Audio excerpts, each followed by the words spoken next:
As graduation from university approached, the insufferable failure in the college entrance examination and academic setbacks loomed over him. Chen, having endured emotional setbacks, had resigned himself to a life of mediocrity. Unexpectedly, a bout of heavy drinking at a bar transported him back to a month prior to the college entrance examination. Moreover, he found himself bound to a lavish system, granting him monetary rewards with every passing second. In this life, he unleashed chaos with the aid of the system. His roommates exclaimed, "Adoptive father, I beseech you to accept my humble bow." The goddesses implored, "Brother Chen, do not flee. I assure you, I mean you no harm." His teachers remarked, "Chen has always been my favorite student." Netizens were astonished. Is it truly possible to have a max-level human? Years later, having amassed various Nobel Prizes, the Fields Medal, Olympic gold medals, and other prestigious accolades, Chen emerged as a luminary in the hearts of the people. Chapter 1. Rebirth. Chen. A resounding voice roused the slumbering Chen. He slowly opened his eyes to find himself in a classroom. Before him stood his high school homeroom teacher and political science instructor, Feng Ziki. With a look of concern, Feng Ziki inquired, "Are you feeling unwell?" Chen, somewhat bewildered, shook his head. Noticing this, Feng Ziki thought little of it and continued to explain the exam paper. As the college entrance examination drew near, many students opted to forego sleep in favor of studying, making it quite normal to feel drowsy during class. Chen felt a bit disoriented. How had he awakened to find Feng Ziki before him? He recalled his dismal performance on the college entrance examination, failing to gain admission to a prestigious university, his unsuccessful attempts at postgraduate research and entrance examinations, and the girl he had pursued for years now in a relationship with someone else. Ultimately, he could no longer bear the pressure and sought solace in alcohol at a bar. Wasn't I drinking at the bar? Is this a dream? Chen surveyed his surroundings, realizing he was indeed in his high school classroom, seated beside his former desk mate, Lu Hong. Lu Hong was of similar height to Chen, around 1.75 meters, not conventionally handsome, but possessing a certain appeal. As Chen's high school desk mate and roommate, he could be considered Chen's closest friend. Suddenly, a mechanical voice resonated in his mind. Ding, system activation in progress. 1, 2. A system within this dream? This piqued Chen's interest as he watched the progress bar ascend from 1 to 100. Ding, the lavish system has been successfully activated. Subsequently, a panel materialized in his mind. As the master of the lavish system, your account accumulates wealth every second. Wealth accumulation rate, 0.1 yuan per second. Required expenditure for upgrade, 10,000 yuan. Account balance, 0.1 yuan. Withdraw. Store. Note, funds refunded after consumption cannot be used for experience gain a second time. Meanwhile, the account balance continued to fluctuate, 0.2, 0.3. This system appeared to possess remarkable capabilities. At a rate of 0.1 yuan per second, the sum amounts to 6 yuan per minute, 360 yuan per hour, and upon calculating, one day totals 8,640 yuan and 1 month, 259,200 yuan. 666. The monthly salary from the job I previously interviewed for pales in comparison to what this system offers in a single day. Alas, it is but a fleeting dream. No matter how splendid the dream, it remains an illusion, and one must ultimately confront reality. Awaken. Chen forcefully brought his head down upon the desk. The resounding thud startled his classmates, followed by a collective gasp of horror. In an instant, gazes filled with shock, fear, and concern converged upon the boy seated by the window in the back row. He pressed his hands against his forehead, his once handsome visage now contorted in distress. Feng Ziki's eyes widened in astonishment as he stared at Chen, momentarily at a loss for words. Despite being an experienced teacher, he had never encountered such a situation. After observing Chen's dazed demeanor for a while, he resolved to speak with him after class. Let us continue with this problem. Upon hearing Feng Ziki's voice, the students turned back, their minds swirling with questions. Unbeknownst to them, Chen's heart was already tempestuous with turmoil. This is no mere fantasy. I have truly been reborn, returning to 4 years prior, in the year 2022, accompanied by a system. System come forth. Upon the reappearance of the system panel, Li Chen secretly exhaled a sigh of relief. It appears this is not a figment of imagination. Yet why is the shop depicted in gray? He attempted to silently will the shop into action, but to no avail. He speculated that perhaps the system's level was too low and had yet to be unlocked. The class bell rang, and Fong Ziki called out, "Li Chen, please come to my office." Li Chen looked up to see Fong Ziki already exiting the classroom with the test papers in hand. Left with no choice, he followed suit. Lu Hong furrowed his brow as he watched Li Chen's retreating figure, inwardly lamenting, that incident has indeed taken a significant toll on him. In the office, Fong Ziki asked with concern, "Li Chen, have you been under a lot of stress lately?" Li Chen found himself at a loss for words and merely shook his head. Fong Ziki continued, "Your grades are quite commendable. If you put in a strong effort in the final month, you stand a good chance of advancing to a higher tier." With a solemn expression, Li Chen exited the office. Although possessing a system renders academic qualifications less significant to him, achieving both would be ideal, providing a satisfactory explanation for his parents. With merely over a month remaining, he had barely managed to secure a place in a second-tier university in his past life. Must he now settle for a vocational college? In the office, Fong Ziki shook his head with a sigh. It was disheartening to see such a typically quiet and introverted boy causing such a commotion as the college entrance examination approached. He hoped Li Chen would not succumb to despair under the weight of pressure. Upon entering the classroom, Li Chen immediately gazed at the blackboard, where the right corner bore the inscription, 37 days remaining until the college entrance examination. As he approached, Lu Hong hurriedly inquired, "Are you all right?" Li Chen shook his head and took his seat, contemplating the impending examination. He had not delved into high school subjects for 4 years. With 37 days left, could a miracle truly transpire? "Li Chen, I'm sorry, but early romance is inappropriate." A melodious voice jolted Li Chen from his reverie, and, as he looked up, he found Cheng Yu gazing at him with a hint of guilt. Cheng Yu stood at approximately 1.65 meters, possessing a delicate oval face, her fair cheeks tinged with a subtle blush, and a petite nose perfectly adorning her features. Her rosy lips resembled budding cherry blossoms, complemented by a pair of bright, captivating eyes that exuded gentleness and charm. In the first year of high school, Li Chen fell head over heels for her and harbored a secret admiration ever since. By a stroke of fate, after selecting courses in the second year, they were placed in the same class, with her seat conveniently positioned directly in front of his. This proximity led to a fair amount of interaction between them. As the college entrance examination approached, Li Chen could no longer contain his feelings and confessed, only to be rebuffed by Cheng Yu, who cited her desire to avoid early romance. Their relationship remained unchanged, leading him to believe that there would still be a chance after the examination. However, after the college entrance examination concluded, when he confessed once more, he faced rejection yet again, this time on the grounds of not wanting a long-distance relationship. Li Chen had specifically applied to a university in her vicinity, resulting in a regrettable loss of some examination points. Throughout his university years, Li Chen maintained contact with her, frequently visiting for outings. Although she often declined his invitations, he did manage to take her out for a meal on several occasions. When the fourth year commenced, he once again invited her to dine. To his astonishment, she arrived accompanied by a tall, handsome young man. Introducing him with ease, "Li Chen, this is my boyfriend, Qin Juming." After the meal, Li Chen hurriedly bid farewell, wandering aimlessly, ultimately finding himself seated on a bench in a park, tears streaming down his face like a kite severed from its string. In truth, he had long recognized that Cheng Yu was merely an unattainable dream. He could only aspire to attend a second-tier university. Despite his decent looks, he paled in comparison to Cheng Yu. Furthermore, the university she ultimately attended ranked among the top 5 nationally, and she continued to be regarded as a campus belle.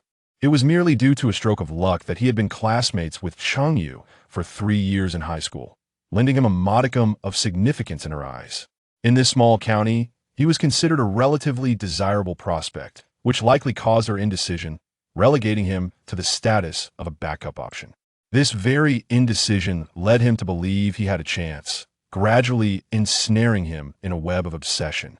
However, upon entering university, he found himself dwarfed by the multitude of elite individuals from all corners of the world. Cheng Yu, recalling past affections, continued to maintain contact with him. Yet, once she found her ideal partner, sustaining such a relationship would become untenable. Li Chen's thoughts swirled as he reflected on Cheng Yu's words. The moment of confession ought to be approaching, and she likely believes that her sorrow from an unsuccessful declaration is being vented. Li Chen offered a faint smile and remarked, "I understand that engaging in premature romance is inappropriate. One should devote oneself to diligent study during middle school." Upon hearing Li Chen's words, Cheng Yu was momentarily taken aback, then replied with a smile, "It is good that you understand. Let us discuss other matters after the college entrance examination." With that, Cheng Yu returned to her seat. Li Chen could not help but smirk. He recognized that Cheng Yu was apprehensive about him relinquishing his pursuit and setting a trap. Had it been his previous life, he would have undoubtedly been overjoyed, believing there would still be opportunities after the college entrance examination. However, he was no longer the same Li Chen as before. Chapter 2. Old Classmates. Li Chen gazed contemplatively at Cheng Yu's retreating figure, grappling with a pivotal decision. Should he accept Cheng Yu in this life? To be candid, relinquishing the emotions accumulated over the years was an arduous task. The crux of the matter lay in the fact that Cheng Yu was the belle of the school, a status she continued to uphold even after entering university. To let her go would indeed be a lamentable loss. Anyone who has attended university understands that even the most glamorous of beauties, post-makeup, are a rare breed, let alone those who are naturally stunning. This scarcity often leads to the phenomenon of such exquisite women marrying into affluent families, their rarity rivaling that of the wealthy. Moreover, isn't there a saying about not wasting a bad woman? In any case, it was certain that in this lifetime, he would not be limited to just one woman. With the aid of the system, he was determined to only pursue the extraordinary. Thus, why not mend the regrets of his past? However, the strategy for this life must undoubtedly be adjusted. Otherwise, it would hinder his pursuit of other potential partners. After much deliberation, Li Chen resolved to focus on preparing for the college entrance examination, seizing this opportunity to keep Cheng Yu at arm's length. Soon, the bell rang for class. In this high school, classes were conducted consecutively. Having just completed 2 periods of political science, the next 3 would be mathematics. The mathematics teacher, a sprightly old man named Sun Hua, was exceptionally optimistic, often engaging the students in jovial banter. The students held him in high regard, though his tendency to extend class time was a common affliction among mathematics instructors worldwide. However, with the college entrance examination approaching, it was not only Sun Hua who began encroaching on break times. All subjects were affected. Li Chen had chosen physics, chemistry, and political science, and was placed in the day school class for chemistry and politics. Out of the 42 students, only 5 were boys, which conveniently formed a dormitory. The other 3 were named Wang Hao, Yang Quan, and Zhang Yishuan. Due to the preponderance of girls in the class, the average score in mathematics languished at the bottom. Yet Sun Hua did not complain, merely urging everyone to strive for improvement. As they entered the final stretch, various exam papers were distributed, and the theme of daily lessons revolved around reviewing these papers. To accommodate the majority of students, Sun Hua would skip over difficult problems. After listening for a while, Li Chen found the material rather simplistic and decided to study independently. His gaze drifted to a stack of books piled in the upper left corner of his desk, and a wave of headache washed over him. He casually flipped through them. 5 years of college entrance exams, 3 years of simulations, golden exam papers, only 38 sets. Li Chen recalled the scenes from his past life dominated by these materials. Now, he was set to relive it all again. He opened the mathematics book first. Feeling reassured since he had previously achieved a commendable GPA in mathematics and had passed the postgraduate examinations threshold. Assessing the various problem types, he recognized some forgotten concepts, but found them manageable. A quick review would suffice. The final derivative question was straightforward enough to be solved through Taylor expansion. Reinvigorated, Li Chen proceeded to open the English book, casually selecting a reading passage and breezing through it without impediment. It felt excessively easy. In comparison to the CET 6 and postgraduate English exams, it was trivial.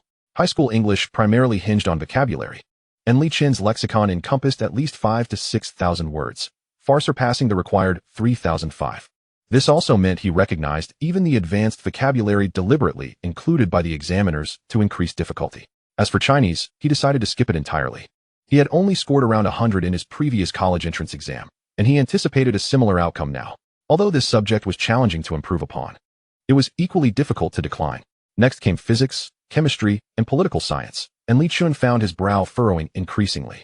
He had forgotten all the physics formulas, yet believed there was still room for recovery, as understanding was paramount in that subject. Chemistry, while science demanded considerable memorization of various chemical equations, properties of substances, experimental processes, and so forth. Upon glancing over the material, he recognized only a handful of concepts. As for political science, it was even more daunting, consisting of vast arrays of knowledge points, and he was certain he would struggle to earn any points on the essay questions, though he might manage a few multiple-choice questions. Chen decided to commence with the simpler subjects, reviewing the mathematics concepts he had forgotten before tackling some problems for practice. Before he realized it, 3 periods had nearly concluded. Immersed in his studies, he suddenly heard Lu Heng call out, "Chen, get ready." Confused, he lifted his head to see Lu Heng appearing poised for action. He shifted his gaze to the last row, where a few other boys were similarly prepared, and familiar memories surged forth. Very well, he thought, let us indulge in some fun. As the bell rang, before the mathematics teacher could declare the end of class, the group sprang into action like athletes responding to a starting gun, sprinting toward the cafeteria at breakneck speed. On their way, Chen observed familiar faces from other classes, recognizing them as part of the senior dining squad's elite lineup. As one of the top 3 competitors, Chen needed no cue, securing a seat early to enjoy his meal. Watching the line grow longer, a sense of pride welled within him. The cafeteria's offerings were rather mediocre: scrambled eggs with tomatoes and stewed chicken with potatoes, far inferior to the university's dining hall. Nevertheless, Chen had to make do. While eating, Wang Hao inquired, "Chen, what happened in your political science class?" Yang Quan chimed in, "Yeah, I was taken aback." Chen regarded his familiar companions with a peculiar sentiment. Wang Hao stood nearly 6 feet tall, with a somewhat honest visage and a robust physique, always needing an extra serving at mealtime. Yang Quan was just over 5 feet 7, possessing an unremarkable face, the kind that would easily blend into a crowd. Zhang Yixuan, barely reaching 5 feet 7, perhaps just over 5 feet 5, managed to counterbalance his shorter stature with a fair complexion. With a smile, Chen explained, "It's nothing. Just feeling a bit overwhelmed with the approaching exams." Upon hearing this, the others nodded in agreement. The pressure was not merely significant, it was monumental. From Monday to Friday, they faced an unending barrage of papers. Saturday was consumed by examinations, and Sunday mornings were spent in self-study until 11 before heading home, only to return for evening study sessions. Moreover, their cohort had recently undergone reform. Traditionally, the senior year had alternating weeks, with one week having classes on Saturday and the other on Sunday. However, the principal, observing stagnant performance, had abolished the alternating weeks altogether. At this point, Wang Hao's emotions flared, and he exclaimed, "I'm fed up with this principal. Just because the graduation rate isn't improving, he claims it's because students aren't trying hard enough. I'm trying my best." His academic performance was dismal, barely scraping by, yet deep down, he cared about his grades. Each time he resolved to study, he struggled to maintain focus for long. Thus, he often began the morning with determination, only to slack off after a class or two, feeling despondent in the evenings, ultimately vowing to study harder the following day. Chen, well aware of his nature, chuckled. "As for others, I can't say, but you truly aren't putting in enough effort." Wang Hao muttered, "What kind of statement is that?" The group erupted into laughter. Wang Hao, feeling slightly dejected, lowered his head to continue eating, secretly swearing to himself to work hard for a month in hopes of getting into a university. After finishing their meal, the group chatted while heading back to their dormitory. Chen felt a surge of relief for having shared lunch with them. Otherwise, he would have forgotten the building number, floor, and dormitory number. At that moment, the line of girls finally arrived. Today's actions in the political science class were bound to spark numerous discussions, with Cheng Yu and her friends among those speculating. Tang Mingqi, while eating, exclaimed with excitement, "Hey, what do you think was up with Chen today?" It was utterly outrageous. Wang Nin conjectured. Perhaps he was venting his pain after a failed confession to Cheng Yu. It was quite alarming. Wu Fang nodded repeatedly, expressing her agreement. "I believe it's highly plausible." "Cheng Yu, wouldn't you say?" Cheng Yu also felt it was quite likely, and, with a hint of guilt, replied, "It should be. But I never anticipated he would act this way." Observing Cheng Yu's self-reproach, Wang Nin quickly offered reassurance. "This isn't your fault. You must never agree to such things. Isn't this akin to a toad yearning for swan meat?" Cheng Yu remained silent, as she genuinely felt that Chen fell short of her ideal type. Nevertheless, Chen's attributes were not entirely lacking, and she harbored some fondness for him. Hence she refrained from dismissing him outright, leaving herself an escape route. Wang Nan continued, "Fortunately, you did not consent. Today he may harm himself. Tomorrow he could resort to domestic violence." Tang Mengqi and the others nodded in agreement, expressing that unstable boys were indeed terrifying. Listening to their discussion, Cheng Yu felt reassured about her decision. Chapter 3. Chen's transformation in the boys' dormitory. Chen lay on his bed, contemplating the system. His account had amassed over 1,000, and by this time tomorrow, he could upgrade. However, his phone was still locked away in the homeroom teacher's office. The upgrade could not be delayed for too long. A single misstep could lead to a cascade of setbacks. With only 37 days until the college entrance examination, time was of the essence. Although he had reviewed mathematics and English, Li Chun was no longer as anxious as he initially was. At least a second-tier university was within his reach. Yet, having been reborn, he yearned to rectify the regrets of his past life. Gaining admission to a prestigious university like 985 or 211 would be even better. Every diligent student harbors dreams of attending a renowned institution, and Li Chun was no exception, even with the assistance of the system. Fortunately, in this dormitory, Lu Hong attended a different school and returned home every evening. The responsibility of collecting the materials now fell solely upon him. The first class in the afternoon was English, taught by Lin Mei, a fiery-tempered middle-aged woman. Except for Cheng Yu, who consistently excelled in English, anyone who failed to pay attention during her lessons faced her wrath. Li Chun and the others were no exceptions. They had all experienced her punitive measures and often joked privately that she was going through menopause. However, the reborn Li Chun had evidently forgotten this fact and continued to focus diligently on mathematics. After 3 morning classes, he had reviewed extensively and was on the verge of completing his mathematics studies. As Lin Mei discussed the examination paper, she was somewhat taken aback by Li Chen's behavior. In her class, few dared to lower their heads. In the past, she would have ordered him to stand at the back of the classroom, but considering the impending exams, she opted for a mild reprimand. After explaining a few questions, Lin Mei casually called out, "Li Chun, what answer did you choose for this question?" Upon hearing her words, a wave of nostalgia washed over Li Chun, causing him to feel flustered. How could he have forgotten about this menopausal woman? He slowly stood up, staring at the paper, utterly at a loss. He didn't even know which question she referred to. Just then, he felt a tap on his shoulder and turned slightly to see Lu Heng pointing at a question on the test paper. Following Lu Heng's indication, Li Chun located the corresponding question, which had an A marked on it. Fortunately, he had answered this paper in his previous life. Feeling a surge of excitement, he replied, "I chose option A." Their subtle exchange did not escape Lin Mei's keen observation. However, she chose not to address it and continued, "Your answer is correct. Now, please explain how you arrived at this answer." Li Chun inwardly groaned, quickly scanning the question. What does the underlined word devastating in paragraph 3 mean? This was a 6th-level vocabulary word, beyond the syllabus, requiring contextual deduction for its meaning. However, this posed no challenge for Li Chun, who had diligently memorized 6th-level vocabulary. He discreetly exhaled and stated, "I know that this word means destructive, which is why I selected option A." Lin Mei regarded Li Chun with a hint of surprise. From her perspective, it appeared he had merely copied Lu Heng's answer, yet it indicated that he had indeed grasped the word's meaning. Li Chen's response had not baffled him, leaving Lin Mei with a feeling akin to striking a pillow. She replied coolly, "Very well, you may sit down. While this method is commendable, its applicability is limited. After all, one cannot memorize every 6th-level word." Li Chun smirked inwardly. "Apologies, but I have memorized them all." Once seated, Lu Heng whispered in admiration, "Impressive." Li Chun allowed a subtle smile to grace his lips, feigning profundity as he raised his index finger and gently shook it. "Are you putting on an act?" Lu Heng said, somewhat astonished. Li Chun had never behaved this way before, which surprised him. After 2 English classes, Lin Mei handed the new examination papers to the class representative, Cheng Yu, instructing her to distribute them. The next period was a subject-switching class. This class focused on chemistry and politics, but the third subject varied widely. Li Chun and Lu Heng selected physics, while Yang Quan and his companions opted for biology. And Cheng Yu and Wang then chose history. The history class was held in their classroom, while Li Chun and Lu Heng had to proceed downstairs to class 4 for physics, and Yang Quan and his group headed upstairs. The physics class was entirely different from their own, comprising only 2 female students. The physics teacher, a portly middle-aged man named Shi Jian, taught with great enthusiasm, often raising his voice unexpectedly. Having completed his mathematics revision, Li Chun intended to review English, so he picked up a book of 500 English words. Most words he breezed through, while a few forgotten ones he noted down. Shi Jian, oblivious to how many students were paying attention, was engrossed in his own lecture. Li Chun even suspected that the physics teacher could not recognize half of the students in the class, but this was advantageous for him. His foundation was too weak to comprehend the material, so he had to rely on self-study later. After the physics class, it was time for another meal.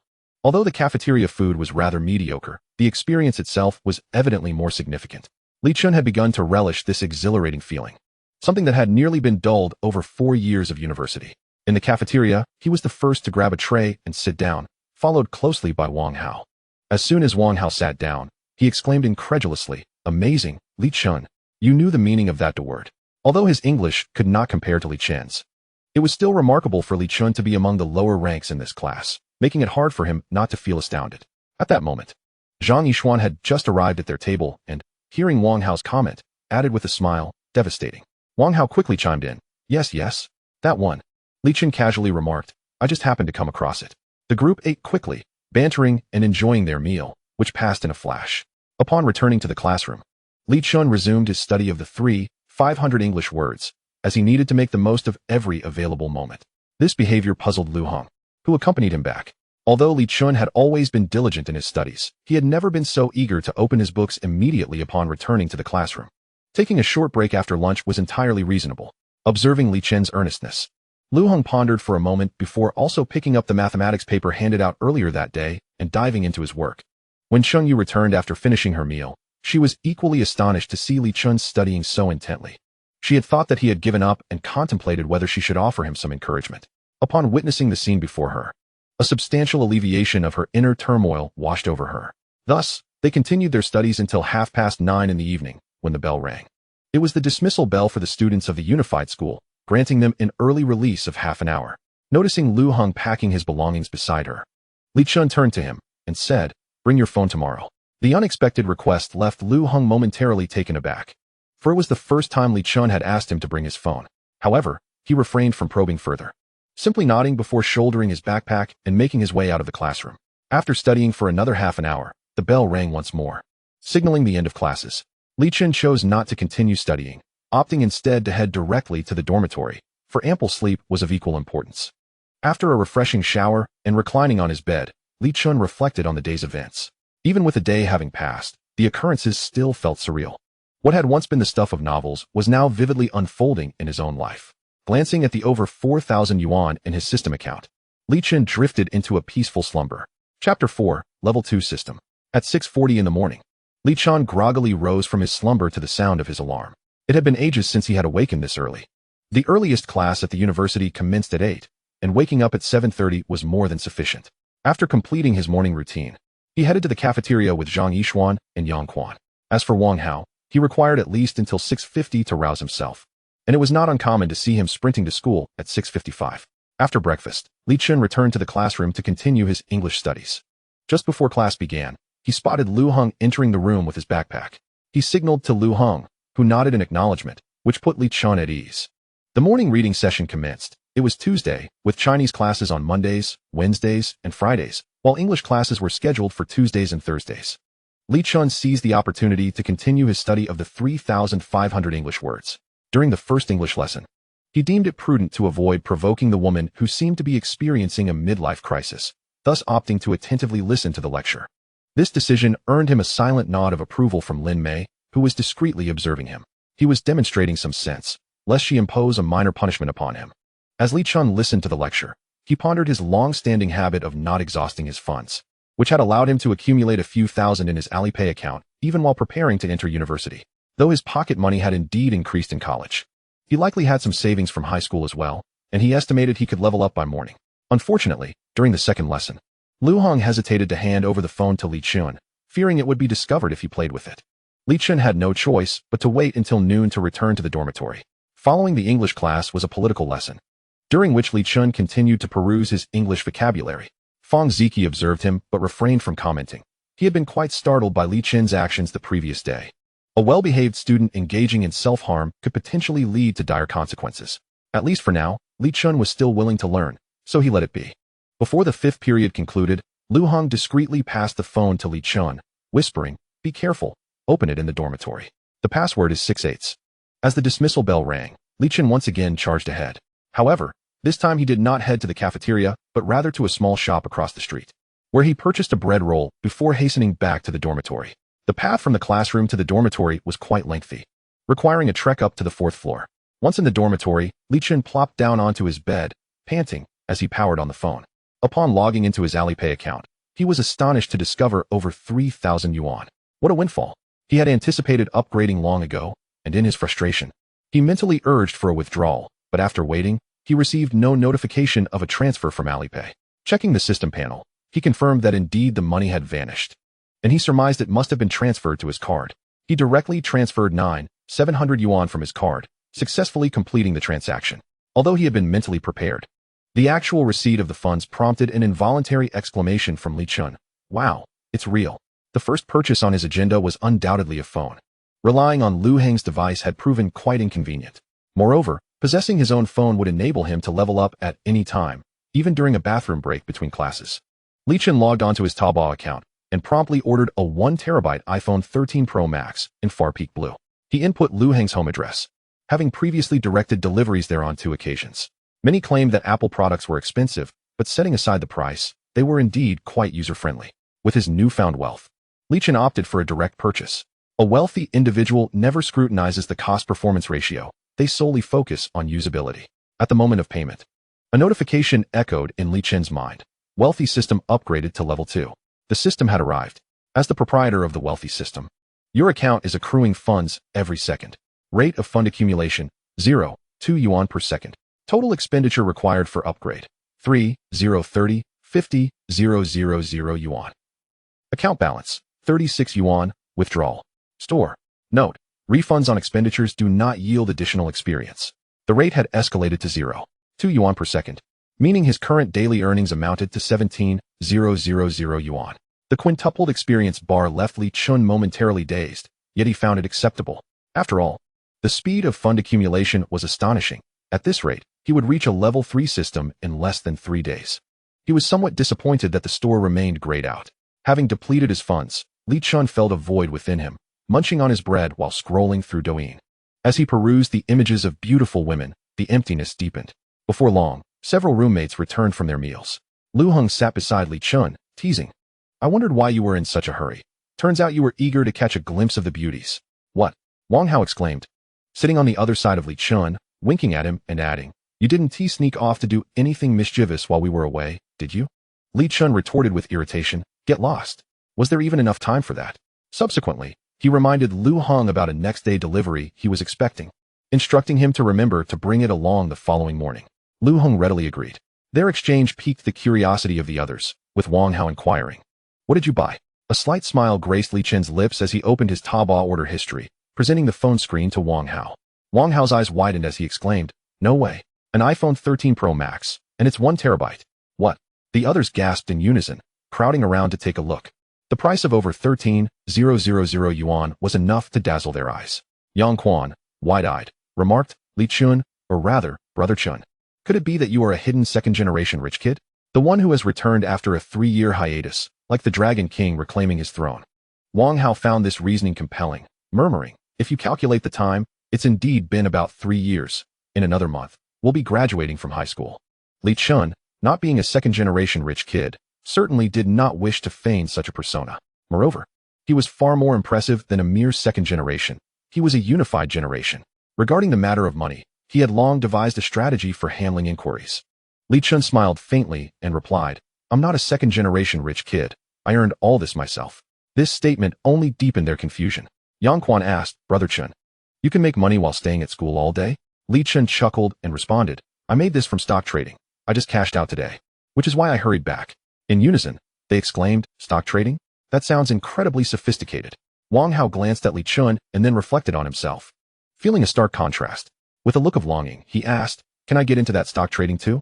Before Li Chun could respond, Lu Heng, somewhat exasperated, remarked, you struggle to even cook a meal. With that meager sum of money, no one would bother to sell. Laughter erupted among the group, while Wang Hao cast a somewhat resentful glance at Lu Heng. Once the laughter subsided, Li Chun stated, indeed, a small principle has limited utility, but do not despair. I shall treat you all to a sumptuous feast after school on Sunday.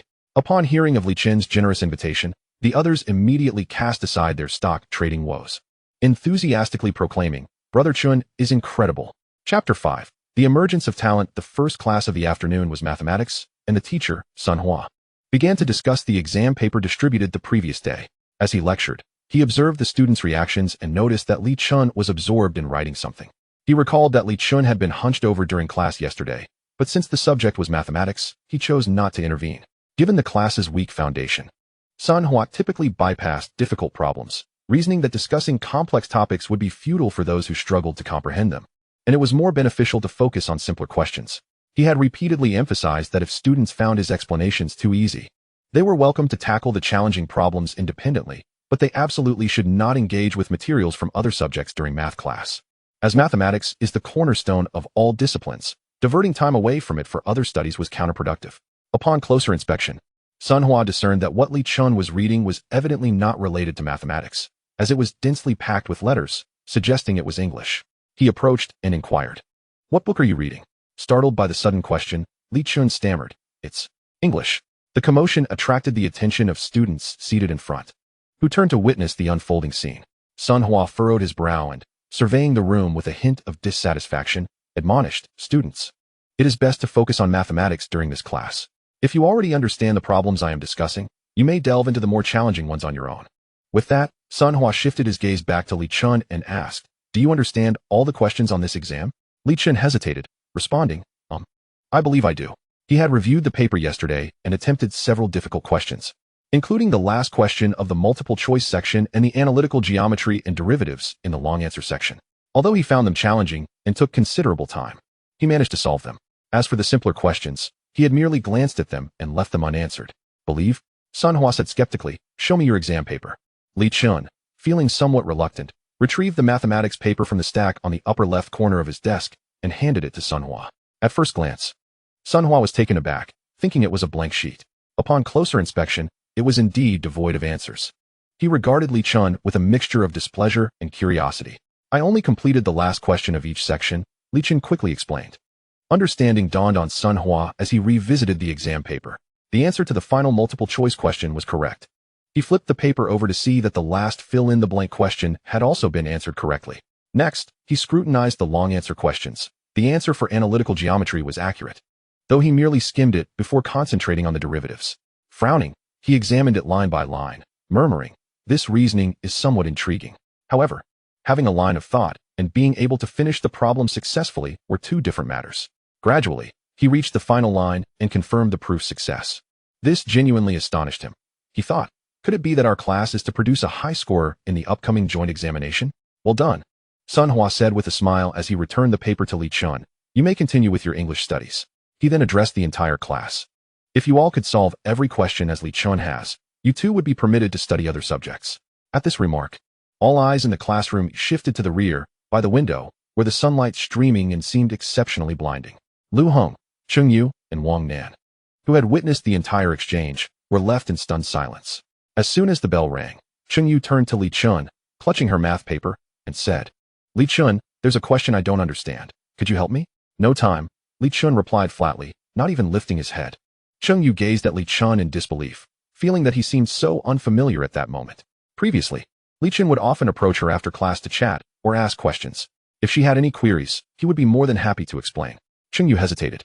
"Li Chun, are you still upset with me? But you said before that early relationships are not good for us." Before Chung Yu could finish her thought, Li Chun impatiently interrupted. "Enough, enough. Please do not disturb my studies, all right?" Though he had no intention of severing ties with Chung Yu, he knew he couldn't simply mend their relationship with ease. Otherwise, she might think he had merely sulked for a couple of days and was now back to his old self, which would only reinforce her perception of him as the previously compliant Li Chun. This would not bode well for his future endeavors. "Oh," Chung Yu turned away, feeling an unfamiliar sense of grievance. Throughout her life, she had always been the center of attention, the model student in teachers' eyes, the ideal child in her parents' conversations, and the goddess in her classmates' hearts. This was the first time she had encountered such resistance, particularly from Li Chun, who had always been compliant with her wishes. The jolt to her worldview was profound. Meanwhile, Lu Hong stared at Li Chun in astonishment. Was this truly the Li Chun he knew? He was aware of Li Chun's unsuccessful confession and had even worried that it might affect his performance in the college entrance examination. Li Chun's unusual behavior yesterday had struck him as a portent. Now, it seemed that Li Chun was indeed a player with a heart of steel. The final class on Tuesday was chemistry, taught by a young instructor named Wang Jie. Despite his youth, Wang Jie hailed from a prestigious school and was highly skilled. However, the class struggled with chemistry, which limited his ability to teach effectively. Some difficult problems were challenging to explain, yet he occasionally couldn't resist tackling a couple of them. Li Chun, however, chose to ignore the lecture and continued to study English. Fortunately, Wang Jie had a laid-back attitude towards his students, stemming from his own confidence. Whether they paid attention or not was their loss. The 2 periods passed swiftly, and in the cafeteria, Li Chun and his friends settled into their usual spot. Wang Hao, with admiration gleaming in his eyes, exclaimed, "Brother Chen, you're amazing. To think that Sun Hua allowed you to study other subjects during math class." Lu Heng marveled, "Indeed. When Sun Hua stealthily approached the back, I didn't even notice. I thought he was going to reprimand you, but who would have guessed?" Yang Quan raised his thumb and exaggeratedly declared, "You're incredible, Brother Chen. I shall dub you the god of mathematics." Zhang Yishuan was equally astonished. Previously, his math scores had been comparable to Li Chen's, hovering around 100 to 120, with him often having a slight edge. He never anticipated that Li Chun had quietly surpassed him by such a margin. The final question had left him completely at a loss. Li Chun smiled faintly and clarified, "I struggled with those few questions for a long time. I certainly wouldn't have been able to solve them under exam conditions." He was not being modest. Despite possessing a wealth of knowledge and techniques from university, applying them flexibly to high school problems was no easy feat. The multiple choice questions might be manageable, as they required only an answer and not a detailed solution. However, the long answer questions necessitated the application of advanced theorems and formulas, which only yielded a single answer and required some adjustment. Nonetheless, even as Li Chun explained, the sense of shock among his friends had not diminished significantly. After all, no matter how much time they were given, they would still struggle to solve such questions. The gap was qualitative. Suddenly, Yang Quan's eyes gleamed with anticipation as he eagerly implored, "Chen Gu, please teach us mathematics." Upon hearing this, the others turned their gazes towards Li Chun. With a divine figure among them, it was only natural to cling to such a formidable ally. After a moment of contemplation, Li Chun replied, "You may ask me questions during lunch and after evening study sessions, but I must dedicate my time to reviewing in class." The group nodded in agreement. Well aware of the pressing timeline as the college entrance examination approached, they recognized that Li Chun's willingness to allocate some of his time to assist them was a generous gesture. Chapter 6. A new phone in hand. At the girls' table, Wang Nan and her companions were engaged in lively conversation about the events that transpired during the afternoon mathematics class. Jiang Xiyu exclaimed in astonishment, "Li Chun is simply extraordinary. That exam paper was so challenging, yet he managed to solve it." Wu Fong nodded vigorously, her face a mask of envy as she remarked to Chengyu, "Chengyu, you sit right in front of Li Chun. You need not worry about mathematics problems for a while." Upon hearing Wu Fong's words, Chengyu's expression darkened as she retorted, "I do not require his assistance." The statement left the others exchanging puzzled glances, uncertain of the underlying tension. As Chengyu's deskmate, Wang Nan had overheard the exchange between Chengyu and Li Chun earlier that afternoon. She explained, "Li Chun is sulking because Chengyu turned him down." The others nodded in understanding.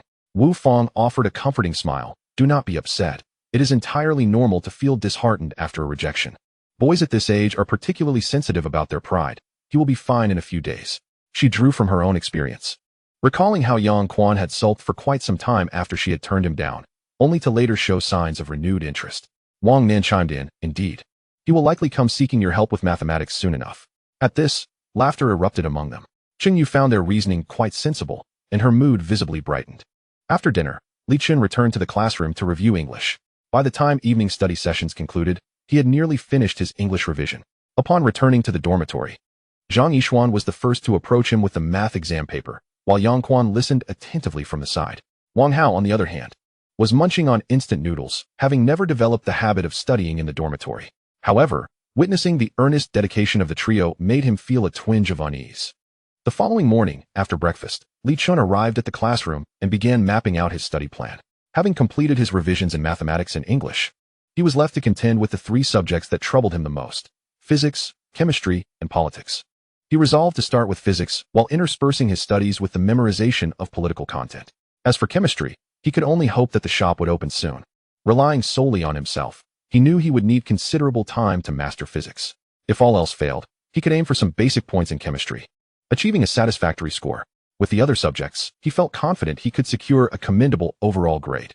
Li Chun intended to thoroughly review the physics textbook, utilizing a book of highlights to reinforce his foundational knowledge, and 5 years of college entrance exams, and 3 years of simulated tests to practice and improve his skills. During morning English reading sessions, he would directly memorize political content or, when fatigued from physics problems, take the opportunity to review political material. Soon, the Chinese language reading period commenced, and with little recollection of classical poetry, Li Chun approached it with utmost seriousness. The gentleman says, "Learning cannot cease.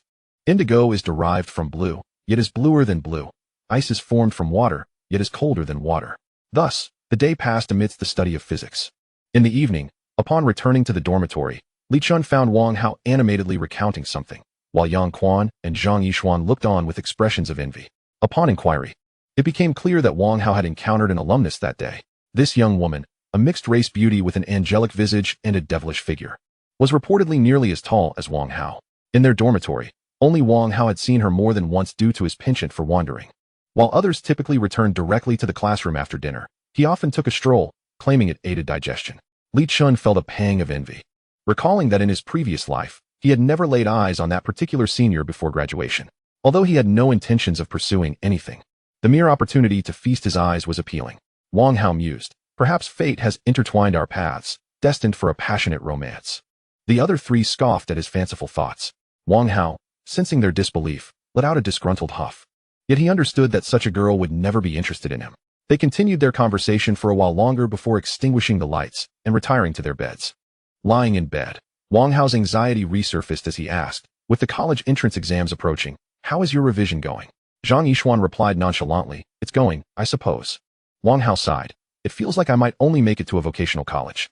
Li Chen recalled that in his previous life, Wang Hao indeed ended up in a vocational institution, but he had only missed the second-tier university cutoff by a narrow margin. He encouraged, in this final month, "If you study diligently, you can certainly secure a place in a bachelor's program." "Really?" Wang Hao's eyes brightened, and he resolutely declared, "I will start studying earnestly tomorrow."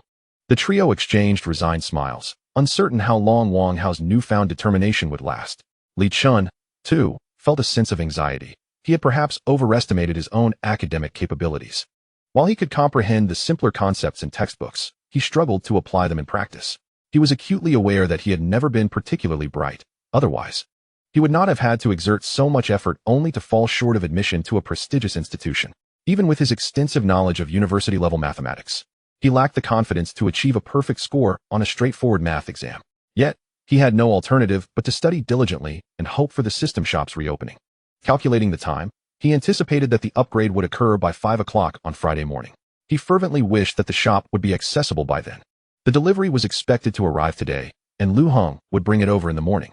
As Li Chun gazed at the 25,000 credits in his system account, he gradually drifted into slumber. The following morning, after breakfast with his roommates, Li Chun arrived at the classroom. His gaze fell upon the physics textbook on his desk. But his thoughts were elsewhere, anxious that Lu Hong might forget to bring the package or that there might be a delay in delivery. As it turned out, the world was not as unpredictable as he feared. Lu Hong had arrived early that day, not adhering to his usual last-minute schedule. He placed his backpack on a chair and retrieved a parcel, handing it to Li Chun. "Chen Gu, your package." Noticing that the teacher had yet to arrive, Li Chen's excitement bubbled over as he began to unwrap it. He first used a key to slice through the tape, revealing the packaging of an Apple phone.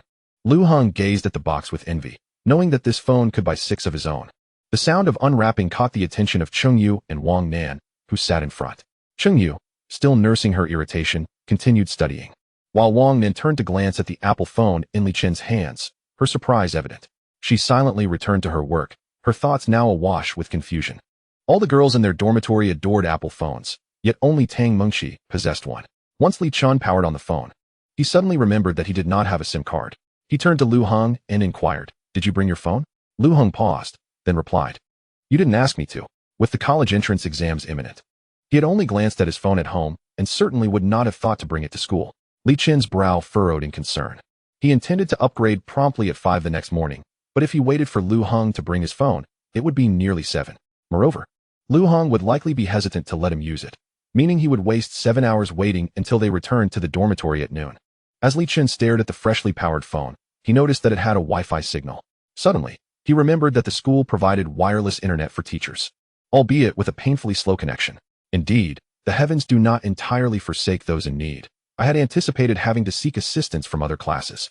Li Chun hastily connected to the Wi-Fi to activate his phone, and after a considerable wait, he finally succeeded. He began downloading various applications. Observing the speed of over 100 kb, he muttered a curse and stuffed the phone into his pocket. With the device in hand and the connectivity issue resolved, he could finally devote himself to his studies. Chapter 7, A Shopping Frenzy. At noon, having once again skipped lunch, Li Chun purchased a loaf of bread and returned to his dormitory. Inside, he gazed at his phone, now devoid of Wi-Fi signal, and murmured to himself, "Indeed, only the teaching area has signal. It seems I must arrive at the classroom earlier tomorrow." Meanwhile, in the cafeteria, Wang Hao and his companions were discussing Li Chun. Between bites, Wang Hao remarked, Brother Chen has once more neglected his lunch. The others exchanged puzzled glances. Lu Hong, fully aware of the reason, sighed and said, his phone has arrived. He has probably returned to the dorm. Upon hearing this, Zhang Yishuan expressed her concern, now that he has a phone.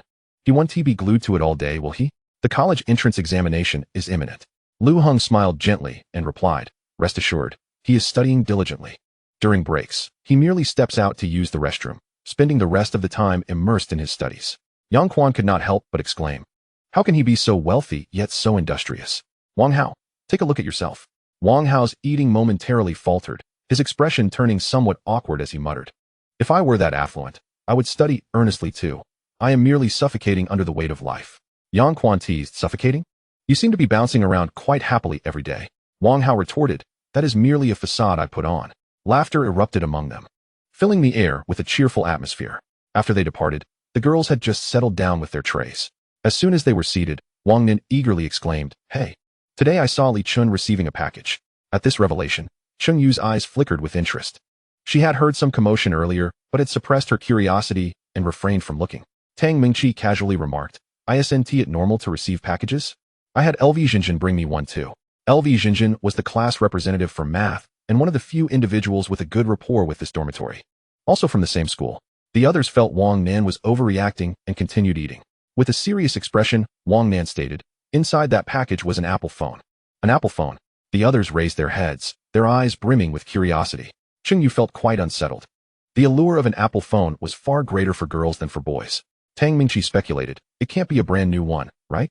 My current phone, a second-hand model, only costs over 3,000 and looks no different from a new one. She found it hard to believe that Li Chun could afford the latest model.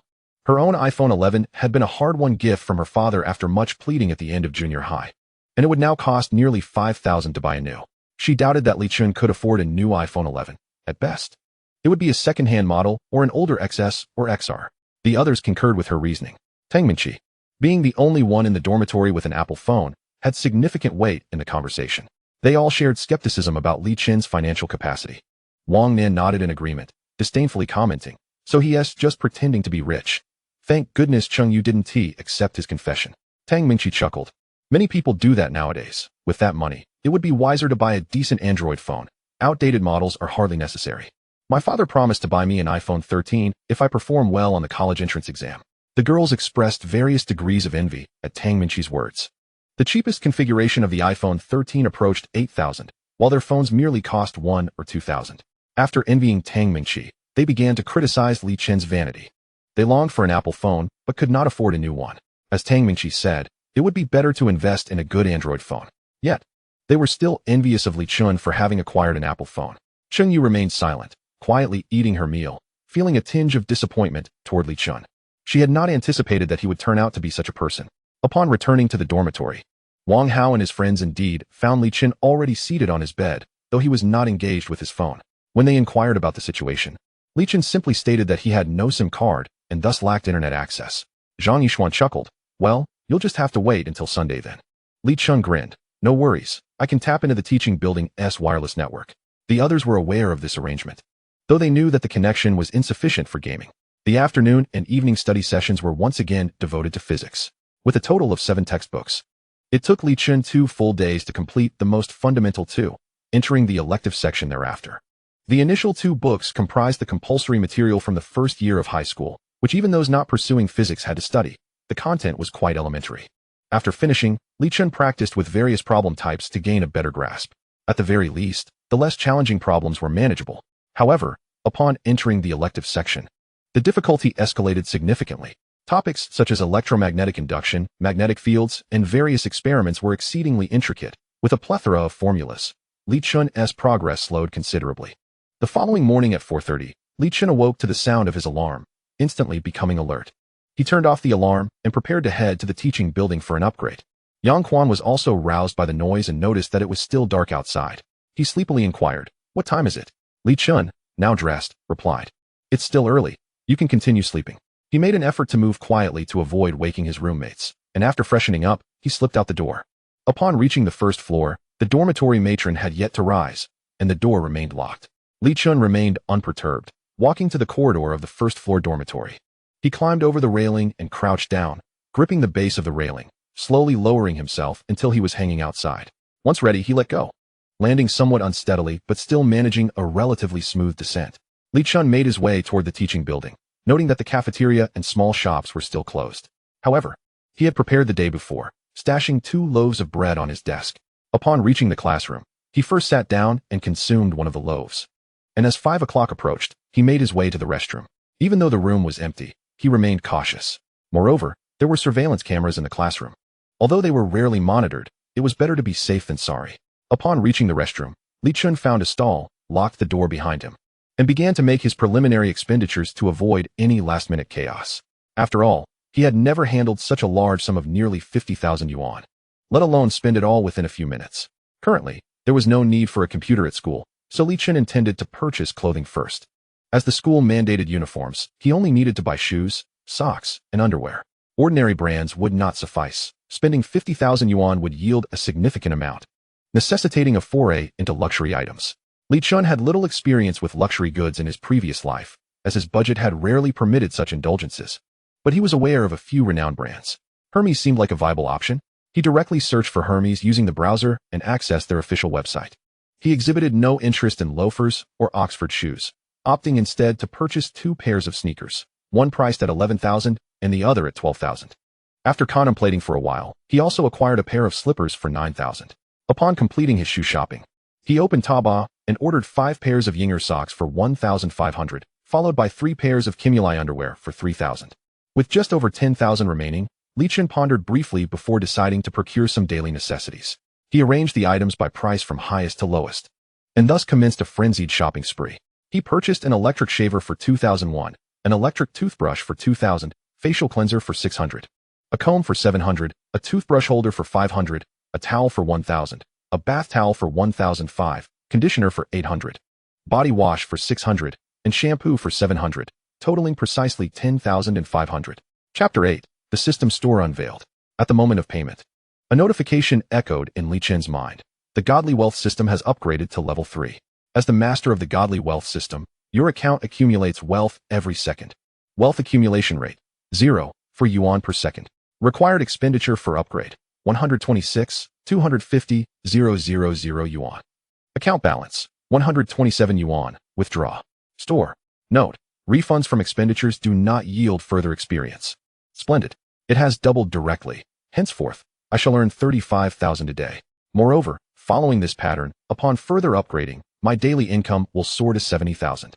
The most crucial aspect is that the store has transitioned from gray to green. Li Chun thought eagerly, silently invoking, open the store. Level 1 store. Growth potion, permanently increases height by 1 centimeter. Maximum 180 centimeters. Price, 30,000 yuan. Beauty potion, permanently enhances beauty by 1 point. Maximum 60 points. Price, 30,000 yuan. Strength potion, permanently boosts strength by 1 point. Maximum 60 points. Price, 30,000 yuan. Agility potion, permanently improves agility by 1 point. Maximum 60 points. Price, 30,000 yuan. Intelligence potion, permanently elevates intelligence by 1 point. Maximum 60 points. Price, 30,000 yuan. Constitution potion, permanently augments constitution by 1 point. Maximum 60 points. Price, 30,000 yuan. Upon beholding the wares in the store, Li Chun could not help but hold his breath. This store was exceedingly formidable, capable of enhancing height, beauty, intelligence, and various other attributes. Given time, he would emerge as the world's singular hexagonal warrior, excelling in every aspect. Standing at a mere 174 centimeters. He fared reasonably well in the south, being taller than most girls, complemented by his attractive visage, which garnered him considerable popularity. Had he not been solely focused on Chengyu in his previous life, he would not have remained single for so long. Nevertheless, few could resist the allure of becoming a striking gentleman over 180 centimeters tall. Li Chun then glanced at the rightward arrow adjacent to the level 1 store. This was presumably the passage to the level 2 store, yet at present, the arrow was gray. The level 2 store likely catered to attributes exceeding 60 points, which Li Chun did not rush towards, considering that even the level 1 store required 30,000 and some change. He could not afford to make such a purchase even if the level 2 store were unlocked. Although 60 points may not appear excessively high, Li Chun surmised that the system's grading must be particularly stringent. He considered himself to be among the most attractive in his class. Yet it seemed he had not yet attained the 60-point mark. Thus, 60 points must be a formidable benchmark. Returning to the classroom, Li Chen felt a renewed sense of hope, resolutely continuing his studies. Shortly after 5:40, Cheng Yu and Wang Nen entered the classroom. They typically rose at 5:30 each morning and were always the first to arrive, but this time, they were taken aback to find Li Chen already present. However, due to the slight awkwardness in Li Chen's relationship with Cheng Yu, they refrained from engaging him in conversation. Their arrival did not disrupt Li Chen's study regimen. He merely glanced up before continuing to focus on physics. As morning reading approached, Lu Heng entered the classroom, carrying a power bank for Li Chen, which Li Chen had asked him to bring the previous night, as there were no outlets in their dormitory. At noon, Li Chen and his friends resumed their usual seats for lunch. Yang Quan suddenly remarked, "Chen Gu, you arrived at the classroom quite early today." In the morning, he had been roused by Li Chen's alarm and, still half asleep, had drifted back into slumber. Upon awakening at 6:30, he realized Li Chen had already departed. Upon hearing Yang Quan's comment, Wang Hao expressed surprise. Early indeed? Zhang Yixuan also looked curiously at Li Chen, as he had not seen Li Chen when he got up. Thinking he had merely left a few minutes ahead of schedule, Yang Quan reminisced about the moment, saying, "Very early, it was still dark outside." This revelation genuinely astonished them all. With temperatures steadily rising, dawn occurred increasingly earlier. It could not have been past 5 when it was still dark. Li Chen chuckled softly, stating, "I went to the teaching building to use the internet. By the way, Lu Heng, I bought a lot of things again. I'll need you to help me bring them over." Lu Heng readily agreed. They were somewhat curious about what Li Chen had purchased, to which he replied that he had bought some shoes, socks, and daily necessities. The group nodded and shifted the conversation to other topics. These items were quite ordinary, especially in contrast to the shocking Apple phone from before. Not only were Li Chen's roommates perplexed by his early rising, but Cheng Yu and the others were as well. Wang Nan recounted the morning's events, prompting Wu Fang to exclaim in astonishment, "Earlier than you two?" Jiang Xiu and Tang Mingqi also expressed their surprise. Cheng Yu and Wang Nan were renowned for their diligence in their dormitory. The school mandated morning reading sessions at 7. Yet they rose at 5:30 daily, often settling in the classroom to study before 6. Jiang Xiu speculated, "Perhaps he is feeling the pressure as the college entrance examination approaches." Wang Nan scoffed, "With so little time left, why the sudden urgency? Where has he been all this while? I doubt he can maintain this for even a week." Since the second year of high school, she had been waking up at 5:30 with Cheng Yu, and her grades had naturally improved significantly. Previously, she had merely hovered around the threshold for one of the top universities, but now she was close to reaching the 211 benchmark. The others nodded in agreement, sharing their experiences of attempting to rise early alongside the two. It was manageable for a few days, but ultimately, it proved too challenging to sustain. They each wagered on how many days Li Chen would hold out, with none believing he could last until the college entrance examination. Even Cheng Yu, who guessed the longest duration, did not think Li Chen could persevere beyond 2 weeks. Upon returning to the dormitory, Li Chen promptly climbed into bed for a lengthy slumber. Having risen so early that morning, coupled with a morning filled with studying, he felt utterly fatigued. The first class in the afternoon was political science. Fang Ziki deliberately observed Li Chen, feeling slightly reassured upon noting that Li Chen appeared normal. Over the past few days, he had inquired with several teachers about Li Chen's recent classroom performance. The mathematics teacher had praised Li Chen enthusiastically, while other instructors noted that he often kept his head down, engaged in self-study. Self-study did not concern him. As long as there were no life-threatening issues, he was content. Chapter 9. Before the holidays.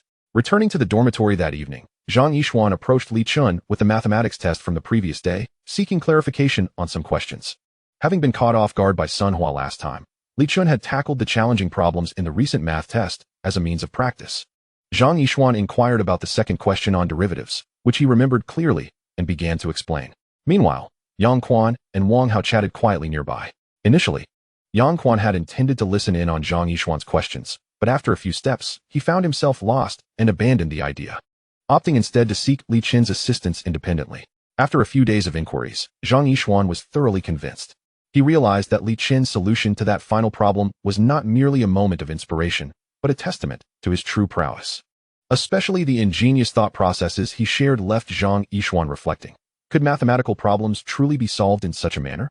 Upon completing one problem, although Zhang Yixuan grasped the explanation, his curiosity remained unabated. He inquired, "Brother Chen, what exactly is this Taylor expansion you mentioned? Why is it so remarkable?" Hearing this, Wang Hao chimed in eagerly. "Yes, I also heard you mention something about L'Hopital." Zhang Yixuan explained, "That's L'Hopital. Sun Hua mentioned it twice before, but many didn't comprehend. So he moved on. Yang Quan recalled as well, adding, Lapidal is when you differentiate both the numerator and denominator simultaneously. Such topics were all part of university-level knowledge, making their confusion quite understandable. Li Chen smiled as he elucidated. The Taylor expansion approximates a complex function using a polynomial at a specific point. The more terms you expand, the closer it becomes, to the extent that they can be considered equivalent. Zhang Yishuan was left in awe, pondering deeply. Yang Quan and Wang Hao held Li Chen in even higher regard. What an enigmatic concept.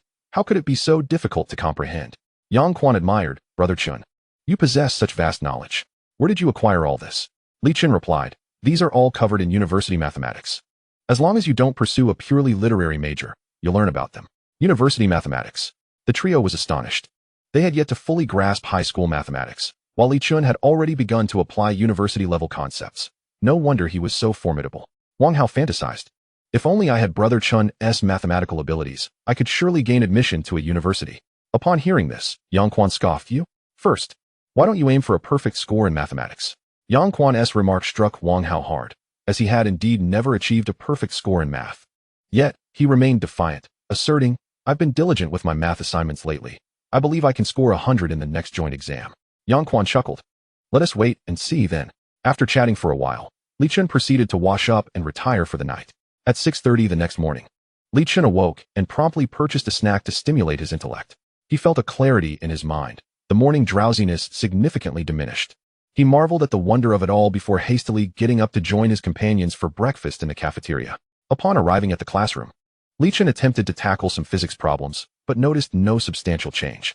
He felt a tinge of disappointment. Although he had anticipated that a mere attribute boost would not yield a qualitative leap, there was little to be done. He would have to continue studying. Surely, some effect must be present, though it eluded his perception. 5 minutes before the bell rang, as all the students assembled, Tang Mingxi announced loudly, Everyone, please rearrange your seats. Upon hearing this, the classmates began to shift their desks in preparation for the exam, but Li Chen and Cheng Yu remained undisturbed in their window-side row. Around the same time, the sound of desks being moved echoed from upstairs. The weekly exam, though labeled as such, was quite informal, as evidenced by the quality of the test papers, which resembled those typically distributed.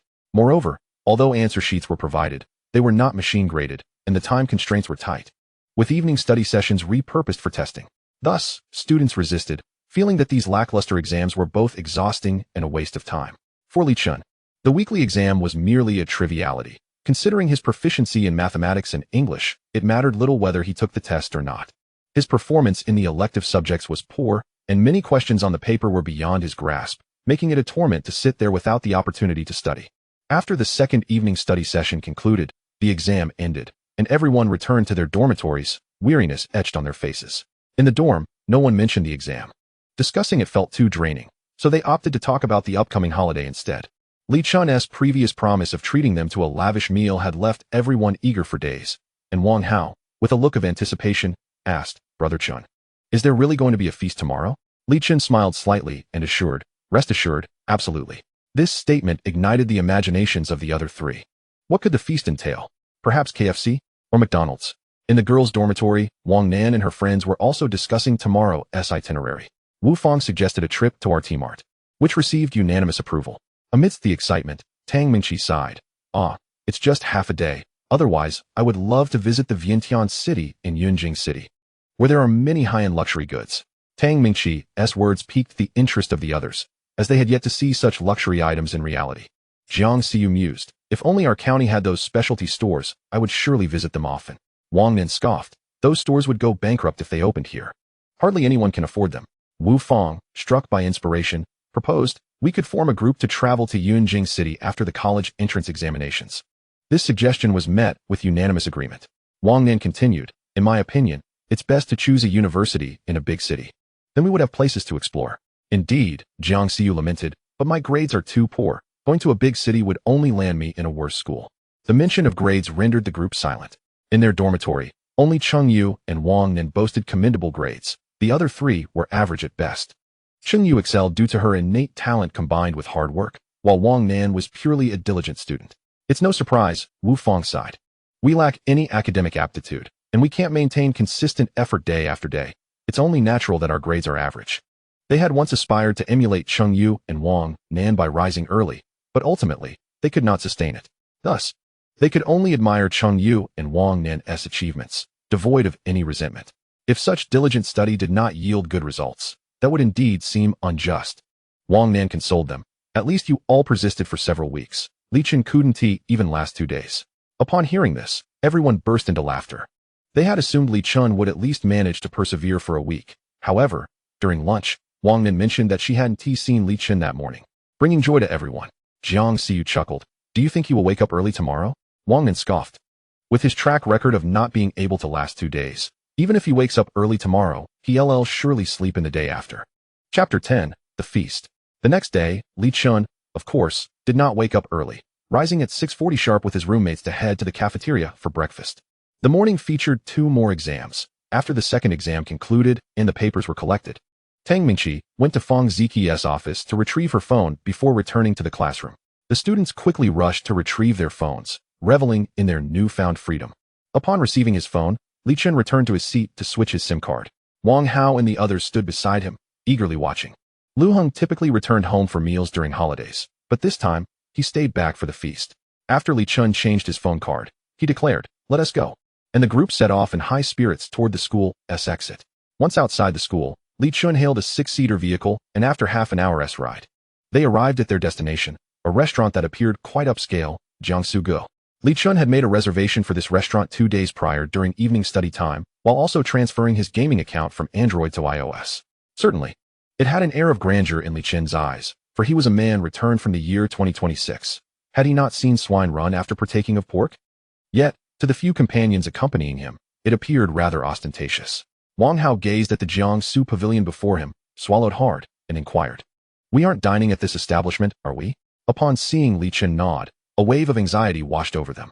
Although it was referred to as a lavish feast, this was rather excessive. How much would this meal cost? Yang Quan glanced around and suddenly pointed towards a location, suggesting, "How about we dine at that place?" The group turned to look in the direction he indicated, spotting the quiet diner. Lu Heng quickly agreed, saying, "That sounds good, the quiet diner. There's a saying that goes, 'I want to be quiet,' which implies that this restaurant must be quite commendable." Li Chen understood that his companions were concerned about him maintaining appearances and wished to save some money for him. However, he was currently indifferent to such trivialities. He was well aware of the prices when he made the reservation at this restaurant, which averaged merely a few hundred per person. Last night, he had purchased some intelligence, leaving him with a balance of 15,000, a sum that was utterly unspendable in this small county. To engage in a lengthy discussion with them would likely take ages. So Li Chen simply opened the historical orders on the Hermes website and placed his phone before them, gesturing for them to take a look. "What is this?" Wang Hao, puzzled, leaned closer to the screen and then gasped as if he had seen a ghost, exclaiming, "No way."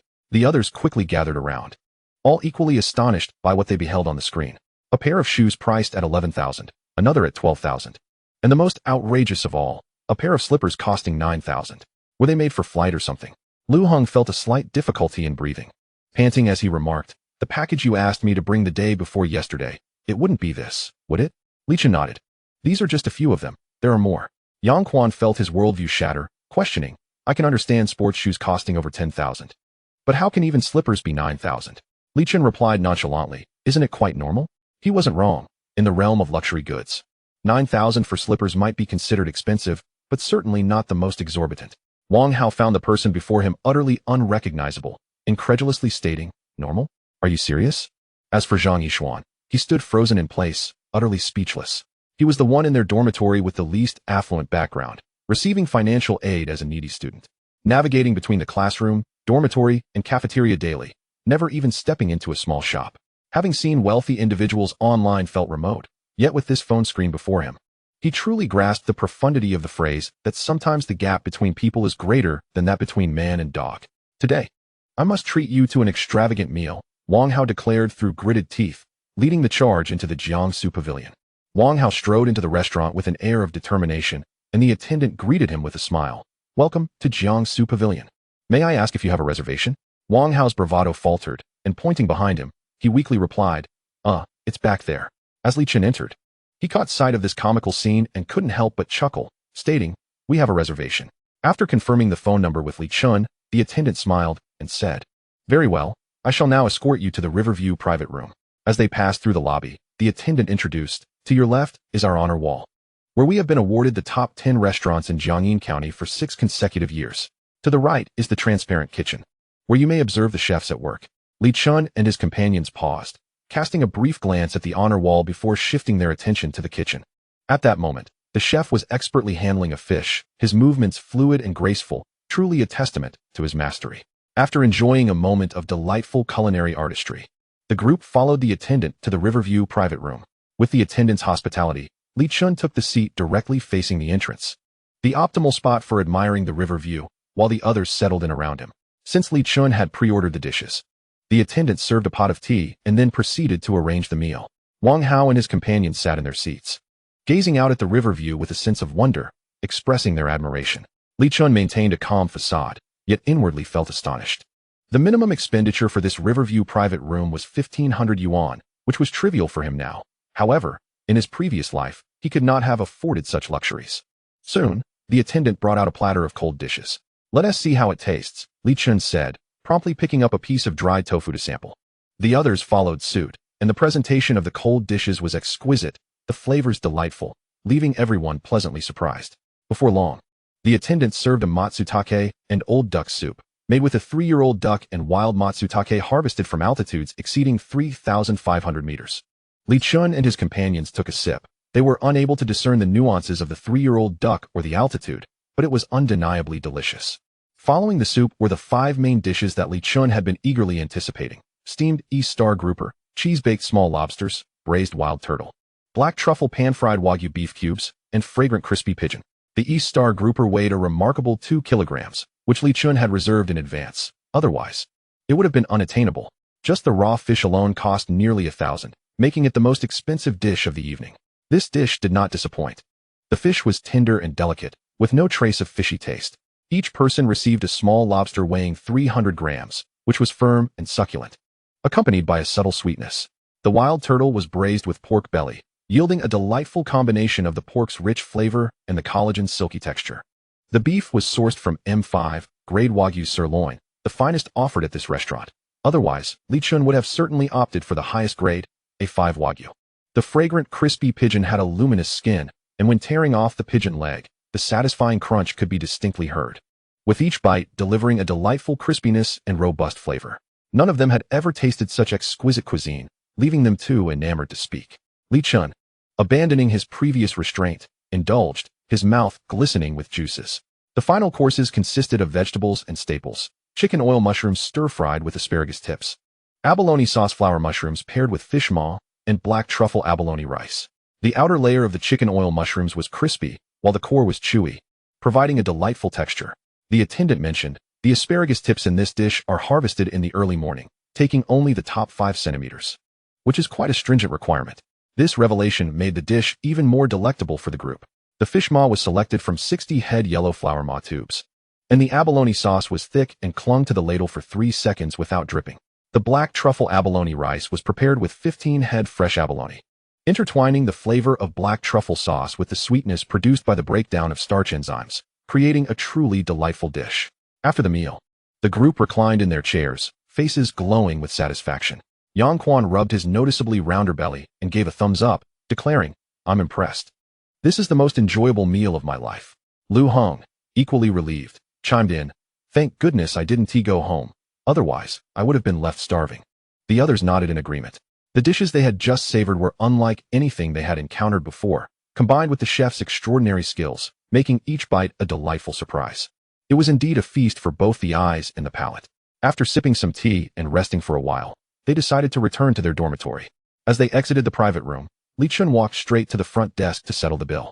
The front desk manager reviewed the invoice and handed it to Li Chun, stating, "Your total expenditure is 3,700 yuan. After deducting the 600 yuan deposit, you will need to pay 3,100 yuan. Here is the detailed bill for your review." Upon seeing Li Chun take the bill, he added, "Would you like to apply for a membership? There are numerous enticing offers available, such as priority reservations for private rooms without a minimum consumption requirement, discounted beverages, a bespoke menu curated by the chef, and a dedicated client manager. The minimum spending for a riverside private room is set at 1,500. And Li Chun and his companions exceeded that amount by more than double, marking them as exceptionally valued clients. Hence, he spared no effort in promoting membership. This price left Wang Hao and the others astounded, as a single meal consumed their living expenses for several weeks. The joy experienced during dining was matched only by the discomfort felt during payment. Even though Li Chun was treating, they still felt a pang of regret. They mused that if the money had gone to KFC, they could have enjoyed numerous meals. After a brief inspection of the bill, Li Chun prepared to settle the payment. Firmly deciding against acquiring membership, he deemed the minimal perks unworthy of his attention. He could dine here whenever he wished without worrying about finances. Moreover, with only 3 Sundays remaining before the end of school, he knew he would be exploring the world outside after the college entrance examination. The limitations of this small county were painfully evident, as even slightly upscale offerings were scarce. The East Star grouper they had savored was pre-ordered and delivered in advance, for which Li Chun had even paid an additional 300 as a deposit. Returning home was by taxi, during which the group continued to discuss their exquisite dining experience. Lu Heng remarked, "Joining you today was indeed the right choice. We spent nearly 4,000 on a single meal." Wang Hao echoed his disbelief, stating, "I thought 1,000 would suffice. I truly have been limited by my poverty." Li Chun, slightly at a loss for words, replied, "That fish alone cost more than 1,000. Wow." The group could not help but exclaim in surprise. Had someone told them previously that a fish would cost 1,000, they would have regarded them with incredulity, yet here they were, having experienced it firsthand. At that moment, Li Chun received a message from his mother expressing her concern, to which he naturally replied that everything was quite well, accepting 300 yuan for his living expenses. He planned to gradually reveal his prowess in stock trading to his parents after the college entrance exams, envisioning the day when he could furnish their home and eventually purchase a car and a house for them. However, all of this would have to wait until after the exams. If he mentioned his stock trading exploits now, they would likely spend sleepless nights worrying about him. Thus, despite it being Mother's Day, he found himself unable to present a gift, merely sending a message wishing her a happy Mother's Day via WeChat. Upon returning to the dormitory, it was game time. Since the holiday schedule had been reduced to half a day on Sundays, they had been dining out and then returning to the dormitory to play games. The girls might have ventured out to shop, but they had no such interests. In this dormitory, Yang Quan and Zhang Yixuan were platinum players, while Li Chun and Lu Heng were diamond, and Wang Hao was a star. So they generally matched with players around the diamond level. Under normal circumstances, it was already a blessing if Yang Quan and Zhang Yixuan did not drag the team down. They did not expect much from their performance. Li Chun and Lu Heng, however, maintained consistent performance, occasionally stepping up to carry the team when in good form. Usually, it was Wang Hao who led the charge. If he faltered, the team was likely doomed. But now, a master of the game was about to join their ranks. Let the celebrations commence. In his previous life, during his final year of high school, Li Chun had achieved diamond status. After the college entrance exams that summer, he had ample time to reach the rank of master, and during his university years, he would occasionally team up with Lu Heng for some gaming. Despite a hiatus from gaming, his strategic thinking and skills remained superior, ensuring that he could easily dominate in lower diamond matches. Under his guidance, the group secured an impressive 8 consecutive victories before being halted by a well-coordinated team. Likely a boosting squad, playing a solid 4-protect-1 strategy. Li Chun, playing as an archer, found himself unable to reach the backline during team fights. And when his teammates were swiftly eliminated, he was left with few options. After that match concluded, Wang Hao exclaimed in disbelief, "Incredible, Brother Chun. What just happened?" Lu Heng, also taken aback, noted the surreal nature of it all. He and Li Chun had previously been of similar skill levels as diamonds. Yet now Li Chun seemed to surpass Wang Hao, consistently earning MVP titles. Yang Quan chuckled, saying, "Brother Chun is so formidable. I feel like I'll hit diamond next week, haha." Zhang Yixuan, while pleased, lamented, "It's a pity we lost so badly before. I reckon it'll take until next week for me to reach diamond." Unbeknownst to the group engrossed in their game, Yang Quan's seemingly casual actions were stirring quite the commotion among the girls. Chapter 12. A social media post sparks discussion. At that moment, Cheng Yu and her companions had just returned to their dormitory after a visit to the hypermarket. Suddenly, Wu Fang, lying on her bed, exclaimed, "Yang Quan and the others went out for a feast." This statement instantly captured the attention of the others. The class had a group chat, but they seldom perused each other's social media posts. However, they were aware that Yang Quan harbored feelings for Wu Fang, which led him to add her on WeChat. Having previously confessed his feelings only to be rejected, it was entirely natural for Wu Fang to come across Yang Quan's social media updates. They quickly accessed the class group chat and found Yang Quan's latest post, grateful for Brother Chen's extravagant meal, accompanied by images of lavish dishes. As they gazed at the exquisite food in the photographs, they could not help but swallow hard. Wang then hesitantly remarked, "It seems this was a meal paid for by Li Chun." Jiang Xiu, filled with envy, mused, This looks absolutely delightful. I wonder how much it cost? Among their dorm. Only Tang Mingqi hailed from a family with some wealth, so the question naturally fell to her. She felt a bit put on the spot, as she had never dined at that restaurant. However, gazing at the riverside view and the exquisite dishes in the photos, her subconscious suggested it might cost over 1,000. Still, she found it hard to believe that Li Chun would spend more than 1,000 on a meal, speculating it probably cost a few hundred. Wow! The group exclaimed in awe. In their minds, spending several hundred on a single meal was already an extravagant indulgence. At this point, Qingyu found herself puzzled. How could Li Chun possess such wealth? Over 3 years, she had never perceived it. Wu Fang voiced her curiosity, exclaiming, if only Qingyu had accepted Li Chun's invitation last time, perhaps she would have joined them for this grand feast? A brief silence enveloped the group as Qingyu felt a twinge of regret, but no remorse. Her standards were high. The boys in this small county were unlikely to meet her ideal. She believed she would find a partner in university, so she could never compromise for a single extravagant meal. Wang Nin suddenly had a thought, saying, do you think this is all part of Li Chun's strategy? Perhaps to make Qingyu regret her decision, providing him an opportunity? Upon hearing this, the others found it quite plausible. While a few hundred yuan was a significant amount, they could manage it. They simply hesitated to spend it on dining out, especially treating others. However, if Li Chun had his sights set on Qingyu, it all made sense. Spending a few hundred to win over a beauty seemed like a bargain. This hypothesis offered a compelling explanation for Li Chun's dining invitation. Yet Wu Fang remained puzzled, asking, why didn't he post about it himself? He and Qingyu are connected on WeChat. She would see his post. Wang Nin felt somewhat exasperated, responding in a dismissive tone, you're not thinking. If he posted himself, his intentions would be too obvious. He knows Yang Quan is your friend. If he subtly hints for Yang Quan to post, you'd find out, and then our entire dorm would know. The group suddenly understood, expressing their admiration for Li Chun's cleverness. Qingyu, meanwhile, felt a flicker of joy. For a week, Li Chun had not sought her out, and she had assumed he had truly given up, which left her feeling a bit disappointed. Little did she know Li Chun was capable of such patience and strategy. However, it was of little consequence to her. The boys remained blissfully unaware of the unfolding situation in the girls' dormitory. After a lengthy gaming session, they grew weary and sprawled across their beds, idly scrolling through their phones while exchanging a few words now and then. Before long, the clock struck 5, signaling that in an hour they would need to return to class for evening study. Yang Quan, engrossed in his phone, voiced his grievances regarding the school's subpar system and inquired, are you ordering takeout for dinner? Wang Hao chuckled and replied, I'll have instant noodles with a sausage. Lu Heng decided to order takeout. Zhang Yishuan hesitated for a moment before saying, I think I'll head to the cafeteria. As the hours passed, Li Chen's funds swelled to over 18,000. He proclaimed, forget the instant noodles, I'll treat everyone to KFC. His roommates erupted in enthusiastic cheers. Li Gu is amazing. With a smile, Li Chen opened the food delivery app and promptly ordered 3 family buckets, spending 300 yuan.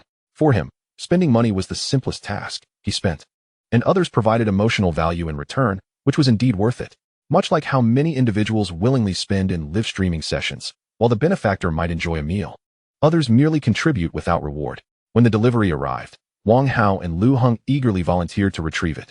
Shortly thereafter, they returned to the dorm carrying 3 large bags.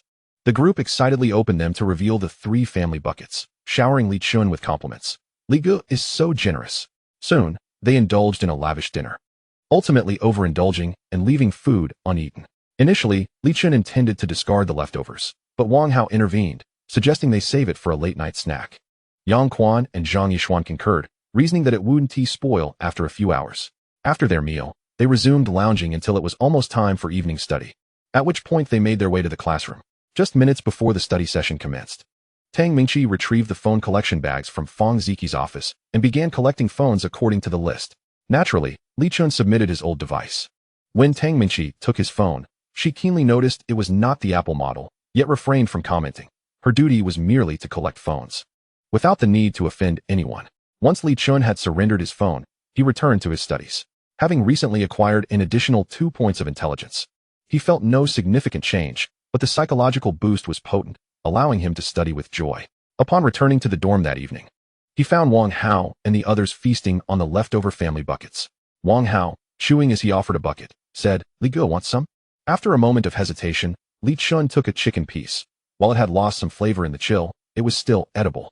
After finishing his meal, Wang Hao approached Li Chun with a math test, surprising the others. This marked Wang Hao's first time studying in the dorm. Observing their incredulous expressions, Wang Hao expressed his dissatisfaction, saying, Am I not allowed to study? Yang Quan chuckled, replying, Of course you can study. I hope you can maintain this commitment. Wang Hao felt a bit awkward upon hearing this and chose not to respond. In recent days, Yang Quan and the others frequently asked Li Chen for help with math problems, leaving him feeling somewhat anxious. Today he also felt inspired. Yet he was uncertain about sustaining it. Noticing Wang Hao's silence, Li Chen smiled and began to tackle his questions. Wang Hao's math skills were the weakest in the dorm, and naturally, his queries were simpler. After a brief review, Li Chen was able to explain the solutions to him. Regardless of how long Wang Hao could sustain this effort, it was, at the very least, a positive beginning.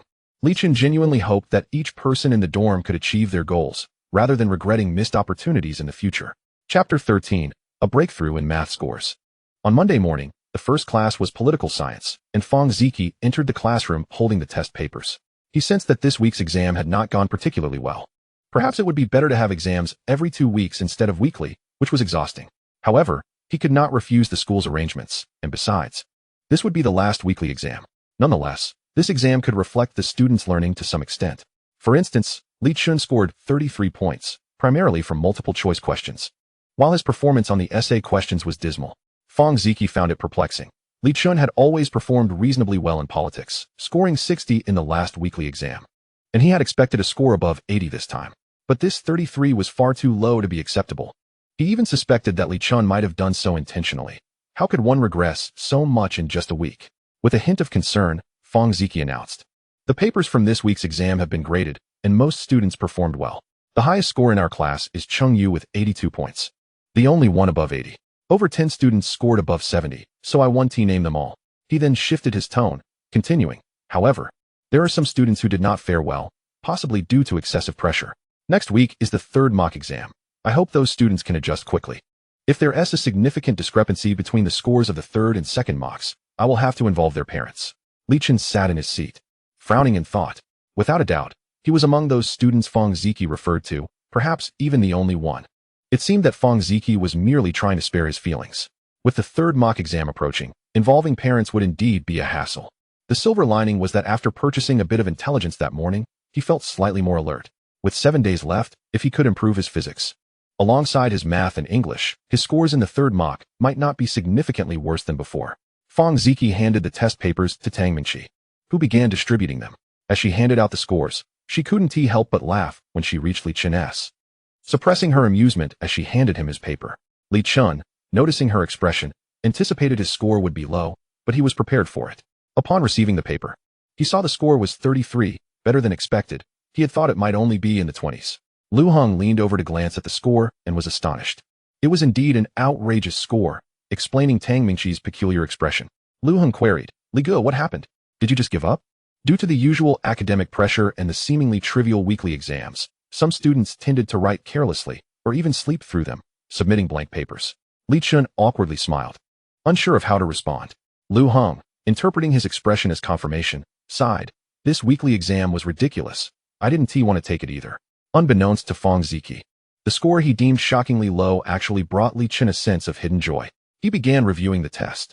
Let us check the answers for the multiple-choice questions. B, A, C, C, D. Li Chen corrected his answers, choosing to listen attentively this class instead of studying physics. After all, it was crucial to pay attention to the multiple-choice section, otherwise, it would be in vain. Listening to the multiple-choice questions proved somewhat helpful, while the essay questions seemed futile. So he opted to continue studying physics. Seeing Li Chen engage during the first class brought a smile to Fang Ziki's face. It seemed that invoking parental figures was indeed effective. Although Li Chen's head drooped again in the second class, Fang Ziki felt this was a promising start. The political science lesson concluded and transitioned into math class, where Sun Hua entered with the test papers, appearing quite pleased. He first handed the papers to the class representative for math, Lu Zhenjin, instructing her to distribute them during the break. Then, he approached the podium, grinning as he announced, Our class performed admirably on this week's exam, especially Li Chen, who scored 133 points, marking the first time anyone in our class has surpassed 130. Upon hearing this, the students gasped in astonishment. Although they had already known about Li Chen's mathematical prowess from the previous math class, achieving such a remarkable score was indeed startling. Lu Heng also gave Li Chen a thumbs up, repeatedly exclaiming how impressive he was. Sun Hua jested, Let's keep up the momentum next Wednesday, so I can also have some prestige in the math group. Typically, during exams, they would boast in their group about their class's average scores and individual achievements. While I do not hold much hope for an average score, I still have a glimmer of hope for high marks. Upon hearing Sun Hua's jest, the classmates burst into laughter. Yet, once the laughter subsided, a sense of melancholy enveloped them. Their class had consistently ranked among the bottom 5 in math, largely due to their collective struggles with the subject. However, it was somewhat comforting to note that apart from math and chemistry, their performance in other subjects was commendable, particularly in English and politics, where they trailed only behind classes 1 and 2. In several other subjects, they also ranked among the top, showcasing the overall strength of their class. As Li Chun received the examination paper from LV Jinjin, he was filled with a myriad of sentiments. In his previous life, he had never scored above 130 in math throughout his high school years, with his highest mark falling just 3 or 4 points short, a lingering regret. Although he possessed only moderate talent, he genuinely enjoyed mathematics, which ultimately led him to pursue a major in mathematics at university, a decision he did not regret. However, in this life, he certainly would not choose mathematics as his major. He felt that fields like business management and journalism were far more intriguing. Of course, the higher number of female students in these disciplines was a minor factor as well. Li Chen began to review his mistakes on the test paper, with Lu Heng leaning in to observe, her eyes filled with envy. He had erred on the last question of the multiple-choice section, losing 3 points in analytic geometry and 6 in calculus. The final question was indeed quite challenging, and he had been unable to solve it. Nevertheless, he had developed a line of thought regarding analytic geometry, but the calculations were too extensive to complete in time. As for calculus, the tight time constraints had prevented him from formulating a complete strategy. Reflecting on Sun Hua's earlier words, Li Chun considered that he still had 7 days left, during which he could purchase 8 points of intelligence, surely leading to a qualitative breakthrough, perhaps even enabling him to reach 140. At noon in the cafeteria, the group continued to praise Li Chen's mathematical prowess. He was the first in the class to surpass 130, lending his achievement an air of legend. Li Chen, overwhelmed by the compliments, felt goosebumps rising on his skin and quickly interjected, all right, let's not let the other classes hear about this. It's just an average score. Zhang Yishuan countered, not at all. It's certainly among the top 20 or 30 in the grade. Having scored 125, he, as one of the 2 best math students in the class, was acutely aware of the value of such a score. In this high school, there were few math prodigies, and scoring 130 on a difficult paper absolutely placed one in the top 10, if not among the very best. Even on an easier paper, one would typically secure a position within the top 30. Li Chen smiled, choosing not to engage in further debate. A score of 130, once the pinnacle of his aspirations, had now become something he no longer coveted. As his intellect gradually improved, a score of 130 seemed easily attainable. Li Chen mused, a mere 130. Just wait until I score 140 next time. In Chapter 14, the astonishing English results caused a seismic shift among the girls. Given that girls generally performed slightly worse in mathematics than boys, they were particularly envious of Li Chen's mathematics score. Nearly every table of girls in the class was abuzz with discussions about him, including Wang Nan and her friends. Just as they finished admiring Li Chen's achievements, Wu Fang exclaimed, he didn't seem this remarkable in previous exams. This is utterly absurd. Jiang Xiu nodded, enviously adding, indeed. He was even praised by the teacher in the last math class. But exams are timed. They differ from regular homework. If I had such a score, I could get into a first-tier university. Wang Nan felt a pang of discomfort, recalling how Li Chun had only managed to get up early for a single day, which had provided her ample opportunity to tease him, only for him to turn the tables with his math score. Chengyu, although surprised, was not as astounded as the others. She had previously asked Li Chun some math questions and was well aware of his considerable abilities. Moreover, she had noted his recent breakthroughs in the last math class, making a score of 130 entirely reasonable. At that moment, Tang Mingqi smiled slightly, her expression mysterious as she asked, do you know what score he got in politics? The question left her friends bemused, and they all shook their heads. However, Tang Mingqi continued to tantalize their curiosity, saying, take a guess, you would never guess it. Her comment piqued their interest a little. Chengyu, who often exchanged ideas with Li Chun, speculated, it should be around 60. Upon seeing Tang Mingqi shake her head, Wang Nan had a dreadful thought and asked, could it be 70? Tang Mingqi burst into laughter, saying, forget it. You wouldn't guess it anyway, 33 points. What? The girls were genuinely taken aback. That score was beyond absurd. Even more so than his 130 in math. Chengyu, looking incredulous, recalled that while Li Chen's political skills were average, he had never scored below 50. Frowning, she said, no way, he can't be that bad. This is too exaggerated. Tang Mingqi, munching on her food, replied, who knows? I certainly saw that score on the paper. I checked it several times.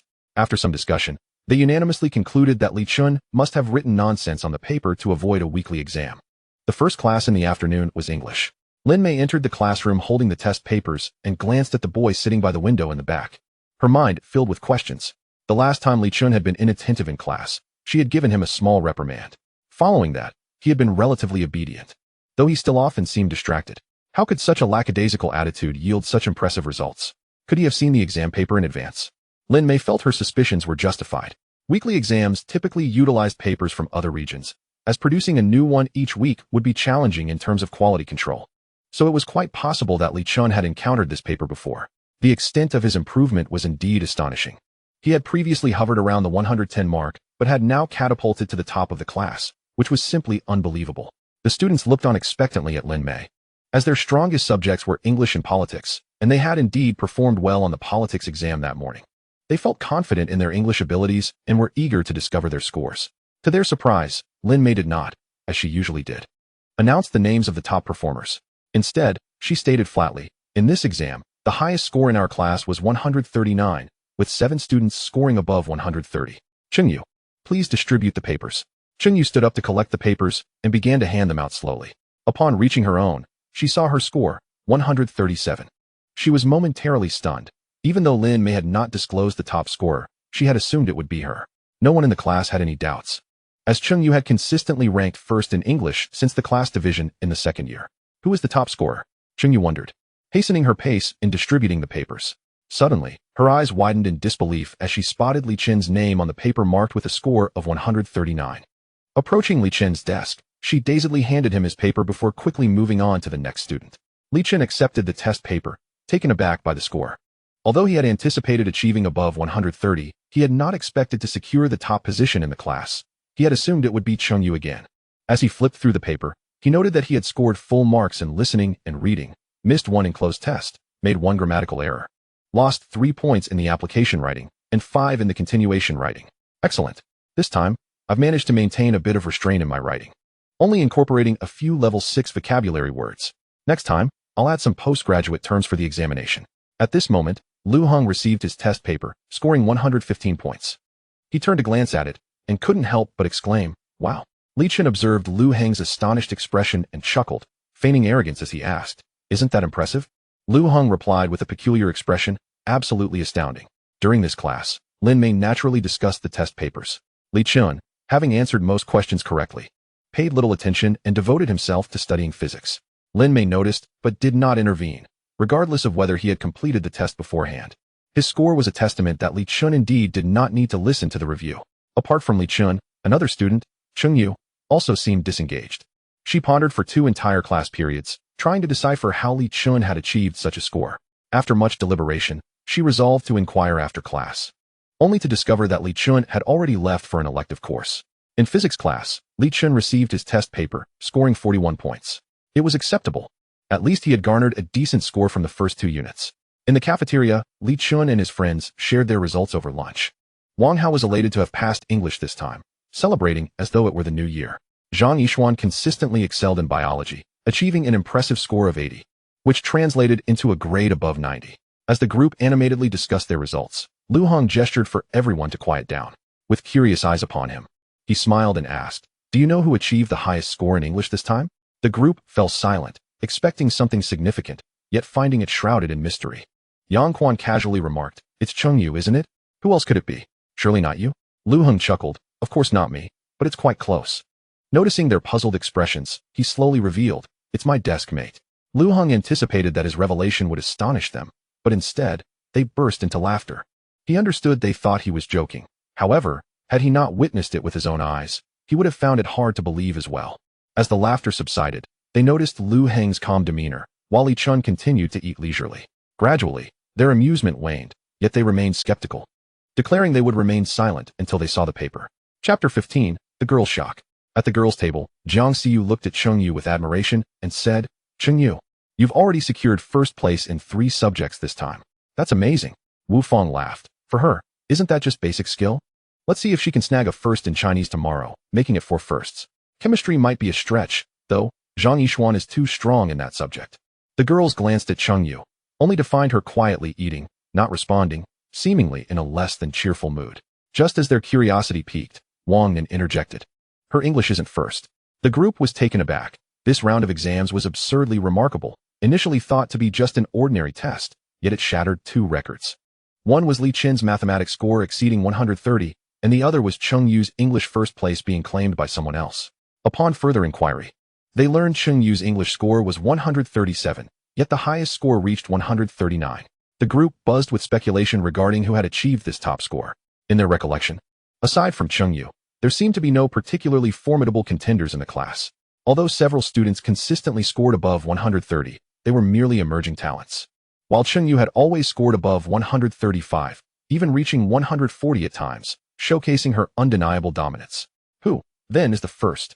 Wu Fang inquired curiously. As the English class representative, Cheng Yu surely knew. Although her demeanor suggested she was reluctant to share, Wu Fang's curiosity persisted. Upon hearing the question, the group turned their gazes toward Cheng Yu. After a few hours had passed, Cheng Yu had shed her initial confusion and calmly stated, "Li Chun." What? The group gasped in disbelief. They thought Cheng Yu had made a mistake, but upon seeing her expression, they were compelled to accept this shocking reality. The most disheartened was Wang Nan. She could not fathom that it was Li Chun. Wasn't his mathematics score already sufficient? Now he was excelling in English as well. She blurted out, "Surely, the English teacher must have leaked the test." It was understandable why she would think this. Li Chen's English had been average across the grade.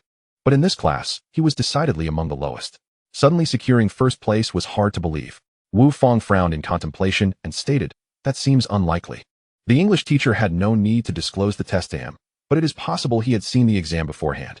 Upon hearing this, the others nodded in agreement. This possibility seemed quite plausible. Wang Nan nodded emphatically, "That indeed seems likely. If he jumped from below 120 to above 140, I would never believe it." The rest concurred. Feeling this was the only logical explanation, Cheng Yu felt a sense of relief. Indeed, Li Chun had no reason to excel in English. He must have prepared in advance. Returning to the classroom, Wang Hao and the others eagerly approached Li Chen's desk to view his English paper. Li Chen retrieved it and handed it to them. "Wow. I told you so. You didn't believe me." Lu Heng reveled in the astonished expressions of his friends, seemingly forgetting that his initial reaction to this score had been even more exaggerated than theirs. Surrounded by the group, Li Chen was bombarded with requests for tips on how to achieve such scores. With a faint smile, he replied, "There is no secret, only diligent study."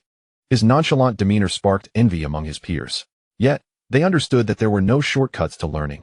Only steadfast effort would yield results.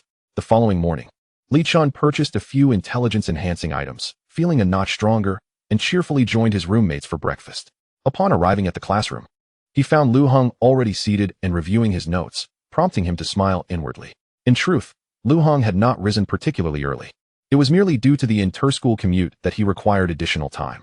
However, after witnessing Li Chen's results yesterday, he had felt a surge of motivation and woke up earlier than usual. Initially, both had similar academic standings, barely missing the threshold for top-tier universities. But with Li Chen's swift improvement in mathematics and English, it was as if he had declared a breakthrough, and Lu Heng felt a sense of urgency. In their previous lives, both had aspired to reach the top-tier universities, but both had failed.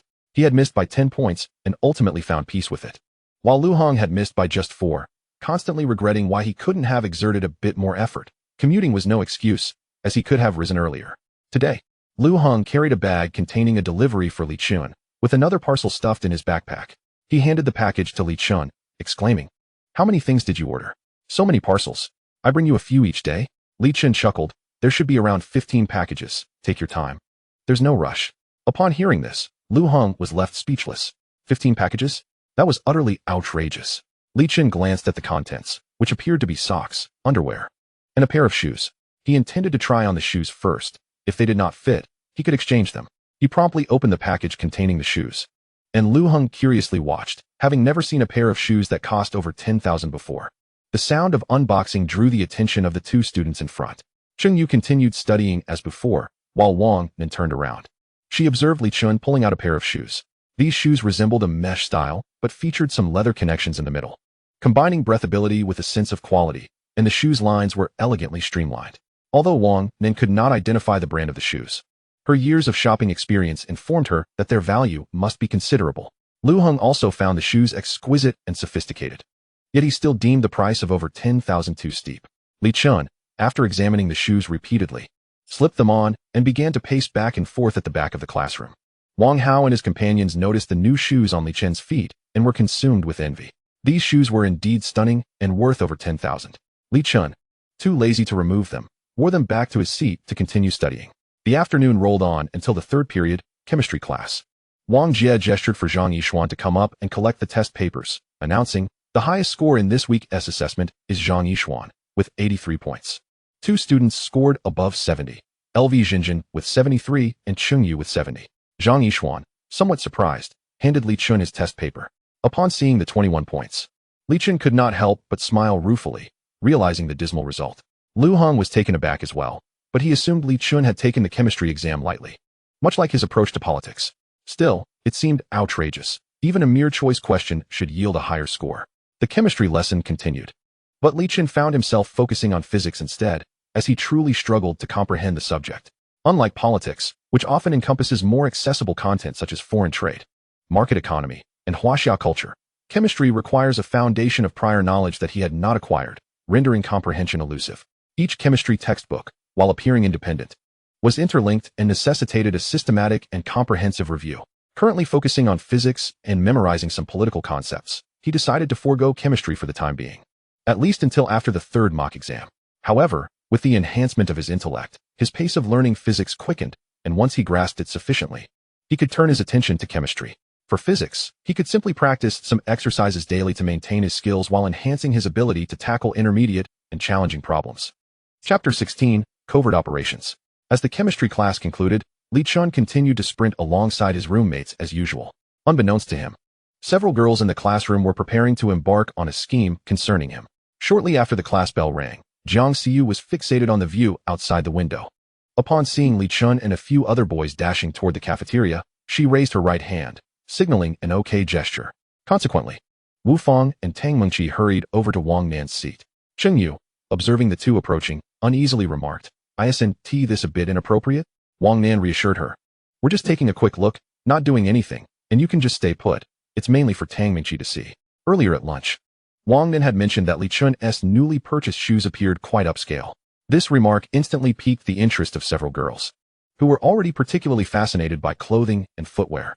Moreover, when Wang Nan admitted she could not recognize the brand, which was not one commonly associated with boys like Adidas or Nike, it heightened their curiosity. If it had been Adidas or Nike, they would not have been so intrigued, as everyone knows those brands and the vast differences in their price points. Shoes hold significant importance for boys, as the type of shoes one buys can often indicate their economic status. Purchasing brand-name shoes does not necessarily imply wealth, but opting for generic brands typically suggests otherwise. Recently, Li Chen had undergone a remarkable transformation. His unusual behavior in class, substantial improvements in math and English, an Apple phone, and now these new shoes, all of which ignited their intense curiosity. Thus, Tang Mingqi proposed that they take a look while he went for dinner. If the shoes were generic, it would indirectly suggest that his Apple phone was secondhand as well. Of course, she did not mention the extravagant meal he had treated them to. She had initially suggested a few hundred, unwilling to acknowledge that Li Chen might spend over 1,000 to treat them, even if it was merely to impress Cheng Yu, as that cost seemed exorbitant. Yet, her subconscious hinted that it could not be that simple, and this opportunity could provide some insight.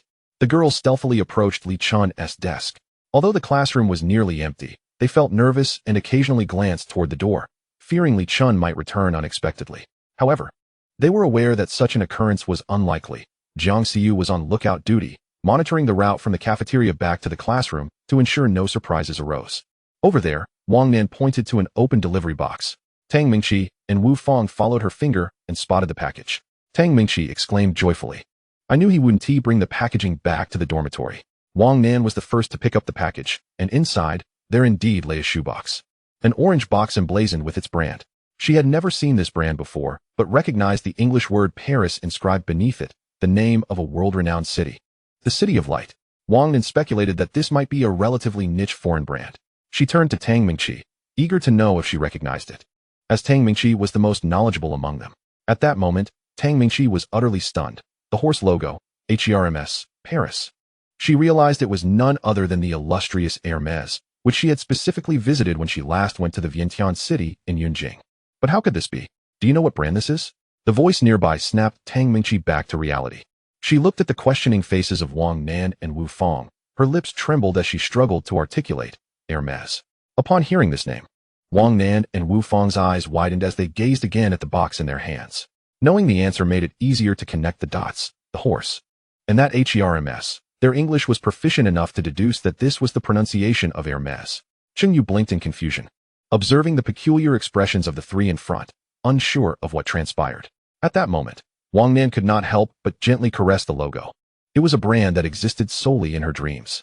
Not to mention in this small county, even in the city, there would not be a dedicated Hermes store. She had planned to visit Vientiane City in Yunjing with her roommates after the college entrance examination to experience it, yet unexpectedly, she encountered it before the exams. In such a manner, Wu Fang's voice trembled slightly. How much could this possibly cost?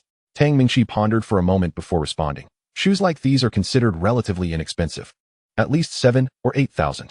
The price left the two of them gasping. 7 or 8,000 was still relatively cheap, enough to buy several outfits.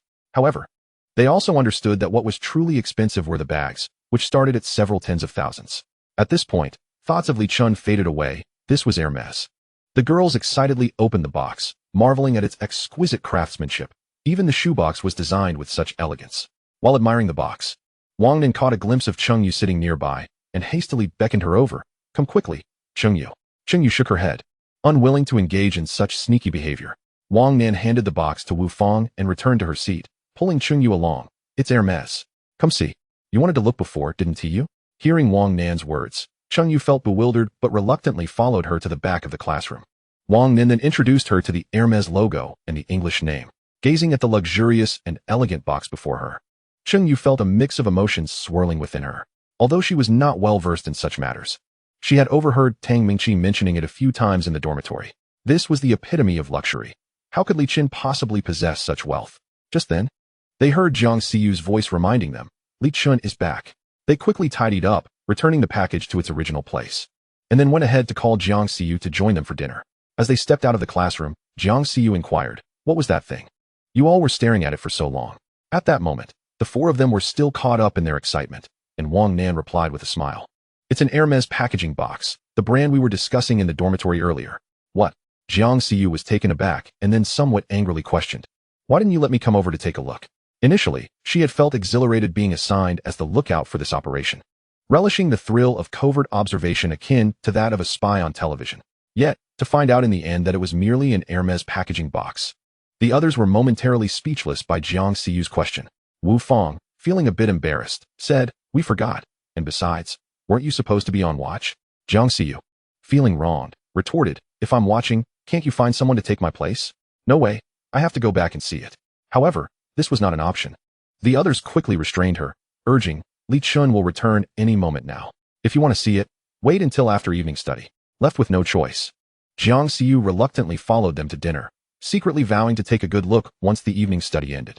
After finishing dinner, Li Chen walked back to the classroom and encountered Cheng Yu and the others along the way, finding nothing unusual since the girls typically sauntered back from dinner. However, he noticed that these girls were continuously staring at his shoes. Truly, a shopping enthusiast possesses an acute sensitivity to high-end brands. Sigh. The quality of these Hermes shoes is indeed commendable, though one cannot flaunt them. The H is not as obvious as the Nike swoosh. Chapter 17. Change. Li Chun resumed his studies in the classroom, entirely oblivious to the fact that the package in the adjacent cabinet had been tampered with. During the evening study session, he purchased a bit of intellectual insight. Gradually, time passed until the clock struck 9:30, signaling the end of school for the day students. He continued his studies, casting a slight glance to the side, not noticing any commotion from Lu Hong. It seemed Lu Hong would also be delaying his return home after evening study. Li Chen pondered. He was uncertain how much Lu Heng's efforts over the final month would yield, but he believed that even failure after striving was preferable to harboring resentment towards an unambitious self. As evening study concluded, Lu Hong packed his bag and prepared to leave when Wang Hao exclaimed, why are you only leaving now? Lu Hong smiled at him and exited the classroom, leaving Wang Hao with a puzzled expression. Li Chen approached with a smile, saying, let us go, it's time to head back. With that, he took the lead towards the dormitory. He was unaware that Wang Nan and the others were eyeing his departing figure with eagerness. Upon returning to the dormitory, Li Chun immediately took a shower, then donned a pair of 1,000 yuan underwear, finding it indeed far more comfortable than those that cost only a few dozen. Humming a tune, he emerged from the bathroom and began dressing by his bed. Wang Hao remarked, but isn't this a bit excessive? Li Chun listened for a while, realizing they were discussing Lu Heng's transformation today. Lu Heng commuted daily by bicycle, taking about 30 minutes, coupled with breakfast, grooming, and other morning routines. He had to rise around 5:30 and wouldn't be able to sleep until 11 at night. Li Chun, while getting dressed, stated, "With only a month left until the college entrance examination, if you don't push yourself now, won't you regret it after it's over? Wang Hao, you shouldn't be so lackadaisical anymore." Li Chen's words struck a chord with Wang Hao. He recognized his own complacency, but found it hard to change. With just a month remaining, if he didn't resolve to commit, he would truly miss his opportunity. As he contemplated whether to truly muster the resolve to strive, Zhang Yishuan chimed in, "Brother Chun is right. I've decided to wake up at 6 from now on. Who is joining me?" Li Chun was the first to respond, followed by Yang Quan, who joined without much hesitation. Wang Hao looked at the three of them, brimming with determination, and couldn't help but sigh. A hint of bitterness in his voice as he said, "If you three are doing this, I suppose I must wake up early as well." Observing their commitment, Li Chun felt elated. He remembered that in his past life, they had not made such a resolution to rise early for the college entrance exam. And now his rebirth had altered the trajectory of the entire dormitory. In his previous life, Wang Hao fell short of a few points for undergraduate admission, while Yang Quan performed normally, attending a rather ordinary second-tier institution. Zhang Yishuan exceeded the first-tier line by over 20 points, technically qualifying for a 211 university, yet chose to enroll in a non-key institution for the sake of her preferred major. Lu Heng fell short of the first-tier line by 4 points, ultimately resigning himself to a relatively good second-tier university. Perhaps now, due to his rebirth, a miracle would unfold. In the girls' dormitory, Cheng Yu and the others were also engaged in fervent discussion. Jiang Xiyu had just seen the Hermes packaging box, identical to the one she had encountered online, and felt incredulous. She questioned, how could Li Chun be so wealthy? That's Hermes, a pair of shoes costs at least several thousand. Not only she, but the others were equally baffled. Wu Fang timidly added, what about his Apple phone? Though reluctant to admit it, Tang Mingqi realized that someone who could afford Hermes would not settle for an outdated phone, sighing, it must be the top configuration. The others were aware of the steep price of a top-tier Apple phone, about 13,000. Nevertheless, they were not overly surprised. It seemed only natural for someone who purchased Hermes to use an Apple phone. Tang Mingqi turned to Cheng Yu, asking, Cheng Yu, you've been classmates with him for 3 years. Did you know he was this wealthy? Cheng Yu, filled with her own doubts, shook her head and said, he used to be just like an ordinary person. Tang Mingqi lamented, it seems he is a hidden rich second generation. She too felt that Li Chun had previously appeared entirely average. Over the past 2 years, she had collected phones, though not particularly memorable. Yet Li Chun's phone unmistakably showed signs of years of use. She never imagined he could conceal such wealth so well. Though the truth was becoming clear, Jiang Xiyu still had her questions, asking, if he wanted to hide it, why wouldn't he just keep it hidden until after the college entrance exam? Wang An speculated. Perhaps Cheng Yu's rejection impacted him. The others found this speculation quite plausible, as the timing matched. Previously, they had mocked Li Chun for overestimating himself. But jealousy had played a part as well. Although Li Chun might not mean much to Cheng Yu, he was already quite exceptional for them, ordinary individuals. Witnessing someone they felt was out of their league being rejected could evoke a perverse sense of pleasure. Now, they found themselves envying Cheng Yu instead. Originally, Li Chun was merely an unremarkable handsome guy, but his newfound wealth had catapulted him into a different league, achieving several leaps in status. After all, nowadays, many wealthy individuals had average appearances. Merely being average was already commendable, with many sporting potbellies or bald heads. Even with wealth, many were still unappealing. Cheng Yu felt a surge of delight. Li Chen's excellence brought her great pride, especially under the envious gaze of Tang Mingqi, which made her feel particularly gratified. Although she was beautiful and academically accomplished, she still felt somewhat out of place when facing someone like Tang Mingqi, who came from a well-off family. The glamorous life that Tang Mingqi spoke of had always been something she yearned for. Now, those desires were within her reach, almost effortlessly attainable. At this moment, Wang Nin found herself at a loss for words, unable to articulate the sentiment of a toad aspiring to dine on swan flesh. She contemplated her close friendship with Cheng Yu, reflecting that if Cheng Yu were to achieve great success, she too would undoubtedly rise alongside her. Her eyes flickered with a hint of mischief as she addressed Cheng Yu. Cheng Yu, individuals as exceptional as Li Chun are a rarity. Have you considered him? Cheng Yu offered a gentle smile in response, stating, the most pressing concern at present is the college entrance examination. All other matters can be addressed post-exam. Upon hearing Cheng Yu's words, the others felt an even deeper envy. If they had rejected such a wealthy and handsome young man, they would have been frantically devising ways to win him back. Yet Cheng Yu, with her unshakable confidence, simply suggested postponing the discussion until after the exams. However, her confidence did not seem out of place, as she possessed the merit to back it up. as the others surmised. Chen Yu never truly believed that Li Chun would abandon her. Perhaps the rejection had dimmed her spirits slightly, but she was certain that a spark could reignite her hopes. She even entertained the notion of waiting for Li Chun to approach her. After all, rejecting someone who actively pursued her might diminish her own value. Chapter 18, Level 4 System. At 6 in the morning, Li Chun and his companions awoke to the ringing of alarm clocks. Although they had risen 40 minutes earlier than usual, their decision to retire early meant that the slight fatigue was manageable. A splash of cold water on their faces revived them considerably. By a little past 6:10, they arrived at the classroom, which already had a smattering of students present. As Li Chun settled into his seat, he noticed Wang Nen turning around with a look of surprise.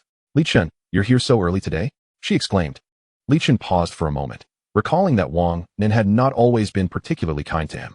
However, adhering to the adage of refraining from returning hostility to those who greet him with kindness, he smiled and replied, "Yes, with the exams approaching. I want to make a final push." Wang Nen regarded him with admiration, saying, "Rest assured, your diligence will surely yield the results you aspire to." Li Chun felt somewhat taken aback by her enthusiasm and, after uttering a brief thank you, found himself at a loss for words. Sensing his discomfort, Wang Nen quickly added, "Then you should get back to your studies. I will do the same." With that, she turned back to her review. Li Chun felt a twinge of confusion but brushed it off, recognizing that any goodwill directed towards him was a positive development. As 6:30 approached, Lu Heng entered the classroom, his backpack slung over one shoulder and a package in hand. "Li Chun, your package," Lu Heng said, handing it to him before retrieving another package from his bag. As Li Chun began to unwrap the first package, Wang Nan turned around at the sound of the commotion. He placed the box lid on the desk, and Wang Nan recognized it as resembling yesterday's, that of an Hermes product. She watched as Li Chun pulled out a pair of slippers. She was momentarily taken aback. Slippers from Hermes? Just as she contemplated turning away, Li Chun proceeded to unwrap the second package. With the same lid, he revealed a pair of athletic shoes. Turning back, she silently gasped, realizing that Li Chun seemed to possess even more wealth than she had initially surmised. "I must counsel Cheng Yu. I cannot let this opportunity slip through her fingers." The first class was Chinese literature, the last subject whose results remained uncertain. Fan Wenxuan first distributed the test papers to the class representative, then reassured the students. The modern literature piece in this exam is a stream of consciousness novel, which is notoriously challenging to comprehend, so scores may be lower than usual. There is no need for excessive worry. As soon as he finished speaking, several girls in the front row began to complain about the difficulty of the questions, stating that they could not understand any of it. Fan Wenxuan offered a few comforting words before continuing. Despite the challenges, there are still high scores to be had. Cheng Yu scored 118, just shy of 120. I checked with other classes, and no one exceeded 120. First in the grade? Someone gasped. Fan Wenxuan smiled. That seems accurate. I only reviewed the top 10 classes, and there was a tie in class 2. Upon hearing this, the students gasped in astonishment. Li Chun felt a sense of shock as well, although he harbored some resentment towards Cheng Yu's methods of fishing for compliments. He could not deny that her academic performance was indeed impressive. Perhaps this was one of the reasons he had been so enamored with her in his previous life. At that moment, Li Chun received his own test paper, scoring 90, acceptable enough. After correcting his memorization of ancient poetry and listening to the initial multiple-choice questions, he returned to his physics studies, continuing until the English class commenced. During English, Lin Mei observed Li Chun with his head bowed, pondering. I shall allow him his moment of pride. Once the third mock exam concludes, I shall have to give him a reminder if he persists in this manner. At noon in the cafeteria, Li Chun's early rise surprised Lu Heng slightly, though it did not astonish him greatly. However, Wang Hao's early appearance truly caught him off guard. Today, Wang Hao is up early. It seems like the sun has risen in the west. He joked. Wang Hao, who was in the midst of his meal, looked somewhat speechless at this remark and muttered, "What is that supposed to mean? Am I not allowed to wake up early?" Yang Quan nudged Wang Hao with a wink. "Show Lu Heng your determination. Don't let him look down on you." "Do I need you to tell me? I'll certainly hold on for this last month." Wang Hao retorted. "What?" The group exclaimed in unison. Jiang Xiu expressed disbelief. Did he really buy 2 more pairs of shoes? Wang Nen nodded, adding, "One pair is slippers, and the other is athletic shoes." At this revelation, the group could no longer contain their astonishment. Slippers too? Although slippers were relatively inexpensive, they still cost at least 3,000 to 4,000 yuan, which seemed excessively extravagant. After all, slippers were worn at home and could not be flaunted. They glanced at Cheng Yu, who was quietly eating her meal, envisioning a future where she adorned herself in luxury goods. They envied Cheng Yu's fortune in silence, but felt that her intelligence and beauty made her worthy of Li Chun. Upon returning to the dormitory, Lu Heng inquired about the math paper distributed the previous day. Although Li Chun had not tackled the specific questions Lu Heng posed, he managed to figure them out after a moment of contemplation and began to explain. Wang Hao and Yang Quan joined in to listen, as they could comprehend this level of difficulty, while Zhang Yixuan busied herself with memorizing English vocabulary. This collective study atmosphere, previously rare, began to emerge as a new norm.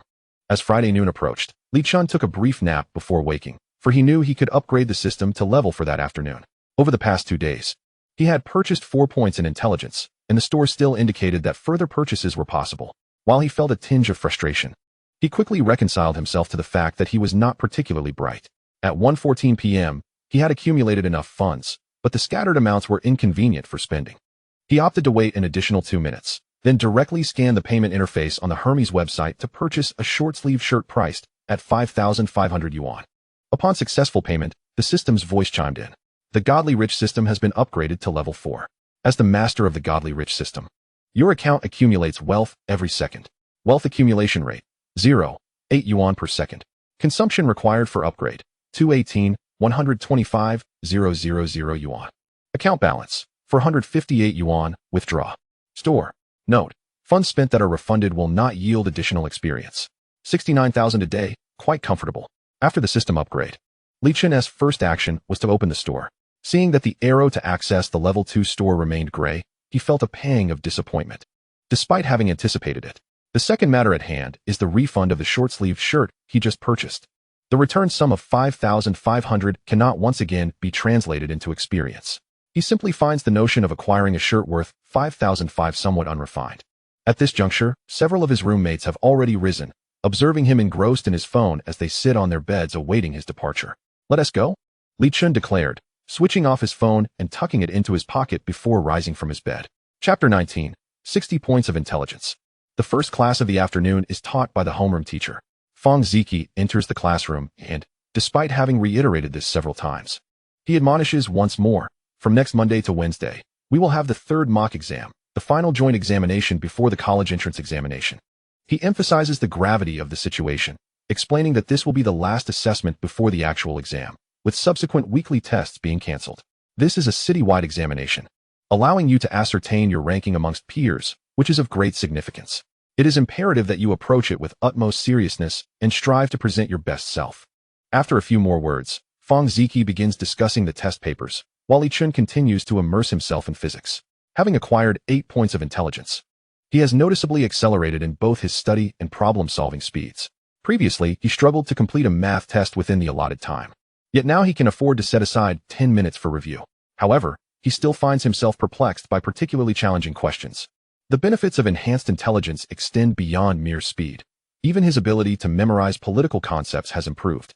In truth, the correlation between memory and intelligence is not significantly strong. Or rather, an increase in intelligence may only marginally enhance memory. However, when it comes to conceptual understanding, intelligence plays a crucial role. Political studies do not merely rely on rote memorization.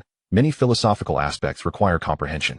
Following the politics class, the physics lesson ensues, and once the bell rings, Li Chun and his peers rush toward the cafeteria.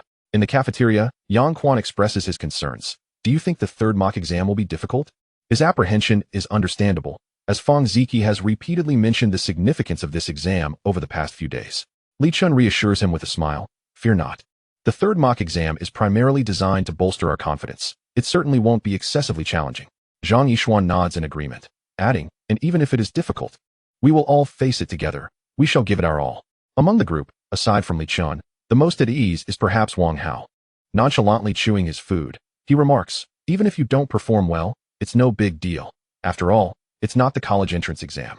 It's merely a mock test. Upon hearing Wang Hao's words, Lu Heng, who was also feeling anxious, gradually relaxes. He chuckles.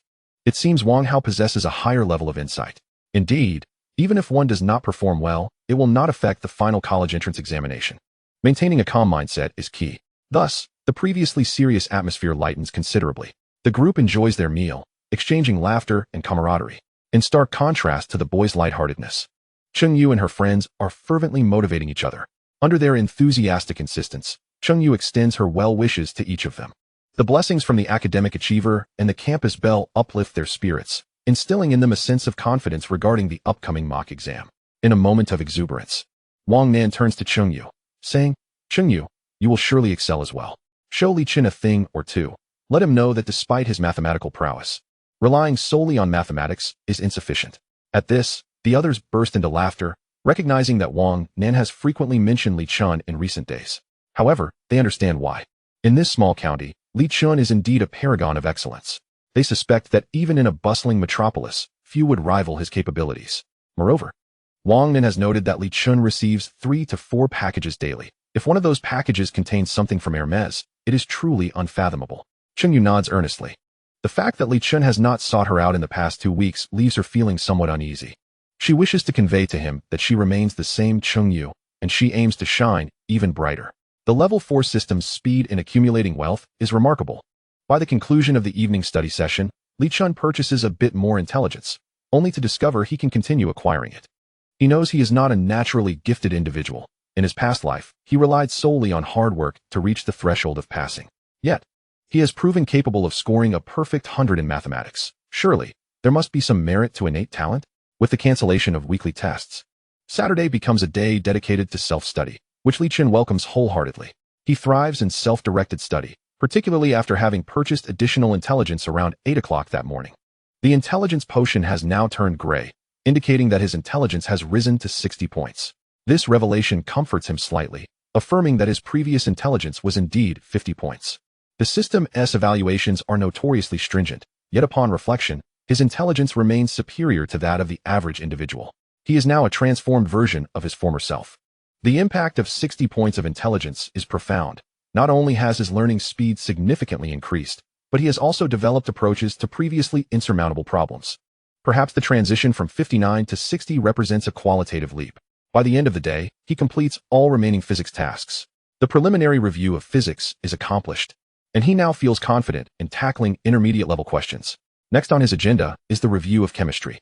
A full day of self-study is immensely gratifying for Li Chen, though some are beginning to find it tedious. Upon returning to the dormitory that evening, Wang Hao immediately begins to voice his discontent. This self-study is unbearably dull. Attending class feels much more engaging. While Yang Quan also feels a tinge of boredom, he can bear it, sitting there listening to Wang Hao's grievances. Zhang Yishuan proposes, if you find the review tedious, you could work through practice papers. Sitting down with one for over an hour makes time fly. Li Chen, as one with experience, offers a deeper insight. This is indeed a viable approach, but it can be quite exhausting and time-consuming. If one is unsure of what to review, this method can help identify weak areas for targeted study. However, mindlessly completing practice papers will squander time on questions one already knows how to solve. This method is more suited for students who have just finished their first round of review, as they lack proficiency and have ample time. For us, it is simply too wasteful. It is advisable to focus on specific sections and occasionally simulate exam conditions to maintain one's exam readiness. After sharing his understanding with the trio, Li Chen addresses Wang Hao. Thus, you must overcome your own psychological barriers. Currently, we have only 1 day of self-study each Saturday. But in the final week leading up to the college entrance exam, there will be no classes. Teachers will merely come to the classroom to address questions. Observing the contemplative expressions on the faces of his companions, Li Chen secretly chuckles. Though he articulates his thoughts with great clarity, he himself does not adhere to this review method. In reality, he is still in the midst of his first round of review, albeit pressed for time. Hence, he has combined the second and third rounds into one, relying heavily on sheer effort for miraculous results. With his own relentless dedication and the system's slight assistance, achieving success in the college entrance examination within a month is certainly within his grasp. Li Chen muses. Chapter 20. The eve of the third mock exam, Part 1. On Sunday morning, Li Chen commences his review of chemistry. Topics such as classification of substances, amount of substance, Avogadro's constant, and the separation and purification of substances are covered. The preceding knowledge is relatively straightforward, yet it entails much memorization, unlike physics, which can be mastered through comprehension in a single pass. Li Chen's pace of study is not rapid but steady, striving for a level of review that equals 3 rounds for others. By 11 o'clock in the morning, Tang Minqi places her phone on the podium. The classmates surge forward in a rush to claim their phones, relishing their newfound freedom. This week, Wang Hao truly devoted himself to his studies, having restrained himself for an entire week, and was now eager to indulge a little. Li Chen suggested, let us first go out for a meal, then return to the dormitory for a brief relaxation before heading back to the classroom to continue our review. The excitement that had surged within Wang Hao upon finishing school dissipated instantly, his expression falling. Zhang Yixuan, typically one to listen attentively in class and revel in leisure afterward, had found a newfound determination. After a week of intense study, he was in high spirits and even proposed to eat before returning to study. This suggestion startled Wang Hao, who quickly responded, "Let us heed Brother Chen's advice. He possesses greater wisdom, and we must balance work with rest." Yang Quan nodded in agreement, acknowledging that maintaining such tension was quite taxing. Even Li Chun was taken aback by Zhang Yixuan's suggestion, surprised to discover such potential in him. What a pity. Had the senior year persisted in this manner for a year, a spot at one of the top universities would have been assured, at least in a previous life. Zhang Yixuan was undoubtedly the brightest among the boys in the dormitory, as evidenced by his grades, and he spent significantly less time studying than Lu Heng and Li Chun. Although he occasionally delved into mathematics or chemistry after class, it was merely out of personal interest. He did not exhibit the same enthusiasm for other subjects.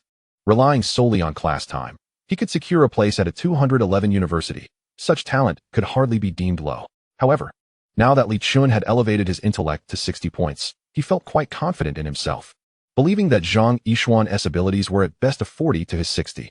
This time, the group resolutely decided against returning to Jiangying Pavilion. While dining there had been quite enjoyable, the bill had been rather painful. Instead, Li Chun led them to a nearby local restaurant for a meal. This establishment was less upscale and offered more affordable prices. They ordered a total of 8 dishes: home-cooked sweet fish, stir-fried bullfrog, poached chicken, beef brisket hot pot, braised turtle, dry pot cauliflower, stir-fried potato strips, and tomato egg soup, totaling 460 yuan. The power of delicious food was remarkable. The weariness from their week of toil was entirely swept away. Wang Hao chuckled, "It feels much more relaxed here. The last time I ate there, I was quite apprehensive." Yang Quan laughed, saying, "We are simply not born to enjoy luxury, unlike Brother Chen, who spends over 10,000 on a pair of shoes." Lu Heng quickly added, "Those 9,000 yuan slippers are particularly outrageous." Over the past few days, Li Chun had brought back a series of packages, eliciting exclamations of astonishment. Especially the towel priced over 1,000, the comb at 700, and the 500 yuan toothbrush cup left everyone incredulous. Yet, it was still those 9,000 yuan slippers that shocked Lu Heng the most. Li Chun shook his head with a smile. That was just the beginning. Now I earn 70,000 a day. If it weren't for the temporary need for attribute points, I would have already begun a shopping spree. You can't level up without spending money. Although the total cost of the meal was less than half of the price of that single fish from last time, Li Chun still relished the meal immensely. After all, aside from that previous feast, this dinner ranked among the best he had ever experienced. Home-cooked dishes may not be as exquisitely prepared as those in high-end restaurants, but they possess their own unique charm. Meanwhile, Cheng Yu and her friends were indulging in KFC. Originally, they would not have splurged on such an expensive meal, but having been inspired by Li Chun, they decided to treat themselves. Wu Fong savored an egg tart, exclaiming in delight, "KFC's egg tarts are simply divine." Jiang Xiu shot her a glance and retorted, "Of course. At 8 yuan each, how could they not be delicious?" The group chatted about various foods, burgers, fries, and the like, except for Wang Nan, who was engrossed in her phone, seemingly oblivious to the conversation. Suddenly, she exclaimed, "I found it." Noticing the puzzled looks from her friends, she displayed the phone screen before them. They paused their eating to gaze at the screen, which showcased a pair of shoes priced at 12,000 yuan. Seeing their confusion, Wang Nan explained, "This is the pair of shoes Li Chun wears, 12,000. And there's another pair for 11,000. As for the slippers, I can't recall what they look like." Recently, she had become the most attentive to Li Chun in class, so the designs of those 2 pairs of shoes were firmly etched in her memory. So expensive. The others gasped. They had thought 7 or 8,000 would be the limit, but were astonished to learn it exceeded 10,000.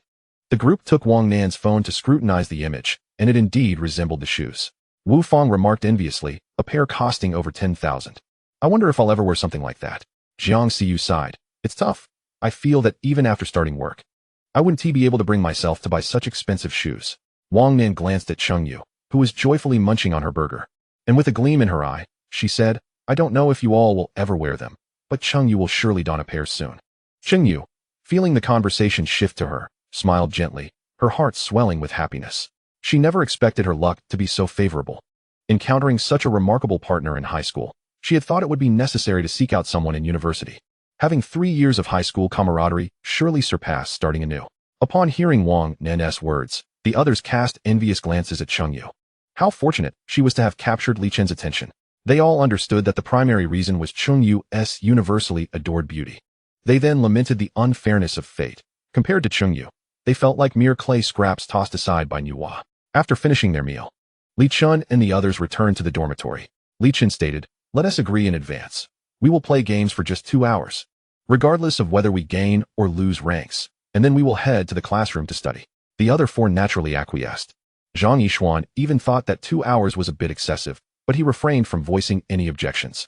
Wang Hao had initially anticipated only being able to play 3 or 4 matches, so this exceeded his expectations and brought him great joy. Chapter 21. The eve before the third mock exam, Part 2. Next came the gaming session, and as always, the joyous moments seemed fleeting before they knew it. 2 hours were nearly gone. This time, Li Chun was even more formidable than before, for the enhancement of his intellect had sharpened his gaming strategies. Go for it. Target that Lu Ban Shihao. I can't reach him. This guy is so sneaky. Damn. I was taken down by Dong Huang. Don't attack him. In the final match, the opponents proved to be exceptionally strong, yet the group managed to secure a hard-fought victory. Li Chun single-handedly outperformed 4 opponents, boasting a score of 152 that dazzled everyone, even achieving 2 pentakills and numerous multi-kills, earning him accolades throughout the game. As the match concluded, Yang Quan shouted in exhilaration, "I've reached diamond. Incredible, Brother Chen." Zhang Yixuan envied Yang Quan's excitement, as he was still a few stars short of achieving diamond himself. Feeling a lingering sense of unfulfilled ambition, they were about to commence their studies, so he quickly adjusted his mood. When they returned to the classroom, it was still just past 2 o'clock, yet nearly half of the students were already present, diligently studying. These girls are truly hardworking. Li Chun mused to himself as he settled in to study. The third mock exam spanned 3 days, with chemistry scheduled for the second day. Aside from this afternoon and evening, he still had some time to review during the exam period. While he knew he wouldn't be able to cover everything, he aimed to maximize his preparation. It would be quite embarrassing to score only 20 points on the mock exam, akin to the weekly assessments. At that moment, Wang Nan turned around, her expression one of surprise as she said, "You all are here in the classroom so early today?" What astonished her most was Wang Hao. In her recollection, Wang Hao epitomized the archetype of the uneducated, someone incapable of even passing an undergraduate entrance examination. However, in recent days, she had observed that Wang Hao arrived at school exceedingly early each morning, and today, even on a holiday, he had come to the classroom at such an early hour. Li Chun had grown accustomed to Wang Nan's somewhat ingratiating enthusiasm over the past few days and responded with a smile, "Not too bad. Still not as early as you all." He sensed that Wang Nan's change in demeanor had begun after their dinner together that day.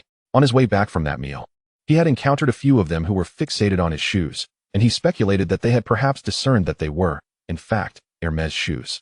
Li Chun believed this to be quite plausible, though he couldn't help but feel a twinge of surprise. The shoes bore no visible Hermes logo. Rather, an intricately woven leather pattern subtly formed an elusive H. Could they truly have noticed that? Today, Wang Nan had made a point to check Yang Quan's social media updates. And indeed, she discovered that they had gone out for a feast once more, undoubtedly at Li Chun's expense.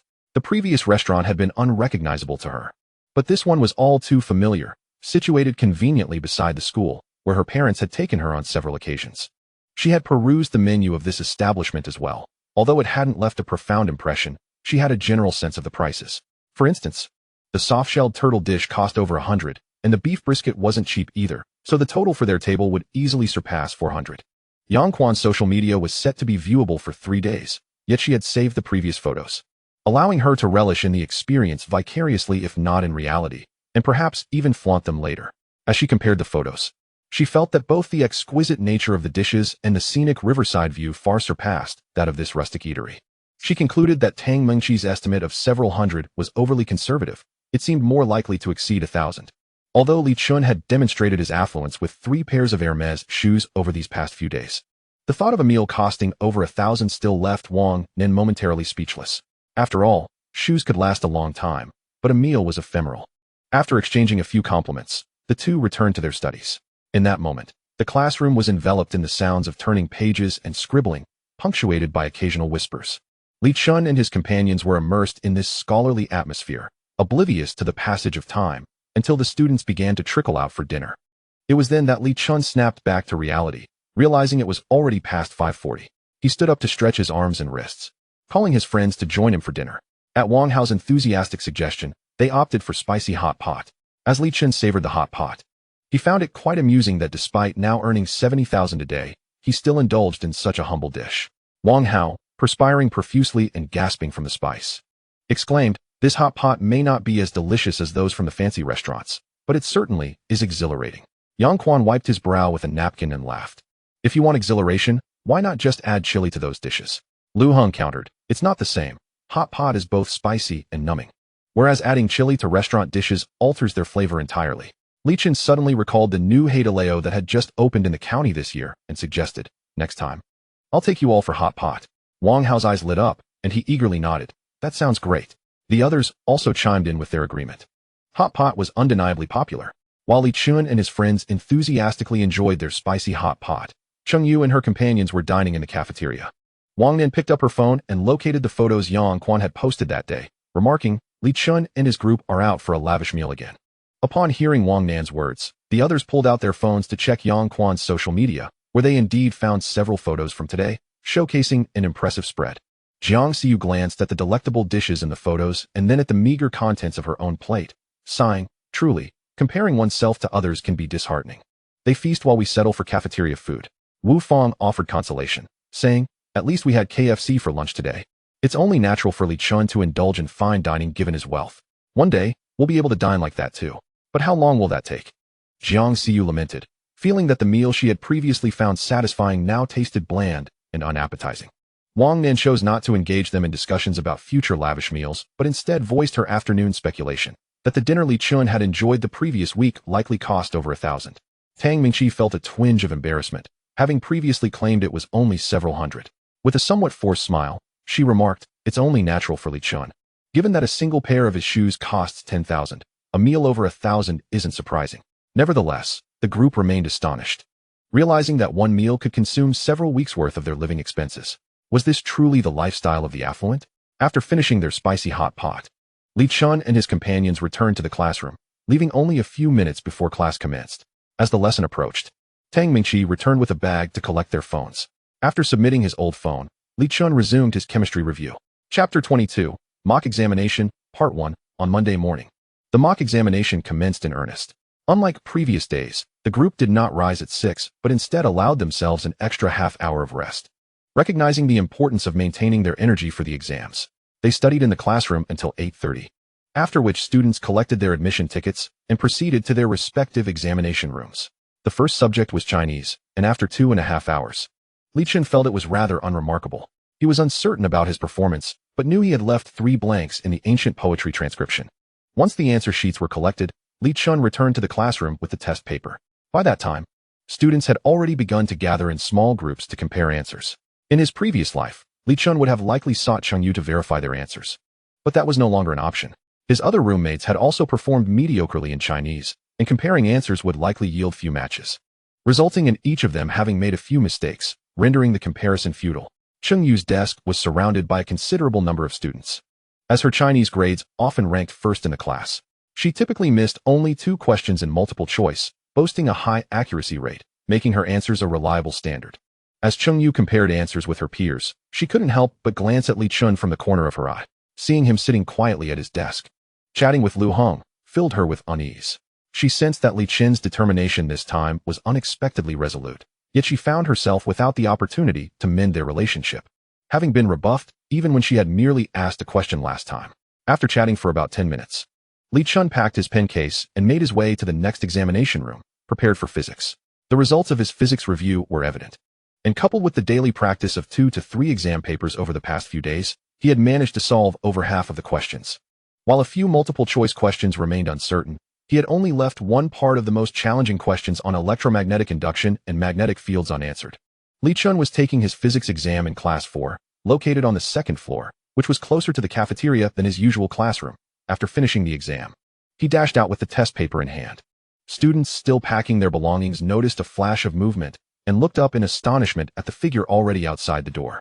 Li Chen arrived at his usual spot in the cafeteria and waited for a while before Wang Hao joined him. So fast, Brother Chen, Wang Hao remarked as he sat down and began to eat. Li Chen chuckled, I'm on the 2nd floor. I figured it would just be the 2 of us for lunch since the other 3 are upstairs. Wang Hao grinned and said, that is too unfortunate. How did your physics exam go, Brother Chen? Li Chen replied nonchalantly, it was fine, not too difficult. Upon hearing this, Wang Hao felt a pang of envy. He had never excelled in any subject and always found himself fretting during exams, never experiencing the sensation that the test papers were easy. Upon returning to their dormitory after their meal, the 2 encountered Lu Heng and Yang Quan engaged in conversation, with 2 boxes of instant noodles perched upon the windowsill. Wang Hao chuckled, remarking, "So, you two are indulging in instant noodles?" Yang Quan replied with a hint of exasperation, "What can I do? I reside on the 4th floor. And he is on the 5th. I simply cannot make it down to the 1st or 2nd floors in time. Instant noodles are my only option." As for Zhang Yishuan, he opted to dine at the cafeteria, casually selecting a long queue to join. Lu Hong noticed Li Chun returning with a physics exam paper and picked it up for examination. He scrutinized the paper, nodding at times while furrowing his brow at others, engaging Li Chun in discussions over questions with differing answers. For the majority of the questions, he found Li Chun's reasoning more compelling. Sensing that Li Chun would likely perform well in this physics exam, the afternoon was reserved for the mathematics examination, and Li Chun studied in the classroom until 2:30 before heading to the examination hall. To Li Chun, the difficulty of the mathematics paper was not particularly high. He managed to solve all the multiple choice and fill-in-the-blank questions, and even tackled the analytical geometry problems, leaving only the second part of the derivative question unsolved. Although he had made significant progress, having completed the exam, Li Chun felt elated and meticulously checked his answer sheet multiple times before submission, ensuring that his choices were not incorrectly shaded. As long as there were no absurd mishaps like the machine failing to scan his paper or it being misplaced, he was confident he had secured at least a score of 104. Moreover, he was likely to achieve a high score. Much depended on how leniently the examiner graded the final question. This time, Li Chun was assigned to the exam hall of Class 7 on the 3rd floor, although it was akin to his usual classroom experience. 4 additional classrooms on the 1st floor were utilized for this examination, resulting in 8 classes competing, a stark increase from the usual 4. He was too lethargic to run. Wary of the potential awkwardness of colliding with someone, Li Chun strolled back to the classroom, placing his exam paper on the desk, and prepared to buy a pastry from a nearby shop. Wang Nan was in Class 6 next door. Upon witnessing Li Chun exit, she picked up her paper to check the answers. After comparing answers, she sighed, having made 5 mistakes on the fill-in-the-blank section. The 3rd mock examination weighed heavily on her mind, and regrettably, her performance in mathematics was average, with the major questions yielding expected results, likely culminating in a score below 101.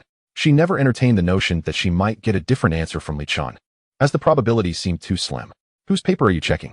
Cheng Yu's question snapped Wang Nan back to reality. "Li Chen's," she replied. Cheng Yu could easily surmise whose paper it was, as only Li Chun and Zhang Yishuan's mathematics papers were worth checking, while others would only incite frustration. She glanced at Wang Nan's paper and couldn't resist taking it to compare answers. Moments later, after reviewing, she exclaimed with delight, "I only got 2 wrong on the fill-in-the-blank. How wonderful." Wang Nan's heart sank further. While her own failure was daunting, witnessing a friend's success was even more distressing. "Let us go eat," Cheng Yu cheerfully urged, pulling the glum Wang Nan towards the cafeteria. Li Chun encountered Yang Quan while purchasing his pastry, and they returned to the classroom together.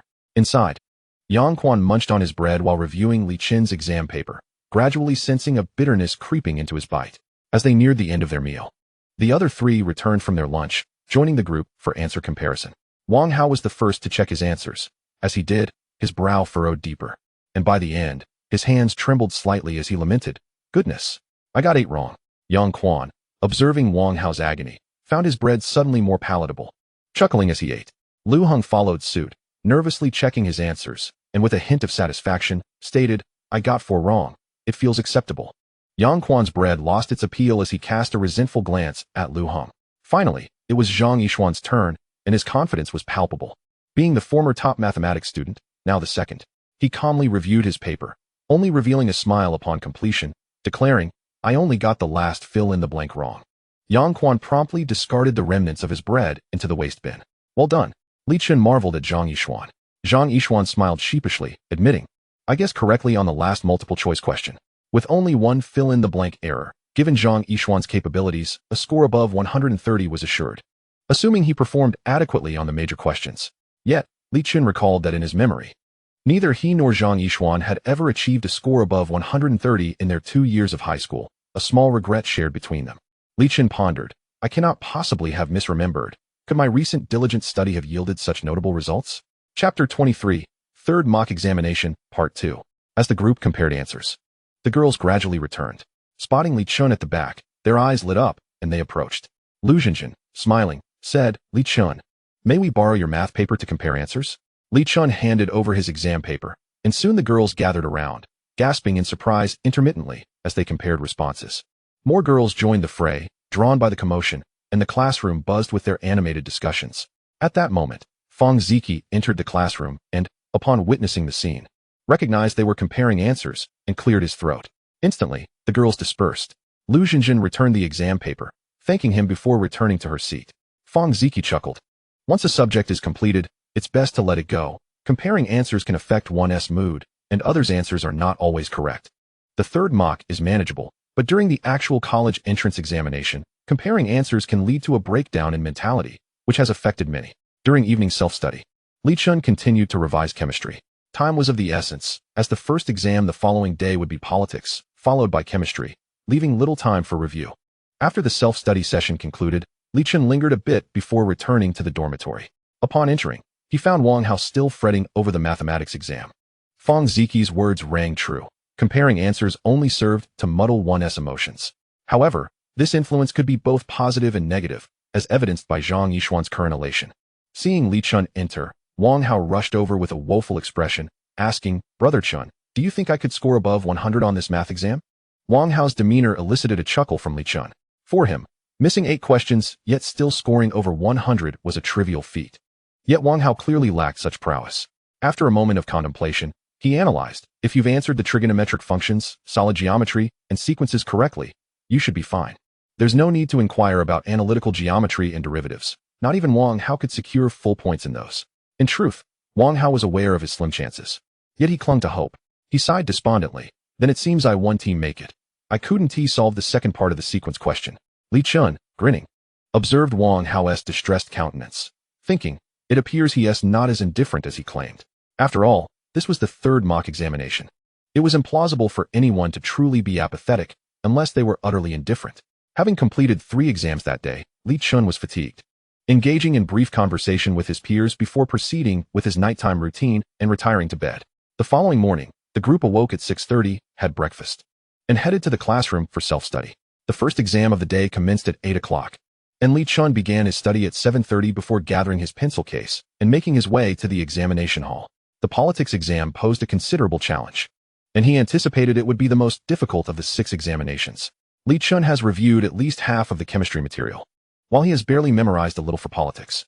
This situation is somewhat unavoidable. The sheer volume of content in politics is overwhelming. Unfortunately, luck was not on his side this time, as only one of the topics he prepared for was included in the exam, leaving him to guess on the rest. However, he felt reasonably confident about the multiple-choice questions, as his intellectual growth has proven to be quite beneficial.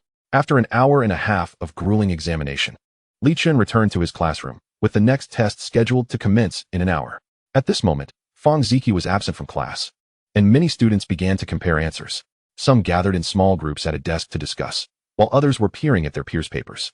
Unsurprisingly, the largest crowd gathered around Cheng Yu. Cheng Yu consistently topped the class in 4 subjects: Chinese, English, history, and politics. So it was no surprise that many flocked to him immediately after the exam. In the past, Li Chun would have been among them, but now he remained seated, continuing his chemistry studies in preparation for the upcoming test. A few other boys joined him, all of whom were not particularly familiar with Cheng Yu. Previously, they could rely on Li Chun's connections to get a glimpse of the answers, but now they were aware of the strained relationship between Li Chun and Cheng Yu, thus refraining from approaching. The chemistry test commenced, and it was as arduous as expected. The multiple-choice section was particularly torturous. In politics, if one had not studied, one might still deduce answers logically from the options provided. However, with chemistry, if one had not prepared, it was merely guesswork. Yet, chemistry held one advantage over politics. The fill-in-the-blank questions at the end could still be tackled, whereas the major questions in politics were impossible to fabricate without prior memorization. Upon completing the chemistry exam, Li Chun dashed out with the test paper in hand, leaving behind an elegant silhouette. This time, he and his peers were relatively intact, missing only Yang Quan. As soon as he sat down, Wang Hao snatched Zhang Yishuan's test paper to review. Among his chosen subjects, chemistry was Wang Hao's strongest, so he had high hopes. Zhang Yishuan had always maintained the top position in chemistry, often making mistakes in no more than 3 questions. So it was customary for them to use his paper for answer verification. 12 mistakes, not bad, Wang Hao remarked as he returned Zhang Yishuan's paper. With a total of 25 multiple-choice questions, each worth 2 points, making 12 mistakes was considered quite good for Wang Hao this time. Li Chun took the paper, munching on a snack as he checked his answers. He had made 11 mistakes, just 1 more correct than Wang Hao. He felt reasonably content, especially considering he had only reviewed for a few days. After reviewing, Zhang Yishuan specifically inquired about Li Chun's performance and, upon learning he had gotten 14 correct, nodded in approval. Previously, Li Chen's score of 20 in the weekly exam had genuinely surprised him. Had it not been for Li Chen's outstanding mathematics and English scores, coupled with his consistent hard work, he might have assumed Li Chen was preoccupied with romantic troubles. Now that he had inquired about Li Chen's situation, he felt a sense of relief. Although this accuracy rate was still somewhat low for Li Chen, it was nevertheless acceptable. Lu Hong, upon completing the answer verification, discovered he had made 7 mistakes. In fact, in their previous life, Li Chen and Lu Hong had similar chemistry skills, typically making 6 to 8 mistakes. But Li Chen was undoubtedly not as proficient as Lu Hong now. Nevertheless, he was confident that once he finished reviewing chemistry, he would not lag too far behind his previous self. If he could unlock the level 2 store afterward, it would bring about a significant improvement. The first exam in the afternoon was English, a subject in which Li Chen excelled. The listening section was a breeze, and the subsequent reading, closed tests, and grammar fill-ins were also straightforward. The space for creativity in the application writing was limited, so Li Chen composed a conventional essay, incorporating several advanced vocabulary words and sophisticated sentence structures. The continuation writing allowed him to truly showcase his talents, as he seamlessly integrated various level 6 vocabulary, even including some postgraduate terms. Once finished, Li Chen meticulously reviewed his continuation, nodding in satisfaction. A subtle smile graced his lips as he thought to himself, "Dear teacher of the exam papers, if my use of certain unfamiliar vocabulary requires you to consult a dictionary, thus increasing your workload, I apologize. But it was not my intention." After submitting the answer sheet, Li Chen leisurely returned to the classroom, organizing his test paper and pencil case before heading to the small shop. Alas, with 2 exams scheduled upstairs tomorrow, he would miss both lunch and dinner. Feeling somewhat disheartened, he bought a bread roll and returned to class, continuing his chemistry review while he ate. Not long after finishing his bread, Lu Hong and the others returned, immediately seizing Li Chen's paper to compare answers. Wang Hao, quick on the uptake, was the first to grab the test paper. Although his English was the weakest among them, he remained unfazed. With suitably low expectations, disappointment could be avoided. After reviewing the paper, Wang Hao sighed, "I lost 41 points on the front.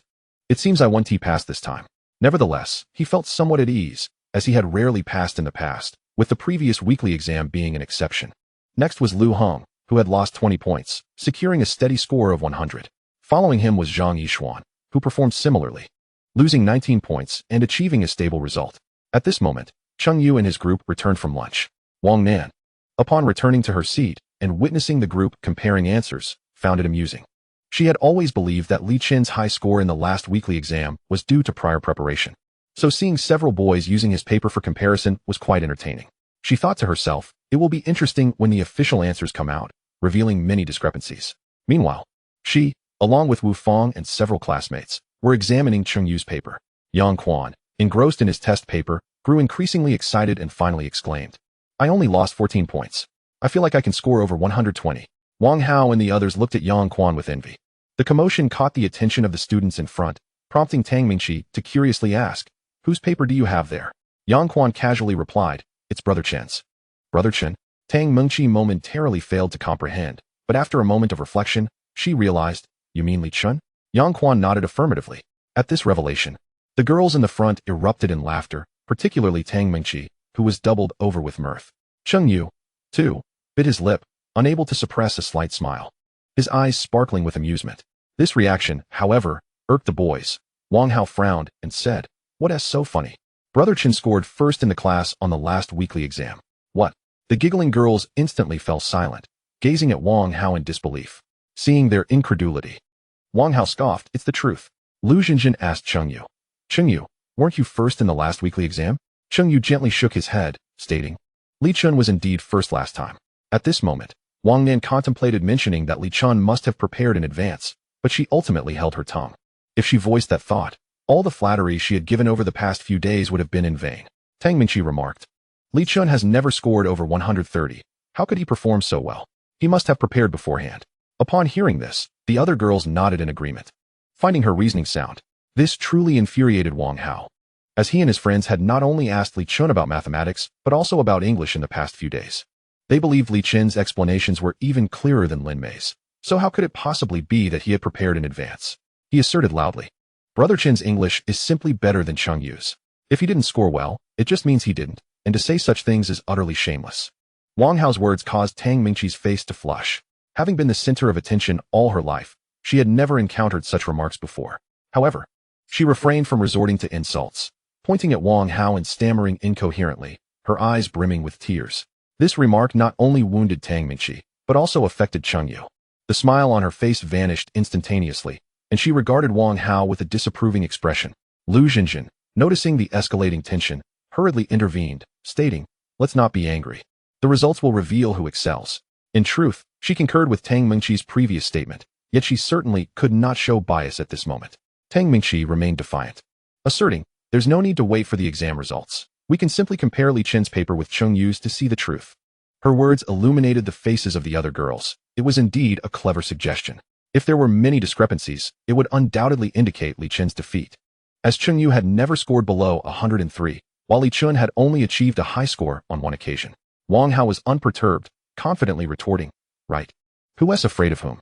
He then retrieved the test paper from Yang Quan and placed it on the table, proclaiming, "Let us compare." Tang Mingqi scoffed and set Cheng Yu's paper aside. This rivalry not only involved these individuals, but also attracted the attention of the girls returning from dinner. A spectacle was at hand. Everyone observed the central figures with eager anticipation. To ensure accuracy and fairness, the boys appointed Wang Hao and Yang Quan, while the girls designated Tang Mingqi and Lu Jinjin to take turns reviewing the papers. Initially, Lu Jinjin considered having Wang Nan participate, as it seemed inappropriate for her to act as a judge while being directly involved, but Wang Nan, with a flicker of hesitation in her eyes, declined, leaving her no choice but to step in herself. Yang Quan and Wang Hao leaned over the table, meticulously examining each question.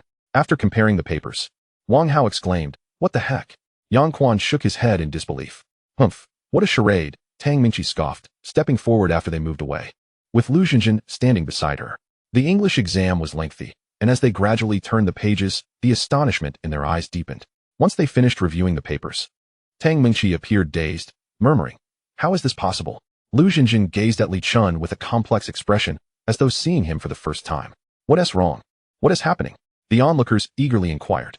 The earlier reactions of Wang Hao and Yang Quan had piqued their curiosity, and they had refrained from asking until now, only to find Tang Mingqi and Lu Jinjin equally mystified. Li Chen, too, looked at them with curiosity, unaware of the unfolding events. Nevertheless, he was confident that he wouldn't lose many points on the objective questions, as this mock exam was simpler than the previous weekly test. Wang Hao grinned and announced, "Brother Chen and Cheng Yu's answers are identical." This revelation stunned everyone present, including Li Chun and Cheng Yu, who were momentarily taken aback. The spectators gasped in astonishment. "Does that mean?" Lu Jinjin chuckled. "It's highly likely they both aced the objective questions. It seems the outcome will hinge on who writes the better essay." Her remark allowed Tang Mingqi to save face, considering she had initially insinuated that Li Chen's English was poor, only to be thoroughly rebuffed. Although Tang Mingqi lacked natural academic talent, she was not foolish. She refrained from insisting on comparing final scores and quietly returned to her seat. After the commotion, evening self-study was about to commence. The group returned to their seats, buzzing with chatter, still feeling exhilarated. What a thrilling spectacle. However, while some found it entertaining and others felt relieved, some experienced discomfort. Cheng Yu sat at her desk, facing a history exam the following day, yet she lacked the motivation to study. She repeatedly questioned in her mind, how could this be? Wang Nan and a few others shared her bewilderment, especially Tang Mingqi, who had never felt so humiliated. She even contemplated burying herself in a hole. Wang Hao and his companions, on the other hand, were elated, as they had always found themselves at a disadvantage in this female-dominated class, both in terms of numbers and academic performance. Previously, their dormitory had only one standout, Zhang Yixuan, but even he would be easily outmatched by Cheng Yu, with only mathematics and chemistry offering them a slight edge. Now, however, they had gained a formidable ally in Li Chen. In the realm of English, long dominated by the girls, achieving an average score had been an arduous task for them, always trailing behind in results. Li Chun had emerged as a peak performer, dethroning Cheng Yu from her top position in English during the last weekly test and matching her score in this mock exam. They had previously seen Li Chen's essay and held great confidence in him. Consequently, aside from the one subject they didn't attend together, in the remaining 5 subjects, they held 3 first-place scores, effectively reversing their disadvantage. With the strength of 5 against 37, they remained in a favorable position, prompting Wang Hao to silently marvel. We 5 are truly formidable. Chapter 25, The Terrifying English Scores. As evening self-study concluded, Li Chen returned to the dormitory to a warm welcome from Wang Hao. Wang Hao, filled with excitement, exclaimed, "Brother Chen, you've truly vindicated us." "Let them gloat. They've just hit a brick wall, haha. Li Chun and the others found Wang Hao's enthusiasm amusing, yet they too felt a sense of joy. The narrative of triumph after being underestimated was immensely satisfying. The boys' dormitory felt like a celebration, in stark contrast to the girls' dormitory. Upon returning, Cheng Yu and her companions sat on their beds in silence, the atmosphere in their room feeling desolate. Though they shared a tacit understanding of silence, their thoughts diverged. Jiang Xiu and Wu Feng were astonished by Li Chen's English proficiency, while also worrying about the impact it might have on Cheng Yu and Tang Mingqi. Tang Mingqi felt a profound sense of shame, realizing she had ignited this rivalry, resulting in her roommates sharing in her embarrassment. Cheng Yu was incredulous about Li Chen's transformation and felt disheartened that her advantage over him had diminished. Meanwhile, Wang Nen harbored concerns, as Li Chun continued to excel. If Cheng Yu did not take the initiative, the situation could shift unfavorably. However, she felt powerless. Although Cheng Yu appeared agreeable, she possessed strong opinions of her own. Otherwise, despite Wang Nan's numerous attempts to encourage Cheng Yu to speak to Li Chun, nothing had changed. Yet, Wang Nan believed things would remain stable. A girl as exceptional as Cheng Yu would surely capture the attention of any boy. Wednesday marked the final day of the mock exams, and Li Chun had no tests, spending the day in self-study. Conversely, Wang Hao and his companions took a biology exam that morning, and during their discussion in the dormitory at noon, Wang Hao continuously lamented the exam's difficulty. The others listened with amusement, knowing that regardless of the challenges in subject selection, the scores would be adjusted according to the established benchmarks. Time swiftly passed to Thursday morning, when Li Chun and the others resumed their previous routine, rising at 6. The first class was English, and Lin Mei entered the classroom with a smile. She connected her computer to the large screen and announced, "The results are in. Our class performed exceptionally well." So soon? The students gasped. Although the English exam had taken place the afternoon before last, it involved 2 essays to grade, which was no small task. Lin Mei smiled and explained, "We're in a hurry. With the college entrance exams approaching, the higher-ups ordered us to expedite the grading process. I nearly strained my eyes last night." The mention of results invigorated everyone.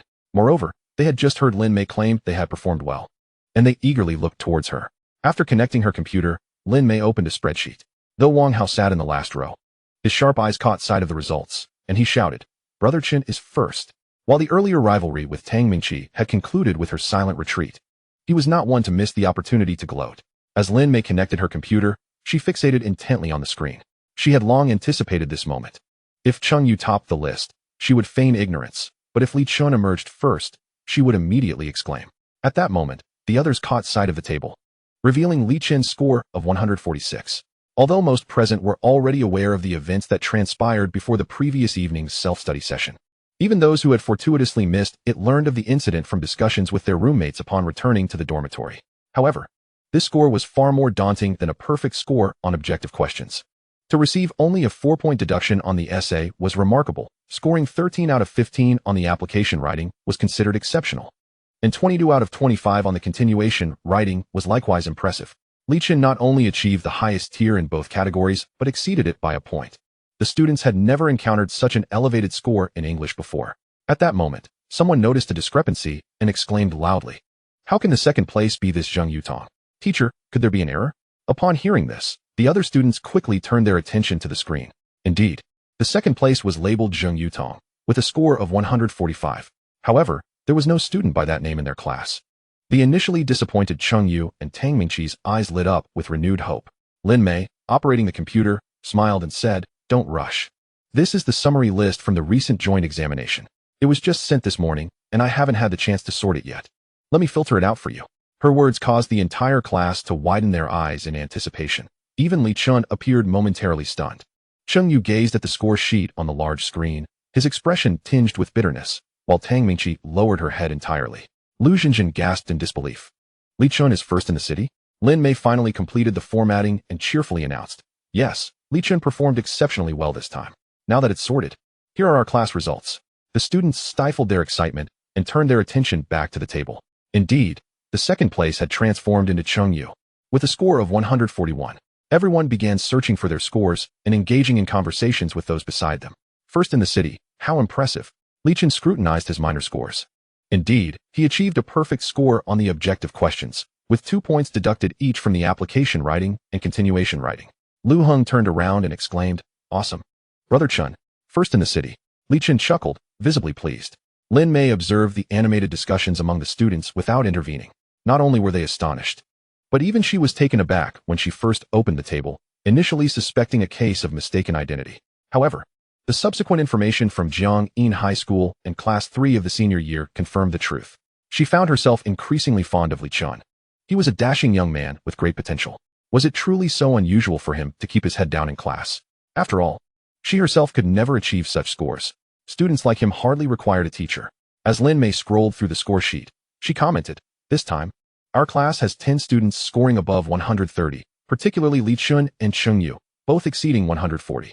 The average score is 118.6, placing us third in the grade, with the subject line at 114. As the table continued downward, several other boys discovered their scores. Yang Quan 119, Zhang Yishuan 115, Lu Heng 114, and Wang Hao 86. Yang Quan cheerfully shouted, "Nice. Although I didn't break 120 this time, I was just 1 point shy, essentially the same."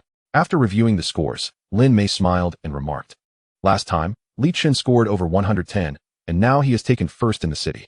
Shall we invite him to share his study methods?" The class erupted in cheers. With someone leading the way, and a thunderous applause erupted, startling the students in Class 6 next door. Amidst the enthusiasm, Li Chun had no choice but to stand. And the clapping gradually subsided. He said, "Actually, there are no special techniques. It's simply about reading and memorizing more. The most crucial aspect of English is vocabulary. I memorized the vocabulary for the college entrance examination and also the vocabulary for the 6th level. Therefore, when I read texts, I recognized most of the words. And I could utilize numerous 6th level words in my essays." Li Chen's words elicited gasps among the students. The notion of mastering 6th level vocabulary was intimidating, explaining his prowess. Lin Mei nodded in sudden understanding, affirming, "Li Chen is absolutely correct. Vocabulary is indeed vital. However, with the college entrance examination approaching, there is little time to memorize numerous words. Students who are interested might consider accumulating a few commonly used advanced words and phrases." Chapter 26. Mathematics reigns supreme once more. Li Chen's method was excellent, directly addressing the crux of the issue. It was akin to the realms depicted in novels. A practitioner in the great vehicle stage could obliterate the world with a mere strike due to their profound internal energy, whereas a practitioner in the chi refining stage would appear insignificant in the eyes of the former, even if they wielded divine skills. However, Li Chen's approach was also flawed, as it was exceedingly time-consuming. Had he not spent 4 years in university accumulating knowledge, achieving such a solid foundation would have been implausible. After discussing these matters, Lin Mei began to review the exam papers, spending 2 class periods covering the material comprehensively. During the essay section, she showcased several high-scoring continuation writings, all scoring above 20. Typically, language or English teachers would capture screenshots of high-scoring essays during grading to share with their students. Teachers often exchanged insights about exceptional essays they encountered, as each instructor's grading experience varied. As class neared its end, Lin Mei said, "Once the answer sheets are returned, we will review Li Chen's continuation writing. He only lost 2 points. It is likely the highest score I have ever encountered." The girls gasped again at this revelation. A continuation writing scoring 23 points was something they believed they could not achieve even with open book assistance. Conversely, several boys found it quite normal. They had previously marveled at Li Chen's composition during the last weekly test, so they were somewhat accustomed to his brilliance. Following this was the language class. As Fan Wenshuan entered the classroom, a few girls in the front row eagerly inquired, "Teacher, have the results been released?" Fan Wenshuan smiled as he approached the podium. Connecting his computer while responding, "The results were released yesterday. I will display them for you now. Our average score in language this time is 107, placing us 7th in the grade, with the subject line also precisely at 107. He opened the score sheet, and everyone looked up, confirming that Cheng Yu was indeed first again, with a score of 125. Upon seeing this score, envy filled the eyes of the students. Language truly depended on talent, generally. A student's score in the first year would remain consistent through the 3rd year. The difficulty in improving was one reason, but more importantly, very few were willing to invest time in language studies, as the cost-benefit ratio was too low. Only those exceptional in other subjects would strive to excel in language. Li Chen also glimpsed his score, 97, significantly higher than his previous weekly test, leaving him quite satisfied. Chen Yu specifically noted Li Chen's score and breathed a sigh of relief upon seeing it. Given Li Chen's extraordinary performance in English, she had begun to question her own capabilities. Should Li Chen also make rapid progress in language, she would truly feel disheartened. The notion that 3 years of diligent study could be overshadowed by someone who had only diligently studied for a few weeks was particularly demoralizing. Wang Nan felt similarly. She sensed that she might not score as high as Li Chen in this upcoming mock examination, depending on subject selection. If Li Chun were to score in the 30s again like in the last weekly test, she would still have a chance, but the likelihood of that was exceedingly low. After the language class concluded, Li Chun and a few others made their way to the cafeteria. Li Chun was the first to sit down, and as Wang Hao approached with a tray, he exclaimed loudly, "Incredible, Brother Chun." Li Chun smiled but remained silent. Soon, the rest joined him at the table. Zhang Yixuan expressed her envy, stating, "It seems that this time, Chun Ji's overall score will surpass mine." Upon hearing this, the others were taken aback. Zhang Yixuan had always been the top student in their dormitory, and her dominance was unparalleled. Li Chun quickly waved his hands, saying, "Please don't flatter me to death. My elective subjects are rather weak." Zhang Yixuan retorted, "You must have scored at least 80 in your electives, and with your perfect scores in mathematics and English, which total over 140, you should definitely surpass 620. I truly cannot compete." Wang Hao, surprised, inquired, "Chun Gu scored 134 in mathematics?" The other two were equally bewildered, recalling that he had only just broken the 130 mark. How had he suddenly achieved 134? Zhang Yixuan analyzed. Last time, during the weekly test, Chun Gu made mistakes on 2 questions. This time he completed all the earlier ones, and considering his proficiency in the major problems, he undoubtedly has 134. Upon hearing Zhang Yixuan's analysis, the group experienced an epiphany, followed by another wave of envy directed towards Li Chun. Li Chun's smile bore a hint of bitterness. While he indeed had 134 in mathematics, he acknowledged that before the 3 elective subjects, he had been above 80 only in one subject, likely physics. At the girls' table, Jiang Siyu consoled, "Cheng Yu, it's normal that you can't surpass Li Chun. He is a genius who has memorized even the vocabulary for level 6. Upon hearing this, Wu Fang paused her meal and chimed in, "Exactly, don't feel disheartened. No one in the entire city could outperform him." Cheng Yu nodded, smiling as she said, "It's all right. I'm already quite pleased with my score." Li Chun is indeed remarkable. Despite her words, a hint of discontent lingered among them. However, upon reflection, it seemed absurd for someone who barely managed 130 to console someone scoring above 130. The first class of the afternoon was mathematics, and Sun Hua was genuinely elated. He gazed at a WeChat group named Senior 3 Mathematics Group and felt an immense sense of pride. So what if the average score is low? The top score in the city is in my class. With a beaming smile, he entered the classroom, the wrinkles around his eyes relaxing. Seeing him so cheerful, the students suddenly felt a flicker of anticipation towards their mathematics scores, even though they had never believed in their own mathematical abilities. "I will now reveal the mathematics scores," Sun Hua announced as he began connecting to the computer. Before he could open the score sheet, he couldn't help but laugh, exclaiming, "This time, Li Chun performed exceptionally well, scoring 147, the highest in the city." "What?" The students gasped in disbelief. 2 top scores in the city? Wang Nan felt utterly defeated.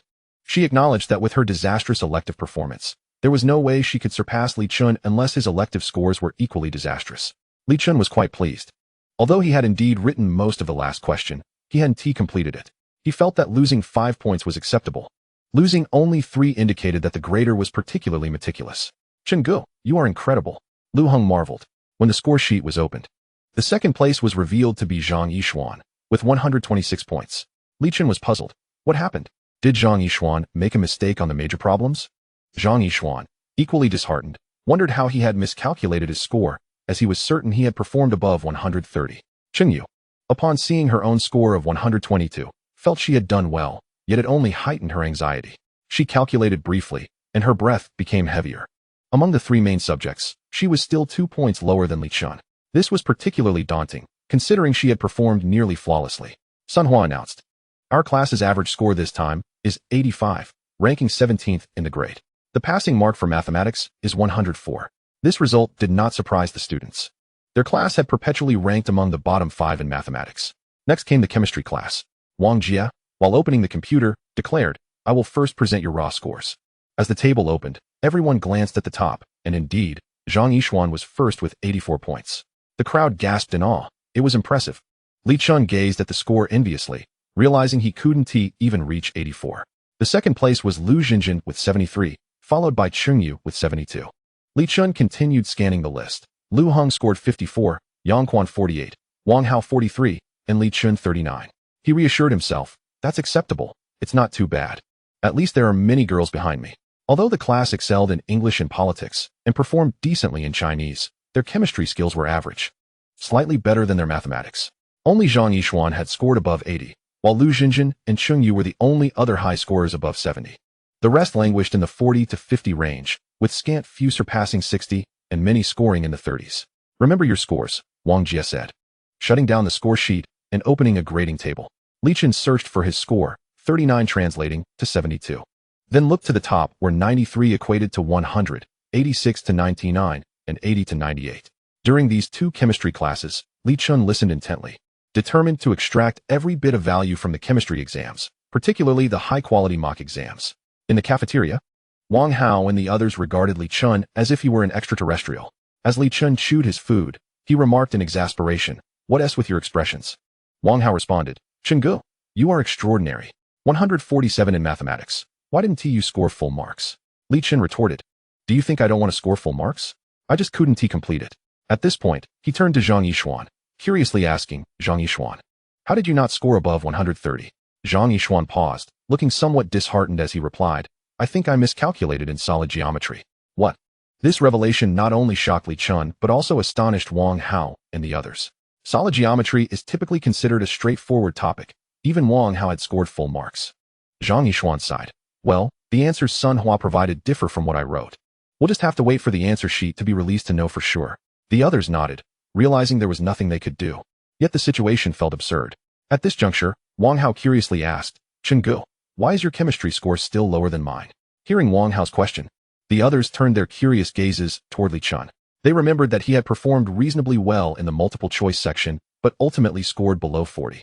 Li Chen had anticipated this inquiry and had prepared his response, saying somewhat helplessly, "I had been focusing on mathematics and English, neglecting my electives." The others understood. This made sense. Li Chen's mathematics and English scores soared like rockets, and it was hard to believe he hadn't invested time in them. Feeling relieved to have sidestepped scrutiny, Li Chen felt a surge of joy, as his chemistry score had indeed improved significantly. Had he performed as poorly as 20 points in the last weekly test, this excuse would have been less convincing, given how quickly one cannot forget. At the girls' table, Cheng Yu and her friends were all astonished by Li Chen's rapid progress. Achieving 2 top scores in the city within just over a month was astounding. Wang Nan lamented, "This time, I cannot surpass Li Chen." The others had no objections, with 2 scores above 140. It was nearly impossible for an average student to compete. Cheng Yu consoled, "Take it easy. Li Chen's scores in Chinese, mathematics, and English surpass mine as well. And I feel disheartened too." Upon hearing Cheng Yu's words, the others laughed. Each exam, they had labeled Cheng Yu as a genius, only to now encounter an even more extraordinary talent in Li Chen. Wu Fang chuckled, "However, I noticed that Li Chen's chemistry score seems quite low. Didn't Tang Mingqi mention that his politics isn't great either?" This observation provided some relief to the group. At least Li Chen had his vulnerabilities, unlike Cheng Yu, who even managed to score 120 in her weakest subject, mathematics. On Friday morning, the schedule comprised Chinese and mathematics. The 2 teachers briefly concluded the remaining content of the exam papers before shifting their focus to the papers distributed prior to the 3rd mock exam. Despite the passage of 4 or 5 days, many of the questions remained somewhat unfamiliar. However, the completed exam papers could not be wasted. The first class in the afternoon was political science, where Fang Ziki first revealed the raw scores. Li Chen saw his score of 45, which he had primarily accrued from the multiple-choice section. He ranked second to last, with the last place taken by Wang Hao, who scored 42. Although Li Chen's raw score in political science was 6 points higher than in chemistry, the assigned score was 9 points lower, culminating in a mere 63. This was an unavoidable circumstance, for in the lower scoring brackets, subjects like political science and history are indeed more challenging to score than physics and chemistry. Much like Li Chen, who had only studied a bit of political science and could hardly earn points on the essay questions. Others could also rely on multiple-choice questions for decent scores. Conversely, those who struggled in physics and chemistry often found themselves unable to score even on the multiple-choice questions, let alone the essays.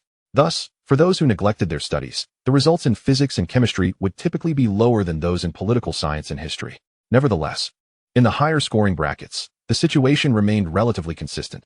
This time, a score of 93 in political science was assigned a perfect 100, while an 88 received a 99. The highest score in the class was achieved by Cheng Yu, who scored 85 and received a 98. Fang Ziki, with a jovial demeanor, remarked, "This time, our class had 30 students achieving the passing mark in political science, only 6 fewer than class 2. Lu Heng turned around, exclaiming, "Chen Gu, your political science performance has significantly declined. My improvement is quite evident." Li Chen felt a sense of injustice in his heart. Initially, he had focused on reviewing physics, and now he was studying chemistry, He had only dedicated some time to memorizing political science, so achieving over 40 points was indeed commendable. However, he could not voice these thoughts, merely responding with a chuckle. After praising a few high-scoring students, Fong Ziki shifted his tone, stating, "Of course, while some have performed well, there are those who have not, such as Li Chen. He has consistently scored above 80, yet this time he only managed 63, marking a noticeable decline." Upon hearing this, the girls stifled their laughter. Li Chen's performance in mathematics and English was remarkable, and the rarity of having two subjects in the lower tier made him feel more relatable. Less extraordinary. After discussing the results, Fong Ziki continued, "I will have individual discussions with each student regarding this exam, and you, Li Chen, are the first. Come to my office after lunch today." Upon hearing this, some students could not contain their laughter.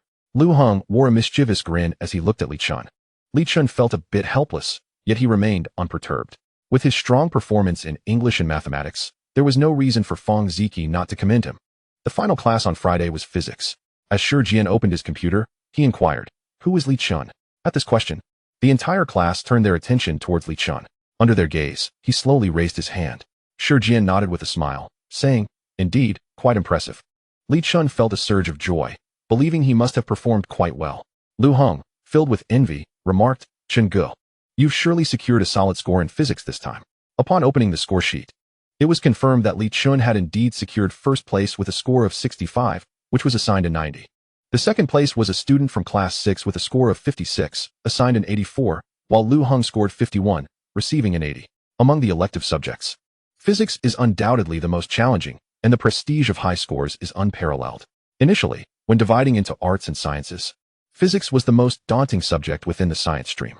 However, many had no choice but to endure and select it, while others opted for subjects like political science or history, especially after the new examination reforms in Yanshu province, which allowed students to skip physics in favor of chemistry and biology, alongside a liberal arts subject.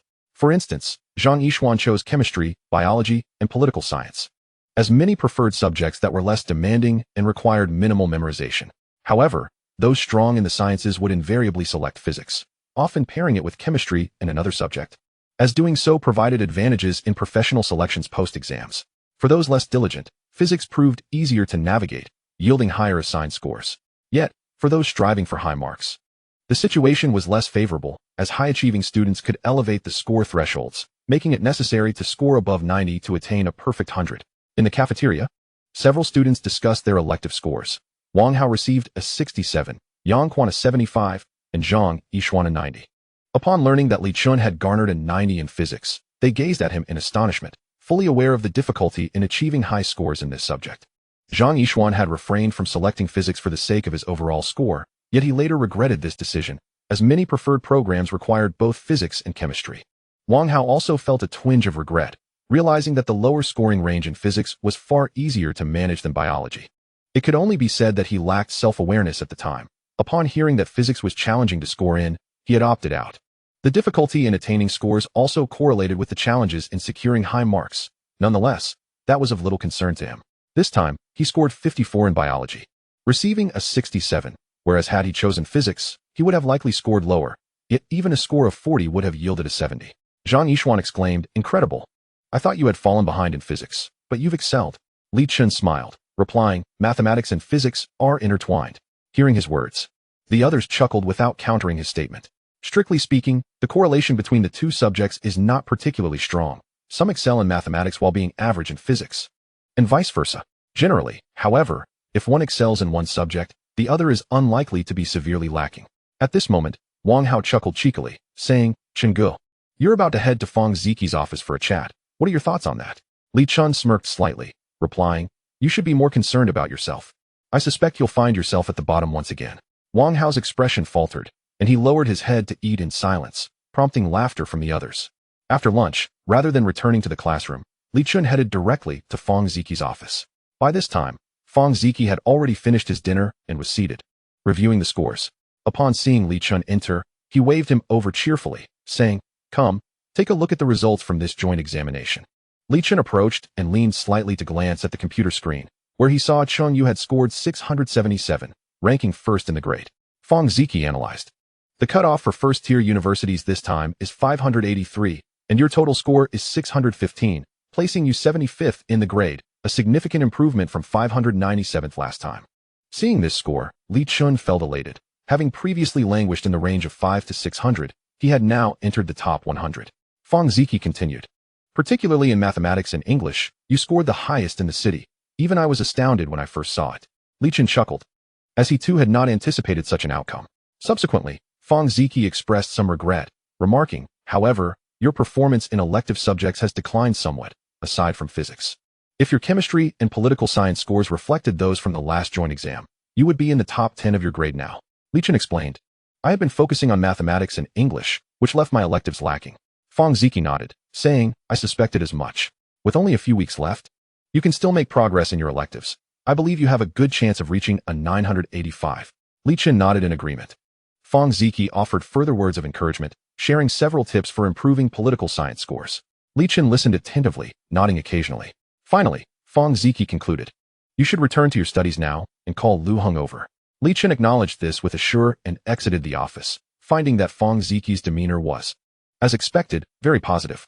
This was only natural, as while his political science score had dropped, his overall score had indeed risen. Furthermore, the subjects of mathematics and English elicit a sense of euphoria in anyone who glances at them. The intrinsic value of the core subjects cannot be equated with elective courses. Excelling by a mere point in core subjects signifies a tangible advantage, whereas in electives, a single point may not alter one's overall grade, particularly in the higher scoring brackets. Achieving a perfect score yields little satisfaction when peers score in the 90s and receive the same evaluation, or even when someone scoring in the 80s is granted a score of 99 or 98. One can hardly suppress their frustration. Take physics. For instance, Li Chun scored 65 but was assigned a score of 90, only achieving a perfect score by reaching 95, resulting in an actual score gap of 30 points, yet a mere 10-point increase in the final evaluation. In the office, Fang Ziki gazed at Li Chun's silhouette, reflecting on numerous sentiments. Following the previous incident, he had presumed Li Chun would succumb to pressure and become self-destructive, yet this time, the third mock exam yielded an unexpected delight. He now held high hopes for Li Chun, although merely a few days remained. He believed Li Chun could elevate his chemistry and political science scores. After all, he had topped the city in both mathematics and English, showcasing an exceptional aptitude in both the humanities and sciences. Surely, a score above 90 in chemistry would be warranted, and with a bit more effort in political science, an 89 would suffice. Upon returning to his seat, Li Chun was met with Lu Heng's jesting remark. Did Fang Ziki talk about you for that long? Li Chun felt somewhat perplexed and replied, he didn't mention me at all. Lu Heng, taken aback, queried, he didn't mention your low political science score? Why then did he keep you for so long? Li Chun, a bit irked, replied, my overall score is high. I'm ranked 75th in the grade. He barely has time to praise me. Lu Heng exclaimed in astonishment, 75. That's remarkably high. In recent years, Jiangyin High School had maintained an acceptance rate for first-tier universities around 60%, with over 900 students in the entire grade. Thus, Lu Heng aspired to be among the top 500. To think Li Chun had surged into the top 100. With a proud smile, Li Chun remarked, Fang Ziki even asked you to come over. Lu Heng, stunned, declared what? He then quickly excused himself, resembling a soldier heading to battle. Chapter 29. Fang Ziki's support. Li Chun resumed his chemistry studies. Although he had gleaned numerous political strategies from Fang Ziki, he felt that chemistry offered a greater value. Immersed in his studies, he lost track of time, only to be interrupted by a commotion nearby. Glancing over, he beheld Lu Heng slumped in his seat, looking as dejected as a defeated dog. Li Chun found this odd, as he recalled that Lu Heng had not performed poorly in any subject. Had he been reprimanded? After a brief silence, Lu Heng's lips quivered slightly, and his voice betrayed a hint of disappointment. I missed the threshold for first-tier universities again, falling short by 7 points. Observing Lu Heng's distress, Li Chun found himself at a loss for words. Offering consolation seemed futile. He understood that Lu Heng was not of a fragile disposition, and this fleeting disappointment would soon be surmounted. For Lu Heng, the only path forward was to muster his resolve and charge ahead, regardless of the outcome. He could only hope that his renewed vigor might inspire a ripple effect, guiding him toward his desired university. Keep pushing forward. During evening study hours, the answer sheets for various subjects were distributed. Li Chun glanced at his briefly, found no issues, and set it aside to continue his revision.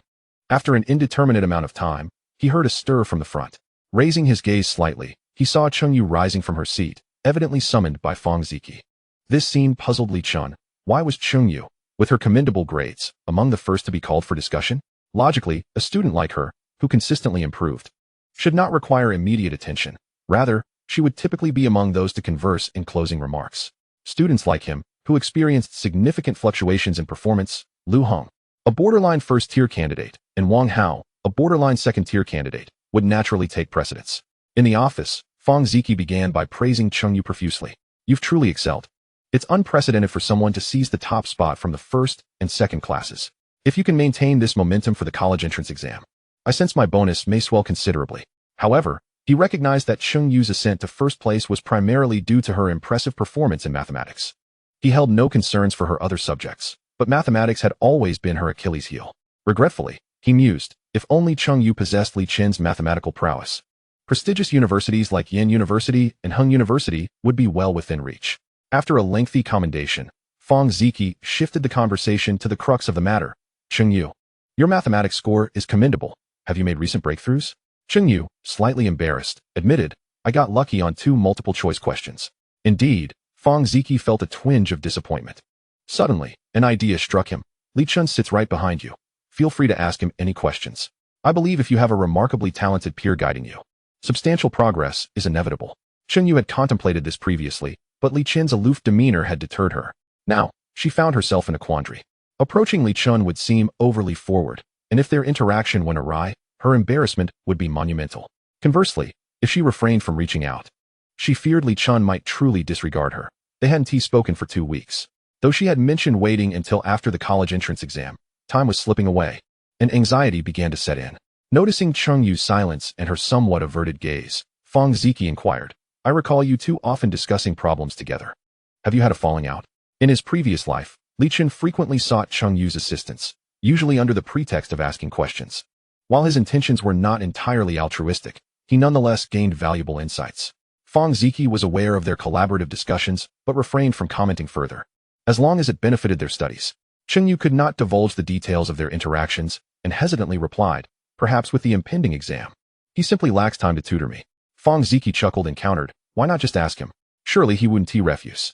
As soon as he spoke, he noticed Cheng Yu's somewhat aggrieved expression. He hadn't anticipated Li Chen would be so oblivious to her advances. How could he reject a beautiful girl seeking help? Was this what they referred to as a sigma male? Moreover, when Li Chen's grades were subpar, he persistently pursued her, yet now that his performance had improved, he seemed to cast her aside. Fang Ziki felt this behavior was rather unkind. After a moment of contemplation, he stated, how long could it possibly take to ask a few questions? It's nothing, just go ahead and ask him. If he doubts you, he can come to me.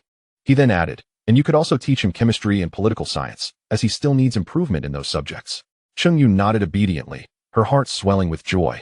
For now, she had ample justification to approach Li Chen.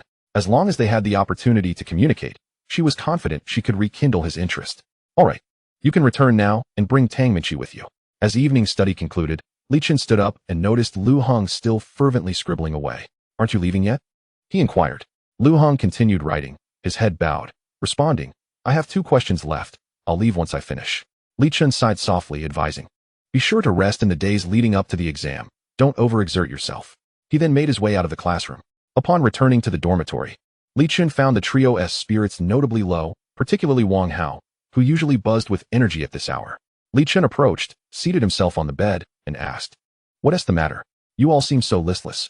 Wang Hao, looking somewhat dejected, replied, I didn't make the cut for second-tier universities this time. As one of the underperformers in the class, he was undoubtedly among the first to be summoned by Fang Ziki. This time, he scored 470 points, falling short of the second-tier university cutoff by 17 points, an average deficit of merely 3 points per subject. While this may seem insignificant, in reality, enhancing such scores is quite a formidable challenge. The core subjects were manageable, but the elective courses posed a greater hurdle. A mere 3-point improvement in scoring could necessitate an increase of 6 points in the elective subjects. Yang Quan had yet to be called over by Fang Ziki. He was simply dissatisfied with his own performance. His ambition was to secure a spot in a reputable program within a second-tier university, which typically required scores exceeding 560 or 570. Having only achieved 540 points this time, he had relied heavily on an exceptional performance in English. After assessing the situations of both individuals, Li Chen turned his gaze towards Zhang Yishuan, recalling that she had performed admirably in her examinations. What about you? He inquired. Zhang Yishuan lamented, I misconstructed my geometry problem. What? Haha. Li Chen couldn't help but laugh, and even Yang Quan and Wang Hao, who had previously been engulfed in sorrow, joined in the laughter. The sound of their mirth only deepened Zhang Yishuan's frustration. After all, she had finally had the opportunity to achieve a score of 130, only to squander it in such a foolish manner. As Li Chen laughed, he finally grasped the perplexing nature of this incident. It was highly likely that in a previous life, Zhang Yishuan had also fallen short of 130, yet she had refrained from disclosing the reasons behind her folly. A score above 120 was already commendable, and the others would certainly not question why she had failed to reach 130. However, due to Li Chen's transformation in this lifetime, Zhang Yishuan had come seeking answers, allowing him to realize that her decision-making and filling out her choices had been exemplary, prompting the subsequent inquiries. Chapter 30. Cheng Yu's Offensive. The next morning, Li Chen arrived at the classroom around 6:10 a.m. Just as he was preparing to review, Cheng Yu turned around, clutching a mathematics test paper. "Li Chen, there's a math problem I can't solve. Could you teach me?" "No time," came his icy response, as he didn't even spare her a glance. Cheng Yu felt a pang of disappointment and said, "Teacher Fong asked me to come and ask you." Taken aback by her words, Li Chen raised his head in surprise. "Fong Ziki." "Yes," Cheng Yu nodded. "You can ask him if you don't believe me." After pondering for a moment, he inquired, "Just one problem?" Cheng Yu eagerly nodded in affirmation. Li Chen gazed at the radiant smile on her face, filled with mixed emotions. Initially, he had intended to address this matter after the college entrance examination, but he hadn't anticipated her approach. She must have learned about his financial situation. This development suited him well. She would likely assume that her interaction with him was merely due to Fong Ziki's influence.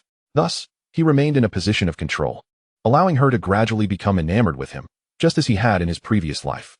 Observing the exchange between the two, Wang Nan smiled with satisfaction. It seemed Cheng Yu still possessed a sense of propriety, aware that delays could lead to unforeseen changes. However, she had not anticipated that Cheng Yu would invoke Fong Ziki's name as leverage. Internally, she praised, "What a brilliant tactic, truly a top student, so astute." At this early hour, with few students in class, the boys in the back row naturally noticed the unfolding situation. They exchanged bewildered glances, wondering when this had transpired. They recalled how Li Chen had previously rejected Cheng Yu, leading them to believe a cold war had ensued. Had they reconciled? After Cheng Yu's question, she reluctantly turned away. In truth, she had more than one question but had refrained from asking further, fearing rejection. Nonetheless, there were still over 10 days left, ample time for her plans. She was confident that by then, Li Chen would not be able to resist. With the midterm exams cancelled, the day was devoted to self-study. However, Cheng Yu did not approach Li Chen again for questions, which took him by surprise. At lunchtime in the cafeteria, Wang Hao wore a look of amusement, chuckling. "Hey, Li Chen, what's going on between you and Cheng Yu? Old flames rekindled?" Li Chen retorted irritably. "If you don't shut up, no one will mistake you for a mute." Having been put in his place by Li Chen, Wang Hao lowered his head to eat. His ears perked up, silently cheering. "I've already initiated the group. You all keep it up." When Li Chen was explaining a problem, Lu Hong had yet to arrive and, puzzled, asked, "What happened between you and Cheng Yu, Li Chen?" Li Chen replied nonchalantly, "Don't listen to Wang Hao's nonsense. I merely explained a problem to Cheng Yu this morning." Yang Quan shook his head slightly, teasing. "It doesn't seem like a typical explanation." "Oh." Lu Hong became intrigued, inquiring, "What do you mean by that?" Li Chen silently continued eating, curious to hear what conclusions they would draw. Yang Quan elaborated, "I've seen Li Chen explain problems to Cheng Yu before, but this time it felt different." His vague statement left Lu Hong even more puzzled, prompting him to ask, "In what way?" Yang Quan struggled to articulate his thoughts, floundering in his explanation, which only frustrated Lu Hong further. At that moment, Zhang Yishuan interjected, "Oh, you can't clarify? Let me put it simply. Cheng Yu's attitude has improved significantly." Improved significantly? Lu Hong pondered this insight. Li Chen felt a swell of pride within. The roles had shifted, and how could her demeanor be anything but favorable now? At the girls' table, Cheng Yu and her friends were discussing where to dine the following day. Wang Nan smirked and said, "I have some big news to share." Upon hearing this, Cheng Yu immediately knew Wang Nan was about to reveal the morning's events and swiftly kicked her leg playfully. Wang Nan feigned regret, saying, "Alas, Cheng Yu won't let me speak." The remaining three would not accept this, as gossip was one of their greatest pastimes. Jiang Siyu quickly chimed in our dormitory. The majority rules. Cheng Yu only has one vote, which counts for nothing.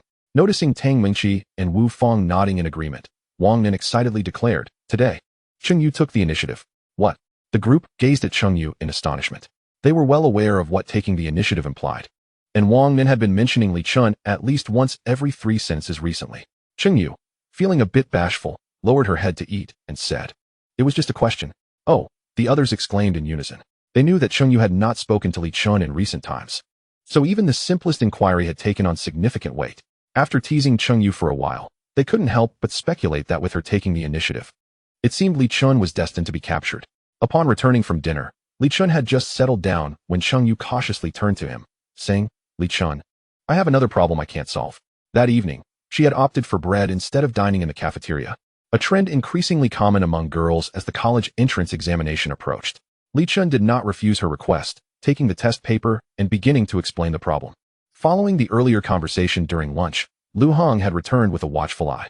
He observed closely and soon recognized the change in Cheng Yu. He had spoken with her before. Although she appeared gentle and not aloof, her manner had always been polite. Despite having been classmates with Li Chun for 3 years, her current demeanor left him astounded. "Is this still the Cheng Yu I know?" he mused, feeling envious. It seems Li Chun has it made. He's gaining in love, career, and academics all at once.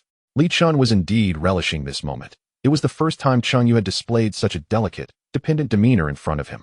However, this was merely the beginning. His ultimate goal was to ensure that Cheng Yu would love him wholeheartedly. Chapter 31, Hot Pot, Part 1. After completing a problem, Cheng Yu turned back, marveling at the clarity of Li Chun's thought process. In the past, she had posed some mathematical questions to Li Chun. Yet the experience felt entirely different from today's 2 inquiries. Previously, Li Chun approached the problems superficially, explaining step by step towards the answers. Now, she sensed that Li Chun was delving into the very essence of the issues, exhibiting an astuteness that was immeasurably superior. This elucidation was nothing short of a delight. She even wished for Li Chun to share his insights with her all day long, though she knew such a desire was impractical. As Li Chun concluded his explanation and prepared to resume his studies, Lu Hong, with a mischievous grin, remarked, "Brother Chun, a true role model for our generation." Li Chun recognized that clarifying matters for Lu Hong was futile and chose to disregard him. Observing Li Chun's tacit acceptance, Lu Hong couldn't help but marvel inwardly. He had discerned that Li Chun was employing a strategy of feigned indifference to draw Cheng Yu closer, and indeed, she had begun to gravitate towards him. Truly impressive. He thought that if he ever encountered romantic dilemmas in the future, he might seek Li Chun's counsel. After the evening study session concluded, Li Chun returned to his dormitory, where Wang Hao eagerly approached him. Wang Hao, brimming with anticipation, inquired, "Brother Chun, are we going for hot pot tomorrow?" Li Chun, momentarily puzzled, replied, "Yes." "Nice," exclaimed Yang Quan and Zhang Yishuan, who also radiated joy. This left Li Chun somewhat perturbed. It was merely a hot pot, and their previous trip to Jiangshuge had not elicited such excitement. After a refreshing shower, Li Chun lay on his bed and opened the system panel, revealing that his account had amassed over 500,000. He had refrained from utilizing this money recently, intending to undertake a significant venture, though success would ultimately depend on fortune. The following morning, upon arriving at the classroom and settling in, Cheng Yu approached him with a mathematics test paper, seeking clarification. Under Li Chen's guidance, what had initially appeared complex became remarkably lucid. "Do you understand?" Li Chen asked. Cheng Yu nodded, but seeing Li Chun prepare to study, she hastily added, "There's another question." Li Chen lifted his gaze, somewhat displeased, silently admonishing her not to push her luck. Under Li Chen's stern gaze, Cheng Yu pouted slightly and turned away. Li Chun felt a sense of triumph. The tables have turned. I was once the one at a disadvantage. With the morning study session concluded, Li Chun led his companions out in search of sustenance. This time, they were headed to Haidaleo, embarking directly. After a 20-minute ride, they arrived at a small cultural and creative complex. Li Chun was uncertain why such an establishment had opened in this small county, but it had indeed launched at the end of the previous year. The complex primarily focused on culture and gastronomy, housing numerous training institutions but lacking high-end fashion brands. In terms of dining, Haidaleo was likely the most expensive option available. Following the navigation instructions, Li Chun guided the group to Haidaleo. Although it was a Sunday, the restaurant was not fully occupied, and under the service staff's guidance, they took their seats. They ordered a classic spicy and tomato dual-flavor hot pot. And once the service staff poured the sour plum soup, Li Chun dismissed them, taking the tablet to place their orders himself. He was quite familiar with Haidaleo, having visited several times in his previous life, thus requiring no assistance. Wang Hao and the others gazed in wonder at the restaurant's facilities, as it was their first visit. Yang Quan was busy snapping pictures with his phone. Their previous experience with hot pot had been limited to a self-service option costing around 40 to 50, which paled in comparison to Haidaleo. After savoring a sip of sour plum soup, Li Chun felt refreshed. On hot days, the drink was truly delightful. In his previous life, he had been cautious while ordering, constantly monitoring the total cost. Now, with 600,000 in hand, he ordered freely without concern. Lamb, beef, tripe, fish slices, bullfrog, shrimp paste, squid, and yellow throat. He decided to start with a portion of lamb to sample, and 2 portions of beef were ordered. Tripe? Let us go for 3 portions. Sitting next to Li Chen, Lu Hong initially watched with keen interest, but upon glancing at the prices, his expression shifted dramatically. He quickly intervened, pointing at Li Chen's finger and exclaimed, "That's enough, that's enough." Reluctantly, Li Chen placed his order, saying, "Let us just enjoy our meal." Noticing the curious looks from the other 3, Lu Hong sighed. He has already ordered over 1,000. What? The trio was taken aback. Wang Hao stuttered, 1,000. Seeing Lu Hong nod, he was incredulous. Is this place really that expensive? After placing the order, Li Chen set the tablet aside and smiled. Haidaleo is considered a mid to high-end dining experience. Yang Quan exclaimed, "Mid to high-end and it costs over 1,000? What would high-end be like?" Li Chen replied nonchalantly, "High-end starts at 500 to 600 per person." This revelation left the others speechless. Was it not the case that a meal for 5 would begin at 2,000 to 3,000? Noticing the tablet beside him, Wang Hao picked it up, and the 3 began to examine Li Chen's selections.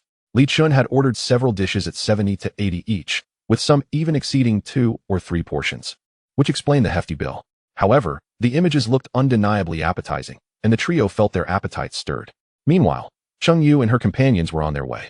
They were on a bus that was significantly slower than Li Chen's group. The previous week, they had visited a large retail store, and this week, following Tang Mingqi's suggestion, they decided to explore a bookstore. While on the bus, Jiang Xiu complained, "Why haven't we arrived yet? I'm starving." Tang Mingqi reassured her, "We're almost there. Just another 4 or 5 minutes." She was quite familiar with the route, having traveled it numerous times during the winter break. Wu Fang eagerly inquired, "Is that spicy hot pot you mentioned really that delicious?" Tang Mingqi nodded vigorously, "Absolutely." With her endorsement, the group felt excitement building. At that moment, Wang Nan exclaimed, "Li Chen and his friends are dining out again." The others had already become desensitized to this, finding it quite normal. Wang Nan glanced at Yang Quan's social media post. Puzzled, "What is this Haidaleo? Have you heard of it?" "Haidaleo?" Tang Mingqi looked at Wang Nan in surprise. Wang Nan nodded. "Yes, do you know it?" The other 3 regarded Tang Mingqi with curiosity as she quickly checked Yang Quan's WeChat profile. She soon came across his latest post, once again dining out with Brother Chen. This time at Haidaleo, accompanied by images. Although Tang Mingqi had only been once, she recognized it immediately. She exclaimed, "What a coincidence. Haidaleo is right where we're headed." "Really?" The others gasped in unison. "What a stroke of luck." Tang Mingqi affirmed, "There is only one Haidaleo in this county, and it just opened this year." Wang Nan realized, no wonder we didn't know about it. Their weekends were typically spent either in the classroom or dormitory. With visits to the retail store being infrequent, how could they have known about new openings elsewhere? Tang Mingqi explained, "My parents took me there during the winter break, so I'm aware." Jiang Xiu asked curiously, "How much does this Haidaleo cost?" After a moment's consideration, Tang Mingqi replied, "It's quite pricey." The 3 of us spent nearly 300 without ordering much. The group was taken aback. The 5 of them could enjoy a lavish meal at a small restaurant for the same amount, but at Haidaleo, 3 of them barely made a dent. Wang Nan's eyes lit up as she suggested, "Why don't we go find them?" Chapter 32, Hot Pot, Part 2. Huh. The other 4 looked at her in confusion. Unsure of her meaning, Wang Nan continued excitedly, "Perhaps we could score a free meal." The rest laughed, finding her idea rather impractical. Wu Fang chuckled and remarked, "According to Tang Mingqi, if the 5 of us go, it will cost an additional 500. What gives him the right to treat us?" The others nodded in agreement. After all, it was 500, not 50. Wang Nan retorted with annoyance, "If he doesn't treat us, we can just go eat spicy hot pot instead. It's nearby." Upon hearing this, the others found it reasonable. It would merely require a few extra steps, and if they were treated, wouldn't that be a significant gain? Cheng Yu hesitated, saying, "Is it appropriate for us to go and let Li Chen treat us? His recent progress has just begun to bear fruit. It would be a pity if this disrupted his plans." "Oh dear," Wang Nan teased, "you haven't even entered yet, and you're already turning your elbow outward? Can't we just pretend we happened to run into him?" Cheng Yu shyly lowered her head to play with her phone. Witnessing this, the others couldn't help but chuckle. Tang Mingqi agreed, "That's a splendid idea. We'll just act as if we coincidentally crossed paths. Our destination was already that place." She had long desired to return after her previous visit, but the expense had made her reluctant to ask her parents to take her again. With this opportunity at hand, she was eager to indulge. Thus, the group reached a consensus. At Haidaleo, Li Chen and his companions were sipping sour plum soup while waiting for their dishes. Li Chen couldn't help but complain, "There aren't even that many people. Why is it taking so long?" Suddenly, a puzzled voice interrupted, causing the group to turn and spot Cheng Yu and her friends not far away. Wang Nan feigned surprise as she approached, saying, "I saw you from afar and immediately recognized you. They didn't believe me. Upon seeing them, Li Chun and his friends were equally astonished. Li Chun smiled. What a coincidence. You guys are here to eat as well? Wang Nin shook her head. No, we could never afford this. We're just here to study. Oh, Li Chun nodded, aware of the bookstore's reputation in the vicinity. Wang Nin noticed their table was only adorned with a few beverages and remarked, You haven't started eating yet? Neither have we. Li Chun sighed. The dishes are taking far too long. Understanding Wang Nan's implication, Li Chun felt a slight aversion to engaging with her. In his previous life, he had pursued Cheng Yu while she had openly ridiculed him. Now that he was financially stable, she sought to ingratiate herself with him. However, his distaste stemmed from his past lack of wealth, and now that he had it, he found it rather convenient to utilize her. With this thought in mind, Li Chun subtly glanced at Cheng Yu and cheerfully suggested, Since you haven't eaten yet, why not join us? After all, the plan was already underway. And Cheng Yu's willingness to come forth presented a fine opportunity. Upon hearing this, Wang Nan and the others were pleasantly surprised. They hadn't anticipated that their casual attempt would actually succeed. Wang Nan pretended to be courteous, saying, That would be quite embarrassing. It's so expensive. Li Chun smiled nonchalantly. Not at all. We've ordered plenty. We are not worried about finishing it all. Wang Nan quickly beckoned Cheng Yu and the others over, feigning concern that Li Chun might send them away. However, the table was clearly intended for 6, making it insufficient for their number. Li Chun stood and called over a waitress. The waitress approached with a smile, inquiring, Hello, how may I assist you? Li Chun requested a larger table and casually commented on the slow serving speed. The waitress replied, Certainly, I will arrange a larger table for you. And we can transfer the hot pot base to it as well. Your dishes should arrive shortly. I will check on them in a moment. Under Wang Nan's careful arrangements, Li Chun and Cheng Yu were seated at the innermost part of the table, alternating between boys and girls. Li Chun handed the tablet to the girls, saying, We didn't order any vegetables. Please feel free to choose some. Wang Nan eagerly took the tablet, and the girls gathered around. Initially, they thought simply mooching off some food would suffice, but the fact that they could order for themselves elevated Li Chun's status in their eyes. Wang Nan opened the vegetable section and was taken aback to find that the prices were astonishingly high. The others shared her disbelief, realizing that the cost of the vegetables surpassed what they had planned to spend on the spicy hot pot. Only Tang Mingxi remained somewhat unfazed. Having visited before and knowing the prices were steep, the group hesitated, appearing somewhat apprehensive. Observing their timid demeanor, Li Chun smiled gently and encouraged. Why don't you each order a serving of vegetables? With the host's encouragement, they shed their reluctance and each selected a serving of spinach, tofu skin, enoki mushrooms, bamboo shoots, and kelp sprouts. The tablet made its way back to Li Chun after a full rotation, and he added some meat and seafood before placing the order. At that moment, the dishes he had previously ordered finally began to arrive. As the beautifully arranged ingredients were laid before them, the group couldn't help but swallow hard. Yang Quan seized the moment before they began eating to snap a few photos, prompting the other girls to do the same. Led by Li Chun, they proceeded to the condiment station to prepare their sauces. Let us dig in, Li Chun announced, picking up a slice of tripe with the communal chopsticks. He cheerfully declared, The trick to cooking this tripe is 7 up, 8 down. His words piqued the interest of the others, and under their watchful gazes, he began to demonstrate the so-called 7 up, 8 down. This method ensured the tripe had the best texture and wouldn't become tough. Finally, he placed the slice of tripe into Cheng Yu's bowl, feigning tenderness as he said, Eat it while it's hot. Cheng Yu felt as if her heart was infused with honey. She gazed at Li Chun with longing, realizing that all the grievances she had endured during this time were worth it. Li Chun couldn't help but chuckle internally, relishing the emotional tug-of-war. The others stared in astonishment at the pair, their minds racing with a flurry of thoughts. They hadn't even begun their meal, yet they were already inundated with dog food. In the midst of their shocked and envious glances, Cheng Yu delicately picked up the tripe and took a bite. Her eyes lit up as she exclaimed, Delicious. Li Chun quickly urged the others to start eating as well, for they had been idle for far too long. As soon as he finished speaking, the rest of the group eagerly dove in. They had truly been hungry after waiting so long. Naturally, their primary focus was the tripe. Eager to discover what made it so special, Yang Quan, glancing across the table at Wu Fong, tentatively offered, Shall I help you cook a piece of tripe? Wu Fong replied curtly, No, thank you. Yang Quan sighed, somewhat disappointed. He was aware that his chances were slim, but he couldn't help but try. Witnessing this interaction, the others exchanged knowing smiles, as the budding relationship between the two was no longer a secret. Chapter 33, Brother Chun. Wang Nan was the first to taste the tripe, exclaiming, It's truly delectable and very crisp. Upon hearing her words, the others looked on with heightened anticipation as they continued to cook more tripe. Before long, the group was united in their praise for the dish.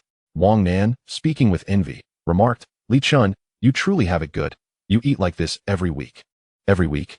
Li Chun pondered for a moment, suspecting that Wang Nen had seen the post Yang Quan had shared previously. He smiled and replied, "The pressure is quite overwhelming. With such little time after school, one must savor the experience." Although he said this, the girls couldn't help but sigh, wishing for relaxation as well, but lamenting their lack of funds. Consequently, they channeled their frustrations into their appetites and began to relish the feast. After a delightful hot pot meal, the group reclined comfortably in their seats. Of course, the one enjoying it the most was Li Chun. Throughout the meal, he had hardly lifted a finger, with Cheng Yu taking the initiative to prepare the hot pot for him. Li Chun couldn't help but reflect, his past self had never enjoyed such treatment. They ventured out to indulge in hot pot, yet he hesitated to serve Cheng Yu, fearing her disdain. Nowadays, Cheng Yu would cautiously inquire if the meal was enjoyable after he finished eating. After a brief respite and a sip of sour plum juice, Li Chun and his companions prepared to depart. At Li Chen's gesture, a waitress approached. Upon realizing they intended to settle the bill, she presented the invoice and stated, "Your total expenditure amounts to 1,622 yuan. The price startled everyone, averaging over 160 yuan per person. Witnessing Li Chun pay so readily, the girl's eyes sparkled with admiration. Whispering, "So handsome." As they exited Haidaleo, Li Chun remarked, "Then we shall take our leave." Wang Nan donned a somewhat ingratiating smile and said, "All right. Let us browse the bookstore for a while, expressing our gratitude to Brother Chun for today's treat." This individual was indeed a significant figure. She could no longer address him by his full name as she once did. The other girls, quick to pick up on this, smiled and echoed, "Thank you, Brother Chun, for your hospitality." However, this form of address felt somewhat foreign to Cheng Yu. She stood awkwardly, unsure whether to speak up or remain silent. Wang Nen noticed her discomfort and quickly said, "Oh, Cheng Yu, you need not call him Brother Chun. You should refer to him as Brother Chenji." At her words, laughter erupted among the group. Their curiosity piqued as they turned their gazes toward Cheng Yu. Seeing Li Chen's expectant expression, she shyly uttered, "Thank you for the treat, Brother Chenji." Li Chen's spirits lifted, and he departed with a beaming smile alongside his envious companions. In the car, Yang Quan expressed his envy. "It's still Brother Chun. Now we have Brother Chenji to contend with. How delightful." The others echoed his sentiments, envious not only of the title, but also having witnessed Cheng Yu serve Li Chun during their hot pot meal. Li Chen teased, "You must put in more effort. Look how indifferent Wu Fong is toward you." The group burst into laughter, leaving Yang Quan feeling sheepish. After a moment of mirth, Wang Hao remarked with satisfaction, "That Tang Mingqi struts around like she owns the place, yet she must still call him Brother Chun." Although he had enjoyed a moment of vindication by publicly confronting Tang Mingqi, he remained irked by her somewhat arrogant demeanor. Yang Quan scoffed, "Tang Mingqi is merely from a family with a little money. She is not on the same level as Brother Chun."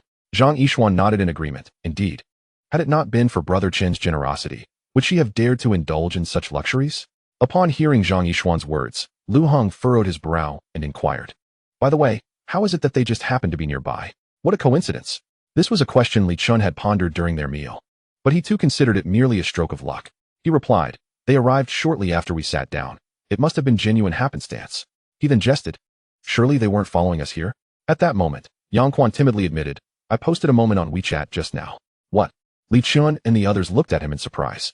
They were not in the habit of checking WeChat, so they had naturally missed his recent post. However, it had been shared after they had settled in, and it was quite late. After some discussion, they speculated that the girls had been in the vicinity and had come over after seeing his post. Lu Heng jested, "It must have been Wang Nan's idea. She has the thickest skin." He had sat behind Wang Nan 2 years prior and was well aware of her personality. Li Chen chuckled, marveling at Wang Nan's knack for facilitating matters. Furthermore, her close friendship with Cheng Yu and her continual support for him made her quite the asset. Back in the classroom, they returned to their studies, feeling invigorated after a hearty meal. By nearly 2 o'clock, Cheng Yu and her friends also returned to class. As soon as Cheng Yu sat down, she turned to ask about a math problem. Li Chen's unexpected gentleness at lunchtime had her feeling quite elated. She was no longer inclined to take things slowly and desired to solidify her relationship with Li Chun as soon as possible. Li Chun, not one to refuse, began to explain with earnestness. Cheng Yu felt particularly blissful that day, not only for the slice of tripe he had cooked for her at lunch, but also for the 3 math problems he had just walked her through. It wasn't until she pointed to the 4th problem that Li Chun said, "That should suffice for today. Let us call it a day." Cheng Yu nodded obediently. Nearby, Lu Heng continued to jot down problems, reflecting, "A true gentleman ought to be like this." Noticing Cheng Yu's intention to turn away, Li Chen invited, "Join us for dinner tonight." Cheng Yu hesitated slightly. "What about my roommates?" "They can come along," Li Chen assured, having no intention of taking Cheng Yu out alone. After all, Wang Nan was quite useful. Treating everyone to dinner would soften the others, providing him with a little assistance. Chen Yu nodded in agreement without a second thought, never considering that her roommates might decline. After all, if they were willing to mooch off a meal, how could they possibly refuse Li Chen's generous invitation? Wang Nan, who had been attentively listening to their exchange, cheered inwardly, as expected of my dear best friend. Now we get to enjoy another lavish meal. After studying for a bit past 5 o'clock, Li Chen instructed Cheng Yu to gather her friends while he prepared with Wang Hao and the others. As anticipated, Cheng Yu's roommates were thrilled to hear that Li Chen would be treating them. With little time remaining before evening study sessions, Li Chen led the group to the rustic restaurant they had dined at the previous week. Naturally, he sat next to Cheng Yu, while amusingly, the other end connecting the boys and girls consisted of Yang Quan and Wu Fong. The rustic restaurant was known for its affordability. They spent over 700 yuan, setting up a large table. Sitting beside Cheng Yu was Wang Nan, who raised her drink and addressed Li Chen. Here's to Brother Chen for the 2 splendid meals. I toast to you. Upon witnessing this, both boys and girls eagerly followed Wang Nan's lead. Li Chen smiled and beckoned everyone to sit and continue eating, inwardly noting, Wang Nan certainly knows how to play her cards right. Throughout the meal, Cheng Yu frequently served Li Chen food, prompting a flurry of playful teasing from the other girls. Wang Nan chimed in, "You two are simply perfect for each other, a match made in heaven." The lively banter among the girls added a refreshing vibrancy to the atmosphere. Li Chen found dining with these girls quite enjoyable. The emotional value they brought was invaluable, and as for the money spent, did it truly matter? He recalled a future news piece about a wealthy individual in Hujiang City who, with a monthly salary of 140,000 yuan, hired a maid under the condition of kneeling service, requiring a height of 165 meters and a weight below 110 pounds, along with talents in singing and dancing, all while maintaining a pleasing appearance. Previously, he had struggled to understand this, but now it made sense. It was about exchanging his most abundant resource, money, for the emotional value others could provide. Chapter 34. Cheng Yu's New Skill. After the evening study session concluded, Cheng Yu's dormitory was bustling with activity. Lu Xinjin curiously inquired, "Cheng Yu, did you go out for a grand meal with Li Chen today?" Earlier that afternoon, Wang Nan and the others had posted on WeChat, and now all the girls in the class knew they had dined at Haidaleo. Cheng Yu nodded affirmatively. Wang Nan, unable to contain her excitement, exclaimed, "Not just at lunch. We also dined together for dinner." This revelation left the girls in attendance utterly astonished. Under their persistent questioning, Wang Nan selectively recounted recent events. Certain details, like spying on a delivery box, were best left unsaid. Instead, she mentioned that Tang Mingqi had visited the Hermes boutique in Yunjing City, which allowed her to recognize Li Chen's new shoes. Moreover, they shared the particulars of their 2 meals, particularly the average cost of over 160 yuan at Haidaleo. Lu Xinjin murmured, "I had no idea Li Chen was so discreet." Another girl chimed in, "Indeed. 2 years of being classmates, and it was completely undetectable." The relationship between Lu Xinjin and Li Chen is quite amicable, as she bashfully inquired, "Do I stand a chance if I pursue Li Chen?" The moment her words fell, the eyes of the girls present sparkled with intrigue, while the expressions of Wang Nan and her companions shifted dramatically. Observing their reactions, Wang Nan regretted her earlier boastfulness, hastily interjecting, "Li Chen is already taken." Although these individuals paled in comparison to Cheng Yu, she felt compelled to extinguish any flicker of hope. The potential loss would be too great if Li Chen truly developed an affection for another girl. Lu Xinjin, puzzled, remarked, "I have not heard that Li Chen has a girlfriend."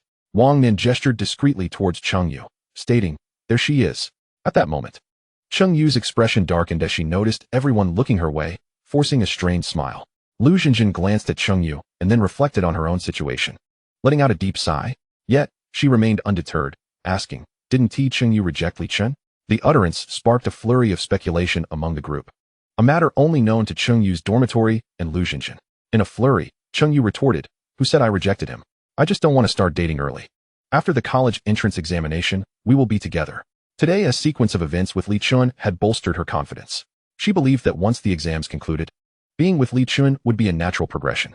She even contemplated confirming their relationship immediately, but hesitated to broach the topic since Li Chen had not initiated it. Perhaps it was for the best, as waiting until after the exams meant she wouldn't be perceived as insincere. After all, she had previously stated they would discuss it post-exams. Cheng Yu silently praised her own prudence, relieved she hadn't inadvertently closed off her options. Seeing Cheng Yu's steadfastness, the others could only sigh in resignation. Who would dare to vie for a man against Cheng Yu? Certainly not them. However, this realization instilled a sense of vigilance in Cheng Yu. Li Chen was too desirable, she needed to keep a close watch. The following morning, as soon as Li Chen settled into his seat, Cheng Yu hurried over with a question. Li Chen noticed that today, Cheng Yu was unusually close to him, almost pressing against him. He could even catch a whiff of her delicate fragrance. Resisting the stirring feelings within, Li Chen explained 2 problems and prepared to conclude. Fearing that if he continued, it might lead to an extended session until nightfall. Cheng Yu bit her lower lip, hesitating momentarily before playfully imploring, "Brother Chen, could you teach me just one more problem?" Her attempt at charm was somewhat awkward, her voice trembling slightly, yet it exuded an innocent allure. Li Chen found himself momentarily speechless, taken aback by Cheng Yu's endearing display. This was the first time he had witnessed her in such a light. In their previous life, Cheng Yu had always been poised and graceful, and even more so in college. She had become even more gentle and refined, never exhibiting such feminine vulnerability. He was certain that even her ex-boyfriend from their past life had never encountered this side of her, for she had then been at her peak, president of the student council, excelling in numerous competitions and securing a spot at Yen University for graduate studies. After entering college, the disparity between them had only widened, leading him to anticipate that he had no hope. Yet, immersed in the weight of past experiences, he felt he needed a clear understanding of their relationship. However, in this life, before she had donned those accolades, he had managed to awaken her softer side. Under Li Chen's astonished gaze, Cheng Yu's cheeks gradually flushed crimson. Her heart was in turmoil. This was her first attempt at being coy, and she hadn't expected it to be so embarrassing. Li Chen, smiling, seized the opportunity to explore this newfound facet of Cheng Yu, saying, "All right, let's tackle one more problem." Cheng Yu's eyes sparkled with delight, realizing she had discovered a powerful tool. Nearby, Wang Nan, who had been eavesdropping, was left utterly dumbfounded. When Cheng Yu had flirted, her mind had gone blank, repeatedly questioning herself, is this really Cheng Yu? Following this, a wave of exhilaration washed over her. Cheng Yu had mastered such a formidable skill. The other vain girls could all be cast aside now. Additionally, her recent efforts to bring the two together had surely not gone unnoticed by Li Chen. She felt a sense of accomplishment. As Li Chen finished explaining the problem, Cheng Yu quickly turned away, feeling slightly shy even with her newfound tool. Watching Cheng Yu's retreating figure, Li Chen lingered on the thrill he had felt moments ago, reflecting with a sigh. Had he encountered such a version of her in his past life, he would have undoubtedly felt blissful. However, without the chance of rebirth, he would never have met this side of her. If there had been no past life, even with the existence of a system, he might have devoted himself entirely to her.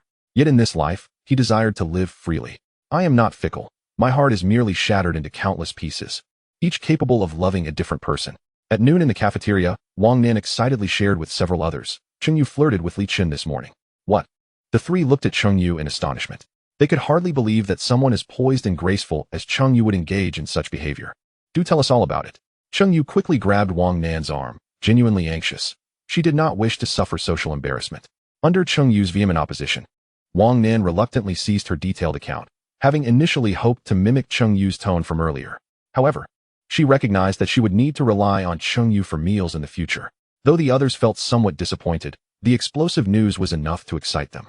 Wang Nan, speaking with the authority of experience, advised, Cheng Yu, this is a powerful weapon. If you master it, Li Chen will surely be unable to resist you. The 3 others nodded in agreement. Cheng Yu lightly nodded, her expression thoughtful. In the days that followed, Cheng Yu appeared to have an epiphany, frequently resorting to flirtation with Li Chen, pouting, tilting her head, or speaking in a soft, melodious tone, which left Li Chen feeling entirely at ease. The timid boy from their past life, now, even a single frown from him sent Cheng Yu into a flurry of anxiety. Thus, a week passed. Today, Li Chen was particularly elated, for he would elevate his system to level 5. From this day forward, they would officially enter the week leading up to the college entrance examination. Upon entering the classroom, Li Chen, as was customary, glanced at the blackboard, where the right corner proclaimed, 7 days until the college entrance examination. As the exam approached, the atmosphere in the classroom grew increasingly solemn. What once was a setting filled with occasional laughter now belonged solely to Li Chen and Cheng Yu, stemming from their shared confidence. Cheng Yu, a formidable presence, was now receiving one-on-one tutoring from Li Chen, the mathematics prodigy, resulting in a significant enhancement of her mathematical prowess. Although there were no exams, Li Chen could discern her improvement from the questions she posed. Previously, her inquiries leaned towards moderate-level problems, with few challenging ones. Now, the difficult problems were becoming more frequent, matching the rest in quantity. This increase in complexity added to his workload, as some of the tougher problems required contemplation before he could guide Cheng Yu through them. In a mere week, Li Chen sensed that Cheng Yu's mathematics score had risen by at least 10 points. Meanwhile, as a newly minted expert, bolstered by his 60-point intelligence, he had completed his review of chemistry. He maintained a routine of tackling 2 chemistry and physics papers daily, while diligently memorizing political content, occasionally practicing a math or English paper to retain his skills. Li Chen estimated his current level to be around 640 to 650 points, surpassing the minimum admission scores of nearly half of the 985 universities. However, his aspirations reached beyond the ordinary 985. He aimed for the 2 most prestigious institutions. The pivotal moment for realizing this dream lay in today. Settling into his seat, Li Chen proceeded, as usual, to explain problems to Cheng Yu. Since Cheng Yu mastered the art of coaxing, Li Chen has seldom declined her requests, which has further motivated Cheng Yu to refine this exquisite skill. In truth, Cheng Yu's endearing manner has a profound impact on Li Chen, as it starkly contrasts with her previous demeanor. To put it simply, it is the element of surprise. Much like the many men who desire a sophisticated woman in public, a devoted housewife at home, and a passionate lover in bed, Cheng Yu is acutely aware of Li Chen's need for revision. After conversing for 20 minutes, she gracefully turned away. The first period was an English class, but now it had transitioned into a self-study session, during which Lin Mei entered and took her place at the podium to assist students with their queries. This self-study continued until 3 in the afternoon, marking the end of the second class of the day. Li Chen briskly made his way to the restroom, seeking solace in a locked stall. At this moment, his savings had reached 1,220,000, with his experience slightly exceeding expectations, though not by much. Li Chen promptly transferred the funds to Yu Li Bao, and in an instant, the system's notification echoed in his mind. The Godly Wealth system has upgraded to level 5. As the master of the Godly Wealth system, your account is generating wealth every second. Wealth generation rate, 16 yuan per second. Required expenditure for upgrade, 100,625,000 yuan. Account balance, 32 yuan, withdraw. Store. Note, refunds from expenditures do not yield experience again. This was a strategy he had contemplated. By transferring the money out of Yu Li Bao, it was as if those funds had returned. Since the system mandates the acquisition of tangible goods for it to be deemed an expenditure, mere transfers or bank deposits are ineffective. However, Yu Li Bao involves purchasing funds, thus qualifying as an acquisition of financial products. Similarly, buying stocks or gold counts as well. But Yu Li Bao is more convenient. Henceforth, he merely needed to cycle his money through Yu Li Bao to gain experience points. Li Chen felt a surge of excitement. Starting now, he could earn nearly 140,000 yuan each day. He opened the shop, and indeed, the arrow leading to the level 2 store had transformed to a vibrant green. With a surge of enthusiasm, Li Chen directed his thoughts to click the arrow. Level 2 store. Growth potion. Permanently increases height by 1 centimeter. Maximum 190 centimeters. Price, 120,000 yuan. Beauty potion. Permanently enhances attractiveness by 1 point. Maximum 70 points. Price, 120,000 yuan. Strength potion. Permanently boosts strength by 1 point. Maximum 70 points. Price, 120,000 yuan. Agility potion. Permanently elevates agility by 1 point. Maximum 70 points. Price, 120,000 yuan. Intelligence potion. Permanently raises intelligence by 1 point. Maximum 70 points. Price, 120,000 yuan. Constitution potion. Permanently enhances constitution by 1 point. Maximum 70 points. Price, 120,000 yuan. Among these, all except the intelligence potion were grayed out. As Li Chen had only reached 60 points in intelligence, he needed to purchase from the level 1 store for the others. Upon viewing these offerings, he couldn't help but exclaim internally at their exorbitant prices. Fortunately, the funds he had amassed were just sufficient. With a determined thought, Li Chen purchased 10 points of intelligence. Instantly, his Alipay account was debited by 120,000 yuan, leaving a mere 20,000 as his balance. Simultaneously, the intelligence potion transformed into the same gray hue as the others.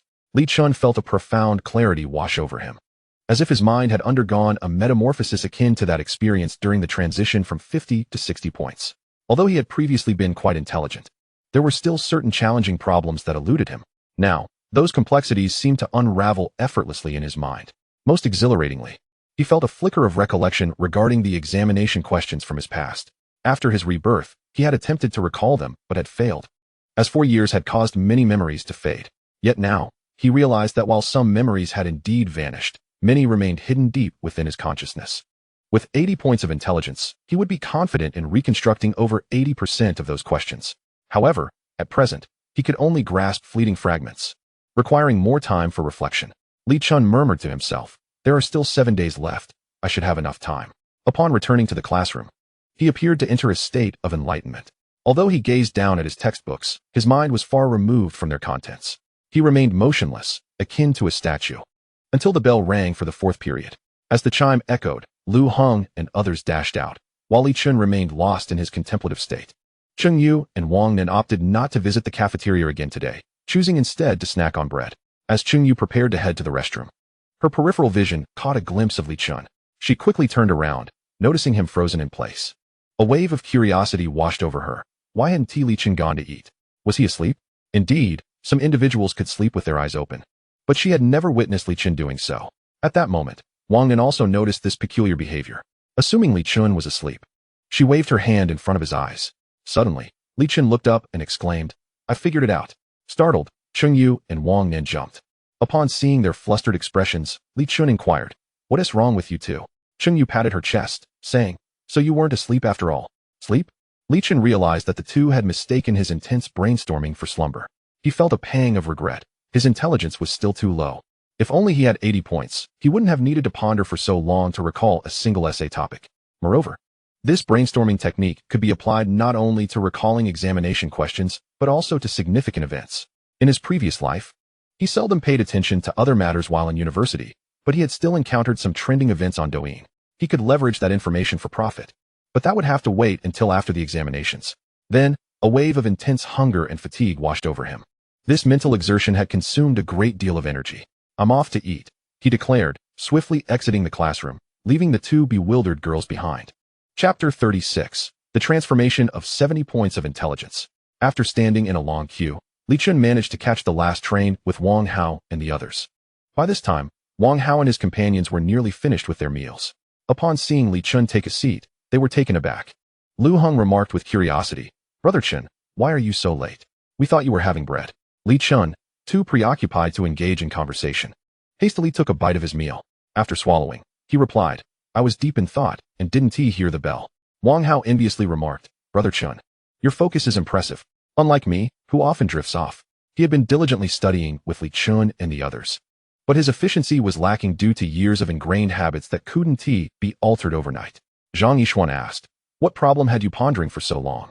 This was the first time Li Chun had been late due to contemplation, to the point of not hearing the bell, which was rather absurd. Given Li Chun's intelligence, Zhang Yishuan found it hard to believe there was a question that could occupy his mind for such an extended period. While Li Chun was engrossed in his meal, he heard Zhang Yishuan's inquiry and smiled mysteriously. After a moment of reflection, he replied, "It's a question that can alter one's destiny." The group looked at him in utter confusion, unsure of what to make of his enigmatic statement. Li Chun smiled and said, "You will find out tomorrow." After that, he resumed his meal with great enthusiasm, even taking an extra large scoop of rice, which he thoroughly enjoyed. Despite his reluctance to elaborate, the others had no choice but to wait patiently for him to finish. Upon completing his meal, Li Chun did not return to the classroom, but instead headed to the restroom. With the essay topic in mind, he intended to find a few articles for Lu Heng to print out. This was Li Chun's first experience with brainstorming, and he was somewhat inexperienced, spending 2 entire class periods merely gathering some keywords. The theme of the essay revolved around innovation-driven development and talent cultivation in the province, prompting Li Chun to conduct an online search. At that moment, Cheng Yu was waiting to discuss a question with Li Chun, but she noticed his absence. She inquired of Lu Heng, "Lu Heng, didn't Li Chun eat with you?" Lu Heng, equally puzzled, returned to the classroom only to discover that Li Chun was missing. He remarked, "He was indeed with us for dinner. I wonder where he has gone." Li Chun spent a considerable amount of time searching for the essay materials, ultimately finding 14 articles, even opting for a membership to download them. He sent these essays directly to Lu Heng via WeChat before returning to the classroom. As he took his seat, Lu Heng asked, "Did you go to the convenience store, Chinga? Cheng Yu is looking for you." Li Chun acknowledged with a casual "Oh," smiling as he added, "I'll check my phone when I get home." Hearing the commotion behind him, Cheng Yu quickly turned around with her exam paper in hand. Lu Heng, still puzzled, thought, checking his phone. However, seeing the two engage in conversation, he chose not to interrupt. Li Chun was eager to test the effects of his newfound intelligence, which had increased by 70 points. Upon glancing at the questions, the entire problem-solving process unfolded in his mind. Cheng Yu was astonished as she observed Li Chun begin to explain the solutions. Typically, he completed few math papers, and when she posed questions, He often needed a minute or two to think, sometimes struggling with particularly challenging problems. Yet now, he appeared to articulate his thought process with remarkable clarity, logically progressing step by step. After presenting one method, he seamlessly transitioned into a second approach. Listening to both methods, Chen Yu couldn't help but marvel internally. How brilliant! She couldn't resist asking, "Have you encountered this problem before?" Li Chen, aware that she had noticed his transformation, replied with a subtle smile, "I've made a small breakthrough. You'll get used to it soon." Chen Yu gazed at Li Chen with envy, wondering if such breakthroughs were really that effortless. From her perspective, he had already surpassed 3 significant milestones. First, achieving a score of 130 in the last weekly exam, marking his official entry into the ranks of mathematical achievers. Second, reaching 147 in the third mock exam, which secured him the top position in the city, and now, facing this difficult problem as if it were child's play. Chen Yu mused. Last time he was the best in the city. Could he be the best in the province this time? Nevertheless, Li Chen's breakthroughs were beneficial for her as well, enabling her to accelerate her own progress. Li Chen, upon realizing his changes, felt a surge of excitement. The 70-point increase in intelligence was extraordinary, granting him not only the skill of brainstorming, but also formidable logical reasoning abilities. However, he recognized that such intense mental exertion was draining and couldn't be sustained indefinitely. He now felt confident that barring exceptionally challenging problems, scoring 150 was easily within reach. Some particularly tough questions were not beyond his capability, but achieving full marks remained elusive due to the complexity involved. As evening study sessions commenced, Li Chen succumbed to fatigue, resting his head on the desk and falling soundly asleep, utterly exhausted. This slumber lasted until the conclusion of the study period. Lu Heng and Chen Yu, naturally, did not wake him. The supervisor for the evening was Fan Wenshuan, who, upon seeing Li Chen, chose to let him be. Had it been earlier, he would have said a few words, but with the college entrance examination less than a week away, adequate rest took precedence.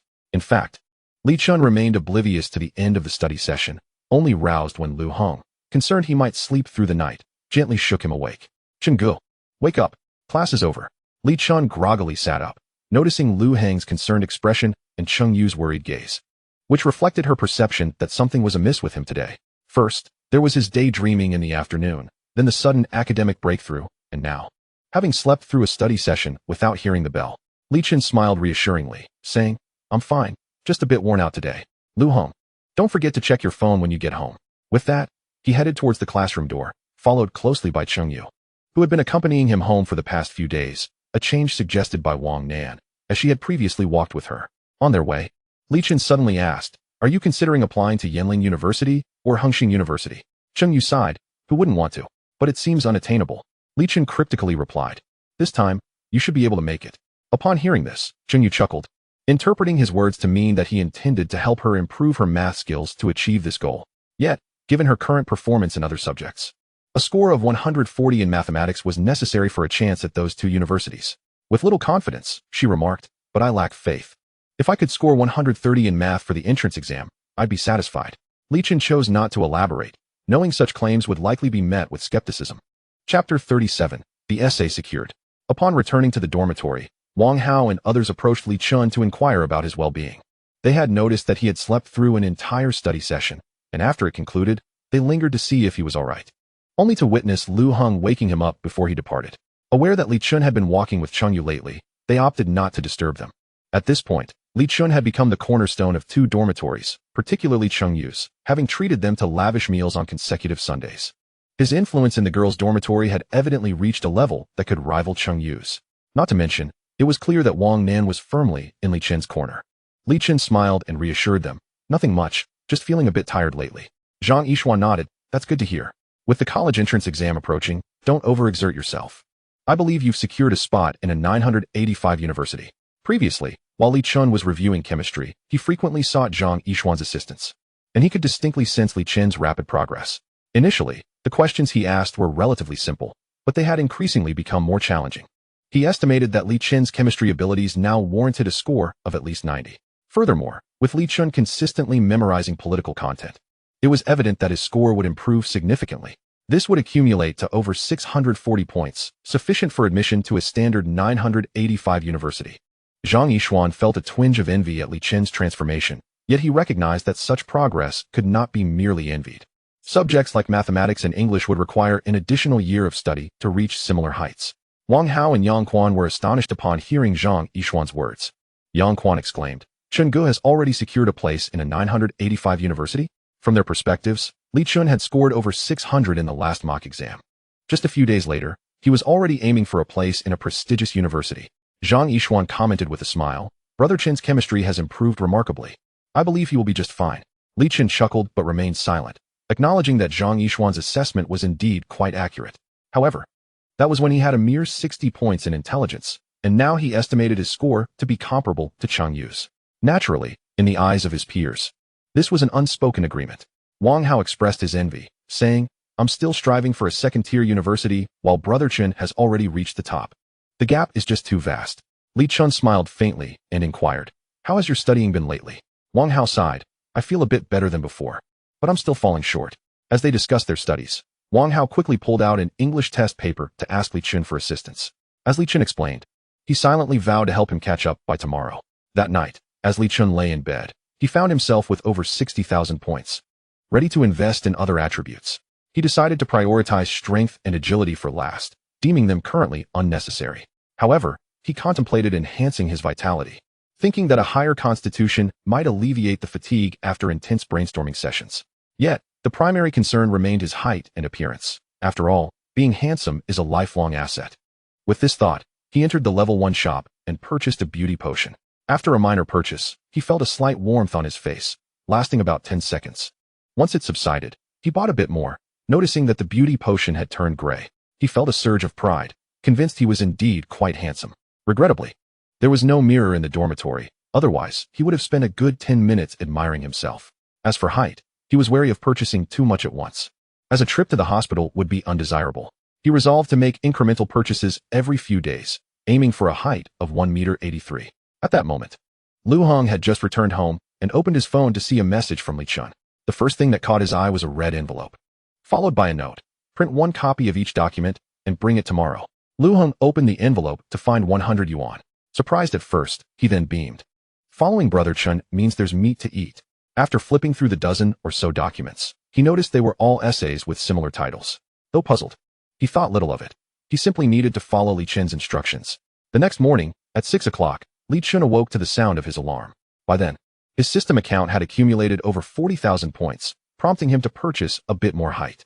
A warm sensation surged into his abdomen and coursed through his body, allowing him to stretch comfortably before rising to wash up. He observed that his friends had not noticed his changes, which slightly disappointed him. However, given their drowsy appearances, it was no surprise they hadn't. It seemed he would have to seek validation in the classroom, although his appearance had only improved by 2 points. Moving from 59 to 60 should bring about some difference. After breakfast, Li Chun headed straight to the restroom. Standing before the sink, he scrutinized his reflection in the mirror and thought he indeed looked more pleasing. In the classroom, Chen Yu was diligently reviewing when she heard some noise behind her and turned around, holding her test paper. Upon seeing Li Chun, she paused, feeling he appeared more handsome than before, though she couldn't quite pinpoint the change. Noticing her gaze, Li Chun smiled and asked, What's the matter? Chen Yu replied cheerfully, You seem to have become much more handsome. Li Chun's heart soared. Could it be that girls were particularly sensitive to such changes? Around 6:30, Lu Hong arrived in the classroom. After sitting down, he pulled out a stack of papers from his backpack and said, Brother Chun, the prints are ready. Li Chun happily accepted the essay papers, realizing he could start memorizing them from today. Chen Yu, curious, asked, What is this? Li Chun handed her a couple of sheets, instructing, Memorize these 2 essays. He then presented 2 more sheets to Lu Hong, giving the same directive. Although encountering the same examiner during the college entrance examination was highly unlikely, he remained cautious. Thus, he prepared different essays for all 6 of his friends, ensuring there would be no repetition. Chen Yu and Lu Hong looked at the 2 sheets in confusion. Li Chen explained, These are the essays I predict will appear in the college entrance exam. Just memorize them. Upon hearing this, Lu Hong burst into laughter. Chen Yu lowered her head, covering her mouth with her hand, her shoulders shaking with suppressed laughter. It seemed she, too, was on the verge of breaking down. Li Chen watched them with a hint of annoyance, knowing that his statement was indeed absurd, but there was little he could do. Once Lu Hong composed himself, he gasped, Brother Chen, you truly have a great sense of humor. He had initially thought there was something serious at hand, only to realize Li Chun was merely trying to amuse them. He had to admit, Li Chun had succeeded. At that moment, Chen Yu regained her composure and, feigning seriousness, said, I will thoroughly review the essays you predicted. I need to go back to studying now. With that, she turned away. Li Chen recognized her tone as playful. She merely believed he was joking and was indulging in a bit of fun with him. He realized they wouldn't take him seriously. And likely neither would Wang Hao and the others. He needed to devise a plan. As for the concern that others might discover his predictions, Li Chen was unconcerned. As long as there was no evidence of a leak, he was safe. After all, those who made predictions before the exams would boast if they had any connection to the actual exam topics.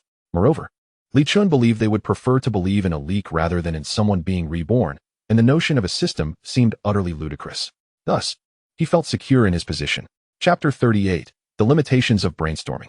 In the first class of the morning, Li Chen initiated another brainstorming session, this time intending to explore other topics from the Chinese language curriculum. With ample time at hand, he planned to review all 6 subjects he would be tested on.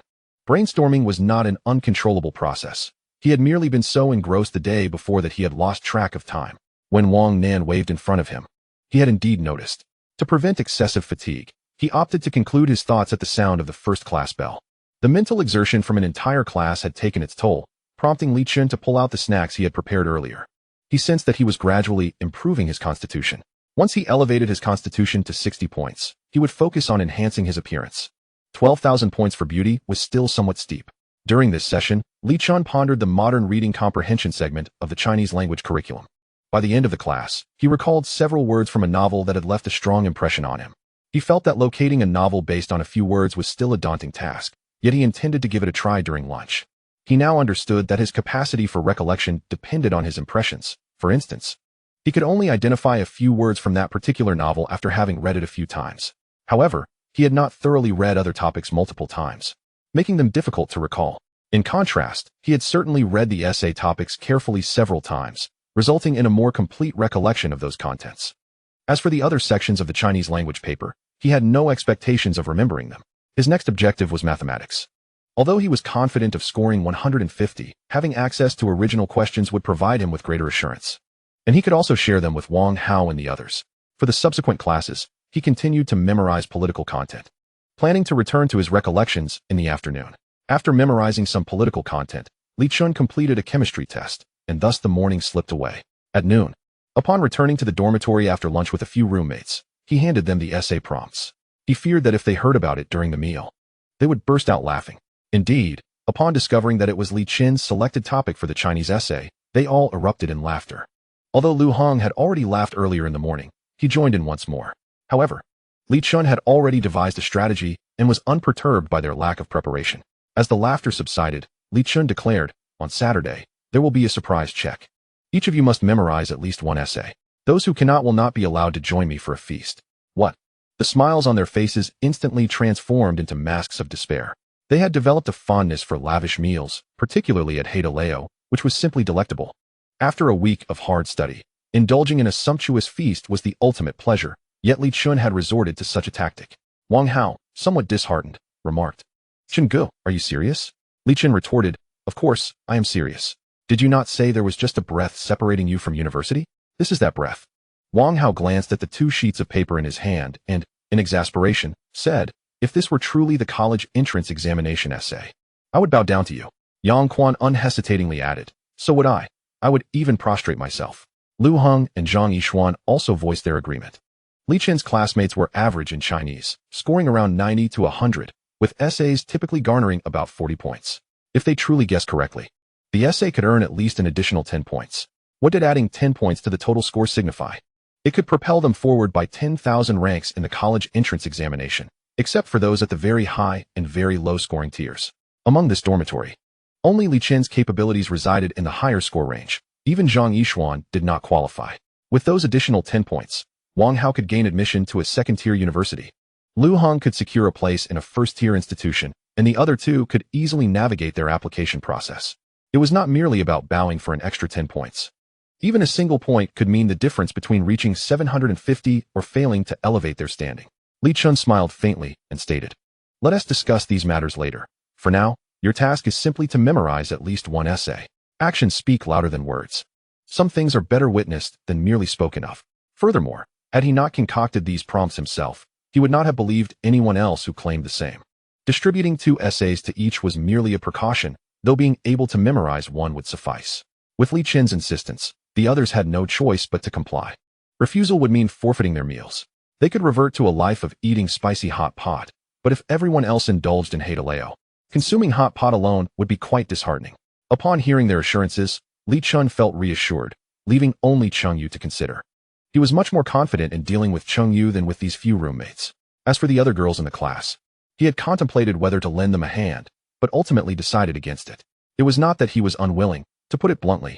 Cheng Yu was the only one in the class capable of keeping him on his toes. Moreover, attending a prestigious university was merely a means for him to rectify the regrets of his past life.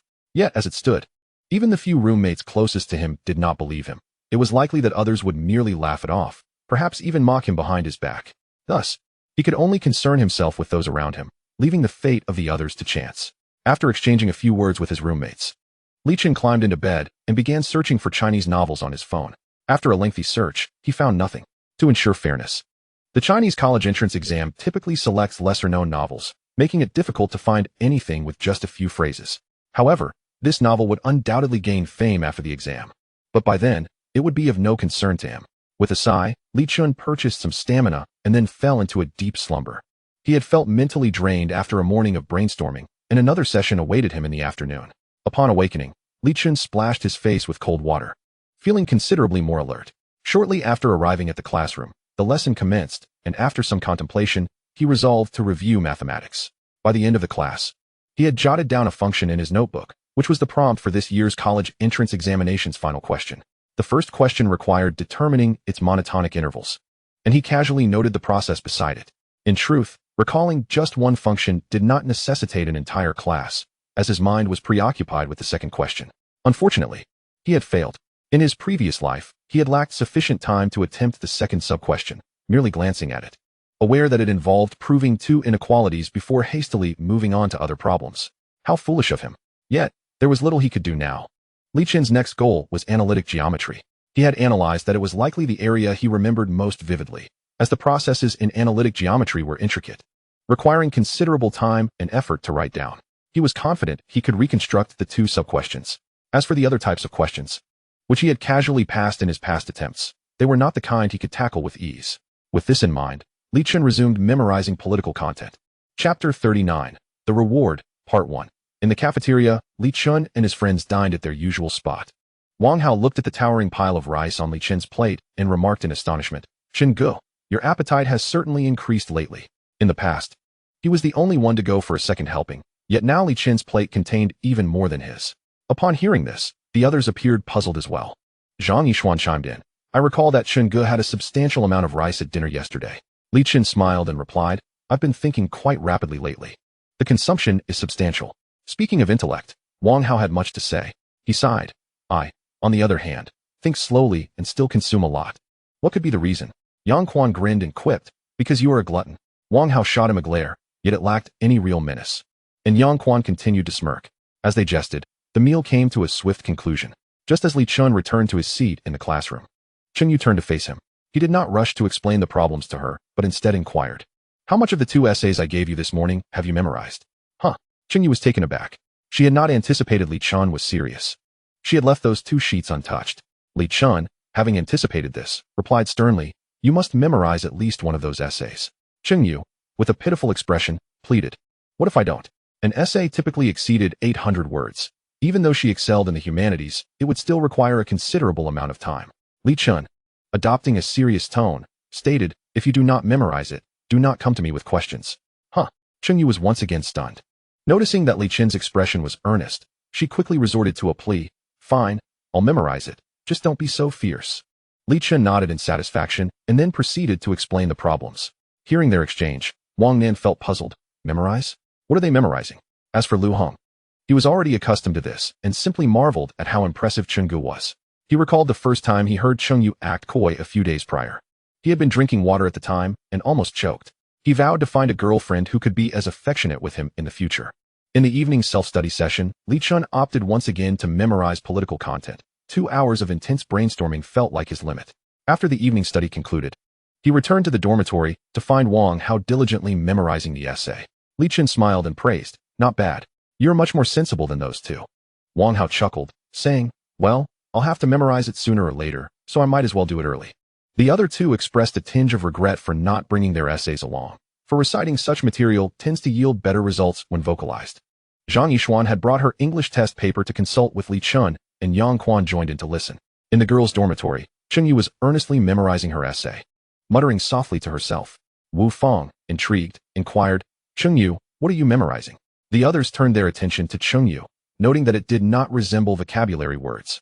Chen Yu paused her recitation, looked up, and replied, "An essay." "An essay?" The group exchanged puzzled glances. It is indeed plausible to memorize certain English application writings. But this was not an English composition. Must one memorize a Chinese essay as well? Jiang Siyu furrowed her brow and remarked, "What is there to memorize in a Chinese essay? You can't even recall the original prompt." Indeed, Tang Mengqi chimed in, the college entrance examination essays are ever-changing. It is virtually impossible to memorize something similar. Chen Yu sighed. "There's no choice. Li Chen asked me to memorize this. So it's best if you don't concern yourselves with it." With that, she resumed her focus on the essay. She felt somewhat embarrassed to admit that it was an essay topic suggested by Li Chen, fearing the ridicule of her peers. Upon hearing Chen Yu's words, the others found it best to refrain from further comments. Perhaps this was a different kind of amusement? The following morning, Li Chen awoke and purchased an additional 2 points of stamina. Now, he had acquired a total of 5 points, feeling remarkably more invigorated upon rising than before. Perhaps today, he could attempt a brainstorming session spanning 3 classes. As he settled down, he noticed Chen Yu turning towards him and asked, "How much have you memorized?" Chen Yu beamed with pride, responding, "I've already memorized 1 essay." Li Chen raised an eyebrow in surprise. "Oh, so quickly?" Chen Yu playfully blinked her large eyes, saying, "Yes." "Is there a reward?" "Reward?" Li Chen stroked his chin in contemplation. Initially, Chen Yu had merely spoken in jest, but to her astonishment, an actual opportunity seemed to present itself, and she gazed at Li Chen with anticipation. After pondering, Li Chen realized he hadn't indulged in shopping for quite some time. Why not purchase something? With a mysterious smile, he said, "There is a reward if you memorize another essay today." Chen Yu nodded without hesitation, her fondness for memorizing essays evident. Subsequently, Li Chen began explaining a math problem to her, and as she listened, she speculated about the reward. In the first class, Li Chen initiated a brainstorming session. At the end of the class, he noted down the equation of an ellipse and that of a straight line in his notebook. He also recalled the first sub-question, which required finding a maximum value, and jotted down the process. After acquiring 5 points of stamina, he felt significantly less fatigued. However, he intended to continue his recollections later in the afternoon, preferring a steady approach. After the third period concluded, Li Chen slipped into a restroom stall and promptly ordered an iPhone 13 Pro Max with 1 terabyte of storage in silver. A slight expenditure on his part represented the pinnacle of others' aspirations, such as the life of a wealthy individual. At noon, upon returning to the dormitory, Chen Yu immediately began memorizing her essay, swaying her head rhythmically, appearing quite spirited. Jiang Siyu questioned, "Chen Yu, did you not already memorize it yesterday?" Chen Yu, still engrossed in her essay, replied, "This is the second one." Upon hearing this, the others struggled to contain their reactions. With only 5 days remaining until the college entrance examination, engaging in such frivolities seemed rather absurd. Wu Fang expressed her dissatisfaction, saying, "What is Li Chen thinking? Isn't this hindering your studies?" Chen Yu, unconcerned, replied, "It's fine. Memorizing an essay is quite quick." Her response led the others to believe she was defending Li Chen, especially since they had witnessed her lingering in the restroom long after lights out the previous night. However, as this was a matter between the two of them, they felt it inappropriate to comment further. In the afternoon, Li Chen arrived at the classroom full of vigor and purchased an additional point of stamina. As class commenced, he initiated another brainstorming session. By the end of the class, he wrote down the second sub-question of analytic geometry in his notebook. This question sought the minimum value of a line, and he casually noted the answer beside it. While he was writing, Chen Yu turned around to boast, "I've finished memorizing." Li Chen continued writing, praising her. "So fast? Truly impressive. The reward is on its way." Chen Yu chuckled, her eyes darting excitedly as she contemplated the reward. Chapter 40, The Reward, Part 2. On Saturday morning at 6:30, Li Chen was again explaining math problems to Chen Yu. Over the past 2 nights, he had purchased an additional 6 points of stamina and gained an inch in height. His stamina had risen to 60 points, allowing him to sustain 4 brainstorming sessions within a single day. At this moment, Lu Heng arrived at the classroom. "Chen Gu, your package." Li Chen received the parcel from Lu Heng and glanced at Chen Yu. She appeared eager, surely convinced that this was her reward. Indeed, Li Chen handed the package to her, advising, "Open it in the dormitory." With merely 3 days left until the college entrance examination, the classroom was filled with students at 6:30. If she were to open it now and reveal its contents, the the surrounding students would likely erupt in exclamations. Although Li Chun was aware that his affluent status had been exposed, he preferred to remain discreet before the exams. Speaking of which, he had initially been unaware of this until later when Lu Jinjin inquired, at which point he realized why the girls were casting curious glances at him.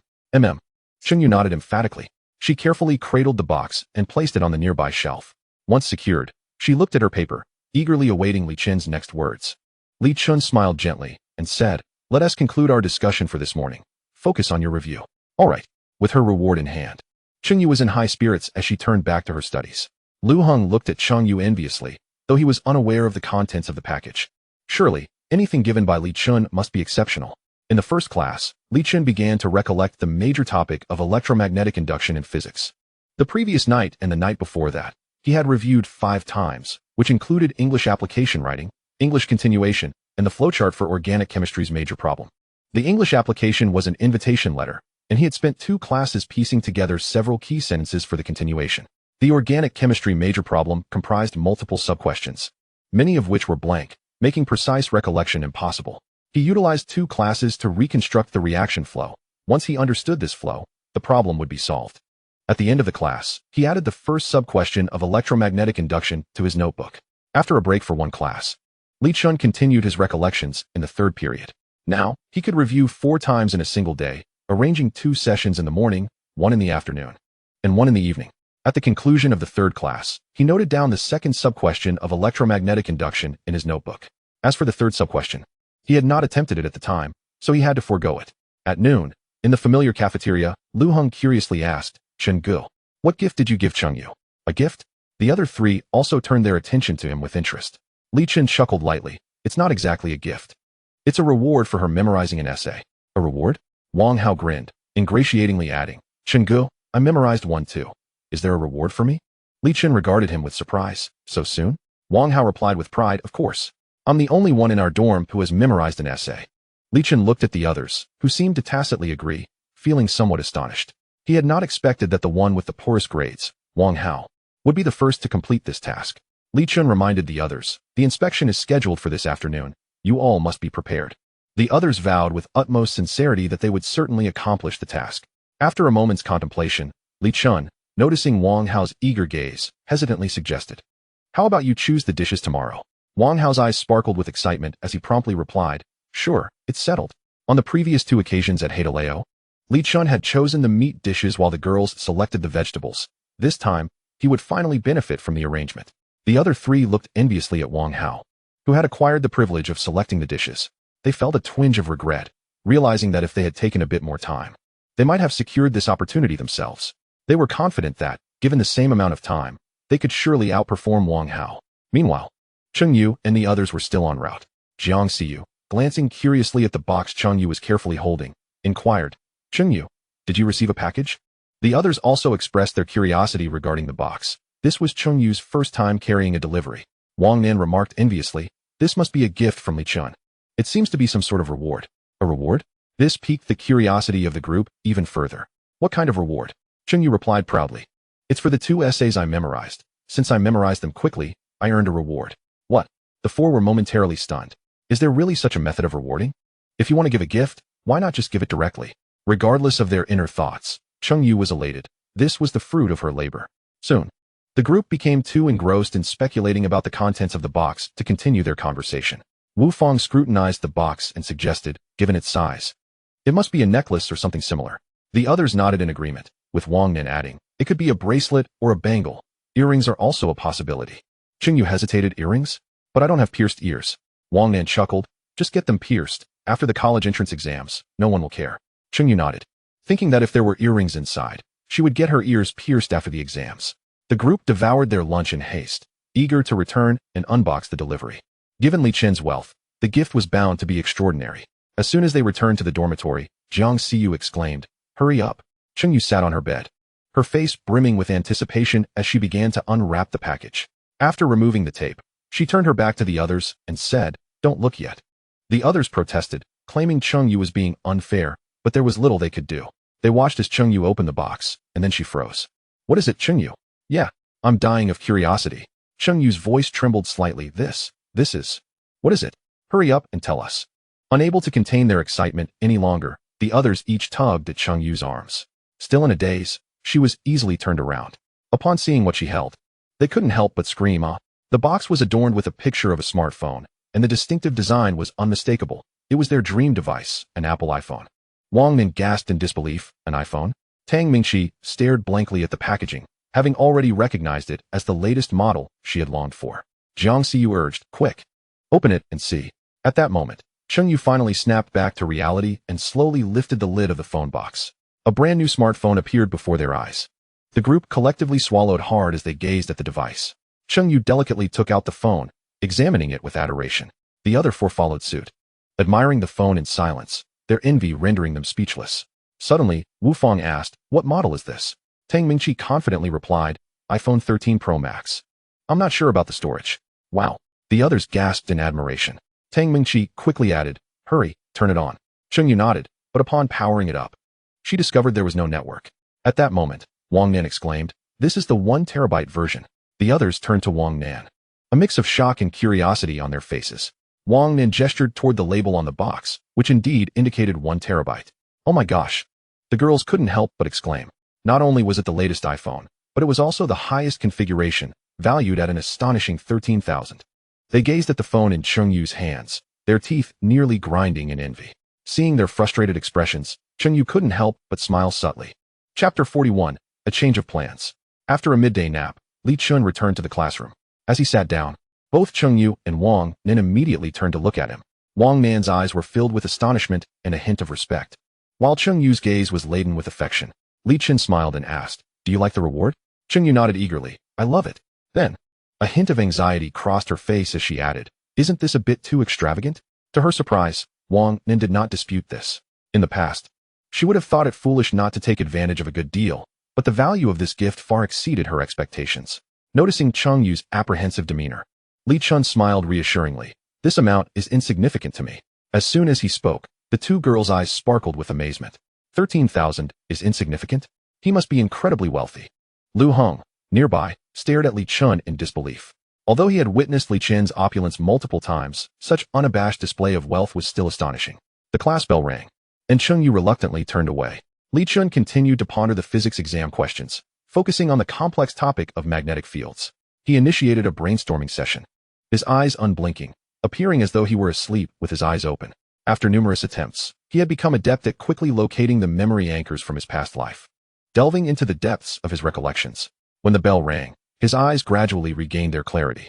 This time, the search was relatively smooth, and he jotted down the problem statements and the first 2 sub-questions in his notebook. As for the third question, he was already satisfied with completing the first 2. He dared not even glance at the third. Subsequently, Li Chun wrote the solution processes for the first 2 questions alongside their respective problems. Cheng Yu turned around to see Li Chun engrossed in his work, watching his profile with rapt attention. She thought to herself, men look their best when they are serious. After about 5 minutes, Li Chun completed the writing and looked up to find Cheng Yu staring at him in a daze. He chuckled and asked, what's wrong? Cheng Yu's cheeks, already rosy, turned even redder as she averted her gaze, stammering, in nothing. Li Chun continued, you should join us for dinner tomorrow. Cheng Yu desperately wanted to agree but hesitated, saying, the day after tomorrow is the exam. We might need to eat in the classroom. This week, Cheng Yu and her dorm mates had already discussed committing fully to preparing for the college entrance exams. At that time, she had agreed. But now she yearned to go out with Li Chun. Though she didn't specify what they would eat, Li Chun guessed it would probably be bread. At that moment, Wang Nin turned around and said, Cheng Yu, why not go with Brother Chen? In their dormitory, Cheng Yu stood out as the top student, exhibiting both exceptional academic prowess and a composed demeanor. For her, this half-day was of little consequence. Her primary intention for staying was to accompany her peers. Li Chun, furrowing his brow in contemplation, had not previously considered this matter. With only 3 days remaining until the crucial college entrance examination, the thought of dining at Heideleo, which required nearly 40 minutes of travel both ways, seemed impractical, especially given the time-consuming nature of hot pot dining. Ultimately, it appeared that Li Chun had not given the upcoming exam much thought. With an IQ of 70 and the benefit of brainstorming, he could not fathom how he might fail. Thus, even as the examination loomed closer, he remained notably relaxed. However, his companions, including Wang Hao and others, did not share his ease.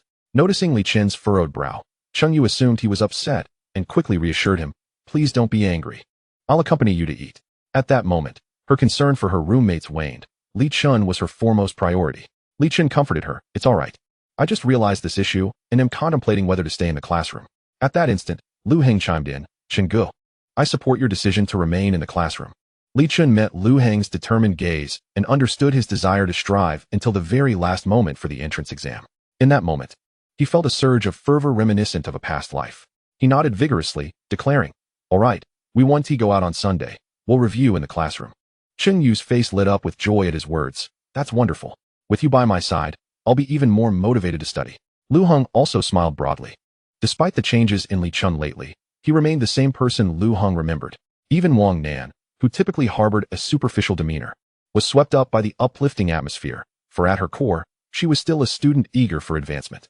During dinner, Li Chun shared his decision with Wang Hao and the others, all of whom wholeheartedly supported his idea, especially Zhang Yishuan, who had recently become engrossed in his studies. Wang Hao, however, felt a tinge of disappointment. He had just acquired the privilege of ordering food, only to have it taken away. Yet, in the face of the impending examination, he understood the significance of the moment. Li Chun observed Wang Hao's expression, suppressing a smile, and said, "Wang Hao, your ordering privilege is reserved. We'll treat you after the exam concludes." Wang Hao erupted in excitement, exclaiming, "Nice. After the exam, we can enjoy our meal even more relaxedly. I feel like I've struck gold." Upon returning to the classroom after dinner, Li Chun found Cheng Yu at her desk, eagerly awaiting his assistance with her math problems. Casting a glance at the question, Li Chun promptly began his explanation. "For this problem, we need to determine the range of values for a. We can start by transforming the information provided in the question. It states that this function has two distinct zeros, which is equivalent to the equation possessing two different roots. We can manipulate this equation." Although Cheng Yu had already posed numerous questions to Li Chun recently, she was still astonished to see him glance at the problem and immediately arrive at the answer. The difficulty of the question was substantial, yet to Li Chun, it was as simple as 1 + 1 = 2. After completing the problem, Cheng Yu gazed at Li Chun in admiration, exclaiming, "Li Chun, you're so intelligent." Feigning dissatisfaction, Li Chun asked, "What did you just call me?" Cheng Yu hesitated momentarily before shyly uttering, "Chen Gu." In their private moments, she felt quite at ease. But now, with Wang Nan and Lu Heng present, she felt a bit self-conscious. Nearby, Wang Nan and Lu Heng, engrossed in their studies, could hardly suppress their smiles at her words, their expressions betraying their amusement. Li Chun nodded in satisfaction. Such an endearing term was indeed delightful. Wang Nan was truly clever. During evening self-study, Li Chun began to recall significant political topics. The first that came to mind was the deeply resonant theme of pursuing dreams in aerospace, which required knowledge regarding the responsibilities of a new generation tasked with national rejuvenation. He jotted the topic down in his notebook, realizing that he could not swiftly write answers for political questions as he could for math and physics. He needed to consult his books. After the evening study session concluded, he returned to the dormitory. Although they would not be dining out for a lavish meal the next day, the customary review of assignments was still necessary. The three of them recited an essay fluently, and Li Chun did not insist on them memorizing a second one. At that moment, Yang Quan suddenly inquired, "Chen Gu, have you memorized it?" Li Chun paused, offering an awkward yet polite smile as he replied, "Not yet." The trio looked at him in disbelief. "I'll memorize it tomorrow," Li Chun said hastily, making his way to the balcony to wash up. Chapter 42, A Grand Feast.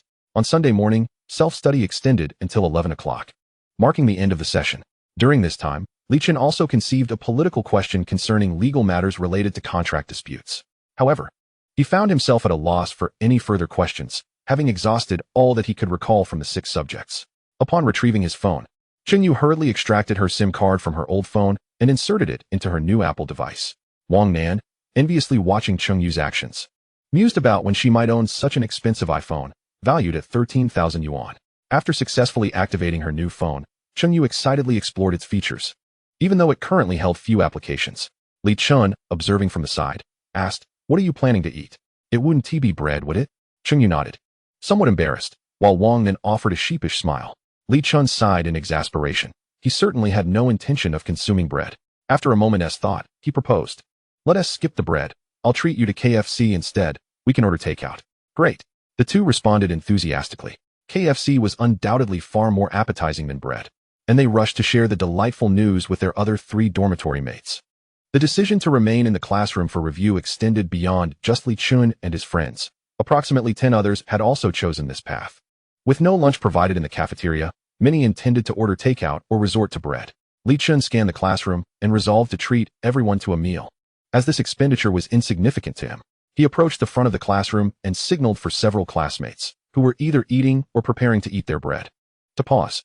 The students turned to him with puzzled expressions, including Cheng Yu and Wang Hao, who were equally curious about the scene unfolding. In his previous life, Li Chen had garnered a reputation for his looks, making him relatively popular among his peers. Yet, he had always been close to Cheng Yu, leaving other girls with little interest. Now, with his wealth publicly acknowledged, his name had become a frequent topic of conversation in the girls' dormitory, often accompanied by envy directed toward Cheng Yu. Thus, his words carried considerable weight, and the room fell silent as all eyes were fixed on him. Feeling elated that everyone was paying attention, Li Chen stood at the front of the classroom and spoke with a slightly elevated voice. Please hold off on eating. I'm treating everyone to KFC this afternoon.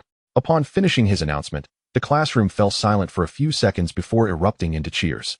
Wang Hao led the chorus, shouting, Chen Gu is awesome. This was soon followed by a raucous chorus of Chen Gu is awesome. Soon, a few students from class 6, drawn in by the commotion, gathered outside the door, perplexed by the excitement within the classroom. Li Chen quickly counted the number of students present, exactly 20, and promptly ordered 10 family buckets. After approximately 20 minutes, some classmates began to return, having gone out to eat before resuming their studies. Upon their return to their seats, the remaining students in the classroom eagerly conveyed the delightful news to them. What? The girls were struck as if by a bolt from the blue. They had initially ventured out to enjoy a sumptuous meal before continuing their studies, but now, while their studies remained, their joy had dissipated.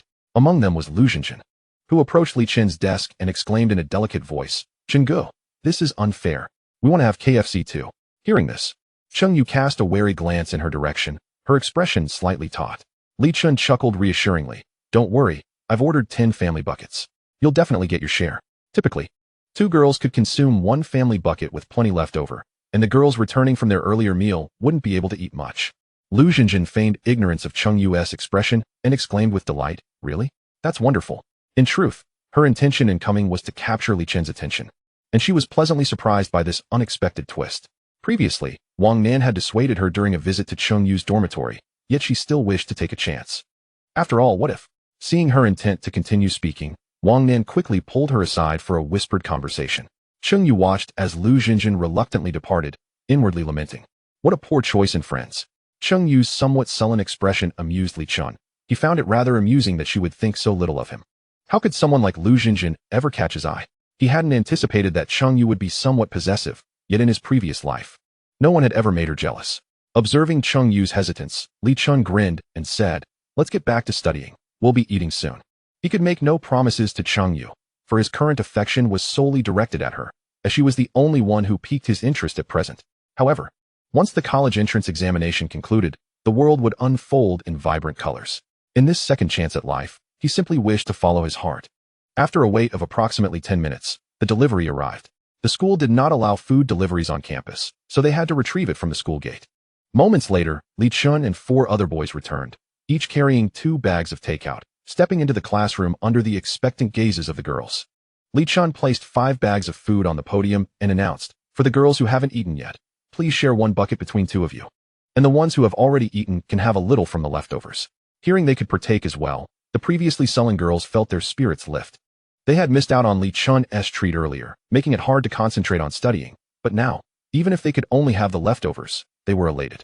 After his announcement, Li Chen and the 4 boys moved to the back of the classroom with the remaining 5 buckets of food. Once they left, the girls excitedly gathered in pairs. Upon returning to their seats and opening their takeout, they were thrilled to discover a family bucket inside. Sharing a bucket between 2 was a luxurious treat. The girls who had already eaten were equally excited, as they would still receive a generous share. Naturally, Li Chen and his companions shared their meal with Cheng Yu's dormitory. They placed the 5 buckets on a table at the back, with a total of 10 burgers. Just enough for everyone to grab one and begin eating. Wang Nan, chewing on her burger, gave Li Chen a thumbs up, exclaiming, Chen Gu, you have such grand vision. From the moment Li Chen decided to stay, she knew her dormitory mates would have no worries about food, and indeed, that had proven true. However, she had not expected him to treat everyone. It wasn't merely a matter of wealth. Some individuals became more frugal with increased affluence. Treating them could be interpreted as a gesture for Cheng Yu, but inviting everyone spoke volumes of his character. The others chimed in with praises as they ate, feeling fortunate to be classmates with someone like him. Observing this scene, Cheng Yu's bright eyes sparkled with joy and pride. As the meal drew to a close, an ample amount remained.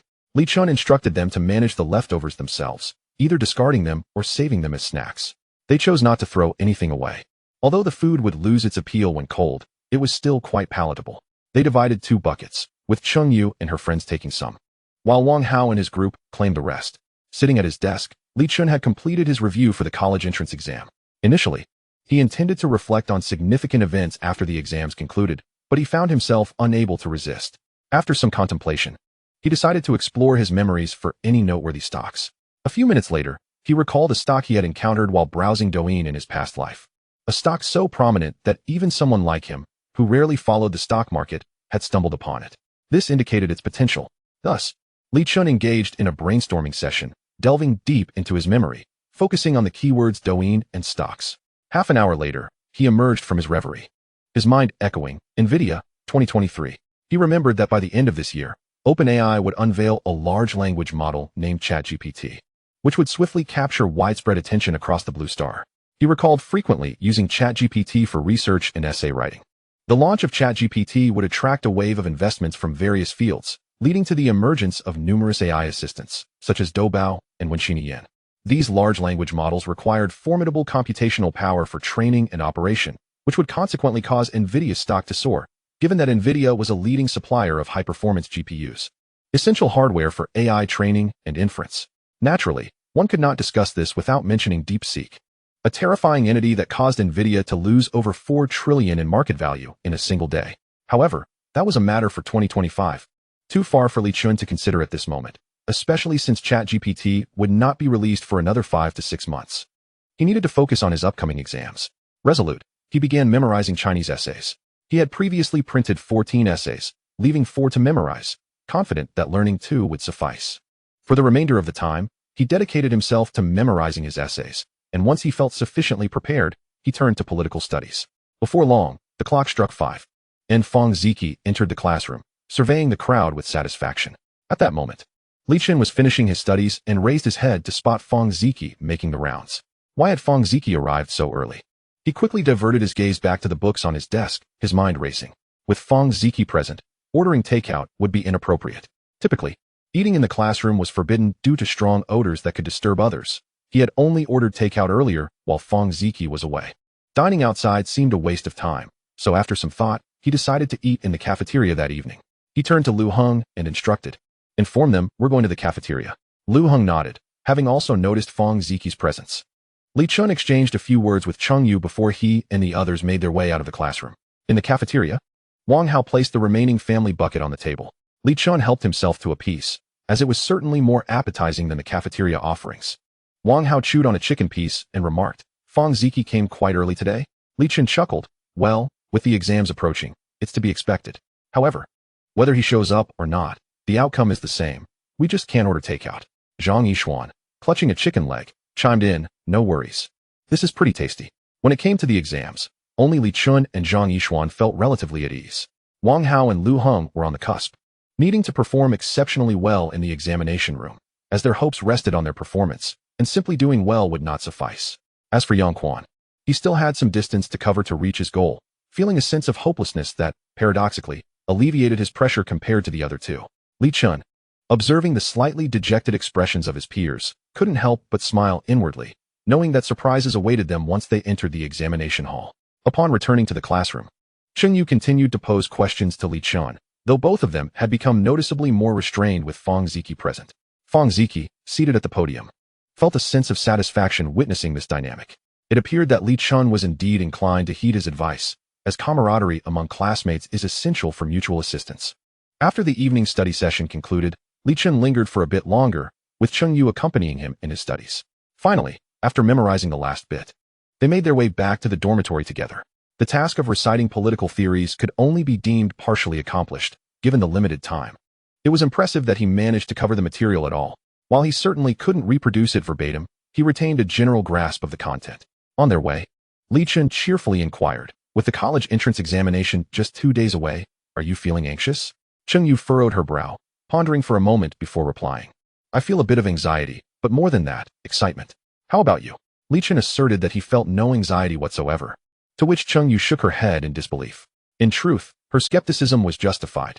Despite having experienced it once before, Li Chen still felt a twinge of nervousness. However, he could confidently assert that his level of anxiety was considerably milder than hers. As they walked, Li Chen encouraged Cheng Yu to recite an essay. True to her remarkable linguistic prowess, Cheng Yu recited with exceptional fluency, eventually managing to recite an additional piece as well.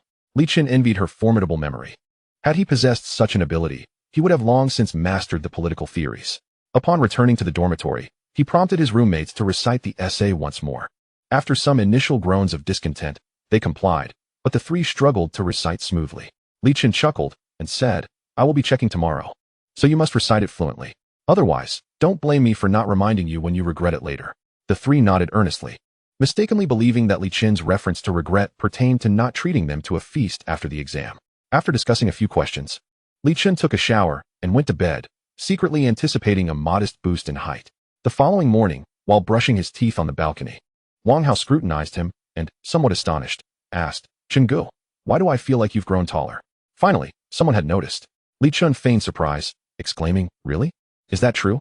Wang Hao, convinced, replied, "Absolutely. Let's compare heights after you finish brushing."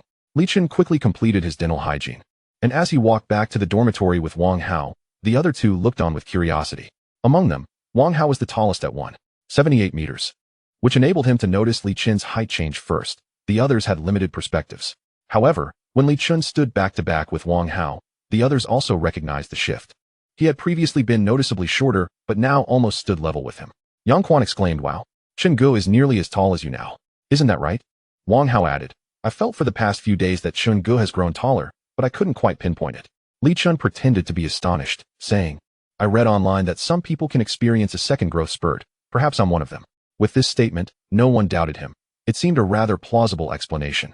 Zhang Yishuan gazed at Li Chen with envy, having never reached 170 meters had always been a regret of his. Now, witnessing Li Chen's transformation, he too hoped for a second growth spurt. The others shared in the envy. Even Wang Hao, at 178 meters, felt a pang of regret for not reaching 180 meters. Li Chen, pleased to have deceived his peers, planned to purchase a bit more height in a couple of days, envisioning himself at 178 meters. Chapter 44, A Hit. The next morning, as Li Chen entered the classroom, he was met with an atmosphere thick with tension and anticipation. In the upper right corner of the blackboard, it read, "One day until the college entrance examination." Chen Yu chatted briefly with Li Chen before reluctantly returning to her studies. Li Chen, contemplating for a moment, pulled out the major political questions to continue his practice, feeling confident in his grasp of the other subjects.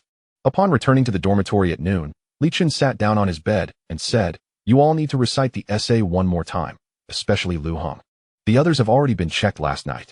Lu Hong, startled, realized that he had indeed memorized an essay the day before, but after a day and a half. He had forgotten even the introduction. He stood there, hesitating to speak. Li Chen, anticipating this situation, shook his head in resignation and said, "Don't delay going home tonight. Spend 10 minutes to memorize the essay. I will check tomorrow." Lu Hong nodded, and the other three, having prepared in advance, recited smoothly. Satisfied, Li Chen nodded. Given that the exam was the following morning, this level of preparation was sufficient. That evening, excitement kept them all awake, with Wang Hao expressing his concerns. "I wonder if I can get into a university." The other two shared similar apprehensions, each with their own aspirations.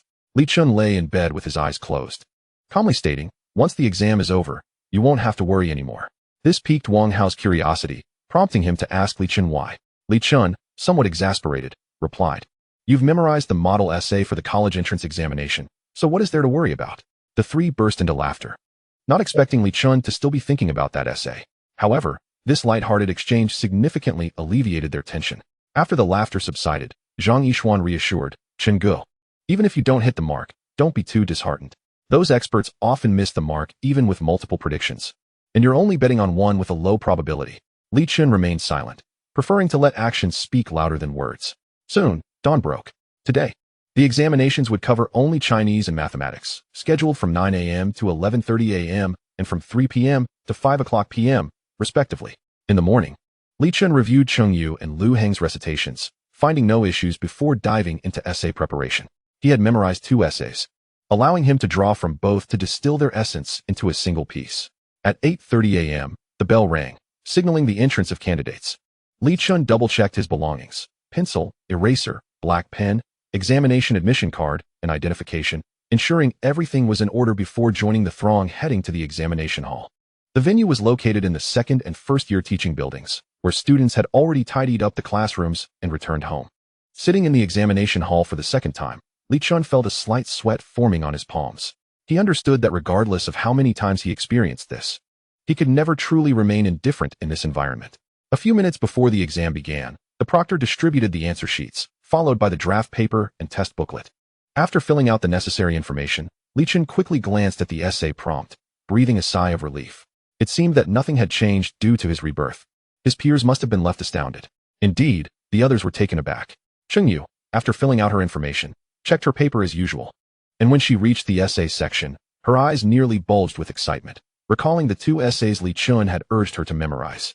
Although her Chinese was strong and she could typically score around 50 points on her essays, with those 2 model pieces in mind, she felt confident of scoring at least 55, if not 57 or 58. As for a full score, she dared not even hope, knowing that the criteria for full marks in Chinese essays were exceptionally strict.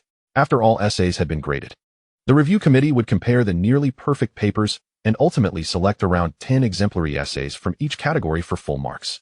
As Wang Hao and his companions laid eyes on the essay, their expressions mirrored one another, and they internally exclaimed, "Wow, Brother Chen is incredible."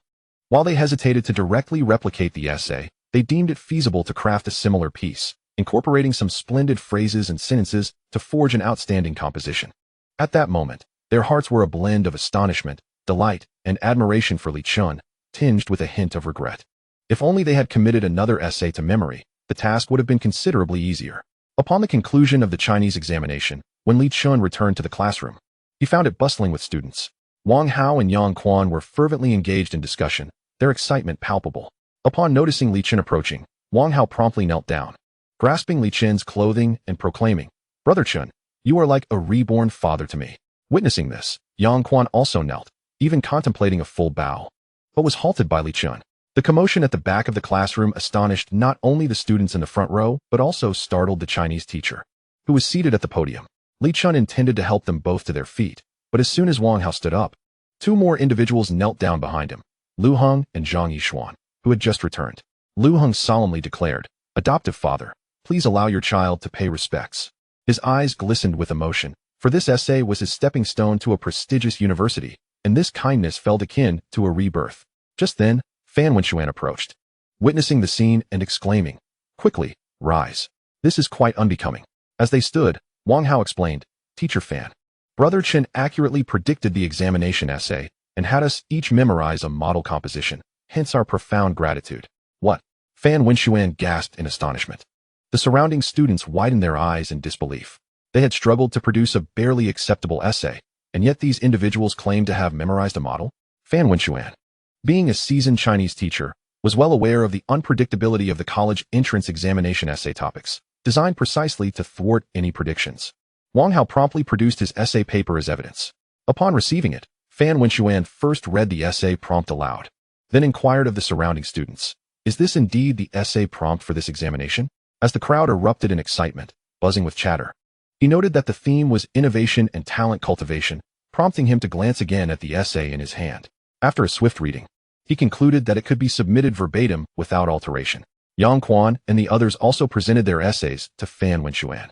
As he perused each one, his astonishment grew. Not only had they predicted the theme of talent cultivation, but they had also accurately captured the essence of innovation, 2 predictions at once. Chen was undeniably a genius among geniuses. Suppressing his astonishment, he asked, "Did only the 5 of you memorize it?" "I'm here too, teacher," Chengyu chimed in. Having observed from the sidelines, her heart filled with admiration and gratitude for Chen. Lu Zhenjin, feeling somewhat aggrieved, lamented, "Brother Chen, why didn't you share the essay topic with us?" The other girls cast forlorn glances at Chen, wishing they had the chance to memorize a model essay ahead of time, as they were confident they could have crafted a composition scoring over 50 points. Chen sheepishly smiled, responding, "Even if I had told you, you wouldn't have believed me." Fan Wenxuan recognized the truth in Chen's words. Such a claim would be met with skepticism by anyone.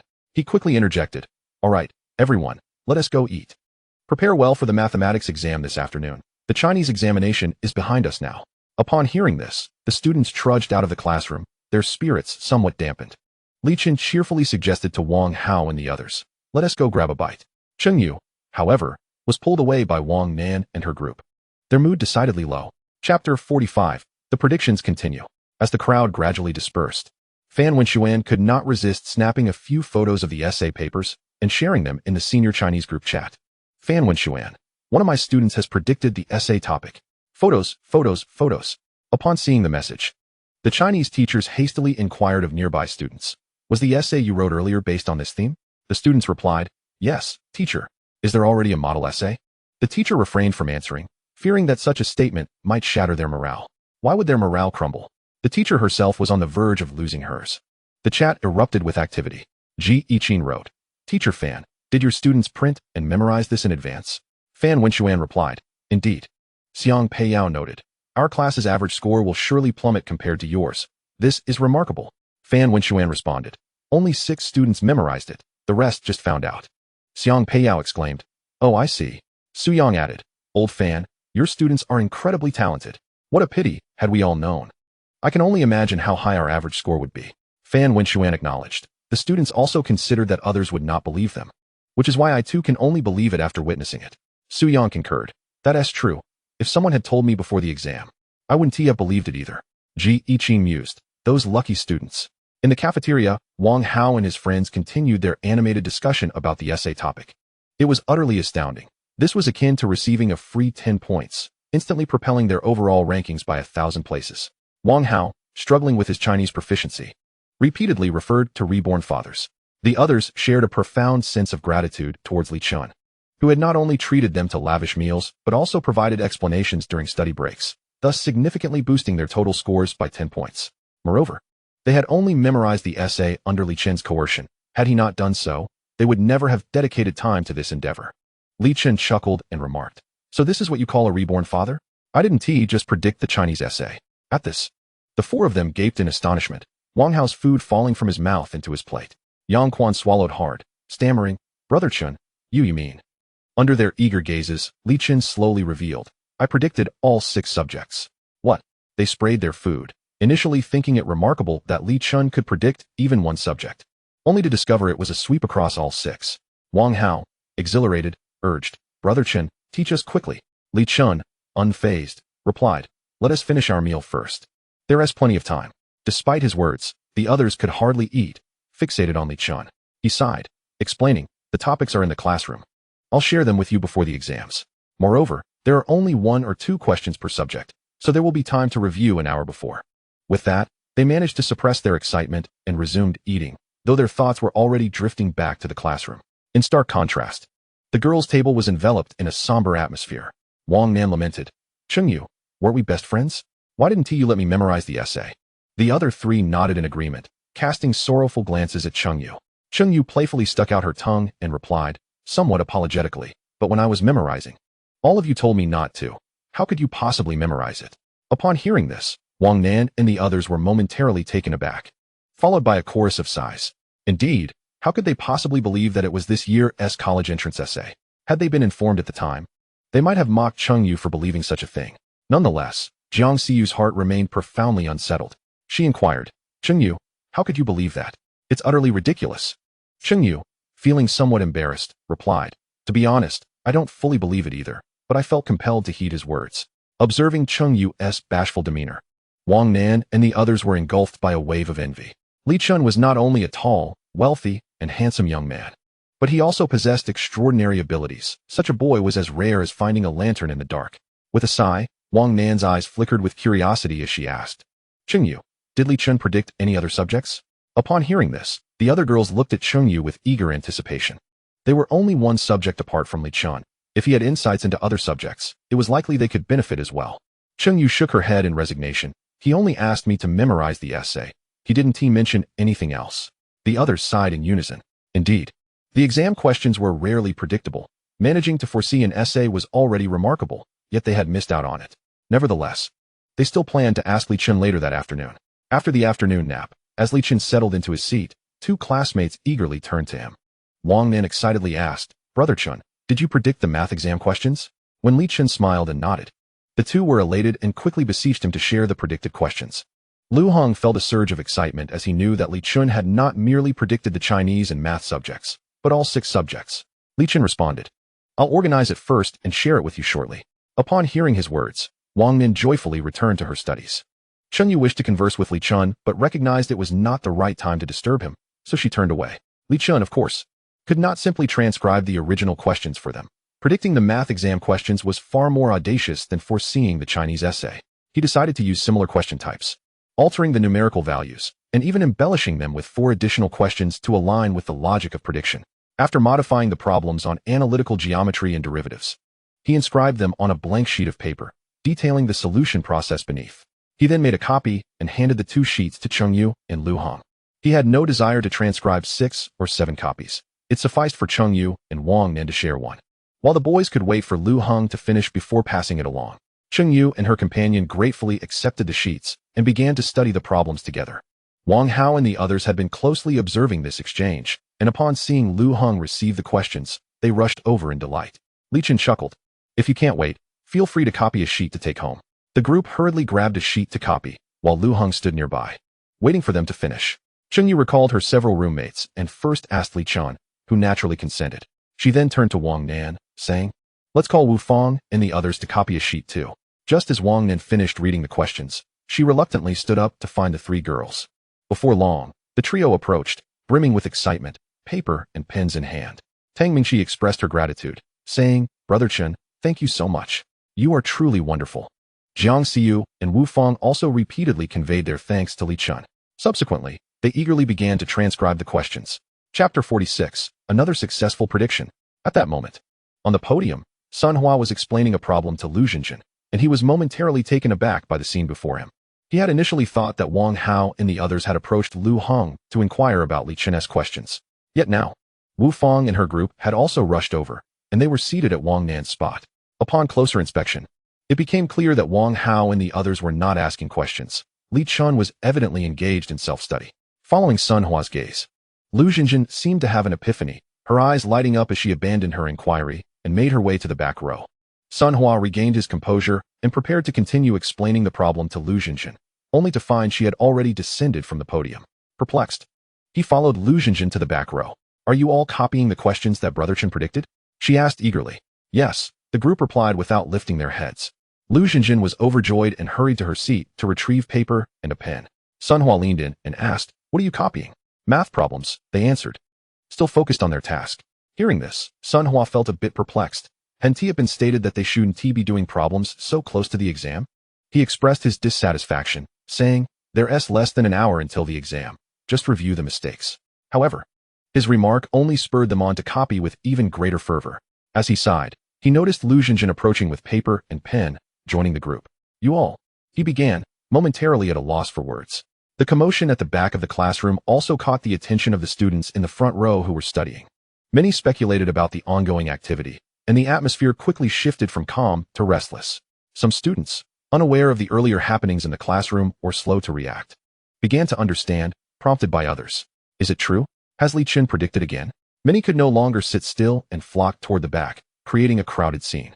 Sun Hua called out, everyone, return to your seats. The exam is imminent. Don't get caught up in the commotion. No. We want to see the questions Brother Chen predicted. Yes, let us see. Sun Hua was taken aback. He recognized that Brother Chen referred to Li Chun. But what did it mean to predict questions? Could math exam questions truly be predicted? The situation grew chaotic, and he felt powerless to intervene. Directing his gaze toward Li Chun, the crux of the matter, Li Chun, equally exasperated, wondered how such a commotion had arisen. He announced loudly, return to your seats. I will write the questions on the board. Upon hearing his words, the students gradually retreated to their seats, eagerly awaiting Li Chun's instructions. Observing that Li Chun's words held more weight than his own, Sun Hua felt as though his 2 years of teaching had been in vain. Nevertheless, as Li Chun was indeed his prized pupil, he refrained from further comment and promptly encouraged him to proceed. Li Chun ascended to the podium, transcribing the processes for 2 problems on the blackboard, and returned to his seat amidst the grateful gazes of his classmates. Subsequently, everyone began to examine the problems, while Sun Hua contemplated the questions. After reviewing them, he engaged in conversation with Li Chun. Li Chun, do you think this year's exam will feature this type of analytical geometry question? This problem is relatively conventional, addressing the issues of maximum and minimum values. However, the substantial computational requirements are a hallmark of such questions, making it rare for anyone to achieve full marks in the exam. Li Chun nodded in agreement. though he couldn't guarantee that this particular question would appear. Sun Hua queried, "Why do they all have such faith in your predictions?" While he acknowledged Li Chun's mathematical prowess, he could easily envision Li Chun scoring a perfect 150 in math. This notion of predicting questions genuinely perplexed him. Standing nearby, Lu Heng clarified, "Brother Chen accurately predicted the essay topic for the Chinese exam today." This revelation astonished Sun Hua. Such talent explained why everyone placed their trust in Li Chun. However, a new concern arose. The class had a rather weak foundation in mathematics, and many students struggled to comprehend the answers, nearly to the point of tears. Several approached Li Chun with questions, and seeing this, Sun Hua directed Li Chun to explain the solutions. After all, they had completed their review, and Li Chun stepped up to the podium to elucidate the answer step by step. This class was now the only one where students were still discussing problems in front of the blackboard, so close to the exam. After Li Chun concluded his remarks, he casually added, "If you truly don't understand, simply memorize it and write it down on the draft paper during the exam." Upon hearing his words, Sun Hua was taken aback, astonished by the boy's audacious confidence. For the next stretch of time, everyone in the class, except for Li Chun, was engrossed in pondering over the problem involving analytical geometry. The other derivative question was merely a single, relatively simple item, which the students easily grasped. When the bell rang signaling the start of the exam, Li Chun made his way directly to the examination room, while the others remained preoccupied with reviewing the questions. There was no strict necessity to enter the exam room so early. Sitting there was merely a wait, and they might as well take a final look at the problem. Once the test papers were distributed, Li Chun glanced at the analytical geometry question, which had not changed, and he let out a sigh of relief. He felt no significant pressure at that moment, as there were only a few familiar faces around him. Should the mathematics problem have altered, he would have found himself in quite an awkward predicament. Meanwhile, the entire class was buzzing with excitement, exclaiming, "He has done it. Li Chun is incredible." After the exam bell rang, Li Chun began tackling the mathematics paper with ease, navigating through the multiple choice questions, fill in the blanks, and the trigonometry problems without a hitch. The only slight challenge was the second derivative question, but it did not consume much of his time. Li Chun was not in pursuit of speed. He was confident he would complete the exam. After finishing, he reviewed his answers twice and discovered that only an hour had elapsed. Since the rules dictated that one could not submit the exam more than half an hour early, he simply sat idly. After a few minutes, an idea struck him. He could brainstorm some ways to earn money. Nvidia stocks felt too distant. Ideally, he wanted to invest in June, right after his exams concluded. If he could acquire a promising stock, not only would he benefit financially, but he could also convincingly demonstrate to his parents that he was a stock market expert. With this thought in mind, he launched into a brainstorming session, setting his sights on the trending events on Douyin in June. Thus, he began to stare intently at the test paper, motionless. The proctor at the podium mistakenly assumed Li Chun had fallen asleep.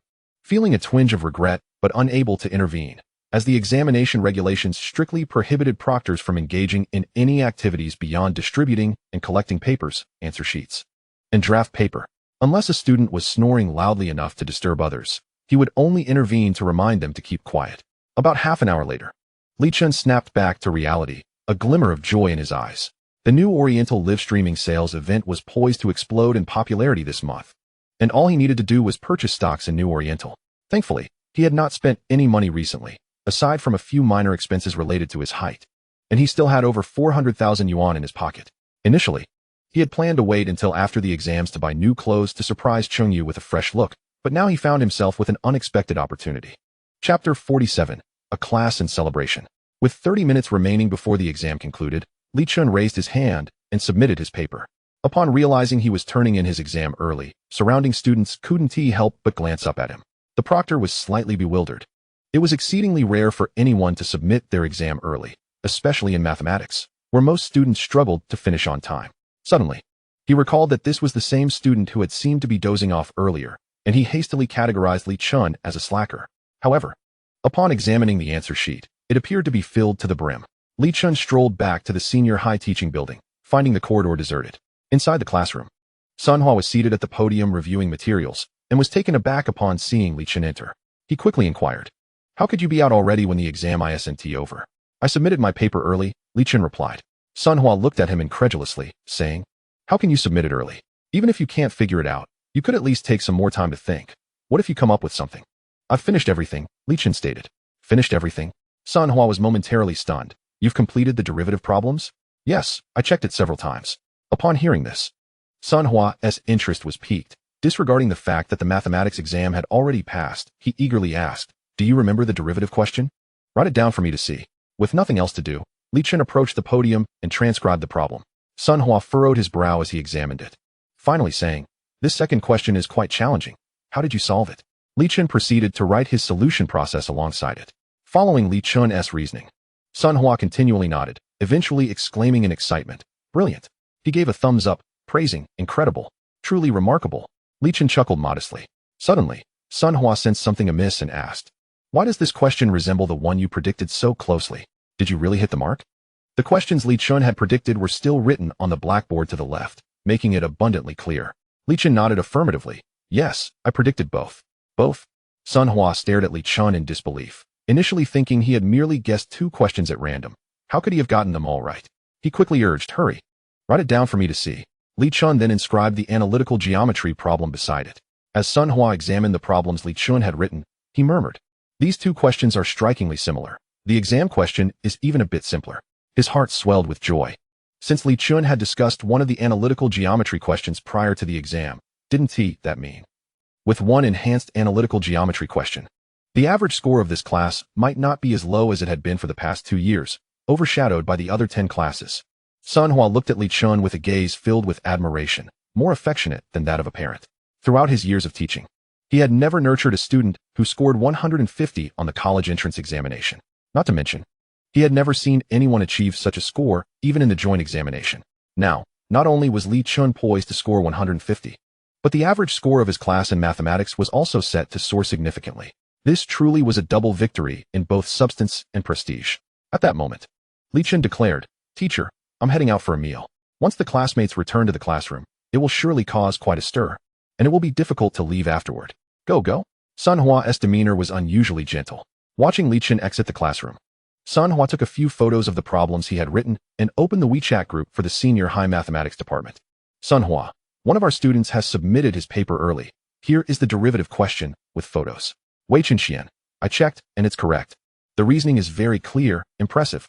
Thumbs up, thumbs up, thumbs up. Xiao Xiuwen, Mr. Sun's class is about to produce a perfect mathematics score. Shui Wentao, isn't that Chen? The one who ranked first in the city last time? Sun Hua, it is indeed Chen. And he also predicted the exam questions, photos. Gaolan, it's true, they're almost identical. Sun Hua, he not only predicted the derivative question, but also the analytical geometry question, photos. Gaolan, huh? Xiao Xiuwen, no way, this is too outrageous. Old Sun, you're not trying to fool us, are you? Sun Hua, why would I deceive you? The first photo is from what he wrote on the blackboard before the exam. And he explained the solution process. Shui Wentao, Mr. Sun, your class's average score is about to soar. Wei Chen, your class has so many talents. In the morning, there was also someone who predicted the Chinese essay topic. The senior high Chinese department is going crazy. Sun Hua, Chen also predicted the Chinese essay topic. Wei Lan. After the exam concluded, students in the classroom engaged in fervent discussions, their speech racing at breakneck speed. Brother Chen is incredible. Indeed. Just a slight variation. At the time, I didn't understand, so I directly followed Brother Chen's advice to jot it down on the draft paper. Then substituted the numbers, and it was fine, but I couldn't calculate the final answer. No worries, the answer is only worth 3 points. Observing the exceptionally enthusiastic students, Sun Hua felt a wave of joy wash over her as she remarked, "You can all rest assured now. Mathematics poses no problem.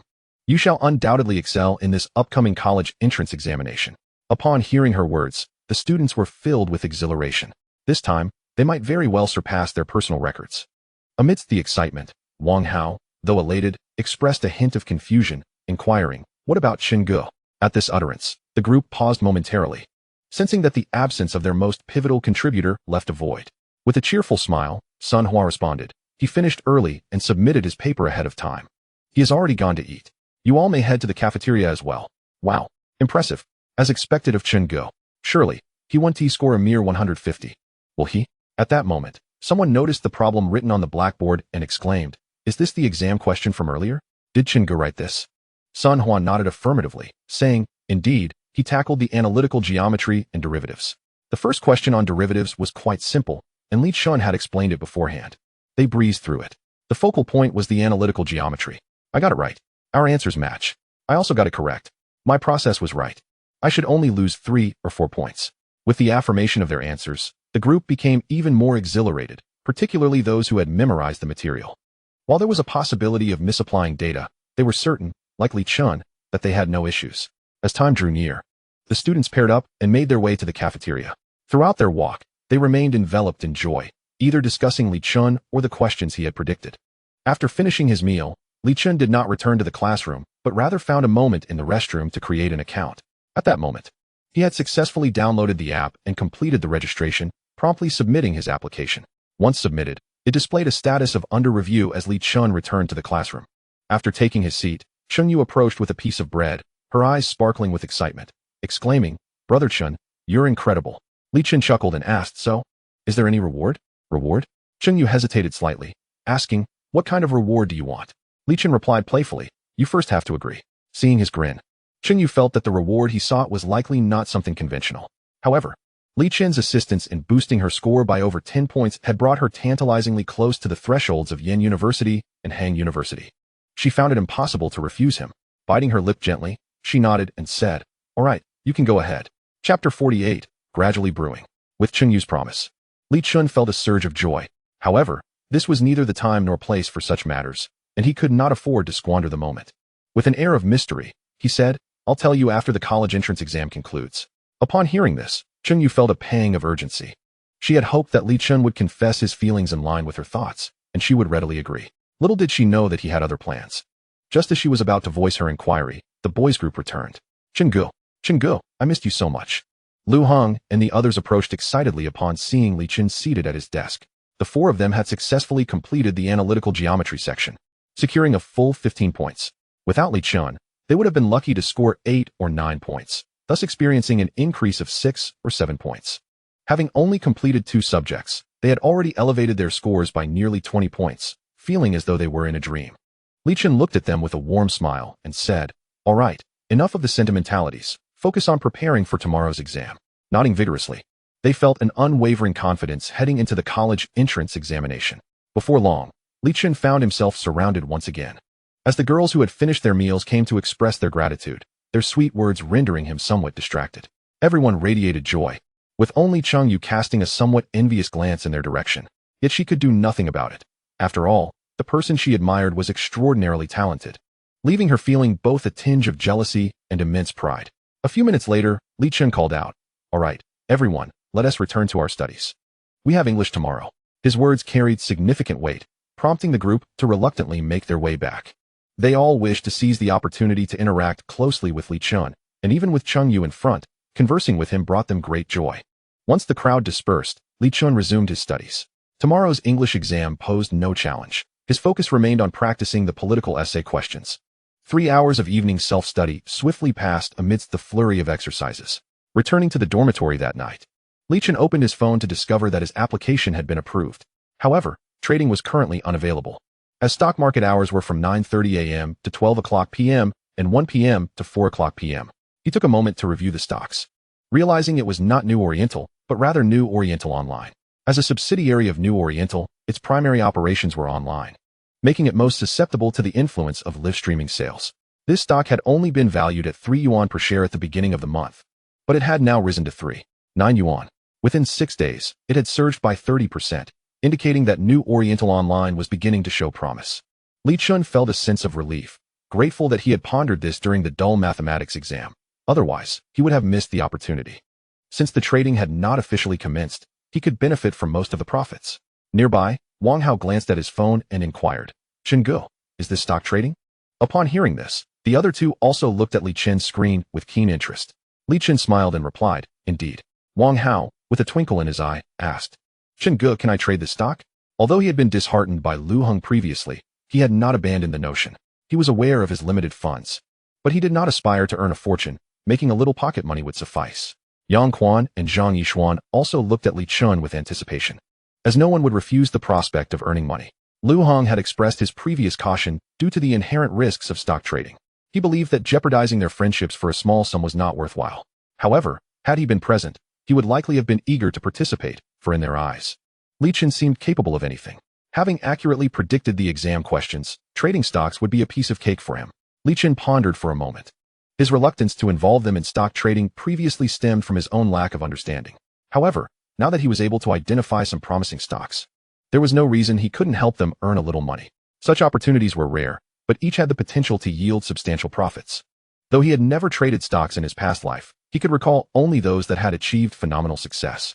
With a smile, he said, "I can allow it. But I must first clarify a few points." Hearing Li Chen's affirmative response, the three were filled with excitement. Nodding eagerly and assuring him that they had no issues with the stipulations, Li Chen then laid out two important considerations. First, he would only share stocks he believed in. Any other stocks would carry risks of loss, and he would refrain from discussing them. Therefore, such opportunities would be infrequent, perhaps only a handful of times a year. Second, if he identified a promising stock, he would share it in their dormitory group chat, but during that time, they must not disclose it to others. Li Chen concluded, "Once you earn money, you can show off, but remember, the key to wealth is to keep it low profile." The three readily agreed, understanding the reasoning. The more people involved, the smaller their share of the profit. However, this was just one reason. Li Chen was primarily concerned that the information leaking could lead to unforeseen complications. The discussion about stocks consumed a bit of their time, and they hurried to wash up.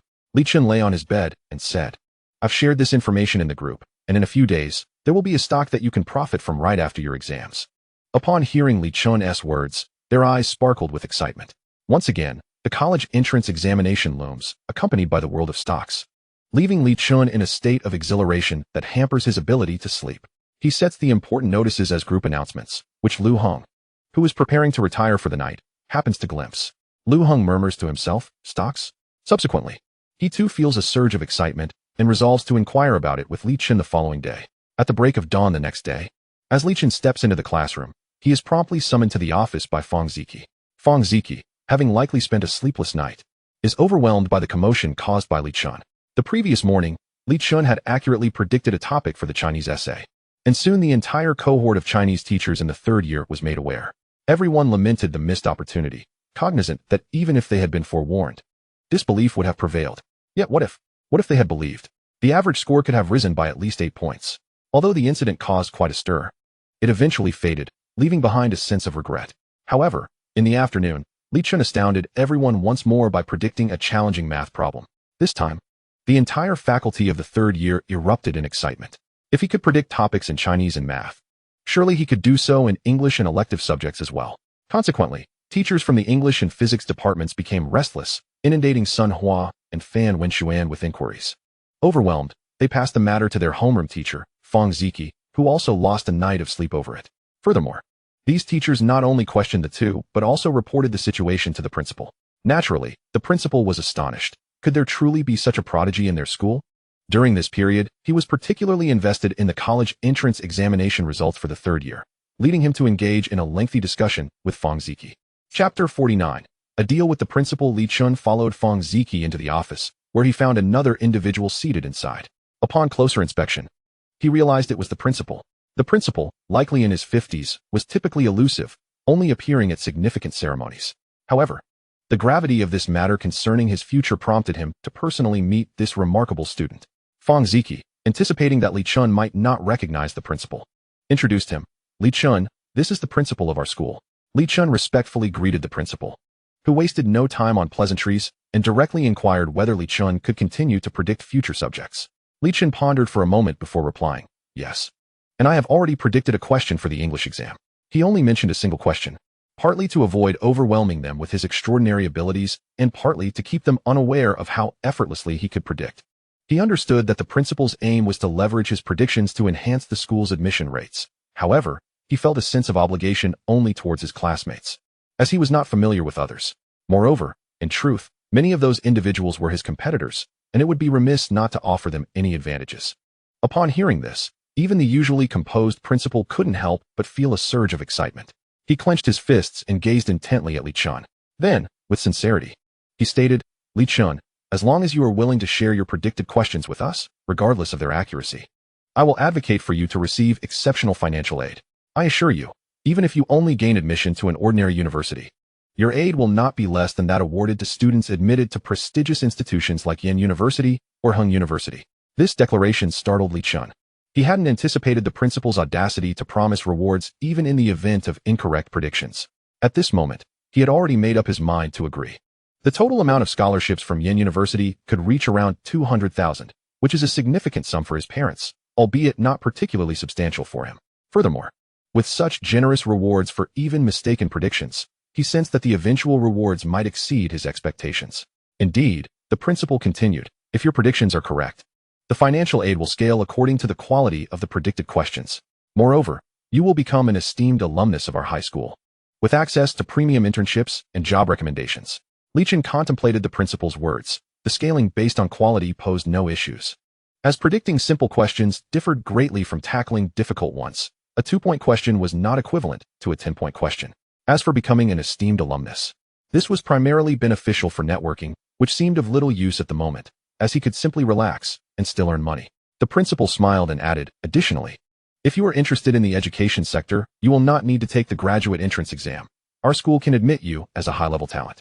Chen furrowed his brow, feigning deep contemplation, and asked Fang Ziki beside him, how much signing fee did we offer the teacher from Yen University that we recruited before? Fang Ziki succinctly replied, 2 million. The principal turned back to Chen, his gaze inquisitive. Chen maintained an impassive facade but inwardly berated the cunning old fox. Did he wish to recruit him as a teacher merely for his predictive abilities? Unfortunately, he had only predicted once and would not achieve such feats again. Moreover, 2 million might be somewhat useful to him now, but in 4 years, it would hold little significance. He smiled and said, Principal, I agree to share the questions with you, but I wish for this matter to remain confidential. He did not desire to be pursued by a horde of reporters or besieged by high school teachers and students seeking predictions. He simply did not have the time for that.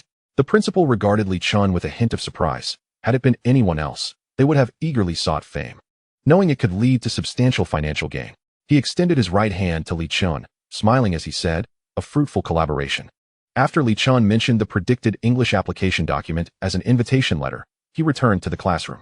The principal hastily sent a WeChat message to the leader of the English department for the 3rd year and only relaxed once he received a reply.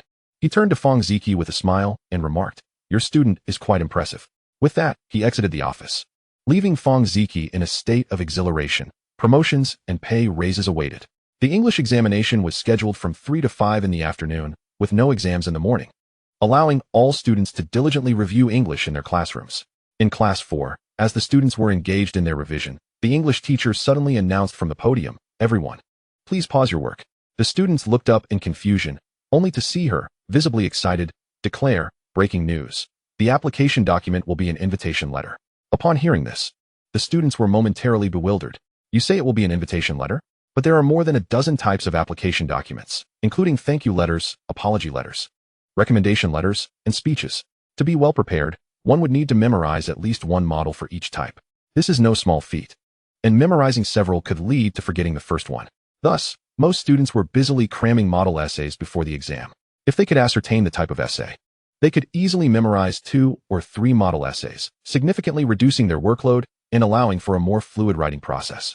The English teacher, aware that this news was extraordinarily fortuitous, explained, this is a prediction made by a student from Class 5. He has accurately predicted the Chinese essay and a math problem, achieving a 100 accuracy rate. Suddenly, a student exclaimed, it's the king of predictions. The others turned to him, inquiring, who is the king of predictions? He quickly clarified, the king of predictions is the student that teacher Li mentioned. Yesterday, a friend of mine boasted that he had memorized a model essay for the Chinese exam and made minor adjustments to the data for the math problem, securing a perfect score. We in the dormitory refer to him as the king of predictions. Wow, that's incredible. Does that mean we are set to soar? Subsequently, most students eagerly began to memorize invitation letters. Of course, some remained skeptical of such an extraordinary occurrence and chose to continue their individual revision. This scene unfolded repeatedly across various classrooms of the 3rd year. In Class 5, Chen had scarcely settled down to review when Linya interrupted everyone with an announcement. An invitation letter? Aside from Chen, the others looked at Linya with puzzled expressions. With a smile, Linya revealed, it's a topic that Chen has predicted. Chen Gu. At that moment, the entire class was convinced, for they had witnessed Chen's prowess in mathematics and now held unwavering faith in him. Knowing the specific type of application writing could save a significant amount of effort. Everyone was exhilarated. Chen pondered how to approach the continuation of the writing task. He still needed to utilize several sentences he had crafted, especially since they could potentially enhance his rewards. He could assert that he had hit upon the theme in his Chinese essay and in mathematical analytical geometry. He could claim he had anticipated the question type, including English application writing as well. However, the sheer volume of English articles was daunting. Searching through them was akin to finding a needle in a haystack. If he were to present the continuation text directly, it would be utterly terrifying. Chapter 50, The Beginning of Investment. After a period of contemplation, Li Chun concluded that presenting everything was unrealistic. He could only extract a few keywords. Although that was already quite absurd. Resolute, he took out his notebook and began to contemplate the 3 English sentences he had recorded. The first sentence conveyed that the author needed to engage in community service to graduate. The second articulated the author's fear when confronted with numerous homeless individuals. The third indicated that the author had never seen so many people waiting for food. Li Chun meticulously reflected on the implications of these 3 sentences. Initially, the author felt some trepidation, but although this fear might be forgotten later, the author's perspective would undoubtedly evolve. This was because the college entrance examination typically favored uplifting narratives. The catalyst for this change would likely stem from the author's compassion ignited by the plight of these individuals. Furthermore, fear often arises from the unknown. If one were aware that these individuals possessed goodwill, that fear would dissipate. Thus, the continuation of this article was likely to lean towards humanitarian advocacy, perhaps calling for kindness towards the homeless population. With this realization, Li Chun no longer fixated on pinpointing keywords, providing the theme would suffice. At that moment, the bell rang signaling the end of class, and Li Chun sensed a subtle inclination toward being surrounded. He promptly stated, "Everyone, focus on your revisions. I am still working on the predictions. I will inform you once I have more insights." Upon hearing this, the students quickly dispersed. Disturbing Li Chun's preparation would indeed be a grave transgression. Observing this, Li Chun exhaled a sigh of relief, grateful for his strategy. Lu Hong, who had intended to inquire about Li Chun's stock ventures, was left to wait until lunchtime. Around 9 o'clock, Li Chun seized the opportunity during the break to enter a restroom stall, preparing to invest in stocks. The stock market opened at 9:30. With New Oriental Online's opening price set at 4 yuan per share. To make a purchase, he would have to place orders in complete lots. With one lot comprising 100 shares and a commission fee of 0.02, with over 500,000 in his account, he acquired more than 1,400 lots, leaving him with just 300. Having successfully purchased the stocks, a significant weight lifted from his heart, and he returned to the classroom with a sense of exhilaration. Although his system account continued to reflect increasing funds, he was reluctant to make frequent trips to the restroom. He planned to make another purchase before noon. At lunchtime, as Lu Hong settled down, he could not contain his curiosity and asked, "Chen Ge, what was that you posted in the group last night?" Before Li Chen could respond, Wang Hao chuckled and said, "Lu Hong, Chen Ge intends to lead us in stock trading. Just wait to reap the profits." Though Lu Hong was already aware, the confirmation ignited his excitement. No one would ever complain about earning too much money. Even a modest gain could afford an extra meal. Moreover, with Li Chen's remarkable capabilities, how could he possibly lead just a few to earn a mere handful? Surely, it would be in the hundreds. Li Chen replied with a smile. Such opportunities are not abundant, but they are all high-quality stocks. Lu Hong, you can open an account today. A promising stock is on the horizon. Lu Hong enthusiastically declared. Great, I'll take care of it this evening. Wang Hao and the others looked on enviously at Lu Hong, knowing they would remain at school for 2 more nights. They could only hope that the stock would not take off prematurely. Back in the dormitory, Li Chun summoned a few individuals and said, "This is the app. The stock is called New Oriental Online, and I will send the specific code in the group." The group nodded in agreement, recognizing the well-known name. Li Chun intended to demonstrate how to purchase stocks, at which point his account had increased by over 10,000. He checked the stock, which had risen to 4.2 yuan per share, and displayed a total of 2,828,000 in his portfolio. Wang Hao and the others widened their eyes at this figure. Though they had never traded stocks, they could comprehend this much. Seeing their astonished expressions, Li Chun decided to provide a shocking revelation. With a smile, he remarked, "I purchased this stock just after 9 this morning." "What?" they exclaimed in disbelief. "You made nearly 30,000 in just over 2 hours?" No wonder Li Chun was so wealthy. This was akin to printing money. Lu Hong remarked, "I thought, Chen Ge, why were you away for so long during the 3rd period? Turns out you were buying stocks." This statement further validated Li Chun's earlier claims, leaving everyone in awe. Li Chun then proceeded with the transaction, spending 14,000 to buy 33 lots. He demonstrated how to sell stocks, but refrained from confirming the sale. If sold, he would incur a stamp duty of 0.1, and repurchasing would entail a commission of 0.02. He had no intention of engaging in such practices. The group understood how to navigate the process and returned to their studies. After the afternoon break, Li Chun did not head to the classroom, but instead walked directly to Fang Ziqi's office. In recent days, Fang Ziqi's task had been to remain in the office coordinating with Li Chun to ensure that the predicted questions were promptly communicated to the teachers of each class. For this purpose, He had also joined groups for other subjects. Upon seeing Li Chen enter, Fang Ziki had an inkling of what was to come and looked at him with anticipation.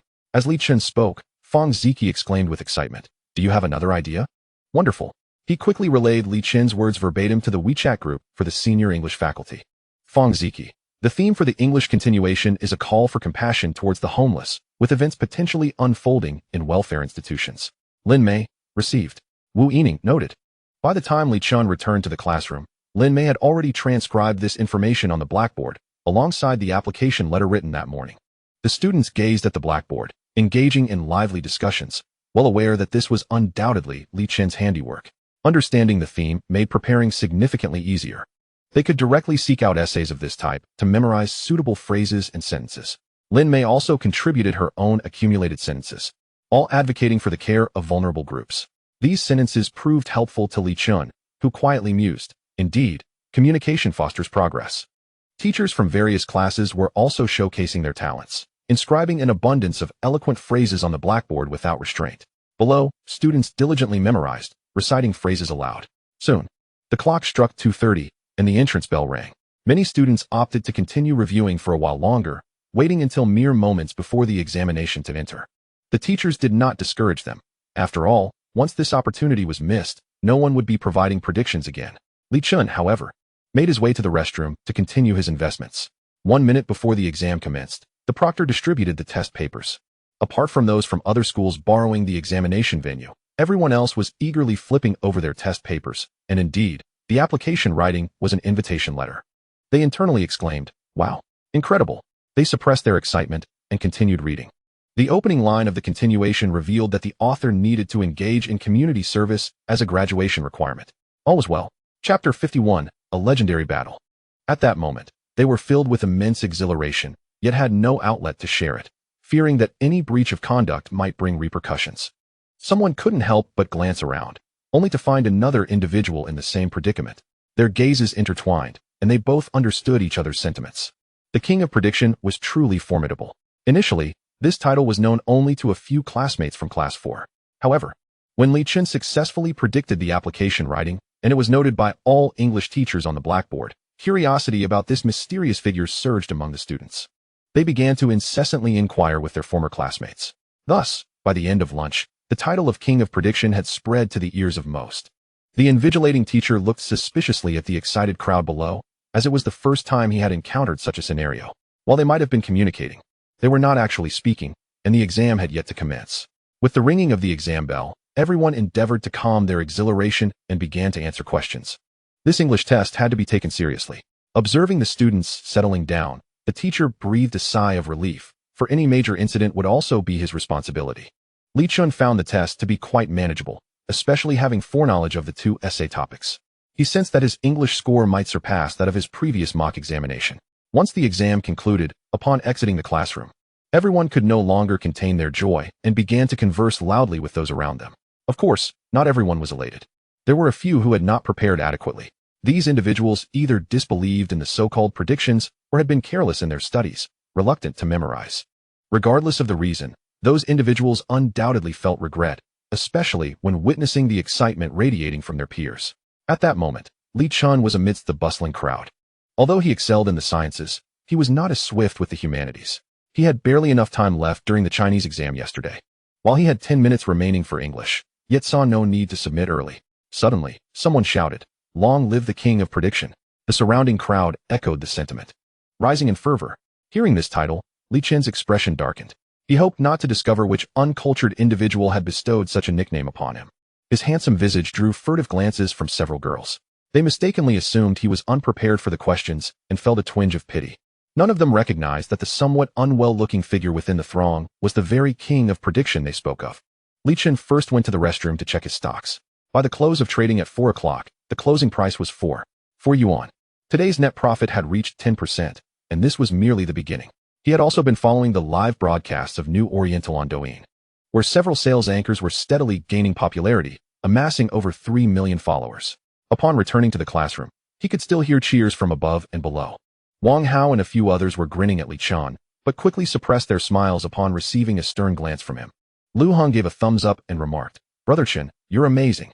Those around continued to praise Li Chen. The application writing had at least a 1 in 10 chance. And this continuation theme was truly extraordinary.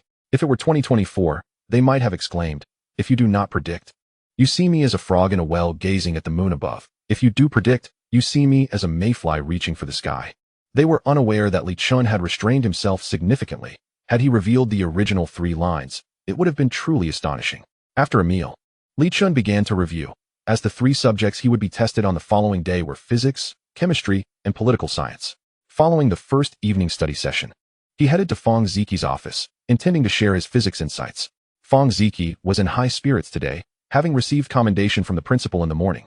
And in the afternoon, he saw the English teachers continuously praising Li Chun in the group chat, occasionally tagging him. It was worth noting that most English teachers were female, and he felt a sense of pride. Although he had a formidable mother at home, it was still gratifying to boast with them. Most importantly, Li Chun had predicted correctly once again.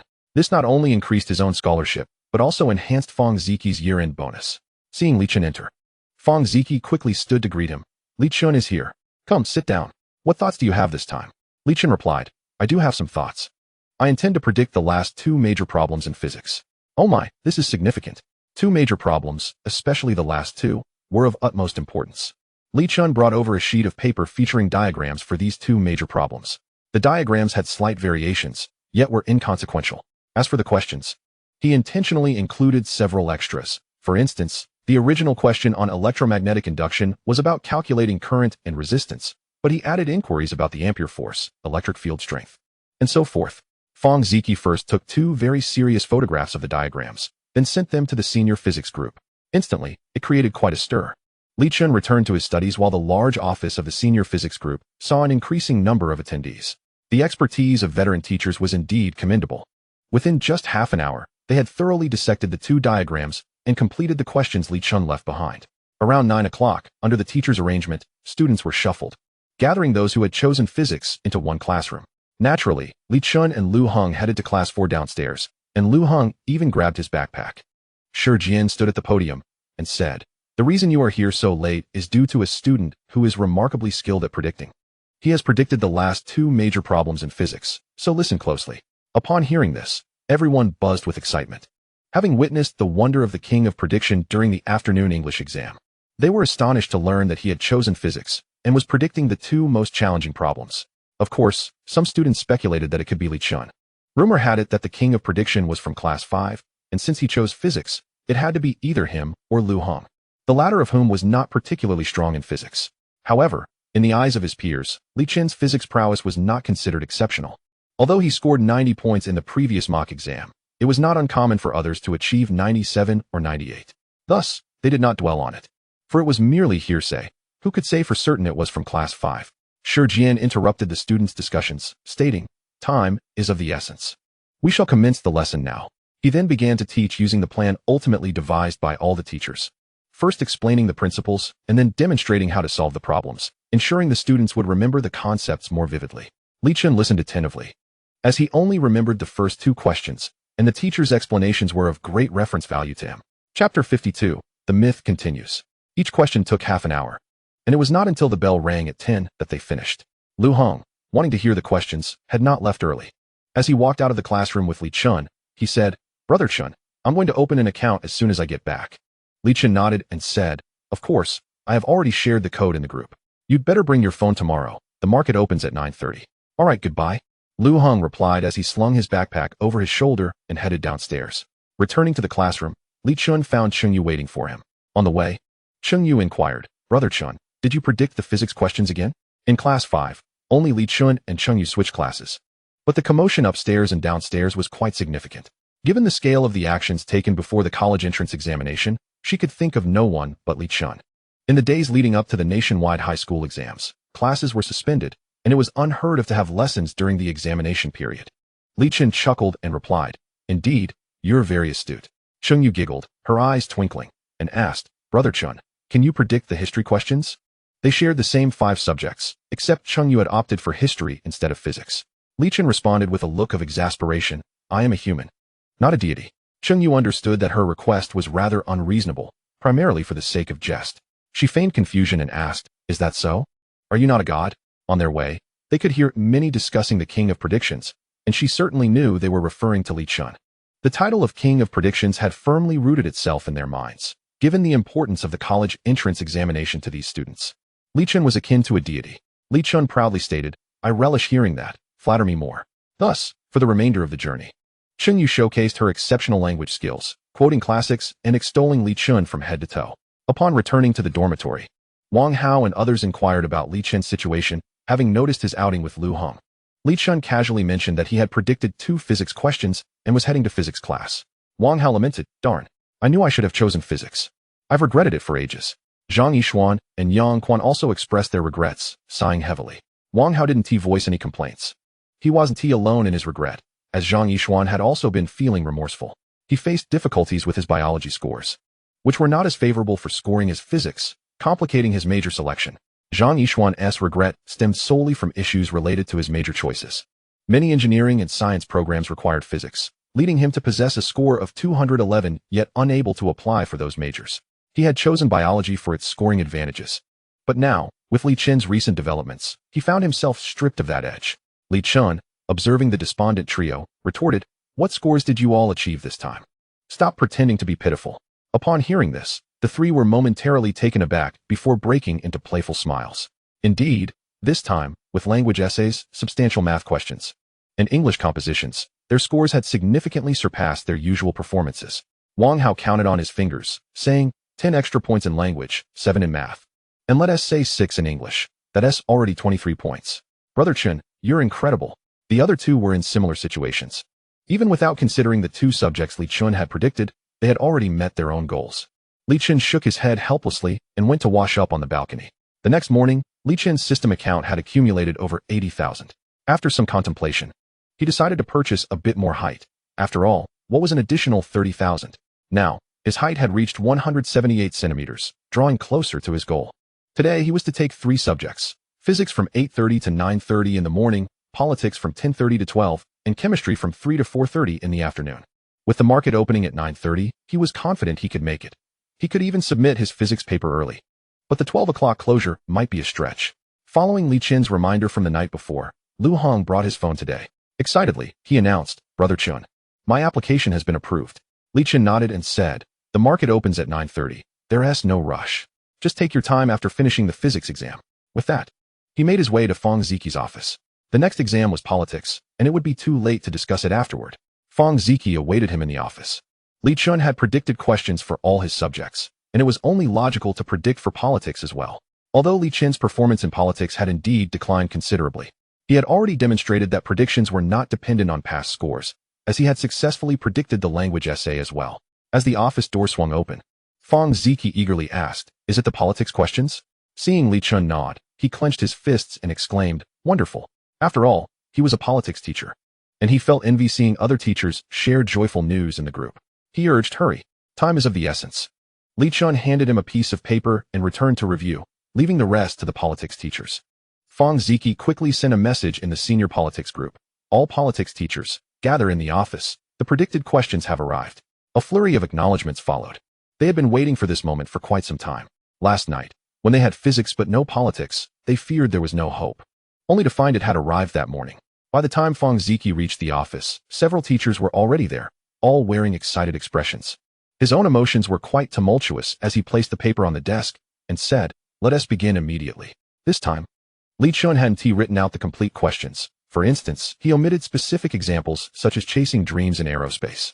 He only wrote about the new era youth bearing the responsibility of national rejuvenation, which was a topic from the political textbook, thus narrowing the scope considerably. After several minutes, they had organized the knowledge points completely and proceeded to their respective classes. In fact, they even had a minor dispute regarding the ownership of the paper. The teachers believed the paper held significant collectible value and wished to keep it. However, Fang Ziqi resolutely refused, even when the head of the chemistry group intervened. His reasoning was entirely justifiable. He had to return the paper to its rightful owner. Nevertheless, his true intention was to return it to Li Chen if he came to claim it. If not, he would simply forget about it. Shortly after 7, Fang Ziqi arrived in class 5 and said, "I will guide you through 2 topics. The new era youth bearing the responsibility of national rejuvenation and contract disputes."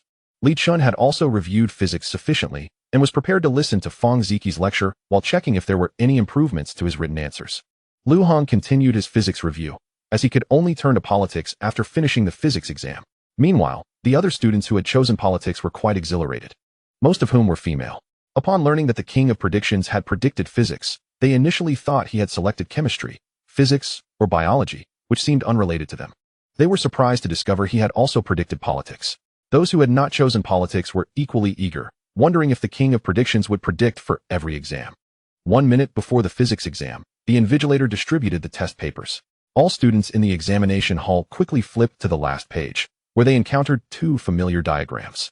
They had comprehended these diagrams the previous night under the thorough analysis of their physics teacher. Even those who hadn't grasped them at the time had taken notes or asked roommates upon returning to the dormitory, or consulted teachers the next day. Even the struggling students forced themselves to memorize all the formulas. Everything was secure. Chapter 53. The stocks are set to soar. They had witnessed the awe-inspiring prowess of the king of predictions during the English exam yesterday. Experiencing it again felt utterly unbelievable, regardless of their excitement. Chen remained calm and collected. Multiple choice questions, selection questions, experimental questions. With the advantage of a 70 IQ, Chen smoothly sailed through the examination, only encountering a slight challenge on the third sub-question of the final problem. Yet, it was merely a minor inconvenience, and in the end, he successfully completed it. With half an hour remaining until the exam concluded, he confidently raised his hand to submit his paper early, amidst the incredulous gazes of the invigilator and fellow candidates. Chen strode out of the examination hall with an air of nonchalance. Observing his graceful silhouette, a few onlookers couldn't help but internally exclaim, "So cool." However, they soon shook their heads in resignation, pondering that no matter how impressive he appeared, submitting a physics exam early by half an hour could only be seen as a sign of carelessness. Chen first returned to the classroom. He could not bear to wait for over 20 minutes in the restroom. Only he and Lu Heng were taking the exam, while the others were engrossed in political studies. With Fang Ziki also seated at the podium, the sound of Chen's footsteps drew the attention of his classmates. Upon seeing Chen enter, Fang Ziki remarked in astonishment, "How did you finish so early?" "I submitted my paper early," Chen replied. Fang Ziki was taken aback. Submitting a high school entrance exam paper 20 minutes early was quite audacious. He inquired, "Did you complete it all?" "Yes, it was quite simple." Chen's words reassured Fang Ziki significantly. Perhaps this physics exam indeed was rather straightforward. Upon overhearing their conversation, the classmates expressed envy. In their eyes, physics was exceedingly difficult, perhaps even more so than mathematics, and they were surprised that Chen could submit his paper with such a significant lead time. Truly, he was a remarkable individual. After sitting for about 20 minutes, Chen headed to the restroom, as he needed to be on time for the stock market opening. In the restroom, he awaited eagerly. Finally, at 9:30, with the ringing of the end of examination bell, the stock market results were also disclosed. The opening price remained at 4.4 yuan, and he promptly purchased stocks worth nearly 80,000 yuan before returning to the classroom to wait for Lu Heng. At that moment, Lu Heng exited the examination hall, his face beaming with excitement, and those around him mirrored similar expressions. Someone in the crowd suddenly shouted, "Long live the king of exam predictions." The surrounding throng erupted in cheers, and Lu Heng joined in the uproar. After all, with Chen not by his side, he could shout freely. The jubilant cries easily wafted into the third-year teaching building, leaving Chen, who was studying, feeling somewhat helpless. The girls could not help but giggle, occasionally glancing at Chen. Even Fang Ziki wore a smile as he looked at Chen, who had brought forth so many miracles. A few minutes later, Lu Heng returned to the classroom. Seeing Lu Heng's expression, Chen knew he had performed well and asked, "Did you finish everything?" Lu Heng replied with a grin, "I didn't complete some of the earlier questions, but I managed to solve the two sub-questions of the last two major problems." Chen nodded, instructing him to take his phone to the restroom to buy stocks. As soon as Lu Heng heard about the stocks, he quickly placed his belongings on the desk and headed to the restroom. Upon his return, Chen inquired about Lu Heng's purchases. Lu Heng had bought 6 shares. Chen knew that Lu Heng had taken out all his savings, which amounted to just over 2,000. However, this was understandable, as he himself had only had around 3,000 at this time in his previous life. Perhaps it was the first time buying stocks that left Lu Heng feeling both excited and somewhat anxious, as it represented all his money. Moreover, after purchasing the stocks, he couldn't help but feel the urge to check the stock prices constantly, wondering if they had risen or fallen.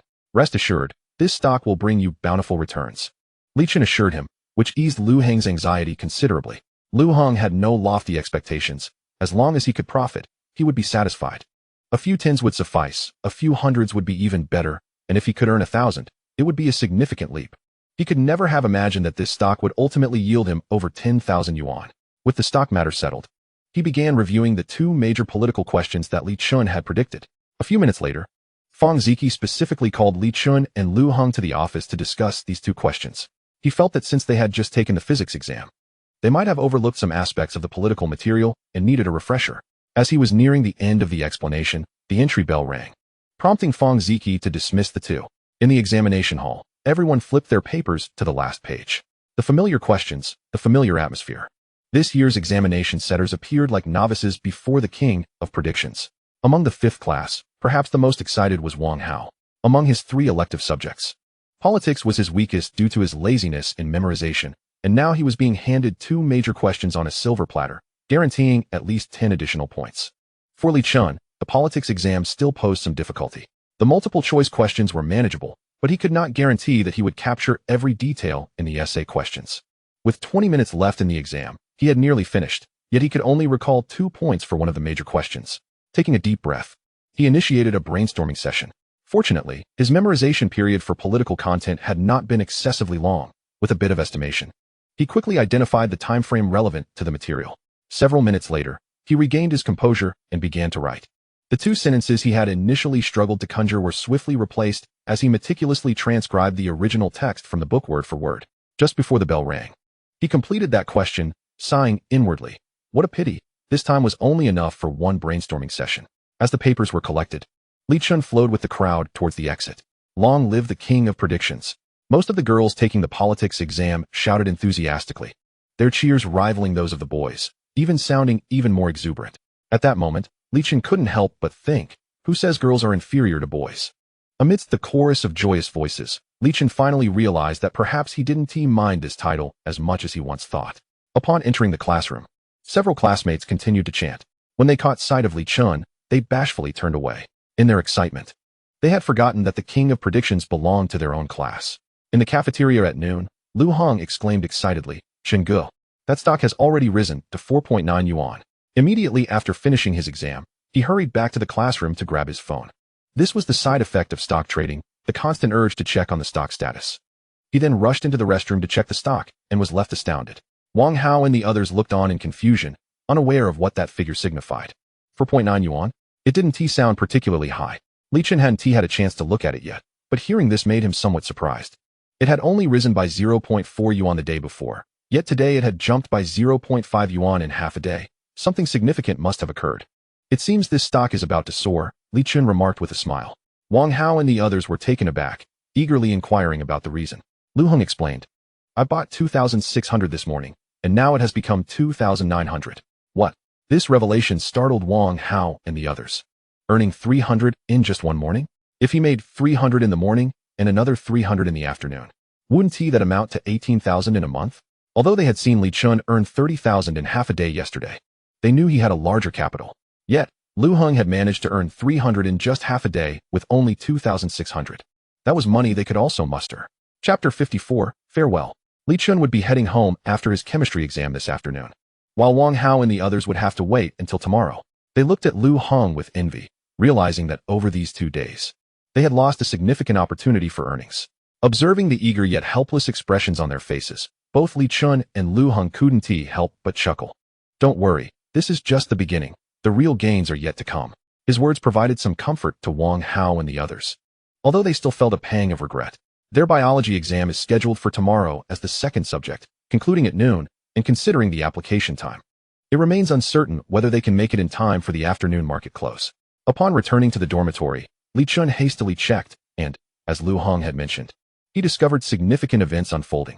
He browsed Douyin and confirmed that a new Oriental English teacher had gained considerable fame by selling goods in a bilingual format, achieving a remarkable daily sales total exceeding 10 million. Li Chun recognized this teacher, who later became quite popular. It appears that New Oriental has officially begun its resurgence. Around 1 in the afternoon, after waking up, Li Chun first proceeded to purchase stocks. Earlier that morning, he had made a purchase at 9:30, but missed the market close at noon. Lu Heng also awakened and immediately checked his phone, noticing that the stock price had risen to 5 yuan. Ecstatically, he set down his phone and exclaimed, Chen, it's gone up again. Li Chun naturally saw this too and chuckled, saying, it probably won't rise much more this afternoon. Let us see what tomorrow brings. The other three, overhearing their conversation, sighed in envy, wishing they could finish their exams and dive into stock trading. Li Chun and Lu Heng were able to leave that afternoon, so they began packing their clothes and betting to return to the classroom. Wang Hao and the others lent a hand, carrying numerous items. As soon as Li Chun arrived in the classroom, chemistry teacher Wang Jie hurried over. Noticing Wang Jie's eager gaze, Li Chun understood he was seeking his insights on the chemistry exam. Indeed, Wang Jie approached Li Chun and inquired, "Li Chun, do you have any predictions for chemistry? This morning's physics and politics exams left other subject teachers envious. Your predictions have always been spot on." Having consulted Feng Ziki, Wang Jie learned that it was Li Chun who had made the predictions. Consequently, he arrived 30 minutes early to the classroom, eager to obtain Li Chun's first-hand information. Li Chun nodded. Wang Jie was overjoyed. With an hour remaining until the exam, there was still time. Li Chun handed him the revised chemistry flowchart, which included additional steps. Upon seeing the chart, Wang Jie recognized it as the final organic question, which was notoriously challenging to score highly on. With a mix of excitement and disappointment, he asked, "Is that the only question?" He had heard that both physics and politics featured 2 major questions, while chemistry had only 1. Li Chun nodded helplessly, explaining that due to the length of the chemistry question, this flowchart was the easiest to recall. Although slightly disheartened, Wang Jie considered this to imply that chemistry questions were inherently more difficult to predict, suggesting a greater flexibility in chemistry as a subject, which provided him some solace. Wang Jie quickly informed the senior chemistry teachers in their WeChat group to gather in the chemistry office. 20 minutes later, he returned to the classroom, where the students awaited eagerly. They had seen him approach Li Chun and noticed his swift departure, indicating that Li Chun had indeed predicted the chemistry questions. Wang Jie, grinning, announced, "Let us discuss an organic major question. This will be on the exam shortly." The students erupted in laughter, while everyone was aware of Li Chun's impeccable prediction rate. Hearing Wang Jie say so felt somewhat peculiar. It is well known that invigilators are the last to learn the exam questions. Wang Jie began explaining the question based on the newly captured photo. As for Li Chun's original manuscript, it had already been secured by the head of the chemistry department. Despite Wang Jie being a graduate of a prestigious university, his experience was limited, and lacking certain strategies, he had no choice but to part with it. He thoroughly explained the process, including the principles behind each reaction and the relevant chemical equations. The students listened attentively, including Li Chun. Soon, the bell rang, signaling the start of the exam, and students filed into the examination hall. Upon receiving their papers and noticing the final question, which closely resembled but had subtle differences from the chart, relief washed over everyone. The prediction king had once again not let them down. For Li Chun, this chemistry exam was manageable, though not as effortless as mathematics. The volume of questions in chemistry was substantial, but Li Chun wrote at a steady pace, knowing that submitting the paper half an hour early would not allow him to catch the market close, so there was no need to rush. After the exam concluded, the group began to cheer. Most of the boys had chosen chemistry, causing Li Chun's expression to darken. Listening to their cheers made him feel like a bandit leader, with these boys as his underlings. This clashed severely with his self-image as a high-status individual. However, when the girls cheered, he didn't mind taking on the role of the leading lady's commander. Upon returning to the classroom, Li Chun and Lu Heng prepared to gather their belongings and depart. For them, the college entrance examination was already over, while their classmates would have to wait until the following morning. Li Chun didn't plan to take much, only his notebook and some scrap paper, which he couldn't allow anyone else to take. As for the other materials, it didn't matter if they remained behind. Once the seniors finished, the first and second year students would come to rummage for books. Ultimately, anything left behind would simply be sold as waste paper. As Li Chun tidied up, his classmates watched him with reluctance. Over this period, Li Chun had brought them immense surprises and assistance. Yet, as all gatherings must come to an end, they knew the time for parting had arrived. Cheng Yu was the most reluctant, even though she understood they would meet again after the exams. She had grown accustomed to being by Li Chun's side and now faced separation. Seeing Cheng Yu's eyes glistening with unshed tears, Li Chun smiled reassuringly. "Rest well after tomorrow's exam. I'll come find you the day after." Cheng Yu nodded earnestly, observing this pair of golden youths. The others felt a mix of envy and sadness. Cheng Yu would have the chance to be with Li Chun often, but they had little opportunity. At that moment, Jiang Xiyu returned with a phone from Feng Ziqi's office. After thanking her, Li Chun retrieved his own phone. Although he possessed a new phone, he felt the need to maintain some semblance of modesty in front of his parents. Once Lu Heng saw that Li Chun had finished packing, he said, "Let us go." "Chen Gu." Li Chun nodded and walked out of the classroom with him. "Goodbye, Chen Gu. Safe travels. We will miss you." After waving farewell to the girls, Li Chun exited the classroom. By a stroke of coincidence, he found himself in this classroom for the second time, perhaps never to return again. Lu Heng envied Li Chun's popularity, The girls bid him farewell as though they hadn't noticed him at all. Yet, he also felt that the girls were a bit timid, lacking the courage to even approach for a hug. If it were Wang Hao, Li Chen would probably have been kissed on the spot. Li Chen opened his phone to see that the closing stock price was 5.2 yuan. Lu Hong, noticing this as well, exclaimed in disbelief, "We made 500 today. That's outrageous." He was beaming with excitement. Li Chen chuckled, unable to recall anything that wasn't remarkable. Chapter 55. The college entrance examination concludes. As Li Chen and Lu Hong reached the school gate, they each sought out their respective mothers. Li Chen scanned the surroundings and spotted a familiar figure. At that moment, Wei Chunha was also looking for her son. The timing seemed just right.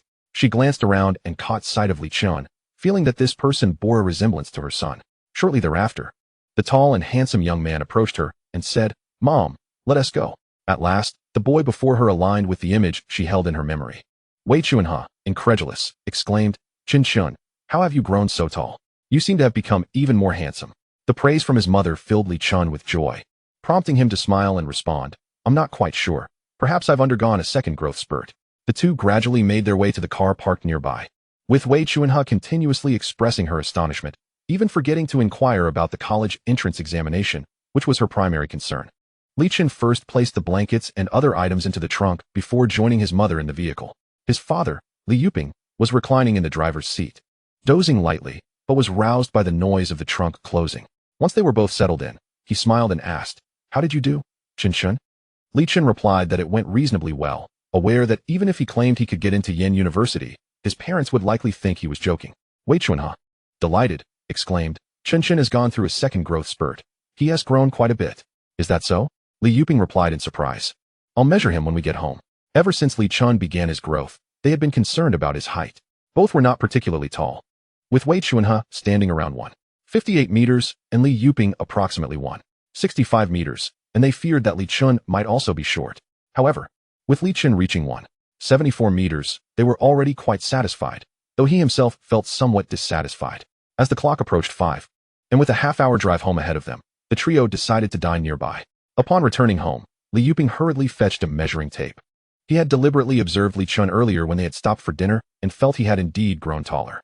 Standing on the sofa, Li Chen took off his slippers and stood straight to assist his father in measuring his height. Upon seeing the scale, Li Yuping exclaimed, 1.78 meters. Wei Chunha echoed in astonishment, "So tall." Both were elated, as this height was nearly equivalent to 1.80 meters. Perfect. After measuring, Li Chen retreated to his room, realizing he needed to rest well. This past month had been truly exhausting. Nevertheless, he felt a significant hope of gaining admission to Yen University, making all the effort worthwhile. That evening, Li Chen retired early, only to awaken in the early hours due to his biological clock. Gazing out into the pitch-black night, he muttered a few curses before attempting to return to sleep. When morning arrived, he had no plans to venture outside, intending instead to seek out Chengyu the following day. The first exam of the morning was history. As soon as the exam concluded, he promptly checked the stock market. After a while, he received numerous friend requests, primarily from female classmates, including a few from Wang Nan and others. After some contemplation, he decided to accept them. Having a few friends was harmless. These classmates exhibited decorum, expressing their gratitude without any peculiar comments post-acceptance. Li Chen reciprocated with best wishes. He also initiated a video call with Chengyu, urging her to rest well, promising to visit her the next day. After an extensive conversation, Chengyu reluctantly ended the call, reminding Li Chen to remember to come play with her. The second exam of the morning was biology. Once it concluded, Wang Hao and a few others immediately reached for their phones to message Li Chen. He found himself busy once more, though it was certainly less demanding than interacting with the girls. Conversing with these friends allowed for a more relaxed demeanor. The morning passed amidst scrolling through Douyin and monitoring stock prices. At 3 in the afternoon, while perusing Douyin, Li Chen stumbled upon significant news. The English teacher who had gone viral yesterday had amassed over 10 million followers, with live stream viewers surpassing 100,000. He quickly checked the stock market, and indeed, it was surging. The opening price that morning had been 5.20 yuan, fluctuating throughout the morning. At around 1:30 p.m., he had purchased stocks at approximately 5.20 yuan, and now the price had soared to 6.80 yuan. He hastily invested the remaining funds. Lu Hong, noticing the unusual activity, sent several WeChat messages to Li Chen. The two continued to discuss their thoughts until the market closed at 4:30 p.m. Within an hour, the stock price escalated from 6.80 yuan to 7.80 yuan by closing time. Just before the market closed, Wang Hao and his friends managed to accept Li Chun's friend request, catching the tail end of the opportunity. At that moment, Li Chen's stock showed a remarkable increase from 191,360 to a staggering 636,340. In one day, he had earned over 400,000 yuan. He felt like a stock god, and this was merely the prelude. As time passed, next week would truly mark his ascent. In their dormitory group chat, Wang Hao and his friends shared their own experiences. Wang Hao remarked, "This stock is quite expensive. I only have 2,000, and after buying 2 lots, I'm left with 600 that is useless." Yang Quan chimed in, "I also don't have enough. I asked my parents for some money and bought 3 lots." Wang Hao replied, "Good idea. I'll also ask for some money and buy another lot tomorrow." Lu Heng noted, "You can't buy on weekends. You'll have to wait until next Monday." Wang Hao responded, "Oh, all right then." Zhang Yishuan added, "I bought 4 lots."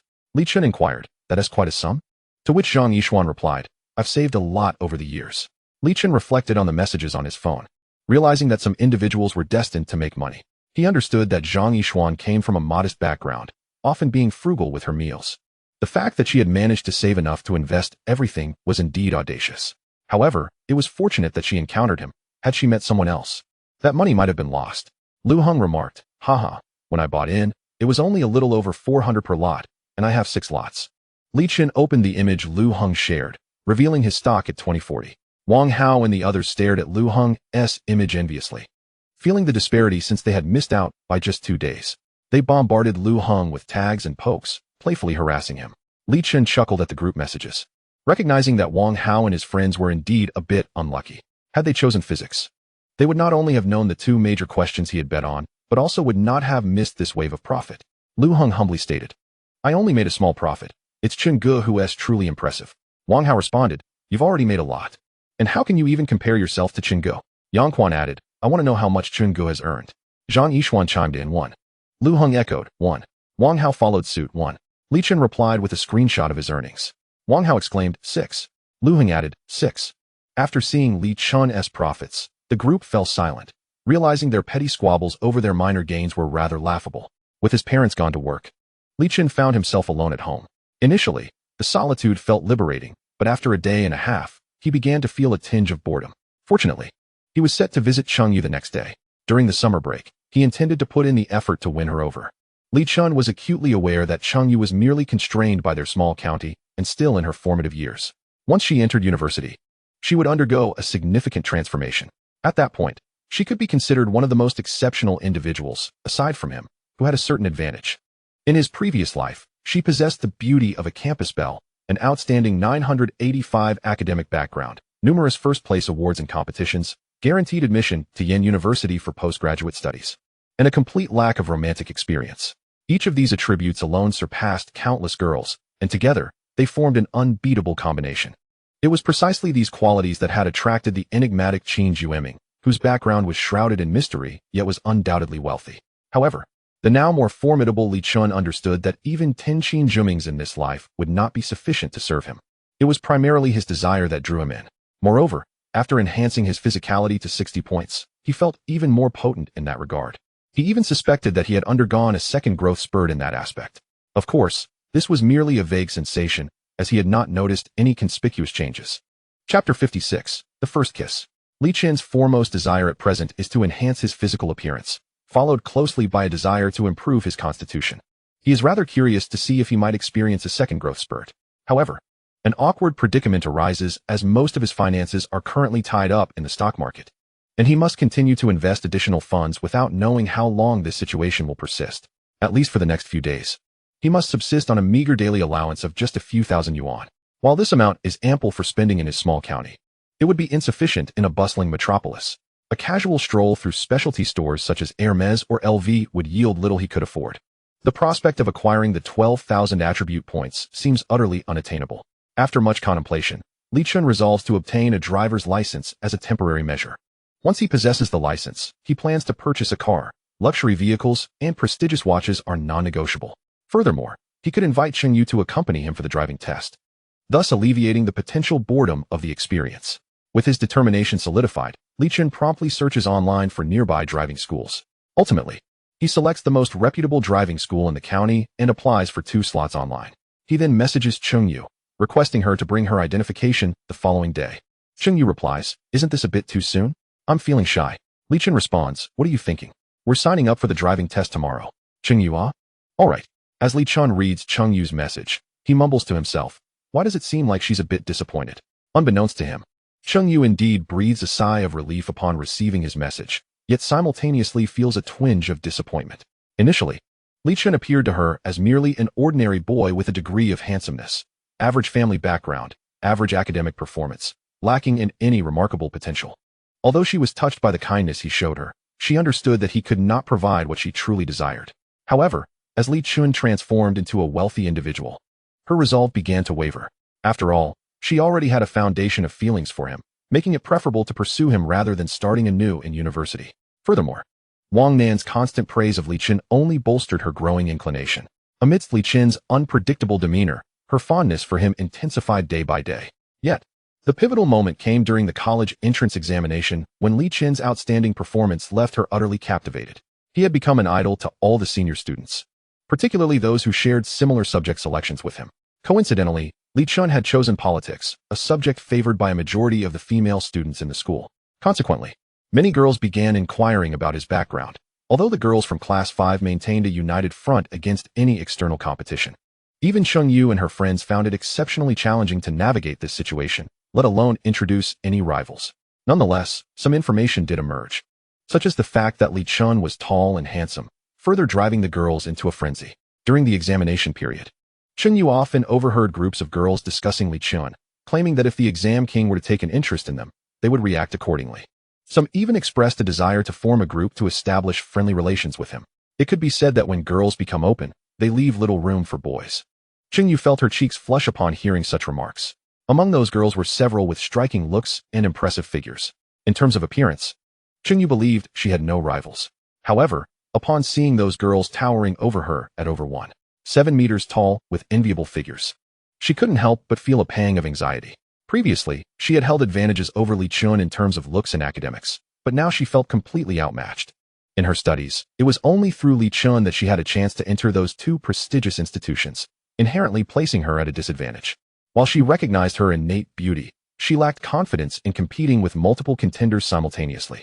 She understood the principle of synergy. 1 plus 1 could yield greater than 2, or even 1 plus 1 plus 1. Thus, her feelings toward Li Chun became increasingly fraught with anxiety, fearing that he might be snatched away by someone else. Yet her conservative nature left her conflicted. Naturally, Li Chun remained oblivious to Cheng Yu's complex feelings. Otherwise, he wouldn't have to worry about winning her over. Early the next morning, Li Chun informed his parents of his plans before taking a taxi to Cheng Yu's home. It was Saturday, and the stock market was closed for the weekend, leaving him free from trading obligations for the next couple of days. He simply needed to hold on to his funds. After a 40-minute ride, he arrived at a somewhat dilapidated street, where Cheng Yu was already waiting at the corner. She wore a white short-sleeve shirt paired with denim shorts, exuding a simple yet refreshing aura, her bright eyes scanning the surroundings. This vibrant display of youthful energy caught the attention of many passers-by, though they dared not approach her. Cheng Yu's clothing appeared somewhat worn, prompting Li Chun to recall that he had yet to buy any new clothes himself. He resolved to take Cheng Yu shopping at the earliest opportunity. As Li Chun approached her, he smiled and said, "No need to look around. I'm right here." She turned in surprise, her heart fluttering at the sight of the boy she had longed for. Embarrassed by her earlier behavior, she lowered her gaze. Li Chun, unfazed, grasped Cheng Yu's hand and led her away. In that instant, the onlookers felt their hearts shatter. What does this boy have aside from being tall and handsome? One might lament, I despise this society that idolizes looks. Initially taken aback by the sudden hand-holding, Cheng Yu soon felt a wave of sweetness wash over her. Li Chun had anticipated some resistance from her and was prepared to prevent her from pulling away. To his surprise, Cheng Yu gradually intertwined her fingers with his. Their hands clasped together. This left Li Chun momentarily bewildered. What had just transpired? Nevertheless, it was a fortuitous development, and he ushered Cheng Yu into a taxi toward the driving school. Under Li Chen's financial influence, the driving school promised to expedite the process of acquiring their licenses. After completing their medical examinations, they began their formal driving lessons. Li Chun took Cheng Yu to the cultural complex where they had previously dined at Haidaleo, as it offered private study rooms. However, given the time constraints of the morning, they decided to have lunch first. At Haidaleo, they delightedly served each other dishes, thoroughly enjoying the meal. Mid-bite, Li Chun suddenly recalled that he had promised to treat Wang Hao and a few others to a feast after the exams concluded. He casually mentioned, "Cheng Yu, in a few days, I'll host a gathering. Be sure to invite Wang Nan and the others.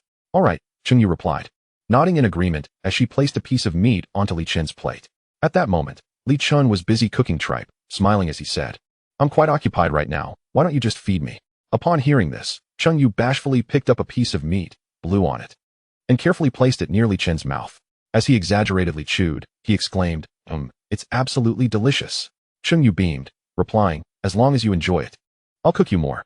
Wait a moment. Li Chen interrupted her, feigning confusion. Why does it taste a bit sweet? Chen Yu looked at him, perplexed. As she had used a spicy broth, Li Chen, with a knowing expression, said, I see. It must be your saliva.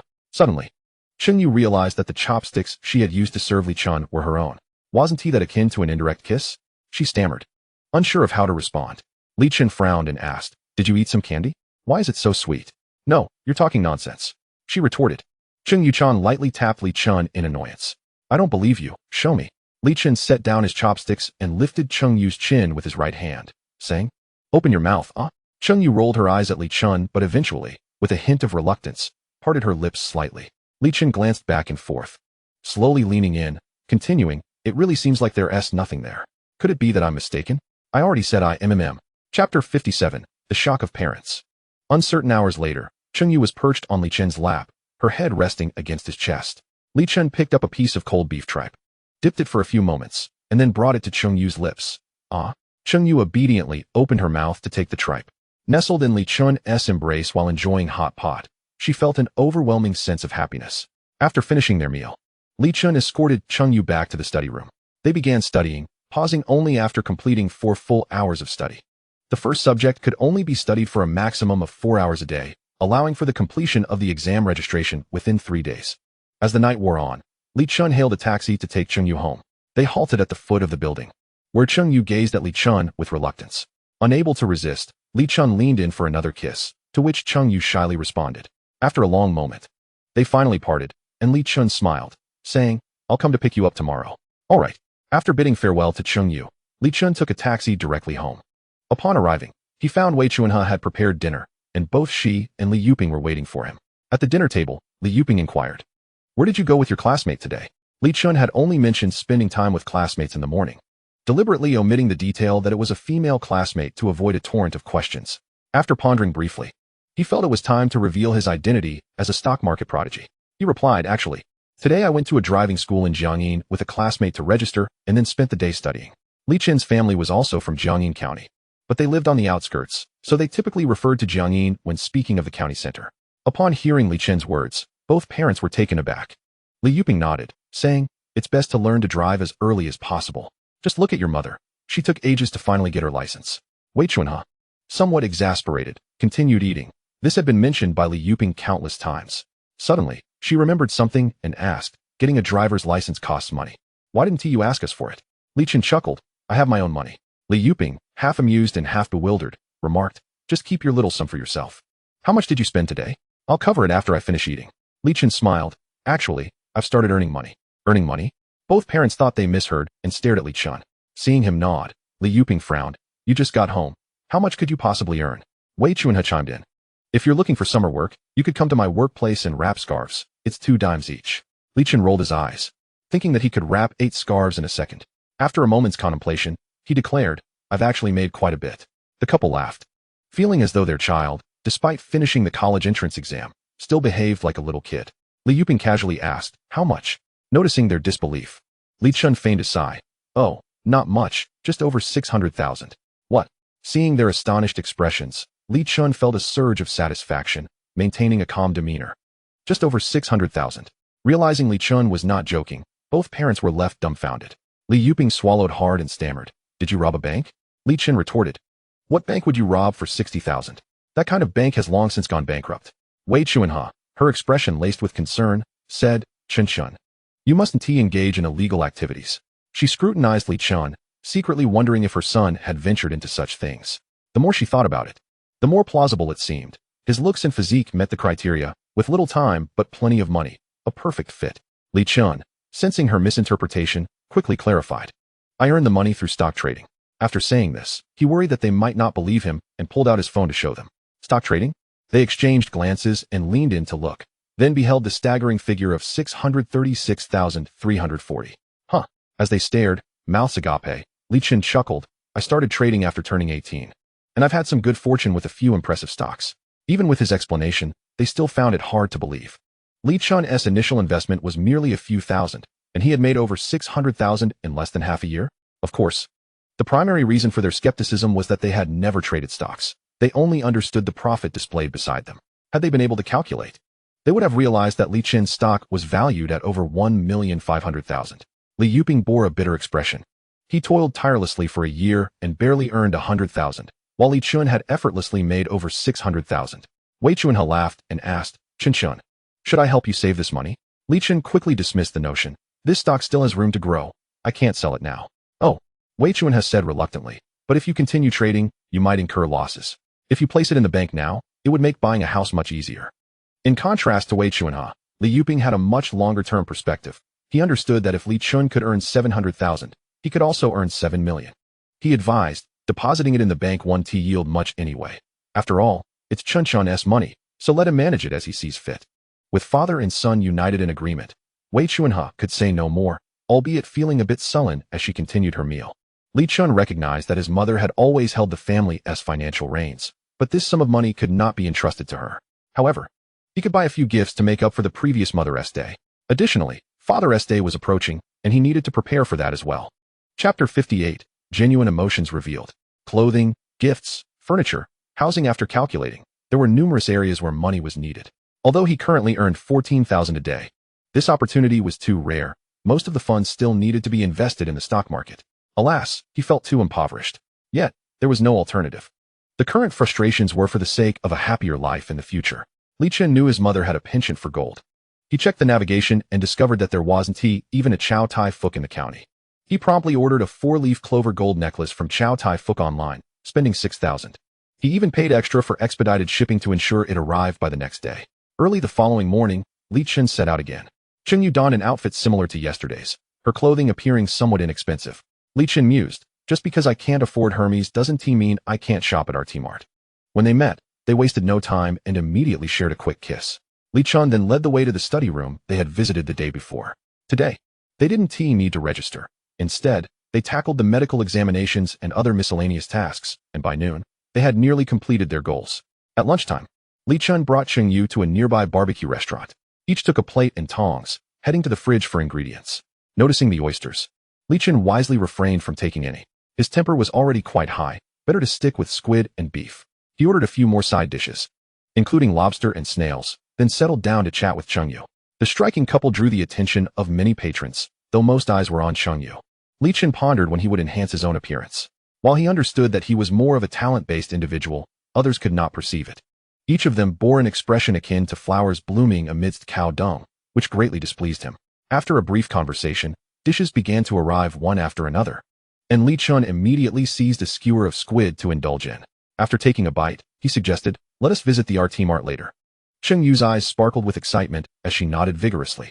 She had always relished the idea of shopping in malls, though time had often eluded her, allowing only a few Sunday outings with her roommates for a cursory glance. With a smile, she confessed, "I had wanted to go with you before, but I feared you might look down upon that place." Li Chen understood her implication perfectly. It was likely that aside from Wang Hao and a few others, the rest of the class presumed he was a wealthy heir. Not wanting Cheng Yu to harbor any misconceptions, he countered, "You don't think I am a rich second generation, do you?" Her startled expression revealed her surprise as she exclaimed, "Isn't that so?" Li Chen replied calmly, "Certainly not. I come from an ordinary family. Are you disappointed?" "No." Cheng Yu nervously clutched Li Chen's shirt and declared, "I believe those wealthy heirs are not even worth a finger of yours."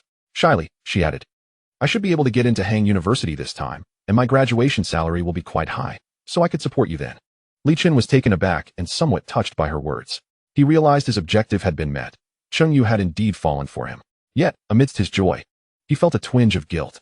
In his past life, the issue lay with Cheng Yu, but in this life, he was destined to be unable to devote himself entirely to her. Every brainstorming session would conjure vivid images in his mind, unmistakably clear, with a hint of helplessness. He remarked, "The phone you have was purchased by me, and you're talking about supporting me?" Cheng Yu quickly retrieved her phone and said, "I haven't used this phone for long. It should fetch a decent price." Li Chen retorted, "I said I'm not a rich second generation, but I never claimed to be broke." Chen Yu, bewildered, asked, "Isn't that so?" Observing her adorably dazed expression, Li Chen playfully pinched her velvety cheek and asserted, "I have ample money. With that stock." He relished the moment. Li Chen boasted, "Did you see? This money was all earned by me." Chen Yu, filled with admiration, exclaimed, "You are so impressive, Brother Chen." Yet, a hint of regret lingered within her. If Li Chen were to spend her money in the future, she would possess a significant advantage, alleviating her fears of him being whisked away by someone else. Li Chen smiled, "This stock will rise further. Once we complete our driving lessons, we'll be set. I'll take you to Yunjing City for some fun." He grandly announced, "For today, let us head to our T-Mart and shop freely." In this life, he might fall short in terms of emotional devotion to Chen Yu, but financially, he would certainly not disappoint her. Chen Yu was elated. Her previous visits to our T-Mart had merely been as an observer, and she had never truly indulged. Suddenly, a thought crossed her mind, and hesitantly, she said, "Isn't it going to rise? Perhaps we should wait until it does." Li Chen opened Alipay and presented it to her, assuring, "Don't worry, I saved some pocket money." Upon seeing the more than 200,000 in her Alipay account, Chen Yu stuttered, "Pocket money?" Li Chen feigned confusion. "Yes, why not?" Chen Yu shot him a disapproving glance before returning to her barbecue. Li Chen, grinning, wrapped his arm around Chen Yu's waist and offered her the squid, saying, "This is delicious." Chen Yu took a bite and replied, "It's just average." Li Chen took it back and muttered, "You have no taste." Chen Yu giggled and retorted, "You should try this." As she offered him stinky tofu, Li Chen's expression grew serious. He recoiled, declaring, "It's too smelly, I won't eat it." Chen Yu, with a look of someone who knows better, insisted, "Stinky tofu smells foul but tastes delightful." Li Chen chose not to argue, merely stating, "Just don't think about kissing me after eating that." "Humph," Chen Yu exclaimed, flustered, "Who would want to?" Watching her sulk while munching on the stinky tofu, Li Chen's gaze flickered with mischief as he secretly smiled. A mouth that had tasted stinky tofu was not for kissing, but could certainly be utilized for other activities. After finishing their meal, Li Chen was disinclined to return to the study room and instead sat with Chen Yu, swiping through study hours. Once done, he took Chen Yu directly to our T-Mart. They strolled hand in hand through the clothing section. This was Li Chen's first time shopping here, in his past life. He had visited a few times, but typically only for snacks. Moreover, he lacked any discernible taste in clothing, unable to differentiate between the shoes he wore and those priced in the hundreds. Chen Yu, however, was overjoyed, pulling him from store to store. Chapter 59, The Movie. Li Chen and Chen Yu browsed for quite some time, yet not a single piece of clothing had been purchased by her. Furrowing his brow, he said, "Chen Yu, today you must buy at least 2 complete outfits." "What?" Chen Yu was taken aback. 1 or 2 items was one thing, but 2 complete outfits? Li Chen smiled, "Exactly. And later you can help me choose one as well. I want to see your taste." Chen Yu confidently replied, "No problem, I will absolutely make you happy." With Li Chen's directive, Chen Yu shed her previous reservations and let her shopping instincts flourish. They began meticulously selecting clothes, occasionally trying them on. Before long, Li Chen's hands were laden with shopping bags. In yet another clothing store, as Li Chen admired the dress Chen Yu had just changed into, he remarked, "That looks lovely." "Really?" Chen Yu beamed, "I think it looks quite beautiful too." Li Chen promptly instructed a nearby attendant to fetch a set. "Certainly, sir." The attendant looked on enviously as Chen Yu entered with bags in hand, now still purchasing. She mused silently, "If only I were as beautiful. I could find a wealthy man." As they exited our T-Mart, Chen Yu's face radiated excitement. That was so exhilarating. "Where to next?" Li Chen smiled. "I'll take you to see a movie." Chen Yu responded joyfully, "A movie? Sounds great." Movies were a quintessential couple's activity, and she began to envision them seated together in the cinema. If they happened to watch a horror film, she could easily lean into Li Chen's embrace. However, to her surprise, Li Chen did not take her to the sort of cinema she had imagined. Instead, they arrived at a private cinema. Chen Yu curiously examined the interior. She had never been to such a place before. Li Chen led her to the front desk for registration, a spontaneous decision he had made during lunch. The attendant paused momentarily upon seeing Chen Yu, then enviously and begrudgingly arranged a room for Li Chen. Everyone understood well that those who came here to watch movies were likely not the most respectable individuals. Only Chen Yu was eagerly anticipating the film ahead. Li Chen had booked a luxurious 2-person room for 2 hours at 100, complete with a private bathroom. Upon entering the room, what greeted them was not a movie screen, but a large bed. Chen Yu nervously clutched Li Chen's shirt as they stepped inside. After closing the door, Li Chen smiled. "Let us watch a movie." Seeing Li Chen make no further moves, Chen Yu relaxed considerably. They perused the menu, deliberating on which film to watch. After much consideration, they finally settled on Flipped. In the midst of Chen Yu's emotional response, Li Chen could no longer contain himself and began to make his move. Chen Yu, her face flushed, continued to watch the film, occasionally nudging Li Chun. However, this degree of force posed little obstacle for Li Chun. Just enjoy the movie. You needn't mind me, he remarked. Chen Yu, with a hint of exasperation, pouted, how can I focus on watching like this? Yet, moments later, her cheeks flushed crimson as she playfully whined, Brother Chun, can we not do this here? Li Chun, realizing the moment had nearly reached its climax, understood that his ultimate aim was not merely to win over Chen Yu. After all, it was their shared first experience. And such a moment felt too hasty in this decrepit place. He leaned closer to Chen Yu's ear and whispered a few words. Overwhelmed with shyness, Chen Yu quickly responded. That won't do. Can we perhaps consider an alternative? Li Chun, having anticipated this reaction, smirked mischievously. You still owe me a reward. Chen Yu, momentarily taken aback, stammered. The reward you desire is this? Upon seeing Li Chen nod, she pondered for a moment before begrudgingly acquiescing. Following this incident, Chen Yu felt their relationship had made a significant breakthrough. Subsequently, Li Chen became notably more subdued, remaining by Chen Yu's side to finish the remainder of the film. Chapter 60. The gift. When Chen Yu's parents observed her entering the house laden with bags, they exchanged a solemn glance. Chen Yu's mother approached her and inquired, why have you purchased so many items? Chen Yu was momentarily taken aback, stammering as she struggled to explain. Cheng's mother took a box from her hands, opening it alongside Cheng's father for inspection. One would announce the prices while the other calculated on their phone's calculator. After tallying the amounts, Cheng's father furrowed his brows and declared, a total of 2,008. Cheng's mother, with a grave tone, admonished, although our family isn't wealthy, you must not engage in disreputable behavior. This remark wounded Chen Yu, who defensively retorted, I haven't tea. Cheng's father then asked, where did you acquire such a sum? While they would believe that Chen Yu had saved money over the years, they found it hard to accept that she would spend it so extravagantly. The only plausible explanation was that someone else had purchased these items for her. Chen Yu, looking down, confessed, a classmate bought them for me. Cheng's mother scrutinized her and pressed, a male classmate, I presume? Upon Chen Yu's nod, she continued, is he your boyfriend? Chen Yu immediately shook her head, resolutely stating, he is not my boyfriend. She was firm in her assertion, for they had yet to establish a romantic relationship. Cheng's mother breathed a sigh of relief. Feeling reassured that her daughter had not strayed onto a misguided path, she smiled and asked, do you have feelings for this classmate? Chen Yu, once again lowering her gaze, began to fidget. Both parents, having been young themselves, understood that their daughter was indeed smitten. Cheng's father felt a pang in his heart, realizing that his daughter had developed affections for someone. Who was this young man who had captured her heart? He grumbled, you've only been home for 3 days and already have a boyfriend? You didn't start dating in high school, did you? Chen Yu firmly asserted. We absolutely did not engage in early romance. Cheng's mother glanced at the clothing strewn across the floor and reproachfully remarked, then you shouldn't allow him to buy you so many things. Can any of this be returned? He insisted on buying them for me. I had no choice. Chen Yu lamented, though a smile tugged at her lips. Witnessing her daughter's blissful demeanor, Cheng's mother couldn't help but feel a twinge of envy, remarking wistfully, alas, I have never received such an abundance of gifts. Cheng's father, recognizing her subtle hint, could only offer an awkward smile in response. Cheng's mother casually lamented that their family's financial situation had always been tight, making it difficult to procure such items. Suddenly remembering that she had yet to prepare dinner, she hurried into the kitchen. As for Chen Yu's situation, for the time being, it seemed manageable, since they had not yet begun dating. Cheng's mother believed they would not cause much trouble. Additionally, Chen Yu had reached adulthood, and it was unreasonable to expect constant supervision. Cheng's father remained somewhat dissatisfied, but he merely mumbled a few complaints, feeling overwhelmed by the burden of the items scattered about. Meanwhile, Li Chun ascended the stairs with a package in hand, eagerly anticipating his mother's reaction. Today, he had lingered longer with Chen Yu, which delayed his return home compared to the previous day. Upon entering, Li Yuping inquired, Chen, you're back. Why are you so late today?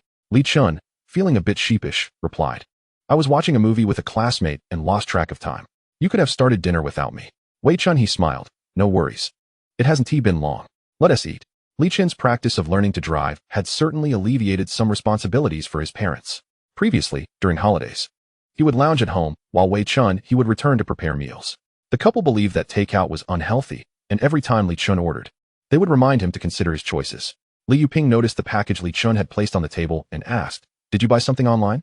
Li Chun smiled, this is a gift for Mom, for Mother's Day last month. Hearing this, Wei Chun he beamed with joy, realizing that this was the first gift Li Chun had ever given her. Although she was pleased, she couldn't help but chide. Didn't you mention on WeChat that it was a waste of money? Li Yuping, looking exasperated, remarked, just be happy you received a gift. Besides, How much could a gift possibly cost? Right, Chen?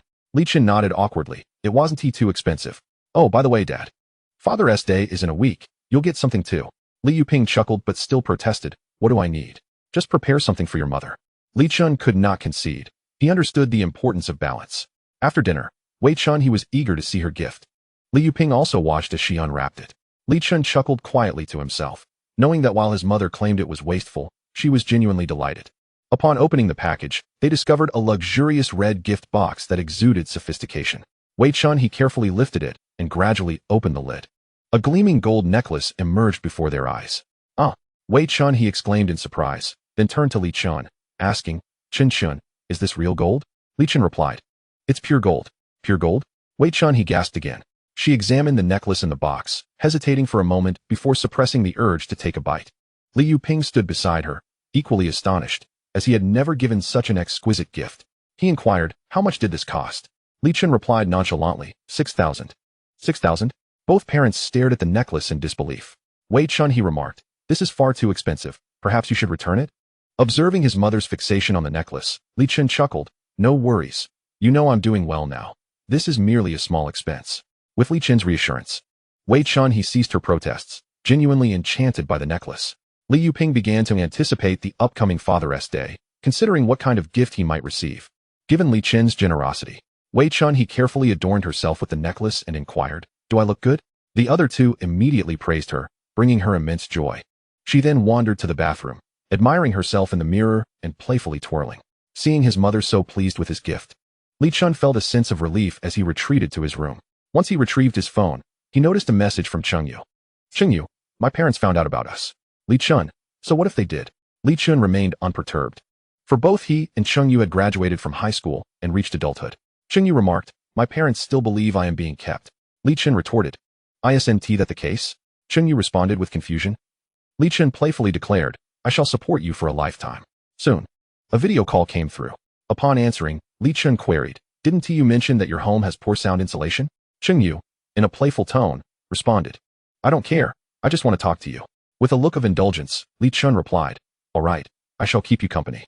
Chengyu, with a slight frown and a pout, said, Brother Chen, I miss you so much. Li Chen reassured, don't worry, darling. I will come to pick you up promptly tomorrow morning. Chengyu, in a sweet tone, replied, then call me darling again, no, 10 times. Outside the door, Cheng's mother listened with a peculiar expression as the conversation unfolded. Brother Chen, darling, she pondered, beginning to seriously doubt the veracity of Chengyu's claims made before dinner. If they were already using such terms before officially dating, what would they call each other if they actually became a couple? Chapter 61, Proposals. The following morning, Li Chen was taken aback by the extravagant breakfast spread before him. Wei Chunha, while inquiring about his well-being, continuously placed meticulously prepared dishes in front of him. Li Yuping glanced at the bun in his hand and said sourly, the disparity is too great. Wei Chunha retorted, why don't you buy me a necklace then? Li Yuping, eyeing the necklace she wore, chose silence, realizing it was worth a month's salary, too daunting to confront. Nevertheless, Wei Chunha handed him the remaining food, reasoning that their son could not possibly consume so much. As Li Chen savored the lavish breakfast, he reflected. He had grown accustomed to their familial meals, forgetting that he had the means to contribute financially. While eating, he stated, Mom, I will send you money each month for groceries. The couple looked at him in surprise. Wei Chunha waved her hand dismissively. No need. We have sufficient funds for groceries. Li Chen promptly transferred 10,000 yuan, insisting, I've sent over 10,000. Don't be frugal. Li Yuping, aware of their son's newfound wealth, chuckled, just accept it. No need to be stingy with groceries anymore. Stingy? Wei Chunha replied. Slightly irritated, that was only because we lacked funds. She then gleefully accepted the money, feeling fortunate for her son's filial piety. After breakfast, Li Chen went to fetch Chengyu. Upon their reunion, Chengyu enveloped him in a warm embrace, reluctant to let go. Unbeknownst to her, this tender moment had been observed by Cheng's mother. Having overheard their conversation the previous day, she sensed that matters were more complicated than they appeared. Moreover, she suspected that Chengyu had been meeting Brother Chen frequently in recent days. Thus, after leaving home, she did not head straight to the factory, but instead lingered nearby. Cheng's mother furrowed her brow, murmuring, and they claim they are not in a relationship? To her astonishment, it was her daughter who had taken the initiative, which left her feeling uneasy. In her eyes, her daughter was exceptionally talented and beautiful, deserving of someone equally worthy. Fortunately, nothing had transpired that warranted her concern. In the study room, Li Chen studied for a while before awaiting the market opening. The clock soon struck 9:30. The opening price for New Oriental Online was 8.6 yuan, reflecting an increase of 0.8 yuan from the previous Friday's closing price. With this surge, Li Chen's profits soared by 150,000 yuan, eliciting a sense of satisfaction as he continued to invest. Chen Yu, noticing Li Chen engrossed in his phone, leaned against his shoulder and observed as his initial 630,000 yuan had transformed into 790,000 yuan. Startled, she inquired, "Brother Chen, did your stocks rise again?" "Yes," Li Chen affirmed, continuing his transactions. Witnessing his actions, Chen Yu gasped, "You bought over 300,000 more?" Li Chen smilingly put away his phone and ruffled her hair, saying, "Indeed, let us continue our studies." Chen Yu, akin to a contented kitten, closed her eyes, relishing Li Chen's affection, feeling as if the entire world had turned soft and beautiful. After a morning of studying, Li Chen took Chen Yu out for a meal. At that moment, Wei Chunhe was also dining in the company cafeteria, having donned the necklace her son had gifted her, deliberately showcasing it, yet no one seemed to notice. During a lull in her meal, she turned to Han Meijin and asked, "Hey, Meijin, what do you think of my necklace?" Han Meijin scrutinized it closely and enviously remarked, "Sister Wei, your necklace is truly exquisite." Wei Chunhe, beaming with pride, replied, "My son bought it for me, and he also transferred me 10,000 yuan today." Han Meijin exclaimed, "I thought your son just finished his college entrance exams?" Wei Chunhe nodded. "Yes, he earned it himself. He has made quite a fortune." "Really?" Han Meijin was taken aback. Her own monthly salary was merely 4,000, making hundreds of thousands seem unfathomable. She refrained from inquiring further, respecting the unspoken boundaries. However, despite her envy, she believed her daughter was also remarkable, having been accepted into Yenshu University, thus sure to find a good job after graduation. Although Wei Chunhe's son had a head start, she remained confident that her daughter's future accomplishments would surpass his. At this point, Wei Chunhe revealed her true intentions. "Meijin, my son is tall and handsome. I think he would be a great match for your daughter." She had long coveted Han Meijin's daughter, Han Jingyi, who was not only exceptionally beautiful, but also academically gifted. Han Jingyi would often assist at the factory during school breaks, demonstrating great filial piety. Previously, while Wei Chunhe had regarded her son as outstanding, she hesitated to broach the subject, feeling overshadowed by the height and beauty of Han Jingyi. However, with Li Chen's newfound stature and wealth, her confidence surged. Moreover, his filial demeanor made her feel it was her duty to help him find a suitable partner. Han Meijin felt somewhat torn. Mothers often viewed their sons through rose-colored glasses, making it challenging to provide an honest evaluation.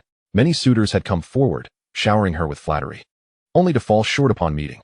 Particularly given her daughter's height, she believed any prospective partner would need to be at least 180 centimeters tall, which was increasingly difficult to find in the South.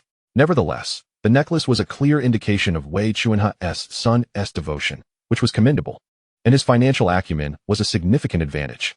After a moment of contemplation, she replied, "She hasn't had her break yet. Let's discuss this later." Wei Chunhe nodded eagerly, not rushing the matter, but merely planting a seed of thought. She wanted Han Meijin to have a favorable impression of her son, believing that with such an excellent candidate in front of her, there was no reason to settle for less. Wei Chunhe felt confident that this endeavor would not be overly challenging, especially compared to the more mediocre suitors out there. Unbeknownst to Li Chen, he had inadvertently been proposed to once by his mother.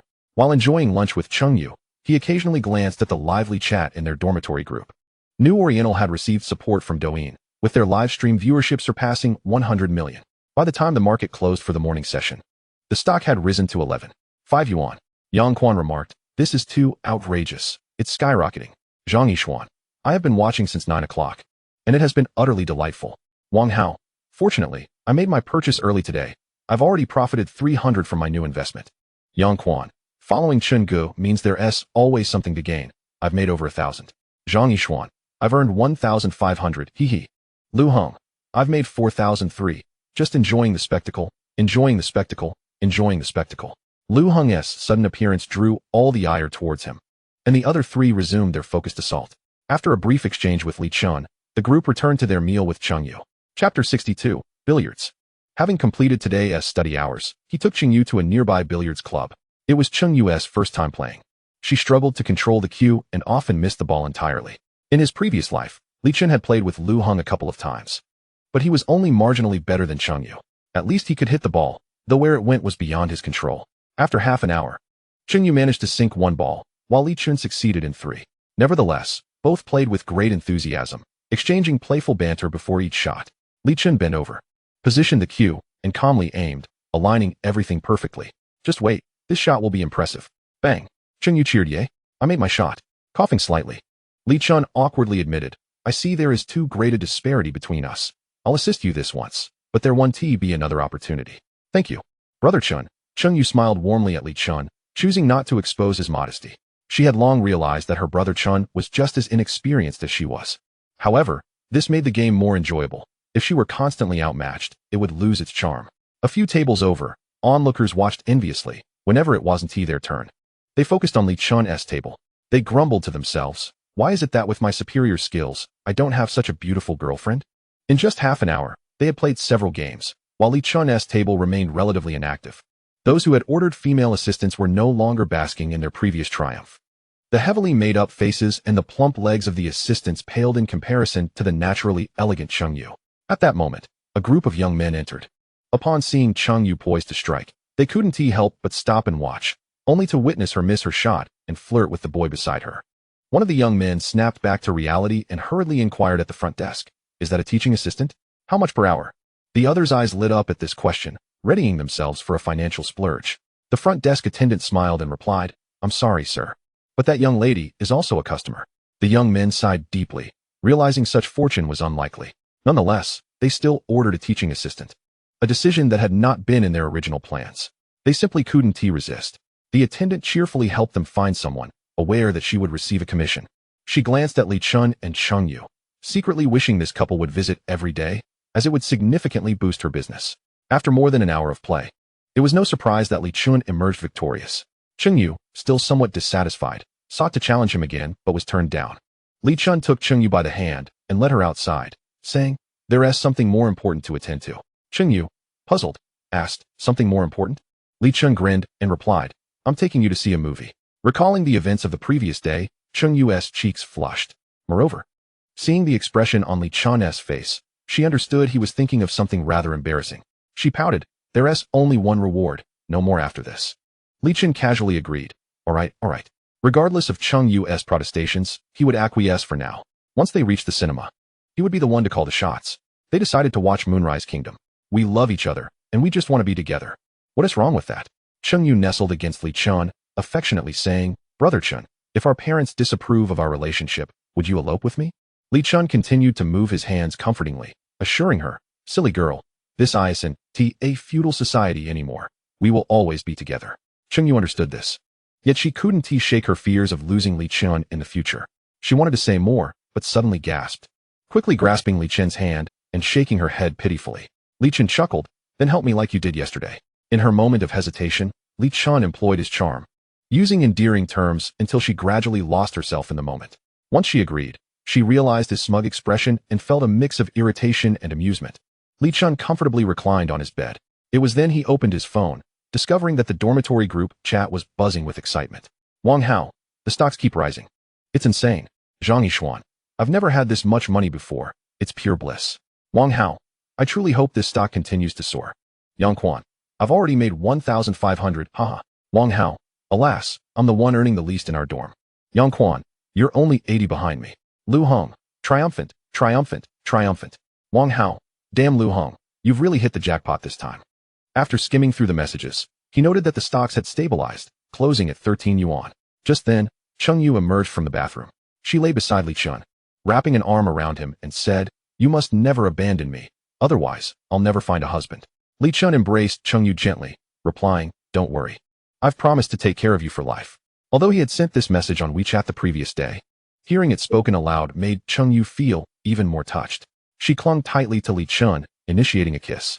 When the moment passed, they gathered their belongings to leave. Outside Cheng Yu's building, they shared a kiss reminiscent of the previous day's farewell. After a long pause, Cheng Yu reluctantly pushed Li Chen away, saying, it's getting late. You should head back. Goodbye. Li Chen waved as he departed.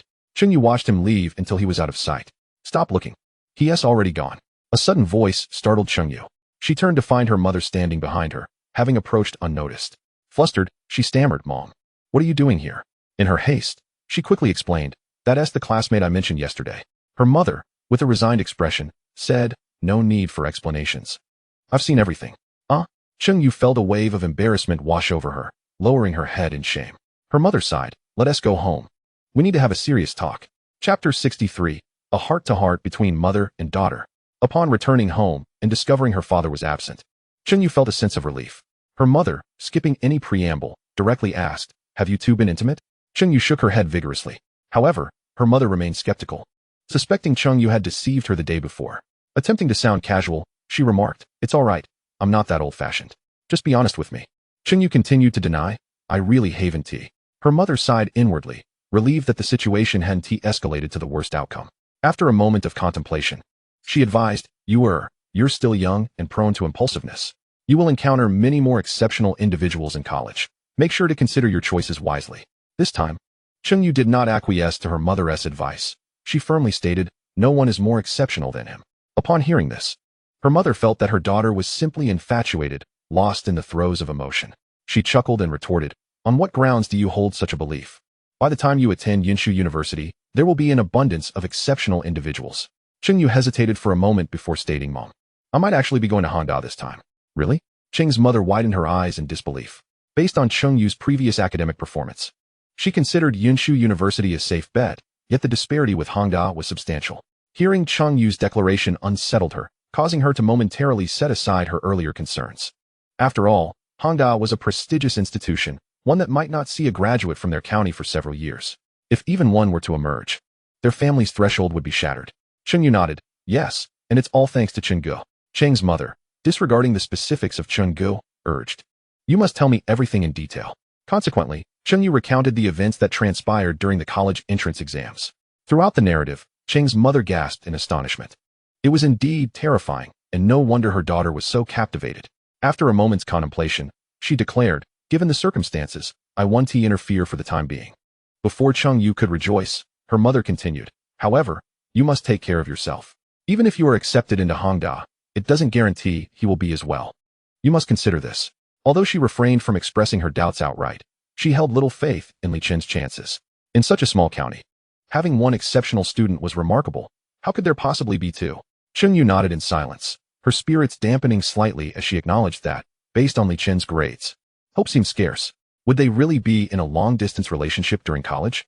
Upon returning home, Li Chen immediately sat down to eat. With his meal expenses covered, dinner was undeniably more sumptuous than usual. Typically, the fare consisted of one meat and one vegetable dish, but tonight, they enjoyed 2 meat dishes, 2 vegetable dishes, and a soup.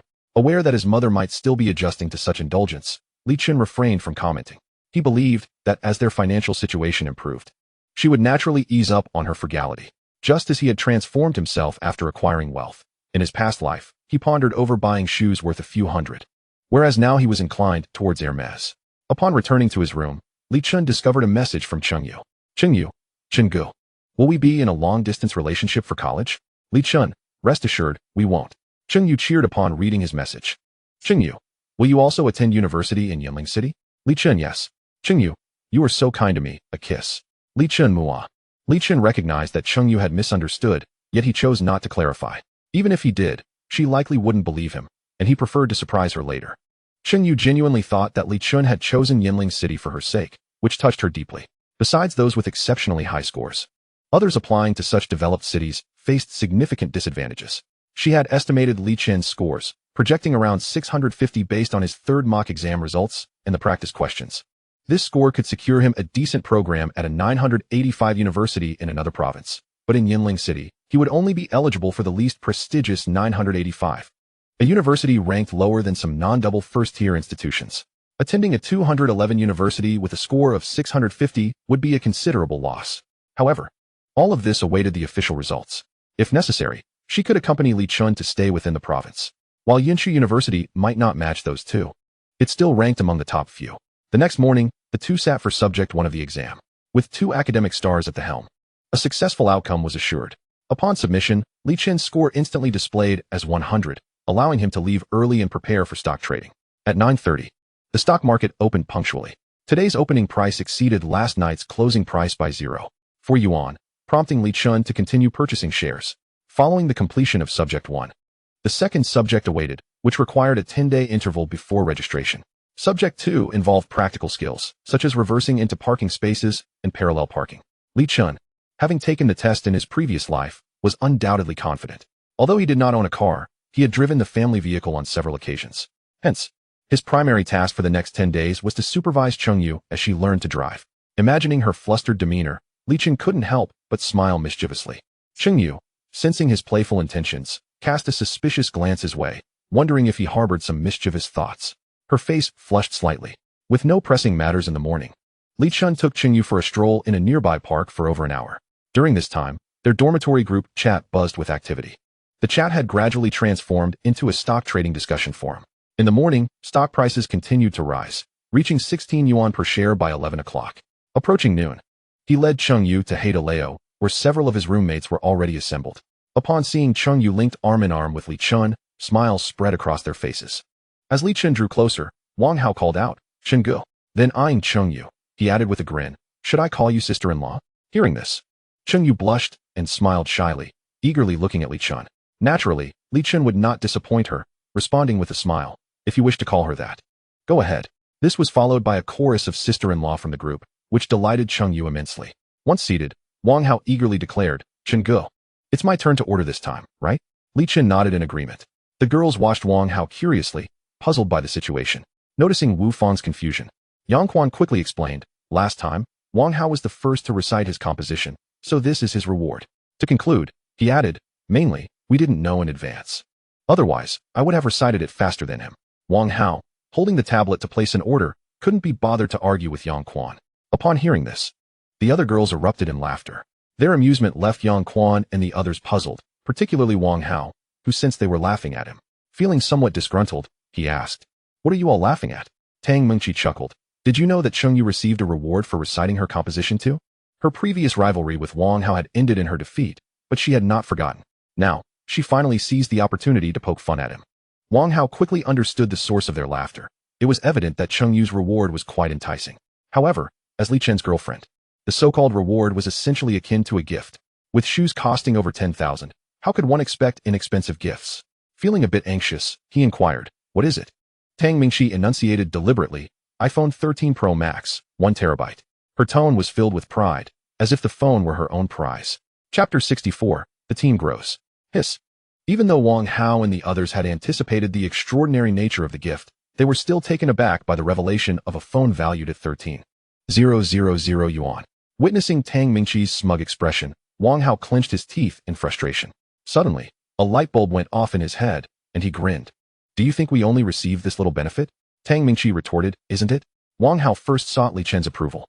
As Li Chen had previously stated that stock trading information should not be disclosed, Li Chen glanced at Wang Nan and the others, feeling confident that they would not cause any uproar.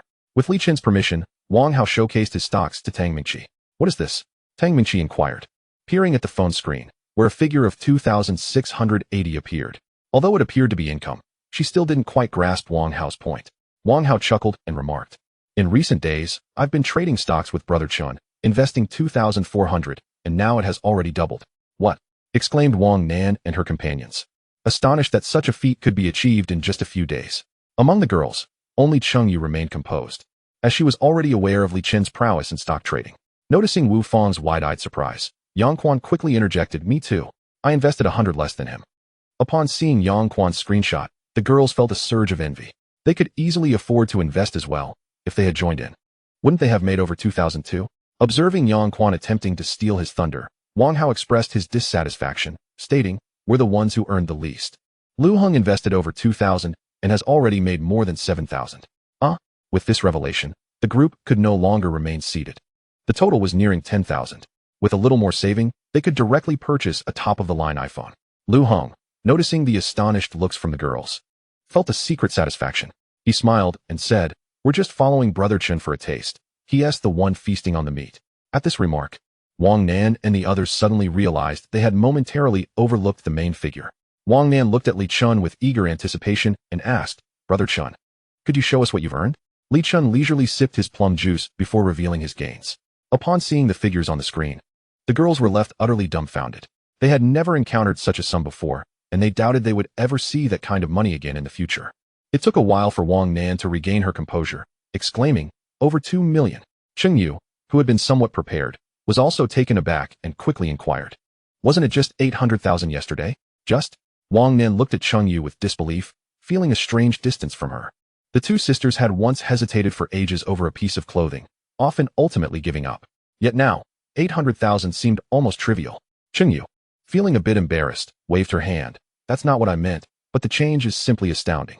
Lu Heng chuckled and explained, sister-in-law, that's because the stocks skyrocketed yesterday. They took off.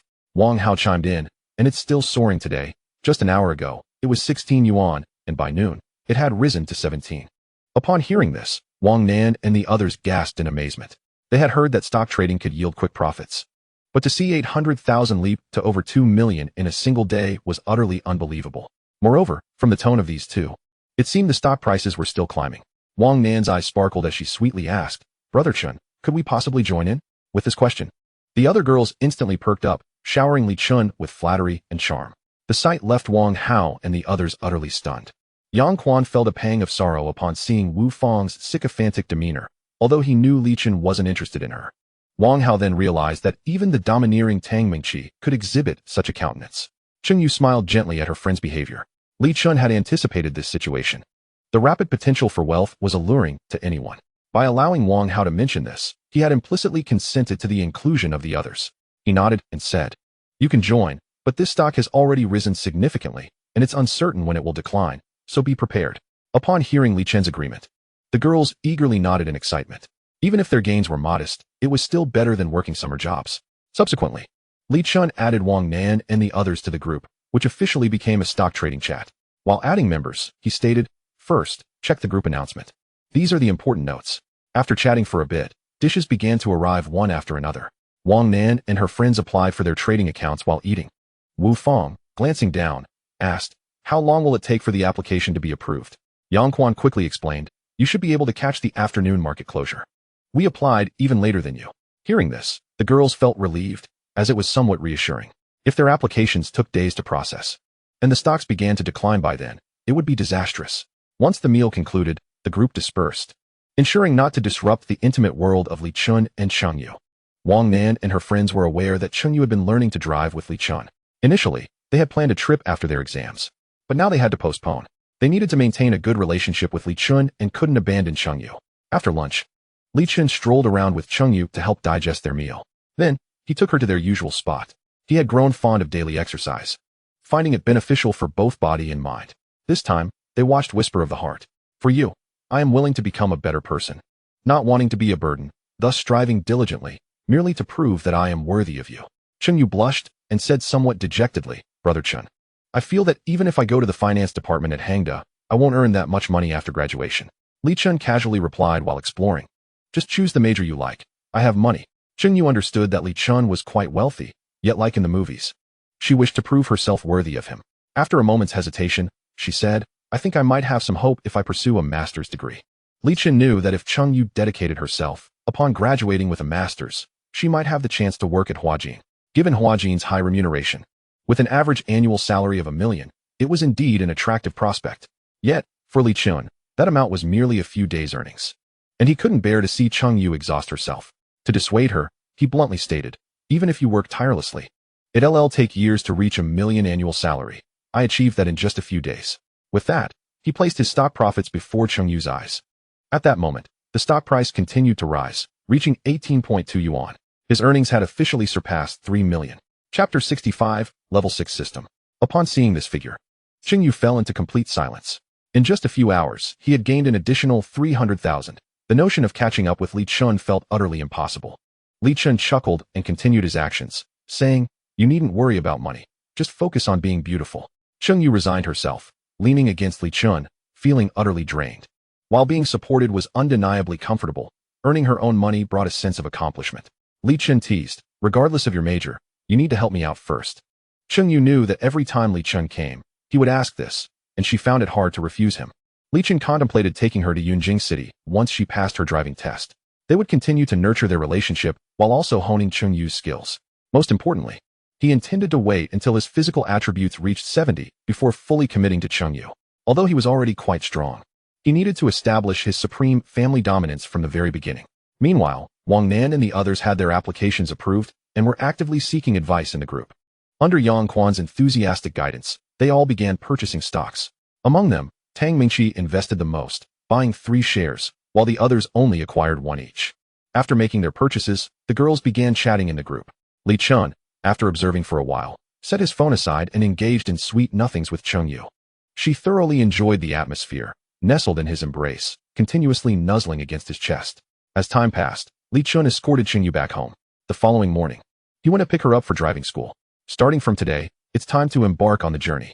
As VIP students at the driving school, Li Chen and his companion are entitled to one-on-one training. However, Li Chen declined this privilege, eager to witness Cheng Yu's blunders. The instructor, with earnest concern, implored, "Mr. Li, we have your best interests at heart. Individual training ensures you both obtain your licenses promptly." Li Chen replied with a smile, "I don't need practice. I already know how to drive." "You do?" The instructor looked at Li Chen skeptically. Most of the students he taught were flustered during their first driving experience, and some of the more stern instructors even intimidated students to the point of their absence the following day. He had never encountered anyone who could drive without prior training. With a serious tone, he cautioned, "Mr. Li, this is of utmost importance. It pertains to personal safety, and you must not jest." He suspected Li Chen was merely attempting to impress his girlfriend. Nonetheless, the gravity of the matter compelled him not to let Li Chen take any reckless actions. Li Chen chose not to argue further, opting to demonstrate his skills. The instructor, still doubtful, took Li Chen to the car for a test drive, with Cheng Yu curiously trailing behind. She had heard that obtaining a driver's license was quite challenging, and many people failed. She never expected Li Chen to claim he could drive. Once inside the vehicle, the instructor sat upright, prepared to assist at any moment. Li Chen adjusted the seat, rearview mirror, and fastened his seatbelt with practiced ease. Observing Li Chen's adept maneuvers, the instructor felt significantly relieved. Indeed, Li Chen drove steadily, completing a circuit before coming to a halt. The instructor praised, "Impressive. Your skills surpass the vast majority of students. You only need to go through the required exercises." Cheng Yu stared at Li Chen in wide-eyed astonishment, never anticipating his remarkable proficiency. She then inwardly encouraged herself, "Cheng Yu, you can do this. Don't embarrass yourself in front of Brother Chen." However, it wasn't long before her spirits waned. After 2 hours of struggling with the steering wheel that morning, she felt dizzy. The latter part of the session relied solely on instinct, completely forgetting about correcting the wheel. The instructor's constant reminders only added to her anxiety. Meanwhile, Li Chen sat in the back, grinning and enjoying the spectacle. Cheng Yu gritted her teeth, vowing not to assist him today. Before long, it was around 11 o'clock. Li Chen suddenly realized something and quickly pulled out his phone. The stock price had reached 23.8 yuan, with profits exceeding 450,000. A slight delay, but not a significant issue. Li Chen sold all his stocks and promptly bought them back. In that fleeting moment of the transaction, a delightful notification chimed in his mind. The Godly Wealth System has upgraded to level 6. As the master of the Godly Wealth System, your account is generating money every second. Money generation rate, 32 yuan per second. Required expenditure for upgrade, 4028, 816, 31, 250, 000 yuan. Account balance, 32 yuan, withdraw. Store. Note, refunds after expenditure will not yield experience again. 270,000 a day, exhilarating. Of course, the experience bar had also grown more daunting. Nevertheless, challenges would be met as they came. With every obstacle, there lies a path. Li Chen summoned the system store once more, only to find he still couldn't access the level 3 store, a scenario he had anticipated. Following the patterns, he aimed for a level 7 system. Time was drawing near, and after dining with Cheng Yu, they headed straight to the cinema. They decided to watch Amelie. Without you, the beautiful moments of life would be shared with whom? As expected, Cheng Yu succumbed to her resolve under Li Chen's relentless persuasion. The stocks continued to rise that afternoon, closing at 30.1 yuan. The group chat had been buzzing since the morning's opening and showed no signs of slowing down. Wang Nan and the others had never earned such effortless money and were exceedingly thrilled.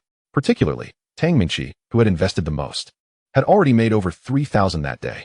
Tang Mingqi, by the time school starts, Apple will release a new phone. I want to get the best configuration this time. Wang Nan, 666, so envious. Jiang Xiu, envy 1.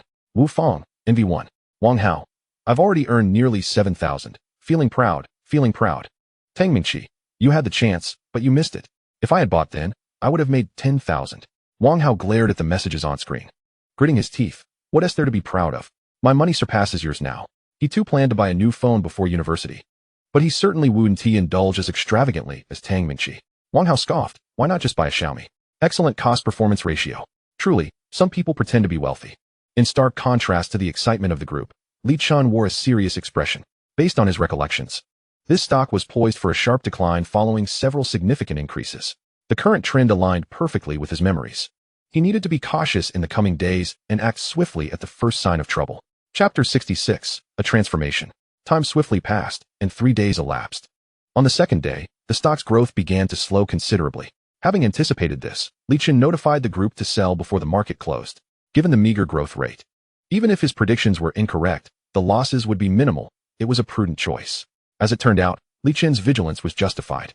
On the third day, the stock plummeted, continuing for 2 days without signs of recovery.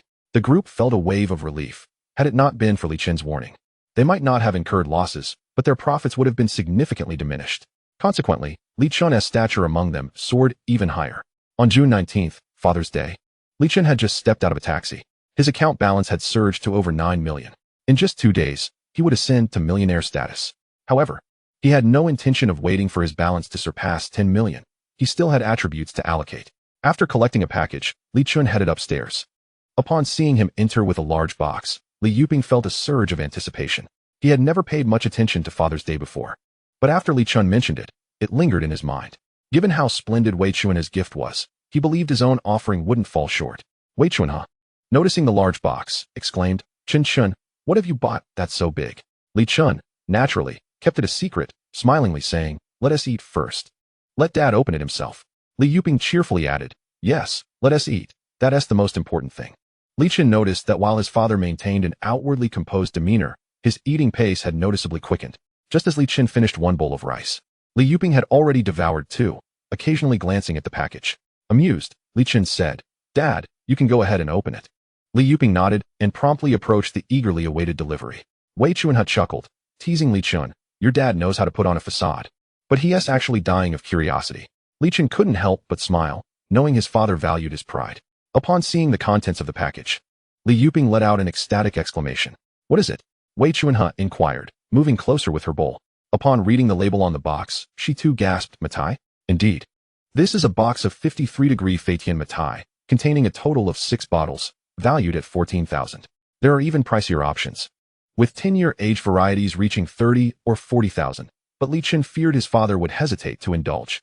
Weichuan turned to Chen and inquired, how much does this box cost? Li also looked at Chen with curiosity. Although he enjoyed drinking, he had never tasted such exquisite liquor. While eating, Chen replied, 14,000. 14,000. Li could not resist tearing open the box and examining one bottle closely. Weichuan, feeling a tinge of jealousy, remarked, why would your father need to drink such fine liquor? Buying him a couple of bottles of Wulianya would suffice. This amount was more than double the value of her necklace. Regarding Matai, Li shed his restraint and retorted, if you can wear a 6,000 yuan necklace, why can't I enjoy Matai? Weichuan had countered, my gold retains value, while liquor is consumed and gone. She struck a chord. Indeed. Li could not bear to drink such expensive wine. He scrutinized the Matai and said, such a fine liquor should be preserved. As it ages, it will appreciate significantly. Chen hastily interjected, the purpose of buying wine is to drink it. Father, please enjoy it. Once you finish, I will purchase more. He had deliberately avoided buying the more exquisite wines for this very reason, yet he found his father still reluctant. With a sigh, Li self-deprecatingly said, forget it. With my palate, I wouldn't even discern the nuances of Matai. Chen refrained from further persuasion, contemplating how to find an opportunity to open a bottle. Once a bottle was uncorked, he was confident his father would succumb to temptation. After dinner, upon returning to his room, Chen gazed thoughtfully at the system shop. It seemed unlikely that stocks would yield much profit now. He also needed to enhance his attributes. Once he obtained his driver's license, he planned to take Chengyu out for some leisure. The outings wouldn't be overly expensive, as a daily budget of over 200,000 would suffice. Most importantly, he still needed to purchase a vehicle. After typing away at his computer for a while, he calculated that if he set off the day after passing his driving test, he would have 16 million in savings. For his first car, he inclined toward a sports car, a common aspiration among men. He envisioned visiting Lamborghini or Ferrari dealerships to select one. He did not intend to purchase anything exorbitantly priced, as anything within 10 million would do. The remaining funds could serve other purposes. For instance, he directly invested in enhancing his appearance by 10 points.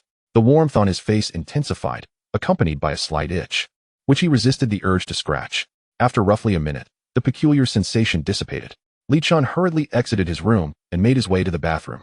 In the living room, Li, engrossed in watching television, instinctively glanced over at the sound of hurried footsteps. He caught only a glimpse of Li Chun's profile and found himself momentarily stunned. How had he never noticed how handsome his son had become? Li Chun closed the door and stood before the mirror. He acknowledged that he had never considered himself a narcissistic individual. However, his perspective had shifted. He was undeniably handsome. Upon closer inspection, he realized that while his facial features had not drastically altered, they had become more symmetrical. Every face possesses a degree of asymmetry, leading many to believe that photos taken from behind appear less attractive than their reflection in the mirror. The mirror and rear view present reversed images. If one's nose appears crooked to the left in the mirror, it will seem crooked to the right in a photo, creating a sense of discord.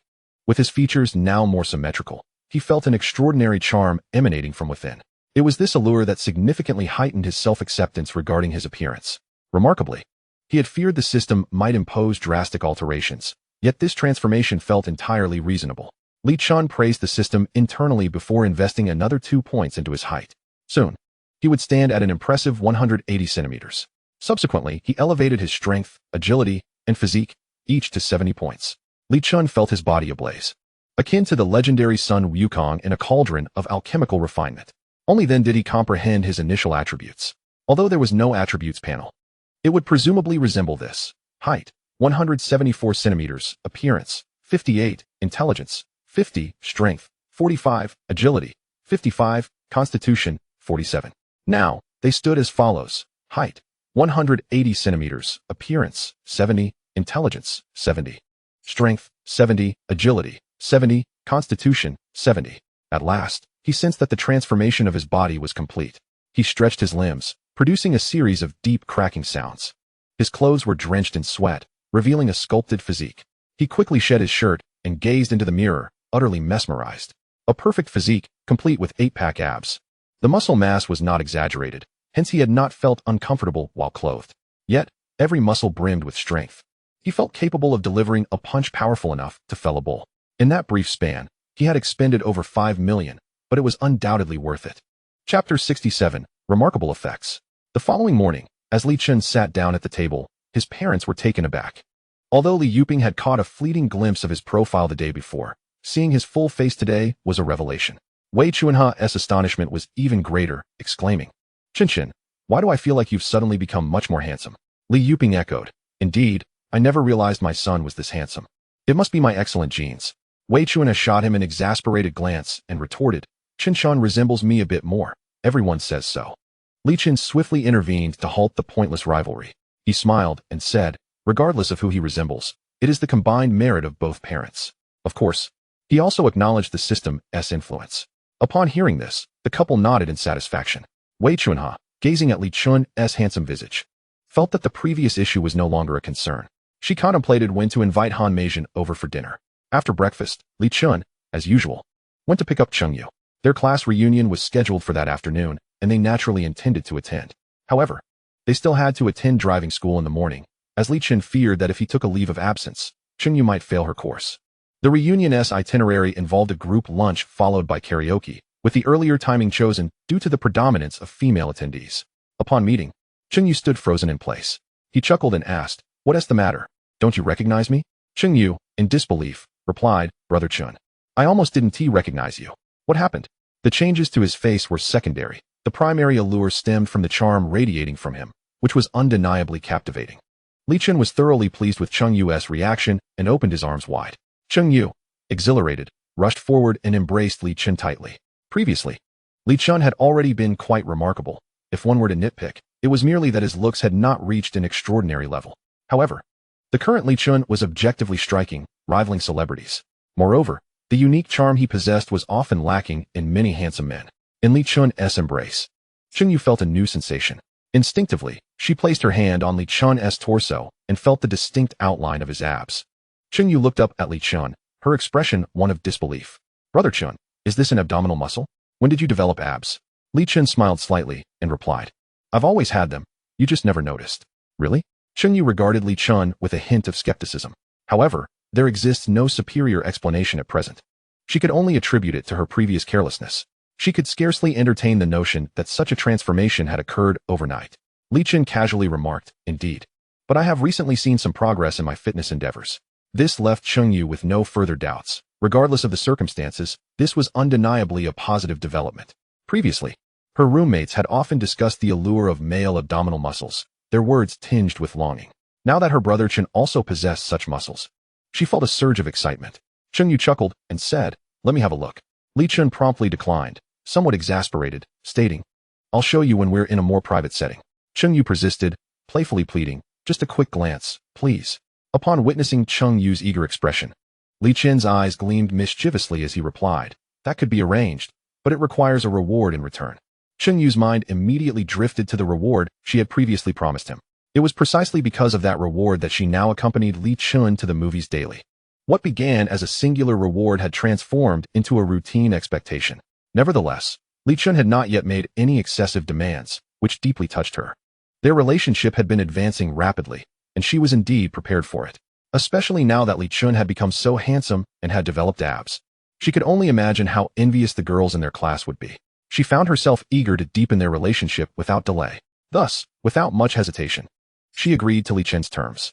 With the objective achieved, Li Chen shed his modesty. It was not uncommon to see shirtless men on the streets.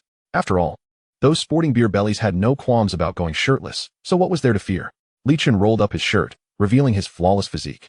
Chen Yu could not help but cover her gaping mouth with her left hand, her eyes sparkling with awe. Li Chen's muscular form not only astonished Chen Yu, but also drew the attention of passers-by. Coupled with Li Chen's undeniable charm, it rendered all nearby women utterly captivated.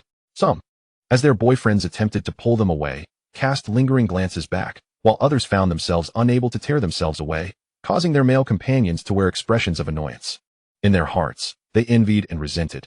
Damn it, as if being so handsome wasn't enough, he also has a magnificent physique. Is there no respite for us? The admiration in Chen Yu's gaze only served to delight Li Chen internally, prompting him to feign impatience and ask, "Have you seen enough?" Chen Yu quickly shook her head, insisting, just a moment longer. Her right hand could not resist tracing over Li Chen's muscles lightly. Li Chen hastily lowered his shirt, concerned about the implications of her touch. Chen Yu gazed longingly at his shirt, as if she could see the wonders beneath it. "Time to go," Li Chen announced as their taxi approached, pulling Chen Yu across the street. Just as they reached the other side, a provocatively dressed woman approached and inquired, "Hey handsome, can I add you on WeChat?" Nearby women also wished to engage with him, but many felt intimidated. Some, slightly more confident, abandoned the idea upon seeing Chen Yu. Only this one woman, possessing the most audacity, refused to give up in the presence of such a striking figure. Chen Yu regarded the woman warily. Her scant attire suggested she was not of reputable character. Li Chen politely declined, stating, "I'm sorry, I have a girlfriend." As he spoke, he lifted their joined hands slightly. Chen Yu leaned against Li Chen, a look of happiness on her face.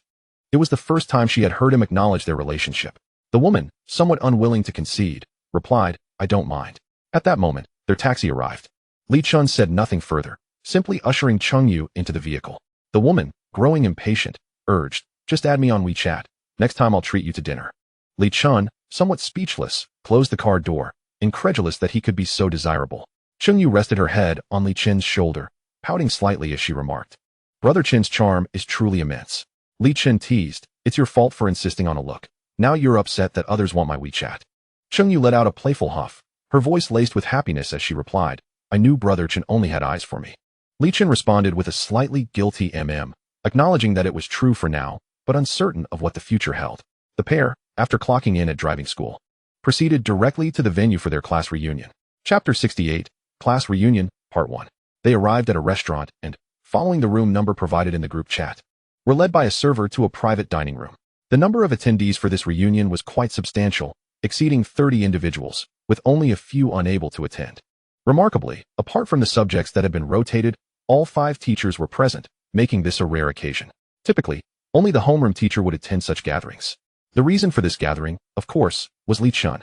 With improved scores, the teachers reaped the benefits, rendering them unperturbed by the distance or the effort involved. Enjoyment was paramount. However, the most uncomfortable individual among them was likely Fan Wenxuan. Only a handful of students, including Li Chen, had received commendations, and he had gained little from it, yet he still chose to attend.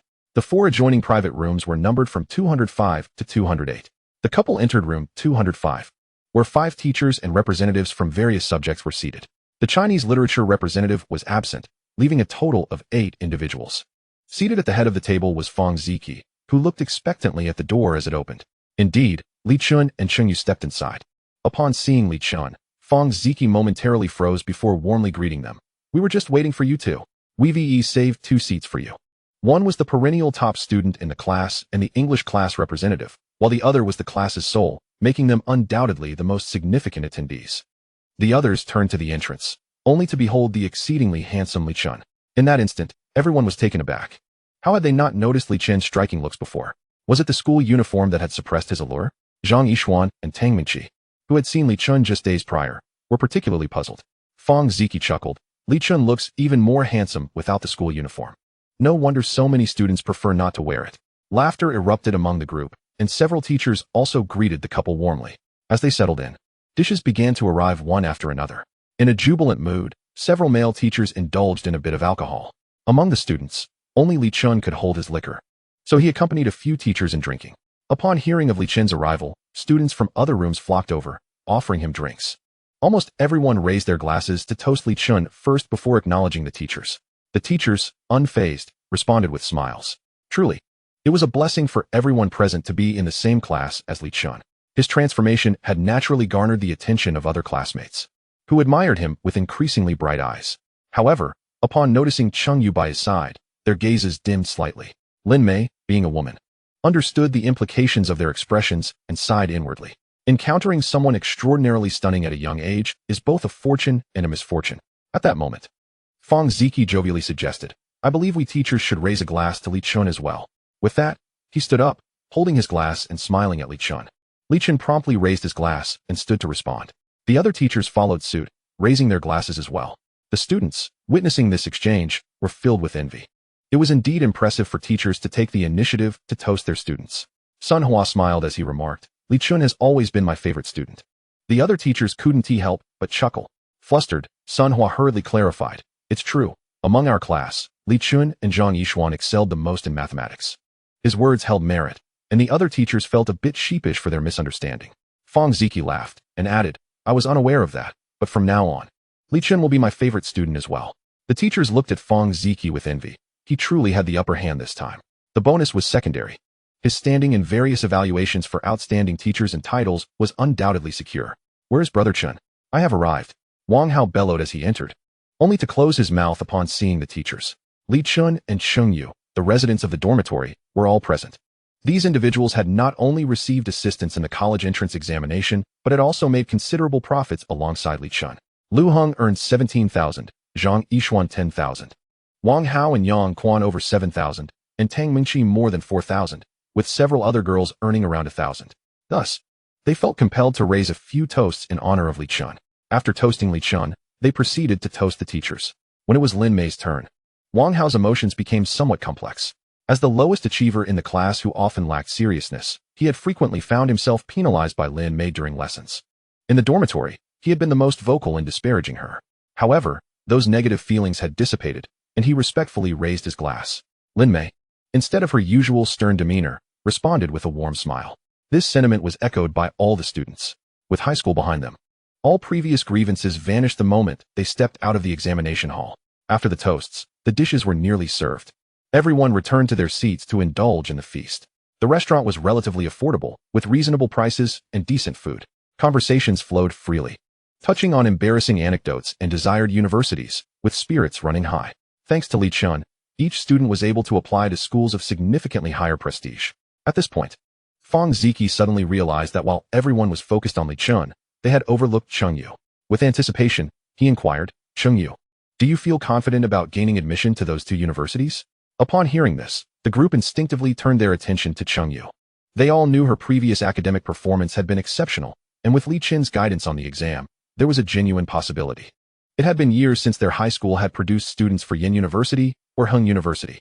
If someone from their class were to succeed, the homeroom teacher would surely receive a reward, alongside substantial bonuses for the subject teachers. Cheng Yu hesitated. I should be close. With so many present, she was cautious about making definitive statements. Nevertheless, the others felt invigorated by her response. Fang Ziki repeatedly exclaimed words of encouragement.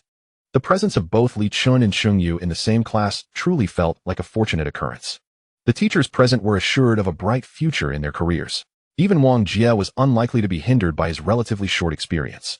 As the evening progressed, After several rounds of drinks and a variety of dishes, many began to take their leave. A few teachers glanced at the time and prepared to depart. Fang Ziki made a point to approach Li Chun, smilingly suggesting, Li Chun, if you're interested, you could consider obtaining a teaching certificate during university. The promise made by the principal remains unchanged. Li Chun expressed his gratitude, though he was certain he would disappoint the principal.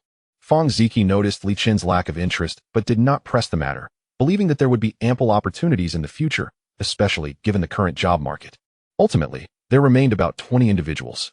With Li Chun and Cheng Yu's dormitories combined, they accounted for 10, along with a few whose homes were nearby. The group enthusiastically headed to a nearby KTV establishment. Upon verifying their identities, they were led to a spacious private room, comfortably accommodating over 10 people without feeling cramped. Then commenced a revelry of song and dance. Classics like Leaving the Surface of the Earth and Beyond Light Years filled the air, familiar to those in the know. Even songs like The Rest of Our Lives and You, My Desk Mate were only beginning to take form. Lu Heng attempted to sing A Sea of Clouds in a rather clumsy Cantonese, causing Li Chun to cringe in embarrassment. How about it, Brother Chun? Am I not a remarkable singer? Lu Heng boasted after finishing, winking at Li Chun with pride. Li Chun chose to give him a look that suggested he should reflect on his own performance. Wang Hao scoffed. You're not that great. Let me take over. With that, he prominently selected My Sky for himself. As the previous singer finished, he confidently seized the microphone. Ladies and gentlemen, next up I will sing My Sky. Goodbye, my love. I want to say goodbye. Goodbye, my past. I want a new life. Though Wang Hao often came across as carefree, his singing had a surprising depth, far exceeding Lu Heng's half-hearted attempt. Li Chun nodded appreciatively while conversing with Cheng Yu. As Wang Hao sang, others occasionally cast surprised glances his way, astonished that this underachiever possessed such talent. Upon finishing, Wang Hao grinned and bragged. Lu Heng, did you see my prowess? Lu Heng, somewhat begrudgingly, countered. I'd say we're about even. This statement elicited laughter from those nearby. As the group continued singing, they grew restless, urging Li Chun and Cheng Yu to perform a duet. Li Chun, ever the romantic ballad prince, readily agreed. Noticing Cheng Yu also appeared eager, he took her hand and led her to the song selection area. By this time, the playlist had already expanded to over 20 songs, and Li Chun promptly selected one to feature prominently. The two then took the microphones and began to sing. Li Chun, I am still searching for a support and an embrace. Who prays for me, worries for me, gets angry for me, and causes a stir for me. Cheng Yu, happiness begins to show signs. Fate draws us closer, and loneliness is swallowed, turning boredom into conversation. There has been a change. As the song concluded, enthusiastic applause erupted around them. Wang Nan shouted, so sweet, and others echoed her sentiments, though a few girls wore bittersweet smiles. Li Chun embraced Cheng Yu, who rested her head against his chest, her face radiating joy. Lu Heng shouted, let us do another, and others joined in the call. Seeing the fervent encouragement, Li Chun once again pulled Cheng Yu close to sing because of love. After their performance, they returned to their seats to continue their conversation. The group sang until the early hours of the morning, fully indulging in their revelry. As time wore on, those living further away began to prepare to head home for dinner. Tang Mingqi took the microphone and declared, I hereby announce that today's class reunion has concluded successfully. Everyone, please return to your homes and reunite with your families. Following a round of applause, the classmates bid each other farewell, with the girls particularly reluctant to part from Li Chun. If nothing unexpected occurs, this should be their final encounter with Li Chun. Perhaps in a few years, if there happens to be a reunion, they might see each other again. Ultimately, only Li Chun and Cheng Yu remained in the venue. The others had no further plans and were preparing to disperse. Yang Quan observed Wu Fang fidgeting, yet hesitated to approach her. Wang Hao gently nudged him with his shoulder, raising his eyebrows in a suggestive manner. Noticing that Wu Fang was about to leave, Yang Quan gritted his teeth and hurriedly approached her, with a voice tinged with tremor. He declared, Wu Fang, I like you. Upon uttering these words, all eyes in the room converged upon the two of them. The pair surprisingly seemed quite well matched, and everyone watched Wu Fang with a sense of anticipation. Regaining her senses, Wu Fang hesitated for a moment before shaking her head apologetically. A collective sigh of disappointment echoed among the onlookers. What a pity. This marked Yang Quan's second confession. Yet he did not depart in immediate regret as he had after his first. Undeterred, he inquired, Wu Fang, have you truly never liked me? Wu Fang regarded Yang Quan with a contemplative silence. Seeing her refrain from outright rejection, Yang Quan's expression brightened. Under the intensity of his gaze, Wu Fang regretfully replied, we would not have a future together. Yang Quan quickly asked, why not? I believe we could be together indefinitely. Wu Fang explained, because I am from Bailing, and my parents are merely here for work. I will return home for university, while you will remain in Yunshu. Yang Quan responded with a hint of bitterness. How can you be certain I will stay in Yinshu? Wu Fong laughed lightly. Have you forgotten the Dream Wall? I recall you wrote Yinshu Institute of Technology. The Dream Wall displayed the ideal universities for each student, primarily serving as a fantasy. None could realistically achieve it, with some even writing down Yin University. Yinshu Institute of Technology is a prestigious institution within the province. Initially, this university appeared unattainable for Yang Quan, yet now he had a chance. Being a local, not only did he wish to stay, but his family also hoped he would remain in the province. Conversely, Bailing was over 2,000 kilometers away, nearly half the distance across Huaxia, and economically underdeveloped. Wu Fong then expressed her apologies, saying, I'm sorry, but I believe we cannot withstand this test. Torn between the university of his dreams and the person he cherished, Yang Quan found himself in a dilemma. Wu Fong, wishing to alleviate his discomfort, took Jiang Xiyu by the hand and left the private room. Yang Quan silently watched her exit. The others sighed in unison. Long-distance relationships, a term that evokes trepidation. Cheng Yu grasped Li Chen's hand, gazing at him with admiration. She understood that Li Chen had chosen to go to Yanling City to spare her from difficulty. With farewells preceding failed confessions, the group's initial joy had considerably waned. Each person returned home in a lackluster mood. Although the gathering had concluded, Li Chen and Cheng Yu remained together. Upon reaching their destination, Cheng Yu playfully complained, with so little time left, how can we watch a movie? Li Chen chuckled, replying, we'll make it swift, and besides, didn't you want to see my abs? I possess more than just that. Upon hearing this, Cheng Yu's eyes sparkled, and she fell silent. Li Chen's primary aim, however, was to explore the mysterious powers he believed resided within him. Ever since the brainstorming session, he had suspected this was a form of superpower, as the ability to control it at will transcended the ordinary realm. The sole explanation was that the attribute potion had heightened his qualities while also awakening some enigmatic force. This notion seemed plausible, given that the system itself was an incomprehensible entity. Upon returning home, Cheng Yu felt as though her mouth and hands were no longer her own. Following preliminary tests, Li Chen confirmed that the 70 points in physique functioned exactly as he had anticipated. He could adjust his pace from rapid to leisurely. Chapter 70. The College Entrance Examination Results. Time flew by, and 7 days had elapsed. After the reunion, Li Chen and Cheng Yu resumed their usual routine of learning to drive and watching films. These days, Li Chen's life had been quite delightful. Ever since he became a strikingly handsome young man, Cheng Yu had been working even harder. The previous day, they had completed their second driving test, and today marked the beginning of the third. However, this day was destined to be extraordinary, for it was the day the college entrance examination results were released. Shortly after 4 in the afternoon, while on their way home, Cheng Yu intended merely to check the time on her phone, but instead, a text message arrived. Yinshu Provincial Examination Institute. Cheng Yu. Results. Language 137, Mathematics 133, English 142, Politics 99, History 100, Chemistry 98, Rank number 5, 0000003. Ah! Cheng Yu exclaimed, shaking Li Chen vigorously. Li Chen looked over, astonished. The results are out already? Cheng Yu nodded excitedly, urging, help me calculate my score. All right, Li Chen replied, pulling out his phone, only to be stunned. Yinshu Provincial Examination Institute, Li Chen.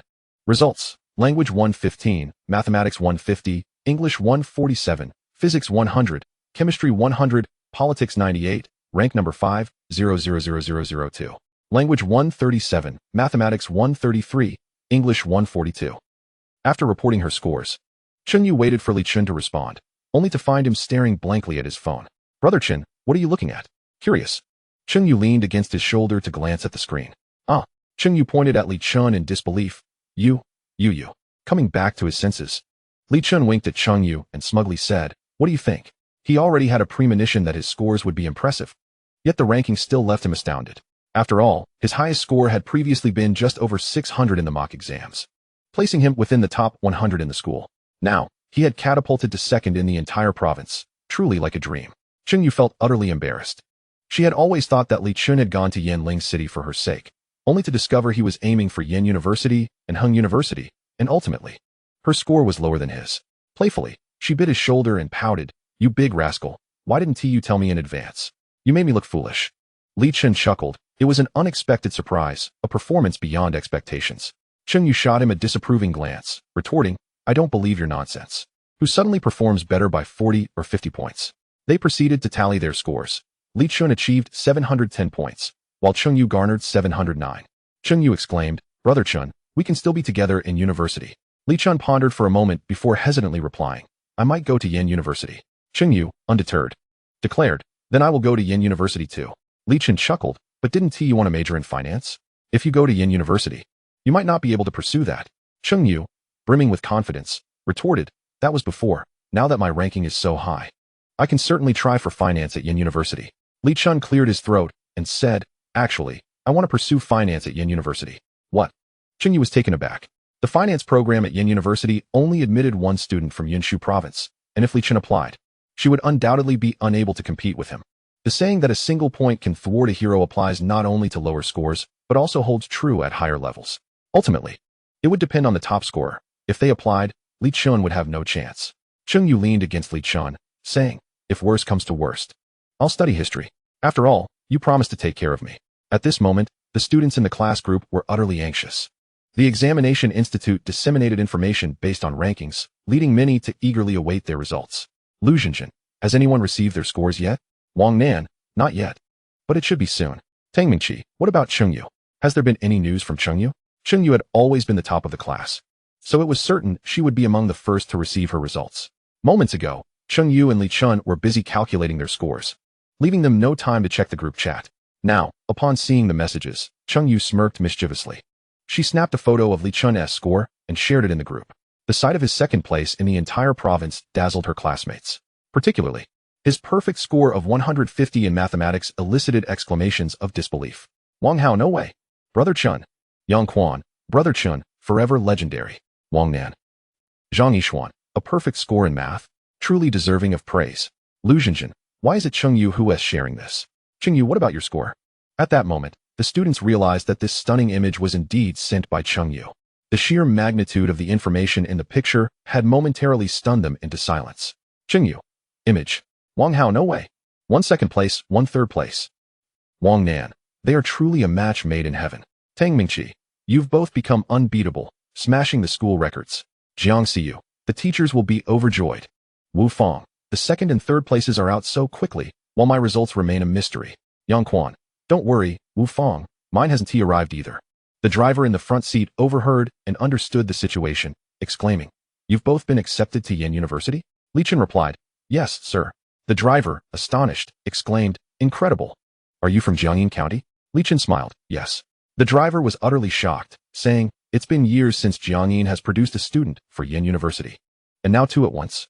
Cheng Yu grinned mischievously, her gaze towards Li Chen filled with admiration, attributing their success to him. Just then, she heard the notification sound from WeChat. Teacher Fang. Cheng Yu, have the results come out? Cheng Yu. They have. Image. Fang Ziki. Wonderful, splendid, truly remarkable. Cheng Yu. Li Chen's score is even higher than mine. Fang Ziki. Cheng Yu. Image. Fang Ziki. Soon after, Li Chen received a WeChat message from Fang Ziki. With a hint of resignation, he remarked, look at the good deed you've done. Now he is here to bother me. Cheng Yu chuckled, eager to boast about her exceptional brother Chen. The phone rang, and Cheng Yu answered. Hello, Mom.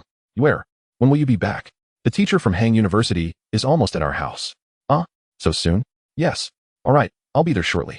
She hung up, perplexed, and asked, Brother Chen, shouldn't you have received the call first? Li Chen ruffled her hair and replied, I suppose my parents are still engaged in conversation with them. Meanwhile, Wei Chunhe was preparing to finish her workday. Recently, she often spoke with Han Meijin about how handsome her son was, as well as his filial piety and ability to earn money. That day, Han Meijin planned to visit Wei Chunhe's home for a meal. Wei Chunhe was tidying up, smiling as she conversed with Han Meijin. Nowadays, phone scams are quite amusing. They even claim to be from the Yen University admissions office. She joked, if you were from the Yen University admissions office, I'd be the president of Yen University myself. As soon as Wei Chunhe finished speaking, another call from Beijing came in. She chuckled, look, another one. They're quite convincing, even going so far as to obtain a phone card from Beijing. She answered the call, putting it on speaker. Hello, who is this? On the other end, a man's voice replied. Hello. I am a teacher from the Hang University admissions office. First, congratulations on your child achieving the second place in Yanshu province. Wei Chunhe deliberately placed the phone in front of Han Meijin for her to hear. Han Meijin couldn't help but stifle a laugh. Second in Yanshu province? Such audacity. This region is economically backward, and its educational resources are naturally limited. Achieving such a score is nearly impossible, usually only attainable in the provincial capital, Yunjing City. Wei Chunhe teased, you're a bit late. A teacher from Yen University just called me. The man spoke urgently. What? Please don't agree to them just yet. Hang University can offer the same conditions as Yen University.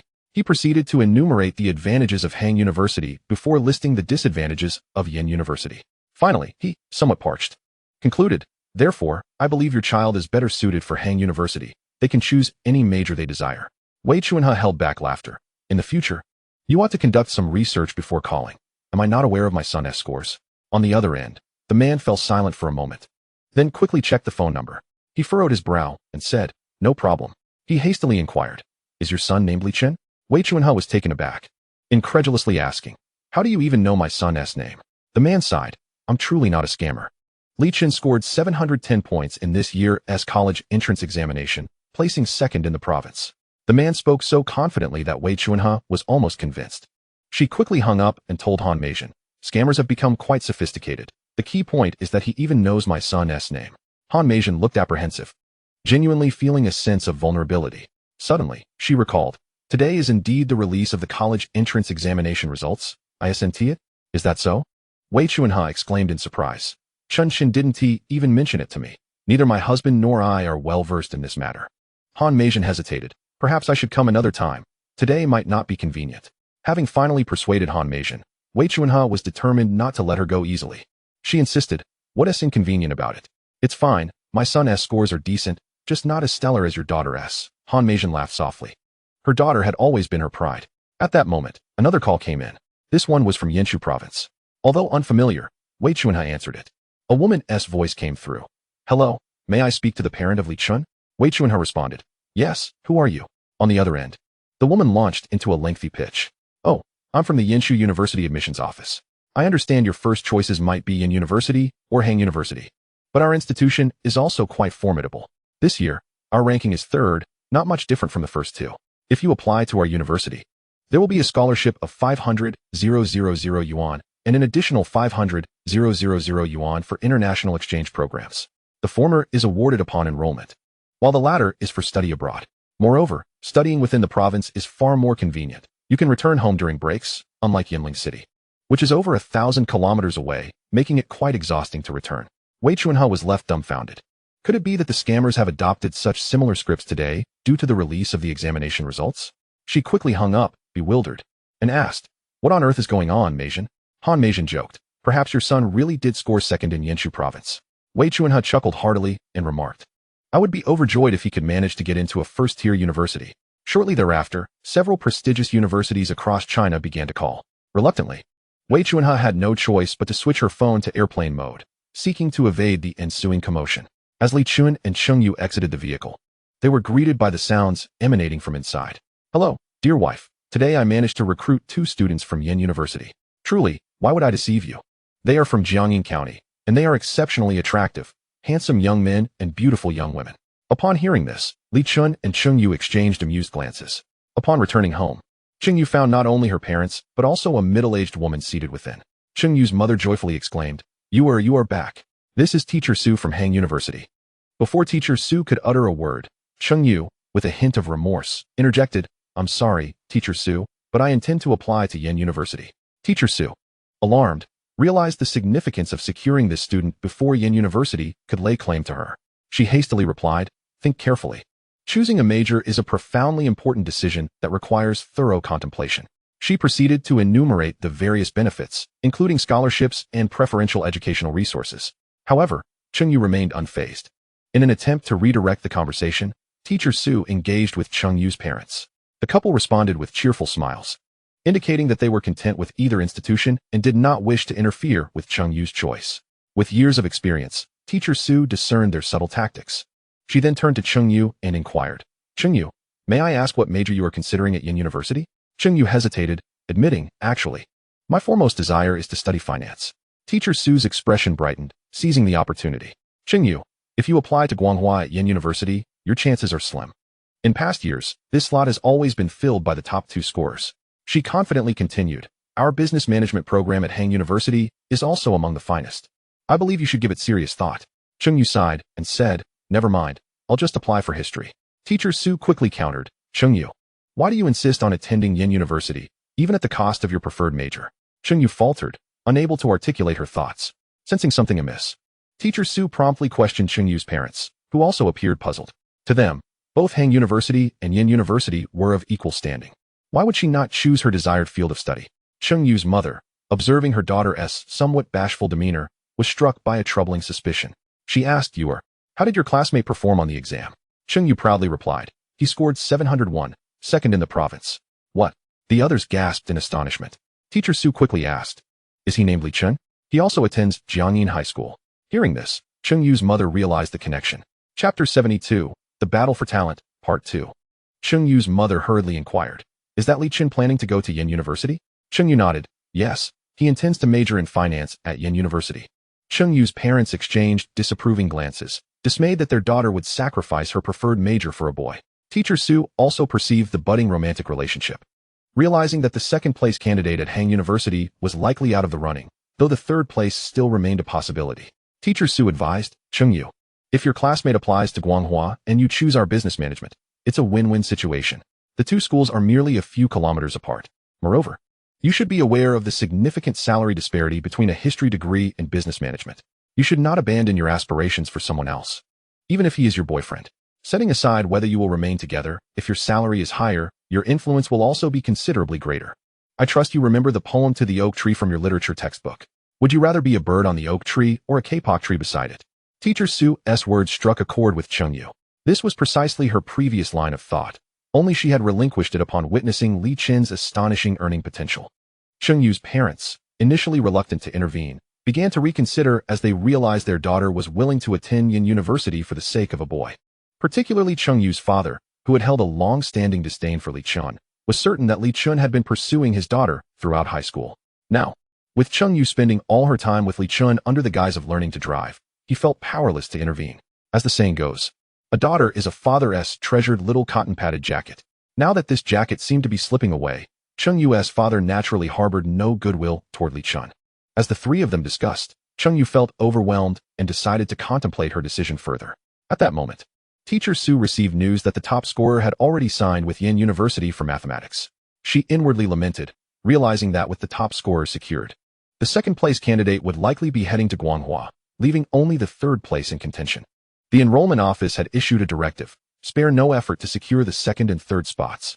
Observing Cheng Yu's wavering determination, Teacher Su seized the moment and proposed an outing to explore Hang University. Now, the three were taken aback. Teacher Su affirmed, "Yes. We'll take a car to the airport for dinner, and we can arrive in Yinling City by evening." She added, "All expenses will be reimbursed." Cheng Yu's mother felt tempted. She had never visited Yinling City before. Cheng Yu's father hesitated. "What about our jobs?" Teacher Su smiled. "Taking a couple of days off is no trouble. Work will always be there, but opportunities for free travel are rare." Cheng Yu's mother pondered, recalling that the Yin University representatives seemed to be planning a visit as well. Teacher Su quickly interjected, "No need to worry about them. Yin University is notoriously stingy. If they arrive, we won't be able to go." With that, she swiftly ushered everyone toward the door. Seeing her parents so captivated, Cheng Yu had no choice but to acquiesce.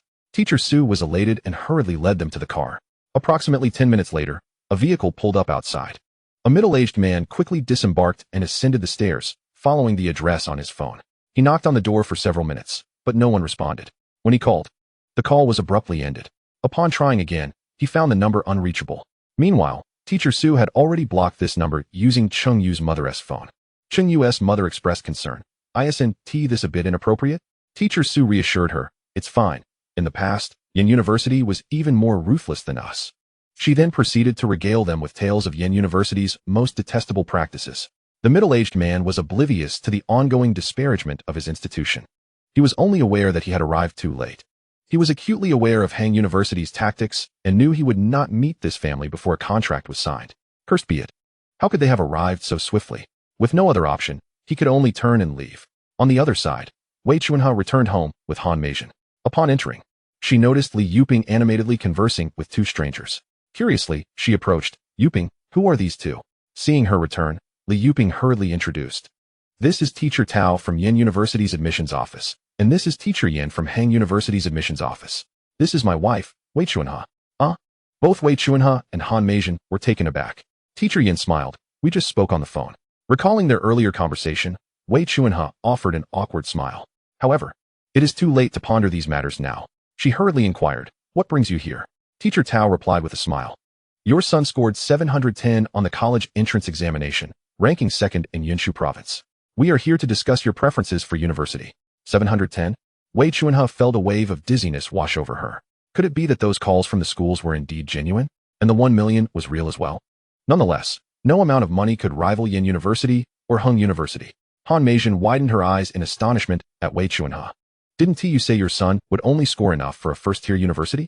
After Teacher Tao finished speaking, Teacher Yin immediately added, I mentioned quite a bit over the phone earlier, and I believe that Li Chun is more suited for our Heng University. Upon hearing this, Teacher Tao grew anxious. He had barely exchanged a few words on the phone before being abruptly cut off. Was it possible that Mrs. Wei was more inclined towards Hung University? That would not bode well. While it was ultimately the child's decision, parental influence on their children is immensely significant. He quickly stated, Li Chun scored full marks in mathematics, being the only one among the top few to achieve that. As for the others, they want to even qualify for Yin University, so I don't bother to look. This declaration left everyone momentarily stunned. Mathematics has always been regarded as the most prestigious subject by parents. Excelling in mathematics signifies intelligence. Scoring full marks in the college entrance examination mathematics section is nothing short of being a genius among geniuses. Wei Chuanhe murmured, my son scored full marks in mathematics? Li Yuping also wore a look of disbelief. Han Meijin had not anticipated that a simple dinner would lead to such a series of unexpected developments. She now felt that even if Li Chun had an unremarkable appearance, it would still be beneficial for a connection with her daughter. Teacher Tao chuckled, indeed. Li Chun possesses remarkable talent in mathematics. Therefore, I believe he would be more inclined towards a mathematics major. And our mathematics department at Yin University is ranked first in the nation. Speaking of the mathematics program, he felt an immense sense of pride. Yin University's mathematics department is undoubtedly the best, while Hung University doesn't even rank among the top 3. Teacher Yin countered, that may have been the case in the past. But this year, Professor Chiu will return to Hung University to teach. Professor Chiu is a Fields Medal laureate. Fearing that the others might not grasp the significance of the Fields Medal, he elaborated, the Fields Medal is akin to the Nobel Prize in the field of mathematics. At this revelation, everyone was taken aback once more. They were familiar with the Nobel Prize, and indeed, this Professor Chiu seemed quite formidable. Teacher Yin continued to emphasize the prestige of the award. Only 2 individuals from Huaxia have ever received the Fields Medal. At this point, everyone fully comprehended the gravity of the situation. With over 1 billion people in Huaxia and many generations past, only 2 had achieved this honor. The value of this award was unquestionable. Seeing the situation unfolding unfavorably, Teacher Tao quickly interjected, even if Professor Chiu returns, what difference does it make? The mathematics department at Hung University has a weak foundation, and even in a few years, it will not surpass us at Yin University. Aware that he could not win on this front, Teacher Yin sought another angle of debate. He asserted, Li Chun has remarkable talent in mathematics and has the opportunity to become Professor Chiu's student. The value of that is undeniable, isn't it? Teacher Tao immediately retorted, you mentioned opportunity, which is hypothetical, while our strength at Yin University is a certainty. The 2 exchanged rebuttals, neither willing to yield. The other 3 alternated their gazes between Teacher Tao and Teacher Yin. Whenever they felt that one side made a valid point, the other would promptly counter, shifting their perceptions. As the 2 teachers continued their back and forth, Wei Chuanhe and Li Yuping found themselves in a quandary. Should they opt for Yin University or Hung University? It truly was a delightful dilemma. Han Meijin, as an outsider, did not experience the same internal conflict as Li Chen's parents. She merely marveled at how fortunate it was to have teachers from both Yin and Hung University vying for their attention. It felt as though her ancestors had bestowed a great blessing upon her. Simultaneously, she became even more resolute in her thoughts. Li Chun was a rare talent, and if he could become her son-in-law, that would be simply splendid. Before Li Chun even arrived home, he received news from his mother. He was aware that the teachers from both schools were already at his house. A little over 10 minutes later, as he stepped through the door, he found 2 strangers arguing animatedly. Approaching them, he inquired, what is going on? Upon seeing him, Wei Chuanhe exclaimed with delight, Chen, you're back. Why didn't you tell us about your excellent score? Li Chen smiled and replied, if I told you, you wouldn't have believed me. It's better to wait until the results are officially released. Wei Chuanhe acknowledged the logic in his words and quickly introduced the 2 teachers and Han Meijin to Li Chun. Han Meijin gazed at Li Chun with sparkling eyes. He was simply too handsome. He was several levels above her initial expectations. Now, she even felt that her daughter might not be worthy of Li Chun. However, after considering her daughter's extraordinary beauty, she believed it would not be a significant issue. Historically, heroes have often struggled to win over beautiful women. Upon seeing Li Chun, both teachers were equally taken aback by his extraordinary appearance. Yet, that was not the primary concern at the moment. Teacher Tao eagerly stated, Li Chen, our mathematics department at Yen University is the best in the nation. If you wish to join us, we can sign the agreement right now. Teacher Yen quickly interjected. Our mathematics department at Hung University is also strong, and Professor Chiu is coming to teach this year. He is a Fields Medal laureate. Li Chen, perplexed, replied. But I never said I wanted to major in mathematics. Huh. This left both teachers dumbfounded. You scored 150 in mathematics and don't want to major in it? That seems rather capricious. Teacher Tao inquired with confusion. Then what do you wish to pursue? Li Chen calmly stated, finance. Teacher Tao perked up, excitedly exclaiming. Finance is also our top program at Yen University. Let us sign the agreement right away. Teacher Yen, unwilling to concede, replied. Our finance program at Hung University is quite impressive as well. Teacher Tao dismissively retorted, so what? You're at best second, we are number one. Noting that Teacher Yen was still intent on arguing, he impatiently interrupted. Can we refrain from interfering with the student's decision? Teacher Yen inwardly cursed, thinking, what a showman. If Li Chen were inclined to sign with us at Hung University, I believe you would be even more anxious than I am. Li Chen asked, aren't we supposed to consider the choice of the top student? Teacher Tao smiled. The top student has chosen our mathematics department and has already signed an agreement with another teacher. After pondering for a moment, Li Chen said, I can sign now. But I have one additional condition. Teacher Tao, with an air of confidence, replied, feel free to state it. Li Chen's condition was simply to secure a parking space on campus. He did not wish to park far away. This was not a difficult request to fulfill. And Teacher Tao readily agreed. Teacher Yen quickly added, that's not an issue. We at Hung University can agree to that as well.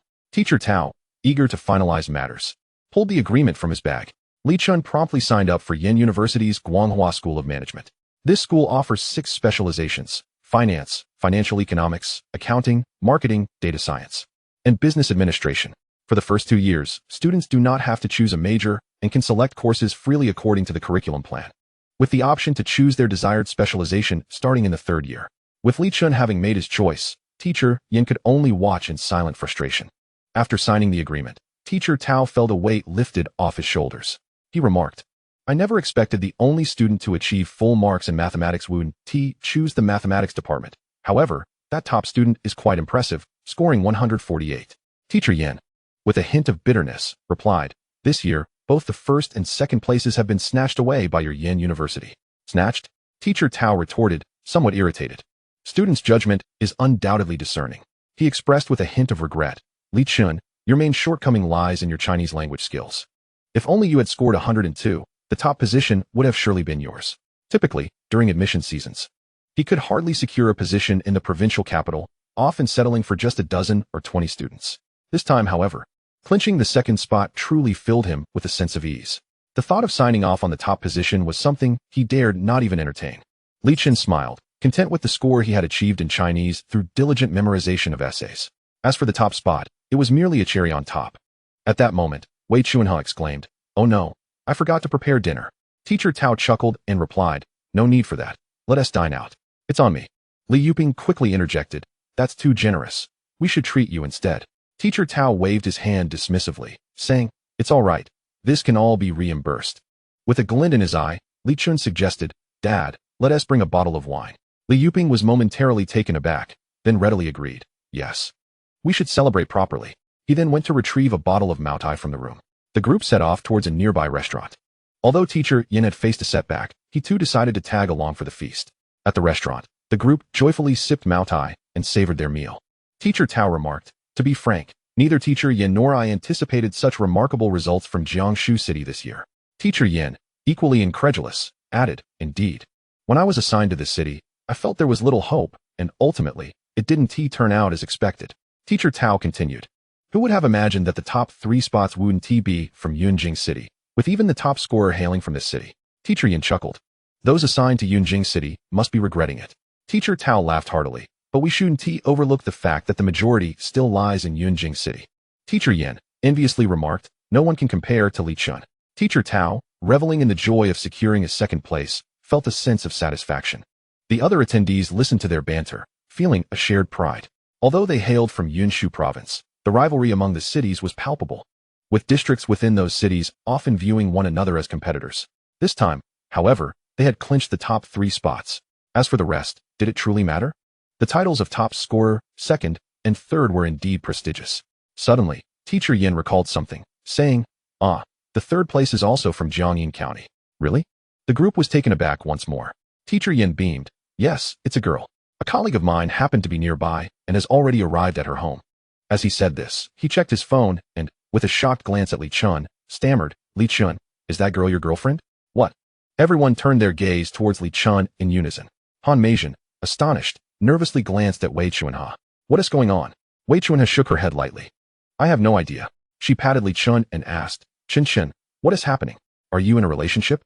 Li Chun pondered for a moment and replied, "Not really. We just have a good rapport." Strictly speaking, he and Cheng Yu had yet to establish a formal romantic relationship. Han Meijin sighed in relief, thinking it would be troublesome if he already had a girlfriend, especially one as outstanding as that girl who had secured third place in the provincial exams. Teacher Yin knew that Teacher Su had already taken Cheng Yu and her family to the airport, but he still felt a twinge of unease. Although they weren't officially a couple, the signs indicated a significant connection. Otherwise, the girl wouldn't have chosen to attend Yin University solely because of Li Chun. Could it be that this time, Chengda would falter in the competition for the top three? Teacher Tao, with eyes gleaming with anticipation, inquired, "Li Chun, she should be joining you, right?" Li Chun smiled. "I won't interfere with her decision. After all, Chengda and Yin University are quite close." Teacher Yin, feeling grateful, quickly added, Yes, they are very close, just a short walk away." Teacher Tao, unwilling to concede, remarked, "Though it's relatively close, nothing beats being in the same school. You could stroll together after class. Our Yin University has stunning scenery." He then proceeded to extol the virtues of Yin University's landscapes, museums, parks, architectural marvels, and Weiming Lake. Teacher Yin, not to be outdone, began to describe Chengda's attractions, such as its grand auditorium, museum, cultural innovation area, and various pavilions. Seeing the two teachers bickering once more, Li Chun felt a headache coming on and opened his phone. At that moment, he noticed Cheng Yu had sent a WeChat message inquiring about his school choice. Li Chun understood that, compared to history, Cheng Yu was more inclined towards finance. In his previous life, Cheng Yu had also chosen the finance department at Yunshu University. Li Chun typed, "You should go to Chengda. The two universities are only a few kilometers apart." Cheng Yu replied, "But the only reason I could achieve this score is because of you. I would feel guilty attending Chengda." Li Chun responded, "Even without my assistance on the exam, you would still choose the finance department at Yunda. Just pursue the major you are passionate about." He continued, "If you feel awkward about it, then just agree to one more reward for me." Cheng Yu asked, "Is that all it takes?" Li Chun assured her, "Rest assured, I won't go easy on you," followed by a series of playful emojis. Cheng Yu replied, "How shy?" With the matter settled, Li Chun quickly interrupted the two teachers' debate, stating, "She will likely choose Cheng to Teacher Tao's side in disappointment," saying, "What a pity." Teacher Yin, while pleased, couldn't he help but ask, "What is so regrettable? We've already secured the top two. Isn't that enough?" Nevertheless, Teacher Tao sighed once more. If they could secure the top three, then in the high-scoring tier, Yin University would hold a significant advantage over Chengda. If they could further dominate in the lower-scoring tier, it would be a resounding victory. After finishing their meal, Li Chun and his parents returned home. Naturally, they couldn't help but inquire about Cheng Yu.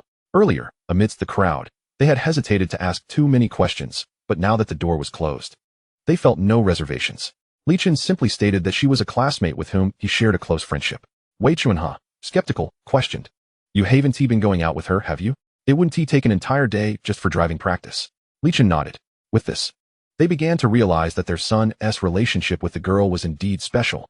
Spending time together every day likely meant they were on the verge of confessing their feelings to one another. In truth, their suspicions were quite close to the mark, albeit with a slight difference.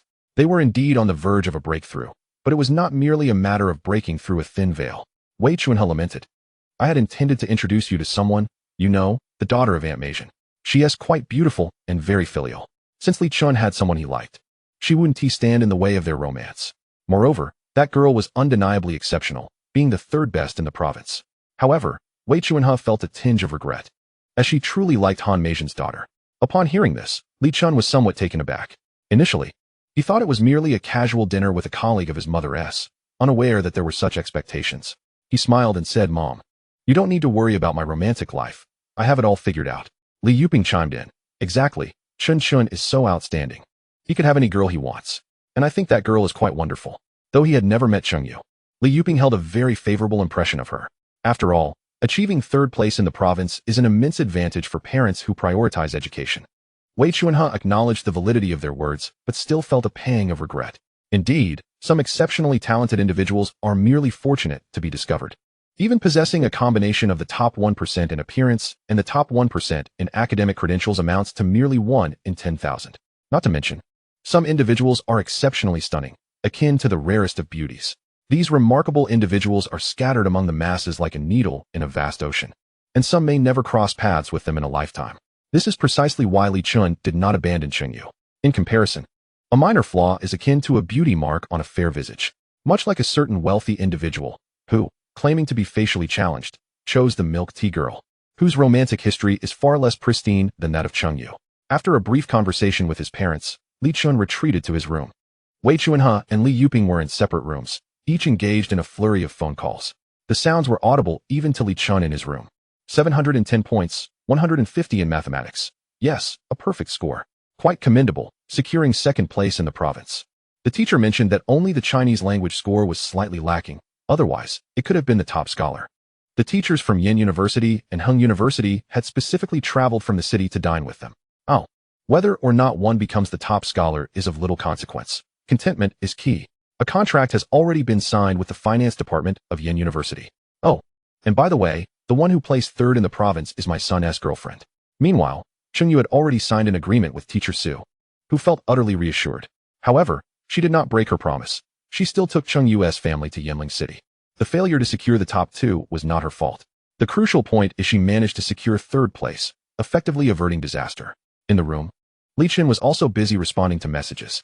Upon entering the group chat, he was greeted with a flurry of tags and notifications. Li Chen just finished eating. The moment his message was sent, it was as if an earthquake had struck. Wang Hao, Godfather has arrived. Lu Heng, Godfather. Jiang Xiyu, Godfather. Wang Hao, we call you Godfather. You should call us Dad. Jiang Xiyu, Dad. Wu Feng, 6. Wang Hao, 6. Yang Quan, 6. Li Chun. All right, enough of the antics. Let us keep it normal. Wang Hao. Chen Gu, I scored 525 points. Chen Gu is amazing. Li Chun, congratulations, you've achieved your undergraduate dream. Wang Hao, it's all thanks to Chen Gu. My parents are over the moon.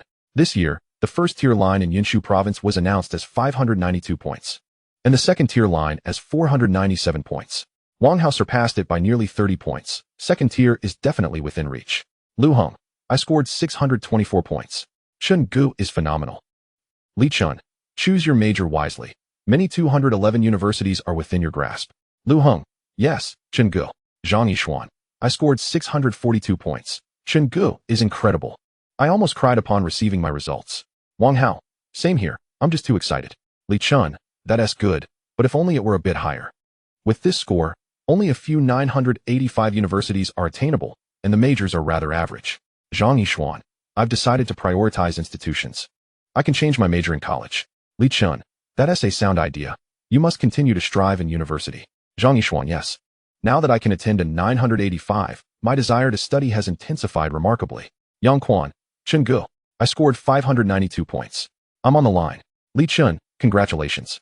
You now have the opportunity to attend your dream university. Yang Quan, I plan to go to Bailan province. I have good news. I'm now together with Wu Feng.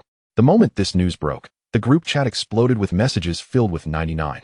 Li Chen also chimed in with a 99. He hadn't anticipated that Yang Quan would forsake his dream school for Wu Feng, choosing a more remote location. Even in his previous life, he had ventured to Yunjing City with Cheng Yu, which was still within the province. Whether this is good news can only be proven by time. Following this, several girls reported their scores. Wang Nin scored 632 points, Tang Mingqi 587 points, Wu Feng 597 points, and Jiang Xiyu 606 points.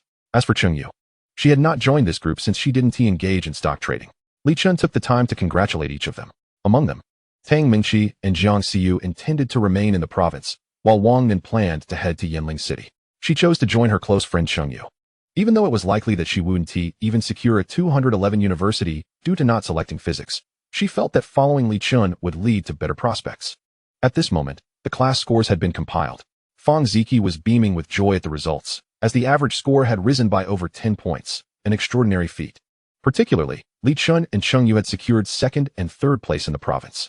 To have 2 students from his class attend Yin University made him, as their homeroom teacher, immensely proud. Fang Ziki mused aloud. It seems my previous goals were set too low. Pang Shulan, observing her husband, felt a twinge of concern.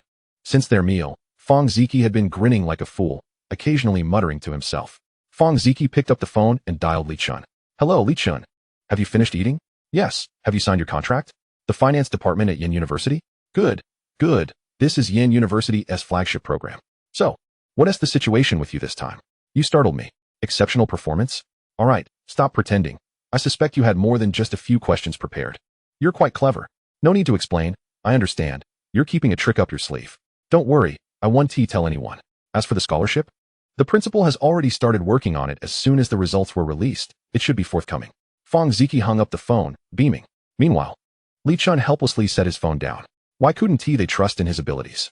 Pang Shulan, increasingly alarmed, asked, Who is this? Who got into Yin University's finance department? Fong Ziki replied with a smile, My student. Your student? Pang Shulan was taken aback, thinking it was a friend's child. When did Jiangyin County start producing such students? Fong Ziki gestured for her to calm down and dialed Cheng Yu's number. Hello. Cheng Yu, have you finished eating? Yes. Have you signed your contract? The finance department at Heng University? Good. Good. That is Heng University's flagship program as well. It won't be much inferior to Yin University, and you can always pursue your master's at Yin University. Pang Shulan now realized that her husband was putting on a show. Yin University, Heng University, who would believe it? Moreover, they were both finance departments. What are the odds? With a hint of playful sarcasm, she remarked, Ziki, if you're going to act, at least do it professionally. This is too amateurish. Fong Ziki, just hanging up the phone, was momentarily taken aback. Acting? What do you mean? Pang Shulan pointed at Fong Ziki. Now it's starting to resemble something. Fong Ziki, slightly annoyed, replied, Am I here to entertain you? Look at these two score reports. Pang Shulan's eyes widened as she saw the second and third place scores. Utterly speechless. This is your student? Fong Ziki, now grinning like the Cheshire Cat, replied, What else could it be? Pang Shulan exclaimed in delight. Then what about your bonus? The promise of a bonus is undoubtedly inescapable, Fong Ziki remarked with a smile, yet it is the other advantages that hold paramount importance. Pang Shulan was acutely aware that this achievement would significantly influence her husband's prospects. With this accomplishment, promotions and various honorary titles would likely follow in the next couple of years. After a few years of solid performance post-promotion, further advancements would be attainable, devoid of any bottlenecks. She sighed. Your luck this time is indeed remarkable. She understood that such exceptional students are not merely products of education. Innate talent plays a dominant role. The aggregate score achieved is such that even the teachers of each subject would struggle to replicate it. For students of ordinary talent, even with relentless effort, reaching the threshold of a 985 institution is a formidable challenge, let alone gaining admission to Yin University or Heng University. Amongst the approximately 300,000 to 400,000 examinees, the number who successfully enter these two esteemed institutions is fewer than 100. The majority gain admission through competitions and foundational programs. Fong Ziki chuckled, fully aware that he had merely stumbled upon good fortune. This scene unfolded in various households. Teachers such as Sun Hua, Wang Jie, and Lin Mei were ecstatic upon seeing the statistical results. They all added Li Chun on WeChat to express their gratitude. That evening, Li Chun spent most of his time conversing with the teachers. As the night deepened, he received a message from Cheng Yu. Cheng Yu, Brother Chun, I have arrived in Yinling City. Li Chun. Cheng Yu smirked at the message on her phone. She had refrained from informing Li Chun earlier, intending to surprise him at this moment. She sent several photos to Li Chun, convincing him that this was no jest. Li Chun, 6. Cheng Yu. Teacher Su mentioned a battle for talents. If one side arrives first, they will do everything possible to prevent that family from connecting with another school. Li Chun, that's ruthless. When will you be back? Cheng Yu, I should return the day after tomorrow. Li Chun, okay. After shutting off his phone, he retired to bed. Engaging with so many people that day had left him spiritually exhausted. However, at that moment, he was still oblivious to the gravity of the situation. Chapter 76. Visitors from afar. The following morning, as Li Chun was in the bathroom getting ready, a series of knocks echoed through the house, followed by the sounds of several voices conversing. After completing his morning routine, Li Chun, intrigued, stepped outside to behold two somewhat unfamiliar figures.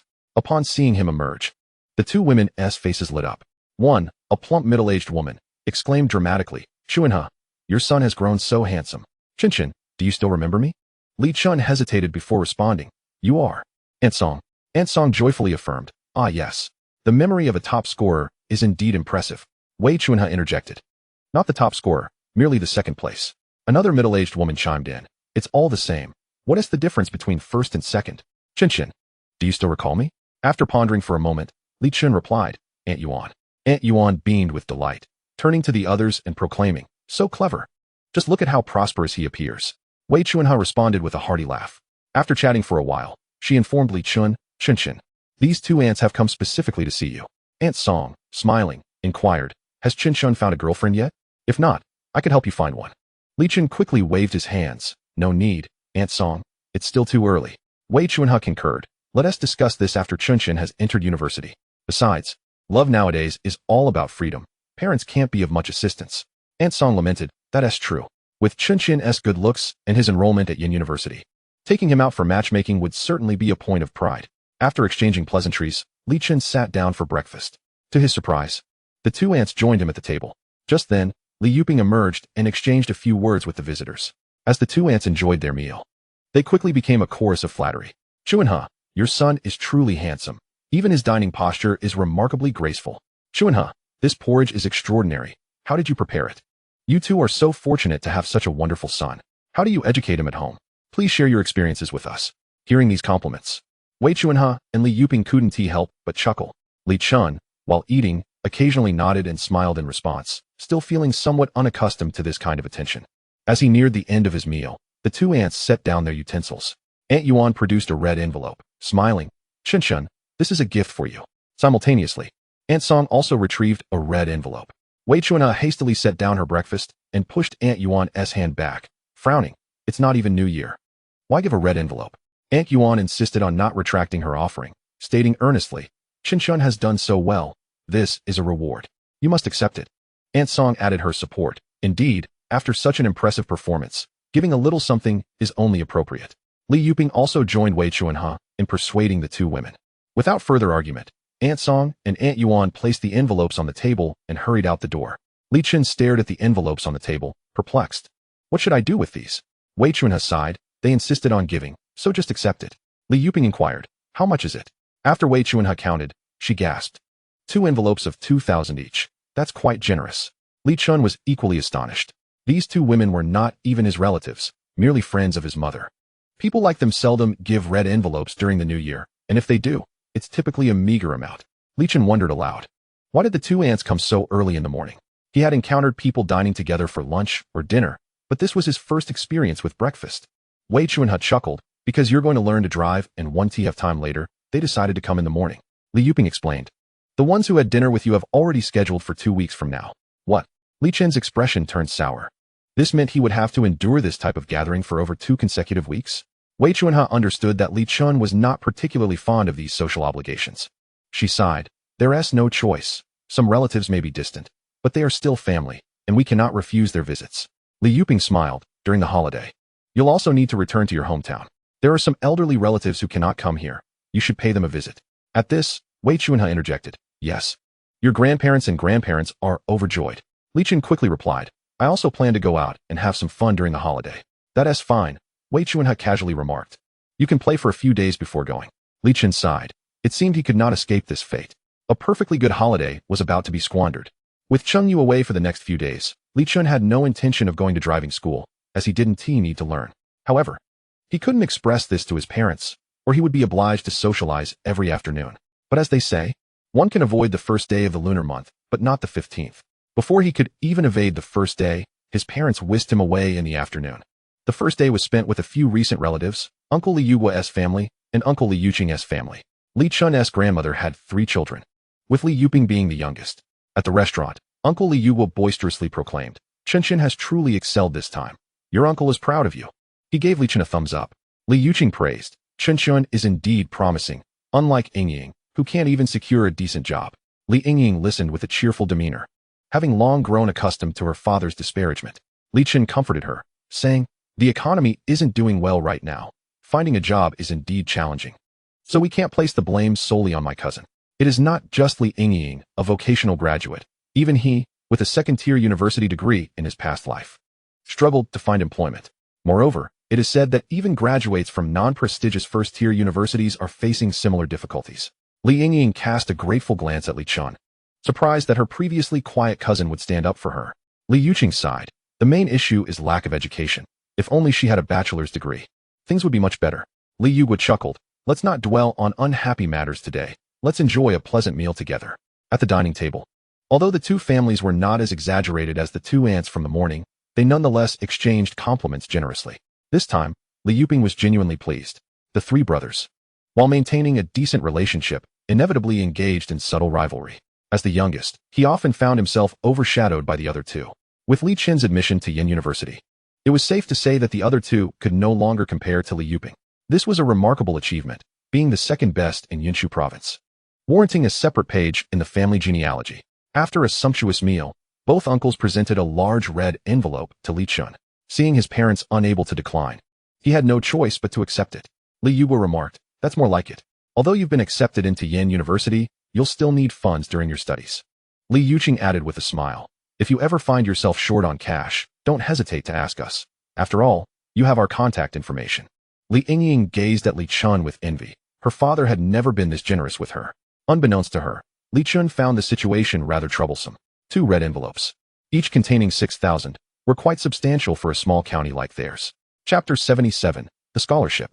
On the morning of June 29th, Chen Yu returned from Yinling City after 2 days of fun.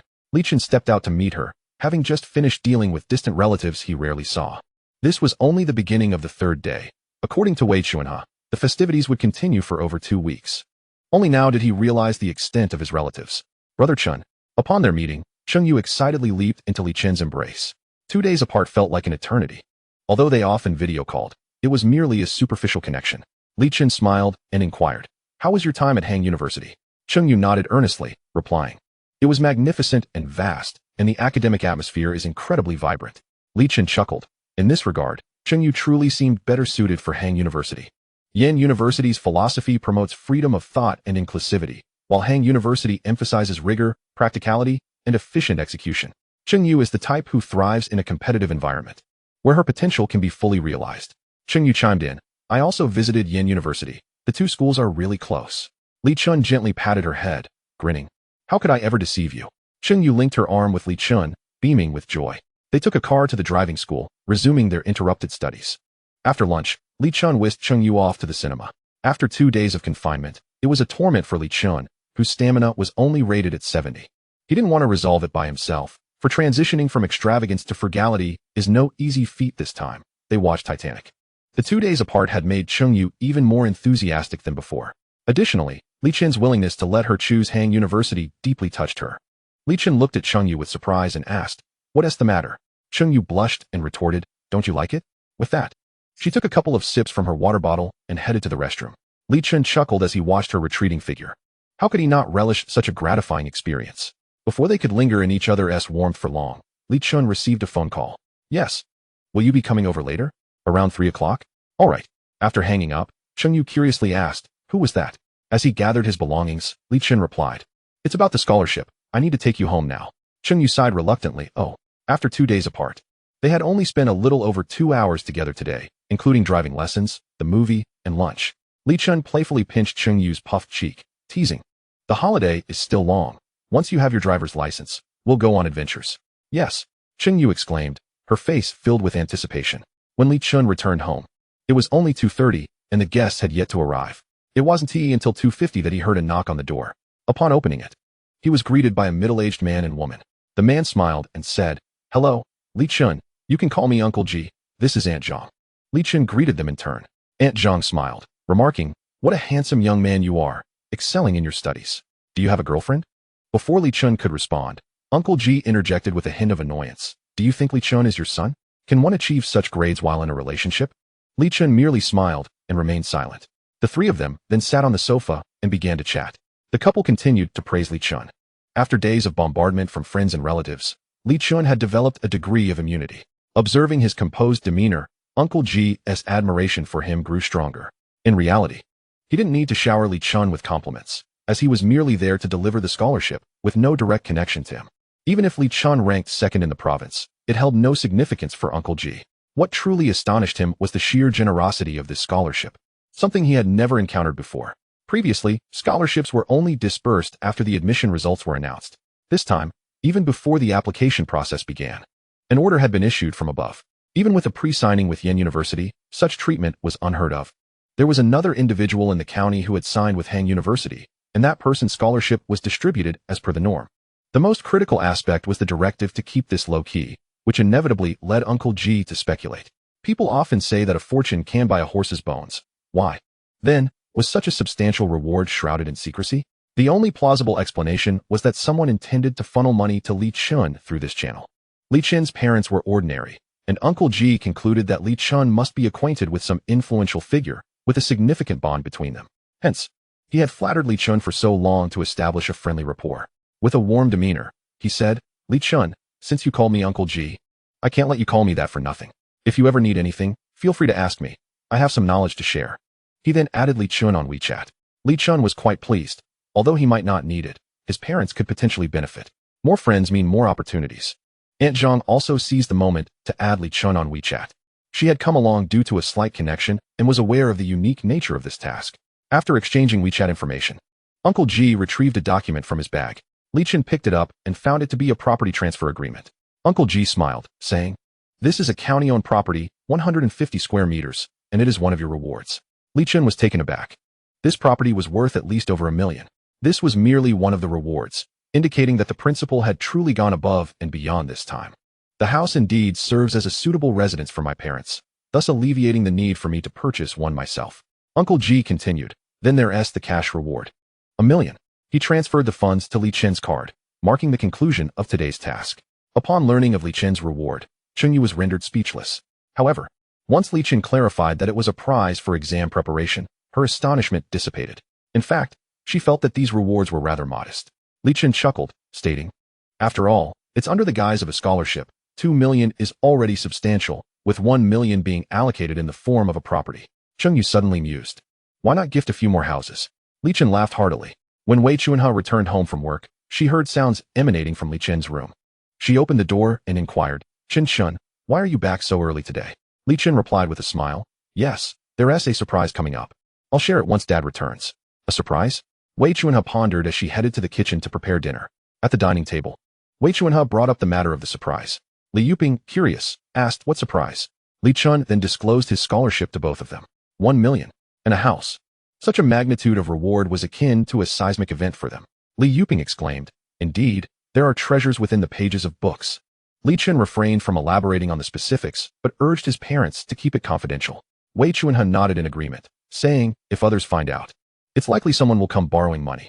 Li Yuping acknowledged, knowing well that some individuals take advantage of situations without shame. Chapter 78, House Viewing. Wei Chunha joyfully remarked, "With this sum, Chen Chun will have the down payment for a house in the future." She understood that once Li Chun graduated from university, he would likely not return to this small county. Few young individuals prefer to remain in small towns. The advantages of large cities in terms of healthcare, transportation, and accommodation far surpass those of small towns. The only drawback is the high cost of living. However, this disadvantage would certainly not pose a problem for Li Chun, who had been accepted into Yin University. Thus, he would either remain in Yinling City, or, if he returned to Yunshu Province, it would be to the provincial capital. Yunjing City. Li Yuping felt a significant weight lifted off his shoulders. Raising a child goes beyond merely bringing them into the world. Many parents save for their children's future dowries, house down payments, and, if conditions allow, even help purchase a car. He and Wei Chunha had been frugally saving to assist Li Chun with these expenses. Yet, the changes had come too swiftly. Suddenly, a stock investment yielded hundreds of thousands, followed by a $2 million scholarship. This amount was sufficient for a down payment even in Yinling City, with surplus funds available for a vehicle. This drastically reduced his stress levels. Li Chun smiled, envisioning purchasing homes across various locations once he became affluent. This sum was merely a drop in the bucket. It would be better spent improving the living conditions at home. However, he needed to arrange this thoughtfully, or else his parents would undoubtedly object. The following morning, 3 friends of Li Yuping visited the house. Li Chun had gradually become adept at handling such interactions with ease. After lunch with Chengyu, he took her to view some properties. After consulting with the security guard, Li Chun first retrieved the keys from the property management office. The room was on the 5th floor, but the presence of an elevator made it manageable. This was a 3-bedroom, 2 living room, 2-bathroom unit with a spacious balcony. After a tour, Li Chun nodded in satisfaction, saying, "Not bad, far superior to our current room." Their own home was merely 100 square meters. Built in the early 2000s, this new property was constructed in recent years and had a more logical layout. Chengyu expressed her envy, stating, "When I start earning, I'll buy a place here to bring my parents over." Li Chun laughed, "That's still a long way off. You'll need at least a master's degree. By then, You'll be able to afford several such houses in a single day. Chen Yu calculated that it would take her at least 6 years to graduate. And even then, she wouldn't immediately earn $1 million annually. She would need a few years to establish herself. A casual 10 years could easily slip by, prompting her to sigh. The burden of housing undeniably loomed large over the hearts of young people. Li Chen secretly chuckled, knowing that in due time, this amount would be insignificant to him, and he would gladly assist her in acquiring one. After all, if he were to pursue a relationship with her, he certainly couldn't neglect to offer her some benefits. With the house secured, the next step was renovation. Li Chen promptly called the best renovation company in the county. Given his substantial budget, someone arrived swiftly. Upon entering, Li Chen asked, "You must be Master Lu?" Lu nodded, initially taken aback by the youthfulness of his client. Lu followed Li Chen into the room. It was his first encounter with such a young customer, leaving him somewhat puzzled. Li Chen smiled and explained, "My parents are occupied, so I'm handling this." Lu still felt it was odd. How could such an important matter be entrusted to a child? Nevertheless, he refrained from questioning further and began discussing the desired outcome with Li Chen. Li Chen's sole requirement was excellence. This delighted Lu, as a higher price meant greater profit for him. However, with a more serious tone, he stated, "This is not a trivial sum, if you want the best. The materials will be expensive, and the workers must be the finest." Li Chen confidently responded, "No problem, Master Lu. Please calculate the cost for me now." With Li Chen's confirmation, Lu began planning based on the layout of the room. For the flooring, he suggested imported oak. It would be beautiful, comfortable to walk on, and provide warmth in winter and coolness in summer. No problem. The kitchen and bathrooms would undoubtedly require tiles, ensuring waterproofing. The toilet and shower fixtures would also be of the highest quality. No problem. The walls would first be coated with latex paint, followed by wallpaper, all of which would be imported. No problem. The electrical and plumbing renovations, along with the craftsmen, tiles, flooring, etc., would adhere to the highest standards, totaling 800,000. After quoting the price, Lu cautiously observed Li Chen, concerned he might find it too expensive. Of course, he was clearly overthinking it. No problem. The same response elicited a joyous reaction from Lu. This was a significant project, and he stood to earn quite a bit from it. He quickly signed a contract with Li Chen. Once Li Chen transferred the deposit of over 200,000, Lu sighed in relief. He gave a thumbs up, exclaiming, "Mr. Li, you truly are accomplished at a young age." If he had harbored any doubts before, they were now entirely dispelled. It was evident that this was Li Chen's own house. Otherwise, it would certainly be his parents settling the payment. Such a substantial sum would not be entrusted to a child. Moreover, the young woman accompanying Li Chen did not appear to be a sister or sibling. Bringing a girlfriend to design and renovate a home clearly indicated that this was their marital residence. The price left Chen Yu astounded, nearly enough to purchase another property. Yet, this only solidified her determination to study diligently. She needed to earn money. Since the renovation was a full package, Li Chen wouldn't need to concern himself further. He would simply receive the finished product after 4 months. By then, he would undoubtedly take his parents to see it while he was still at school. With all this commotion, it was nearly 3 o'clock. Li Chen then took Chen Yu to the cinema. It was the same front desk attendant, with whom Li Chen had grown quite familiar. Previously, he had envied and felt a tinge of jealousy towards Li Chen for having such a beautiful girlfriend. However, ever since Li Chen adjusted his attractiveness to 70 points, he has transformed his perspective. How had he not noticed how striking this man was before? The two of them seemed quite compatible. While most people merely envy the pairing of handsome men and beautiful women, any slight mismatch in looks can provoke intense jealousy. Many would wonder why they themselves cannot find such a remarkable partner. Recently, they watched a domestic film, Farewell, My Concubine. Without madness, one cannot truly live. In truth, while the brother's facial features may not be the pinnacle of beauty, he possesses an undeniable, unique charm. Li Chen is aware that he is also heading in that direction, albeit not by the same path. Judging by the reactions of those he has interacted with recently, a frightening thought crossed his mind. Am I destined to become a succubus? Chapter 79, The Journey Begins. On July 15th, Li Chen and Chen Yu finally obtained their driving licenses. Over the past few days, Li Chen has hosted countless individuals, receiving nearly 200,000 in red envelopes alone. Chen Yu's situation was quite similar, though she earned a few thousand less than Li Chen. During this time, Li Chen also raised his height 3 times, reaching an impressive 183 centimeters. He is currently satisfied with this height and can reconsider it if necessary, though he must act cautiously since height can only increase, not decrease. With the driving licenses in hand, Li Chen felt no excitement. It was all rather effortless for him. Chen Yu, however, was overjoyed. This was no small feat for her. Although she excelled academically, passing the driving test primarily hinges on technical skills. Moreover, she understood that this license was crucial for their travel plans. Failing even once would postpone their journey by 10 days. Thus, she exerted herself immensely in the following days, even practicing after lunch on several occasions. At last, perseverance bore fruit. She successfully passed on her first attempt, ensuring their travel plans remained intact. Li Chen could finally purchase his very first car. Wang Nan and the others also planned to head to Yunjing City on the same day.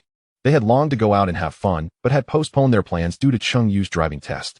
Nevertheless, the four of them consciously refrained from interrupting the couple's time together, opting to act independently and join them for leisure activities later. As it was within the province, Li Chun did not take a flight. Instead, he booked 2 business seats on the high-speed train. The following day, shortly after 10 in the morning, the two emerged from the train station amidst a bustling crowd. Neither carried luggage, as Li Chun intended to indulge in a spree. In Jiangyin County, he had found it challenging to spend his wealth, but here, things would be different. However, he did have a small opaque bag in hand. Cheng Yu was curious, but Li Chun insisted on keeping it a secret, leaving her to quell her curiosity. Upon exiting the station, Li Chun hailed a Mercedes-Benz. Cheng Yu was momentarily taken aback as they settled into the vehicle. After the driver verified their identities, he drove them to the hotel Li Chun had booked. Cheng Yu surveyed the interior, her curiosity piqued. "Brother Chen, did you book this car in advance?" she inquired. Li Chen smiled and responded, "This is the hotel's complimentary shuttle service." "Complimentary shuttle service?" Cheng Yu's eyes widened in astonishment. "Is the hotel truly this upscale? This car looks rather expensive. Will it even cover the fuel costs?" 40 minutes later, the car arrived at the Four Seasons Hotel. The moment the driver picked up Li Chun, the hotel had already been informed. A man, approximately 30 years old, awaited them at the entrance. After Li Chun alighted, he respectfully greeted, "Good afternoon, Mr. Li. Welcome to the Four Seasons Hotel.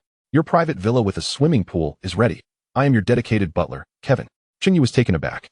"Dedicated butler? And a private pool?" Li Chen responded with a smile. "Hello, Kevin. Please escort us there." Kevin extended his hand with a smile, saying, "It is my honor. Please follow me." Li Chun took Cheng Yu's hand and followed Kevin, who began to describe the surroundings. This is the hotel's core garden area, inspired by the royal gardens of the Southern Song dynasty. The Ting Yuxian Tea House is exclusive to villa guests and can be reserved for private banquets at any time. As they walked through a moon gate, they beheld a traditional Chinese courtyard. This is your private villa with a swimming pool, covering approximately 650 square meters. Please follow me. Kevin first led Li Chun and Cheng Yu through the private garden before entering a quaintly decorated house. The residence comprised a bedroom, private cinema, indoor pool, living room, and more. After introducing all the spaces and pertinent details, Kevin handed the room key to Li Chun. Although Li Chun had seen pictures online, experiencing it in person was truly breathtaking. Cheng Yu, upon learning that the villa spanned 650 square meters, was utterly astonished. The garden, pool, and private bar continuously overwhelmed her sense of reality. After a thorough tour, she could no longer contain her curiosity and asked, "Are we really the only two staying in such a vast space?" Kevin smiled and replied, "Indeed, Ms. Chung. Mr. Li has booked it for 6 days, and during this time, the villa is exclusively for your use." Kevin himself found it quite astonishing. The couple was dressed quite ordinarily, yet they appeared to possess immense wealth. However, his professional demeanor concealed any surprise. Cheng Yu inquired, "How much does it cost for a night?" Kevin smiled and answered, "The rate fluctuates between over 40,000 to over 60,000, depending on the time, plus service fees and VAT. For specifics, you would need to ask Mr. Li." Cheng Yu's expression turned perplexed. At that moment, she could only think, family, who understands this? Observing Cheng Yu's reaction, Li Chun stifled a laugh and remarked, "There's also a promotion where if you stay for 2 days, you get an extra day free, totaling 26,000 for 6 days.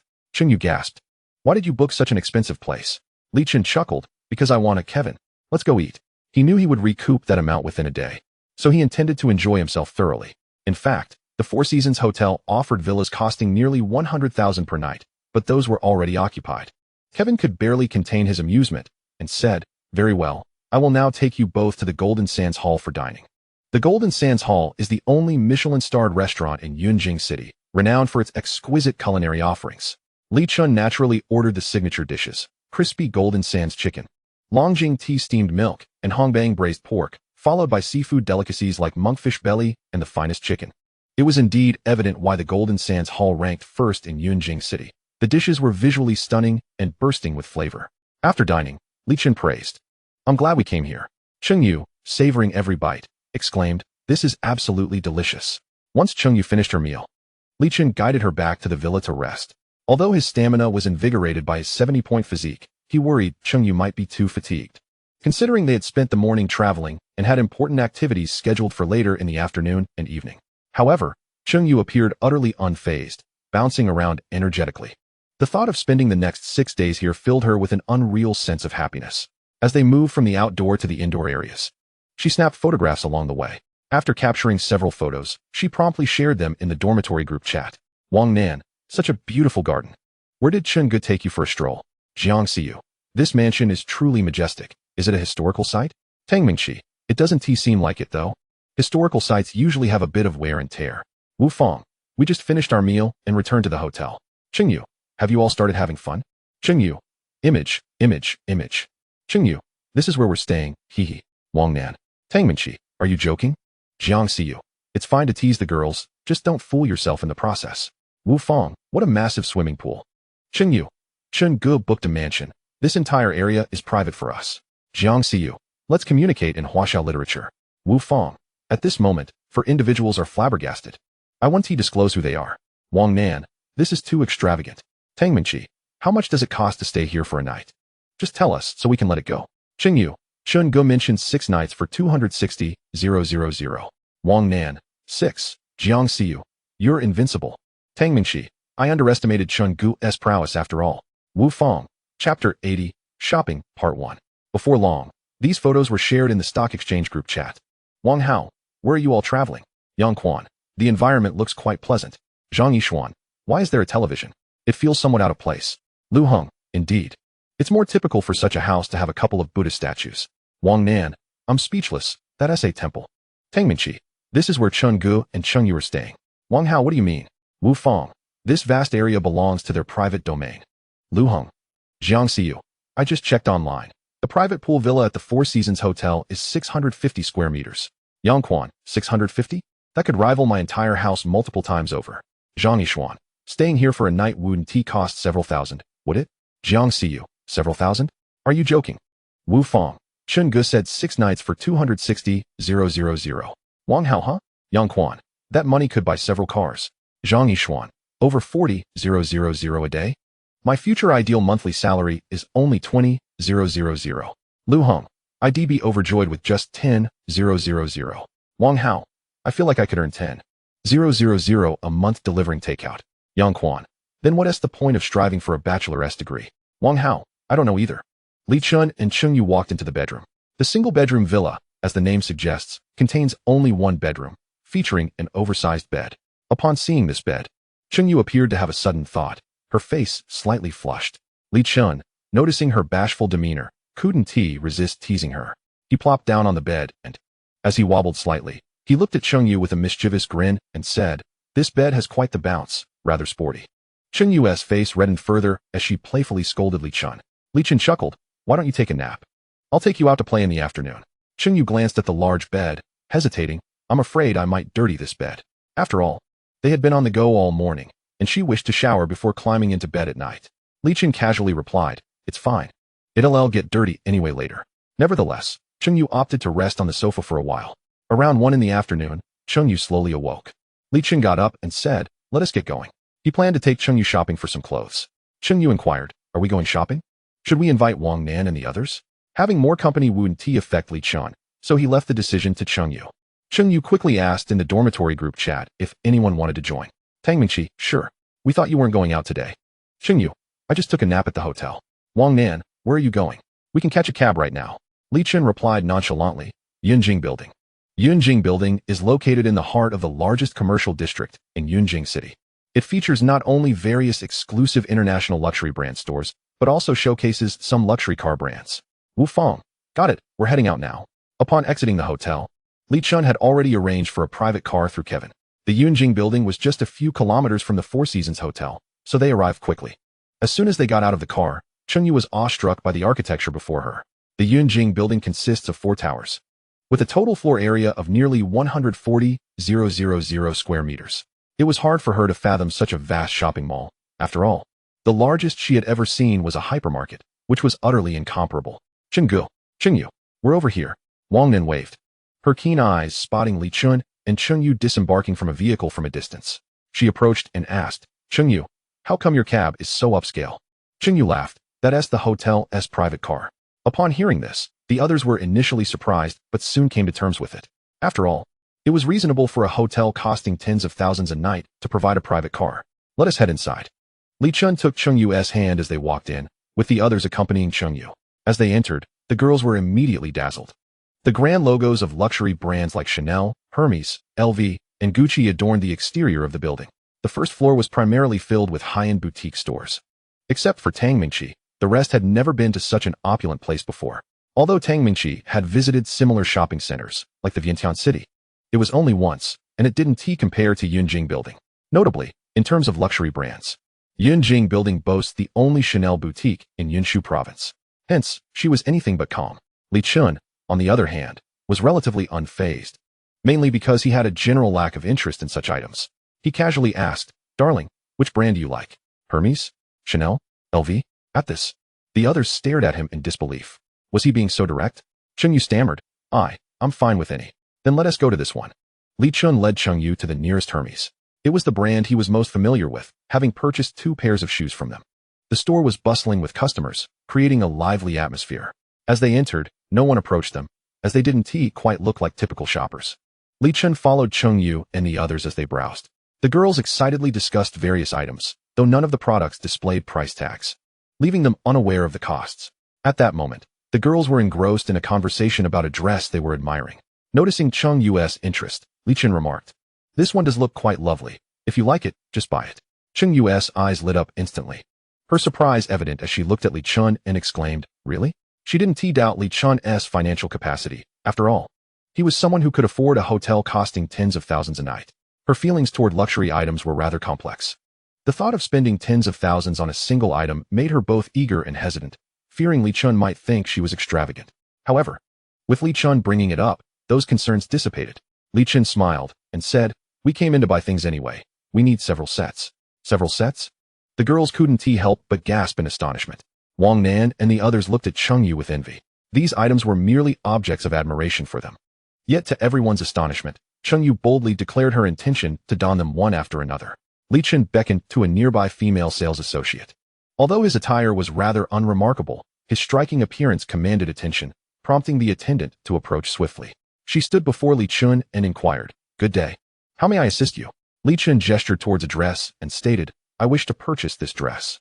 Upon hearing this, the sales associate's eyes brightened, and she asked, "This dress is priced at over 40,000. Are you certain you wish to proceed with the purchase?" A few young women widened their eyes in disbelief. They had a multitude of thoughts swirling in their minds, yet the prevailing atmosphere stifled their voices. Li Chun replied nonchalantly, "Indeed." The girls continued to gaze at him in astonishment. The sales associate beamed with delight and remarked, "Very well, I shall retrieve it for you at once. Were you not attended to by a sales representative earlier?" Upon receiving their nods, she cheerfully added, "I sincerely apologize for that. Allow me to take charge of your service from now on."